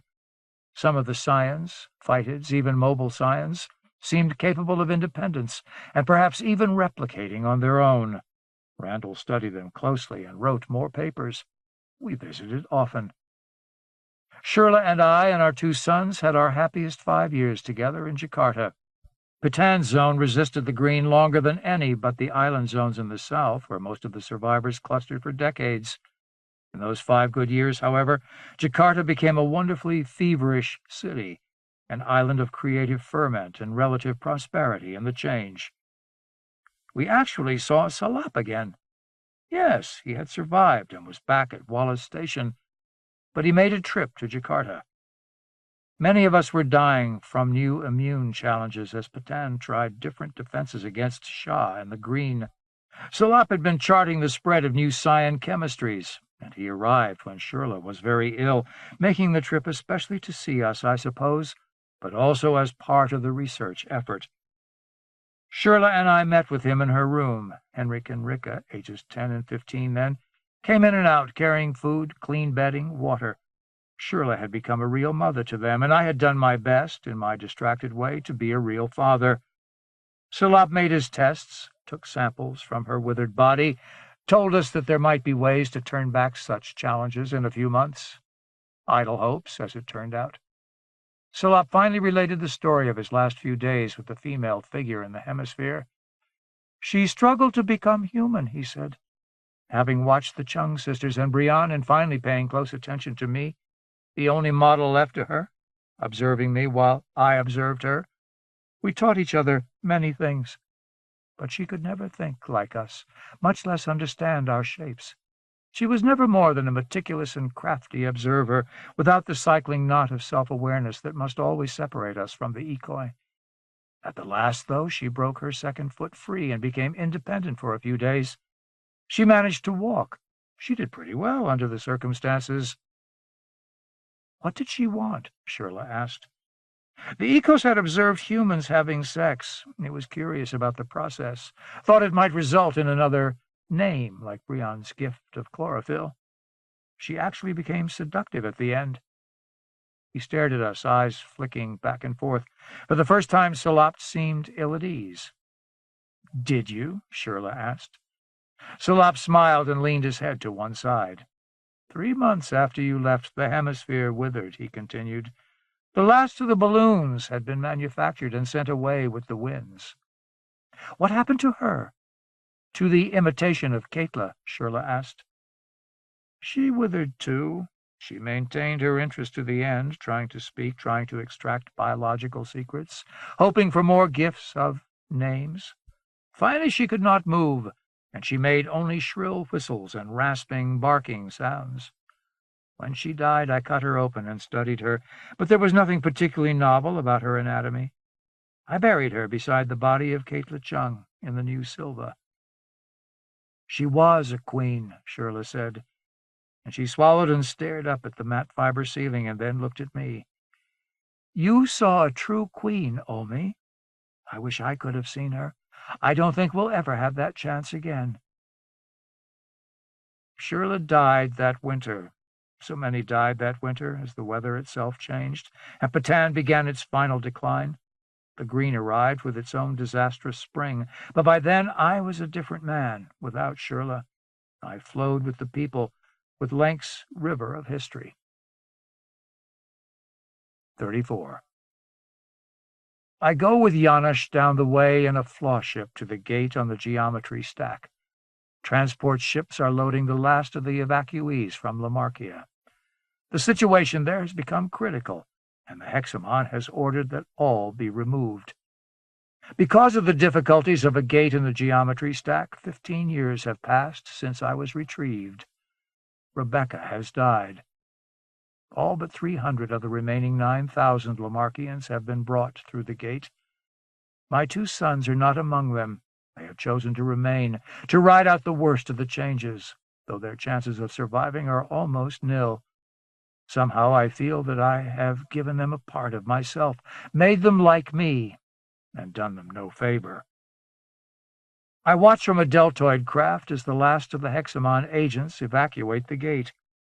The gate is closing by itself, the stacks becoming unstable despite the best efforts of the best gate openers. The wall of the way glows brilliant violet, then flashes rich, vibrant green. The dimple fills and smooths over, and the surface assumes the color of fresh cast bronze. The green flash lingers in my eye. I become who I am now. End of Legacy by Greg Bear.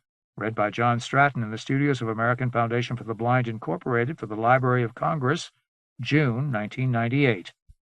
Published by Tom Doherty Associates, Incorporated, 175 Fifth Avenue, New York, New York, 10010. Further reproduction or distribution in other than a specialized format is prohibited. End of book.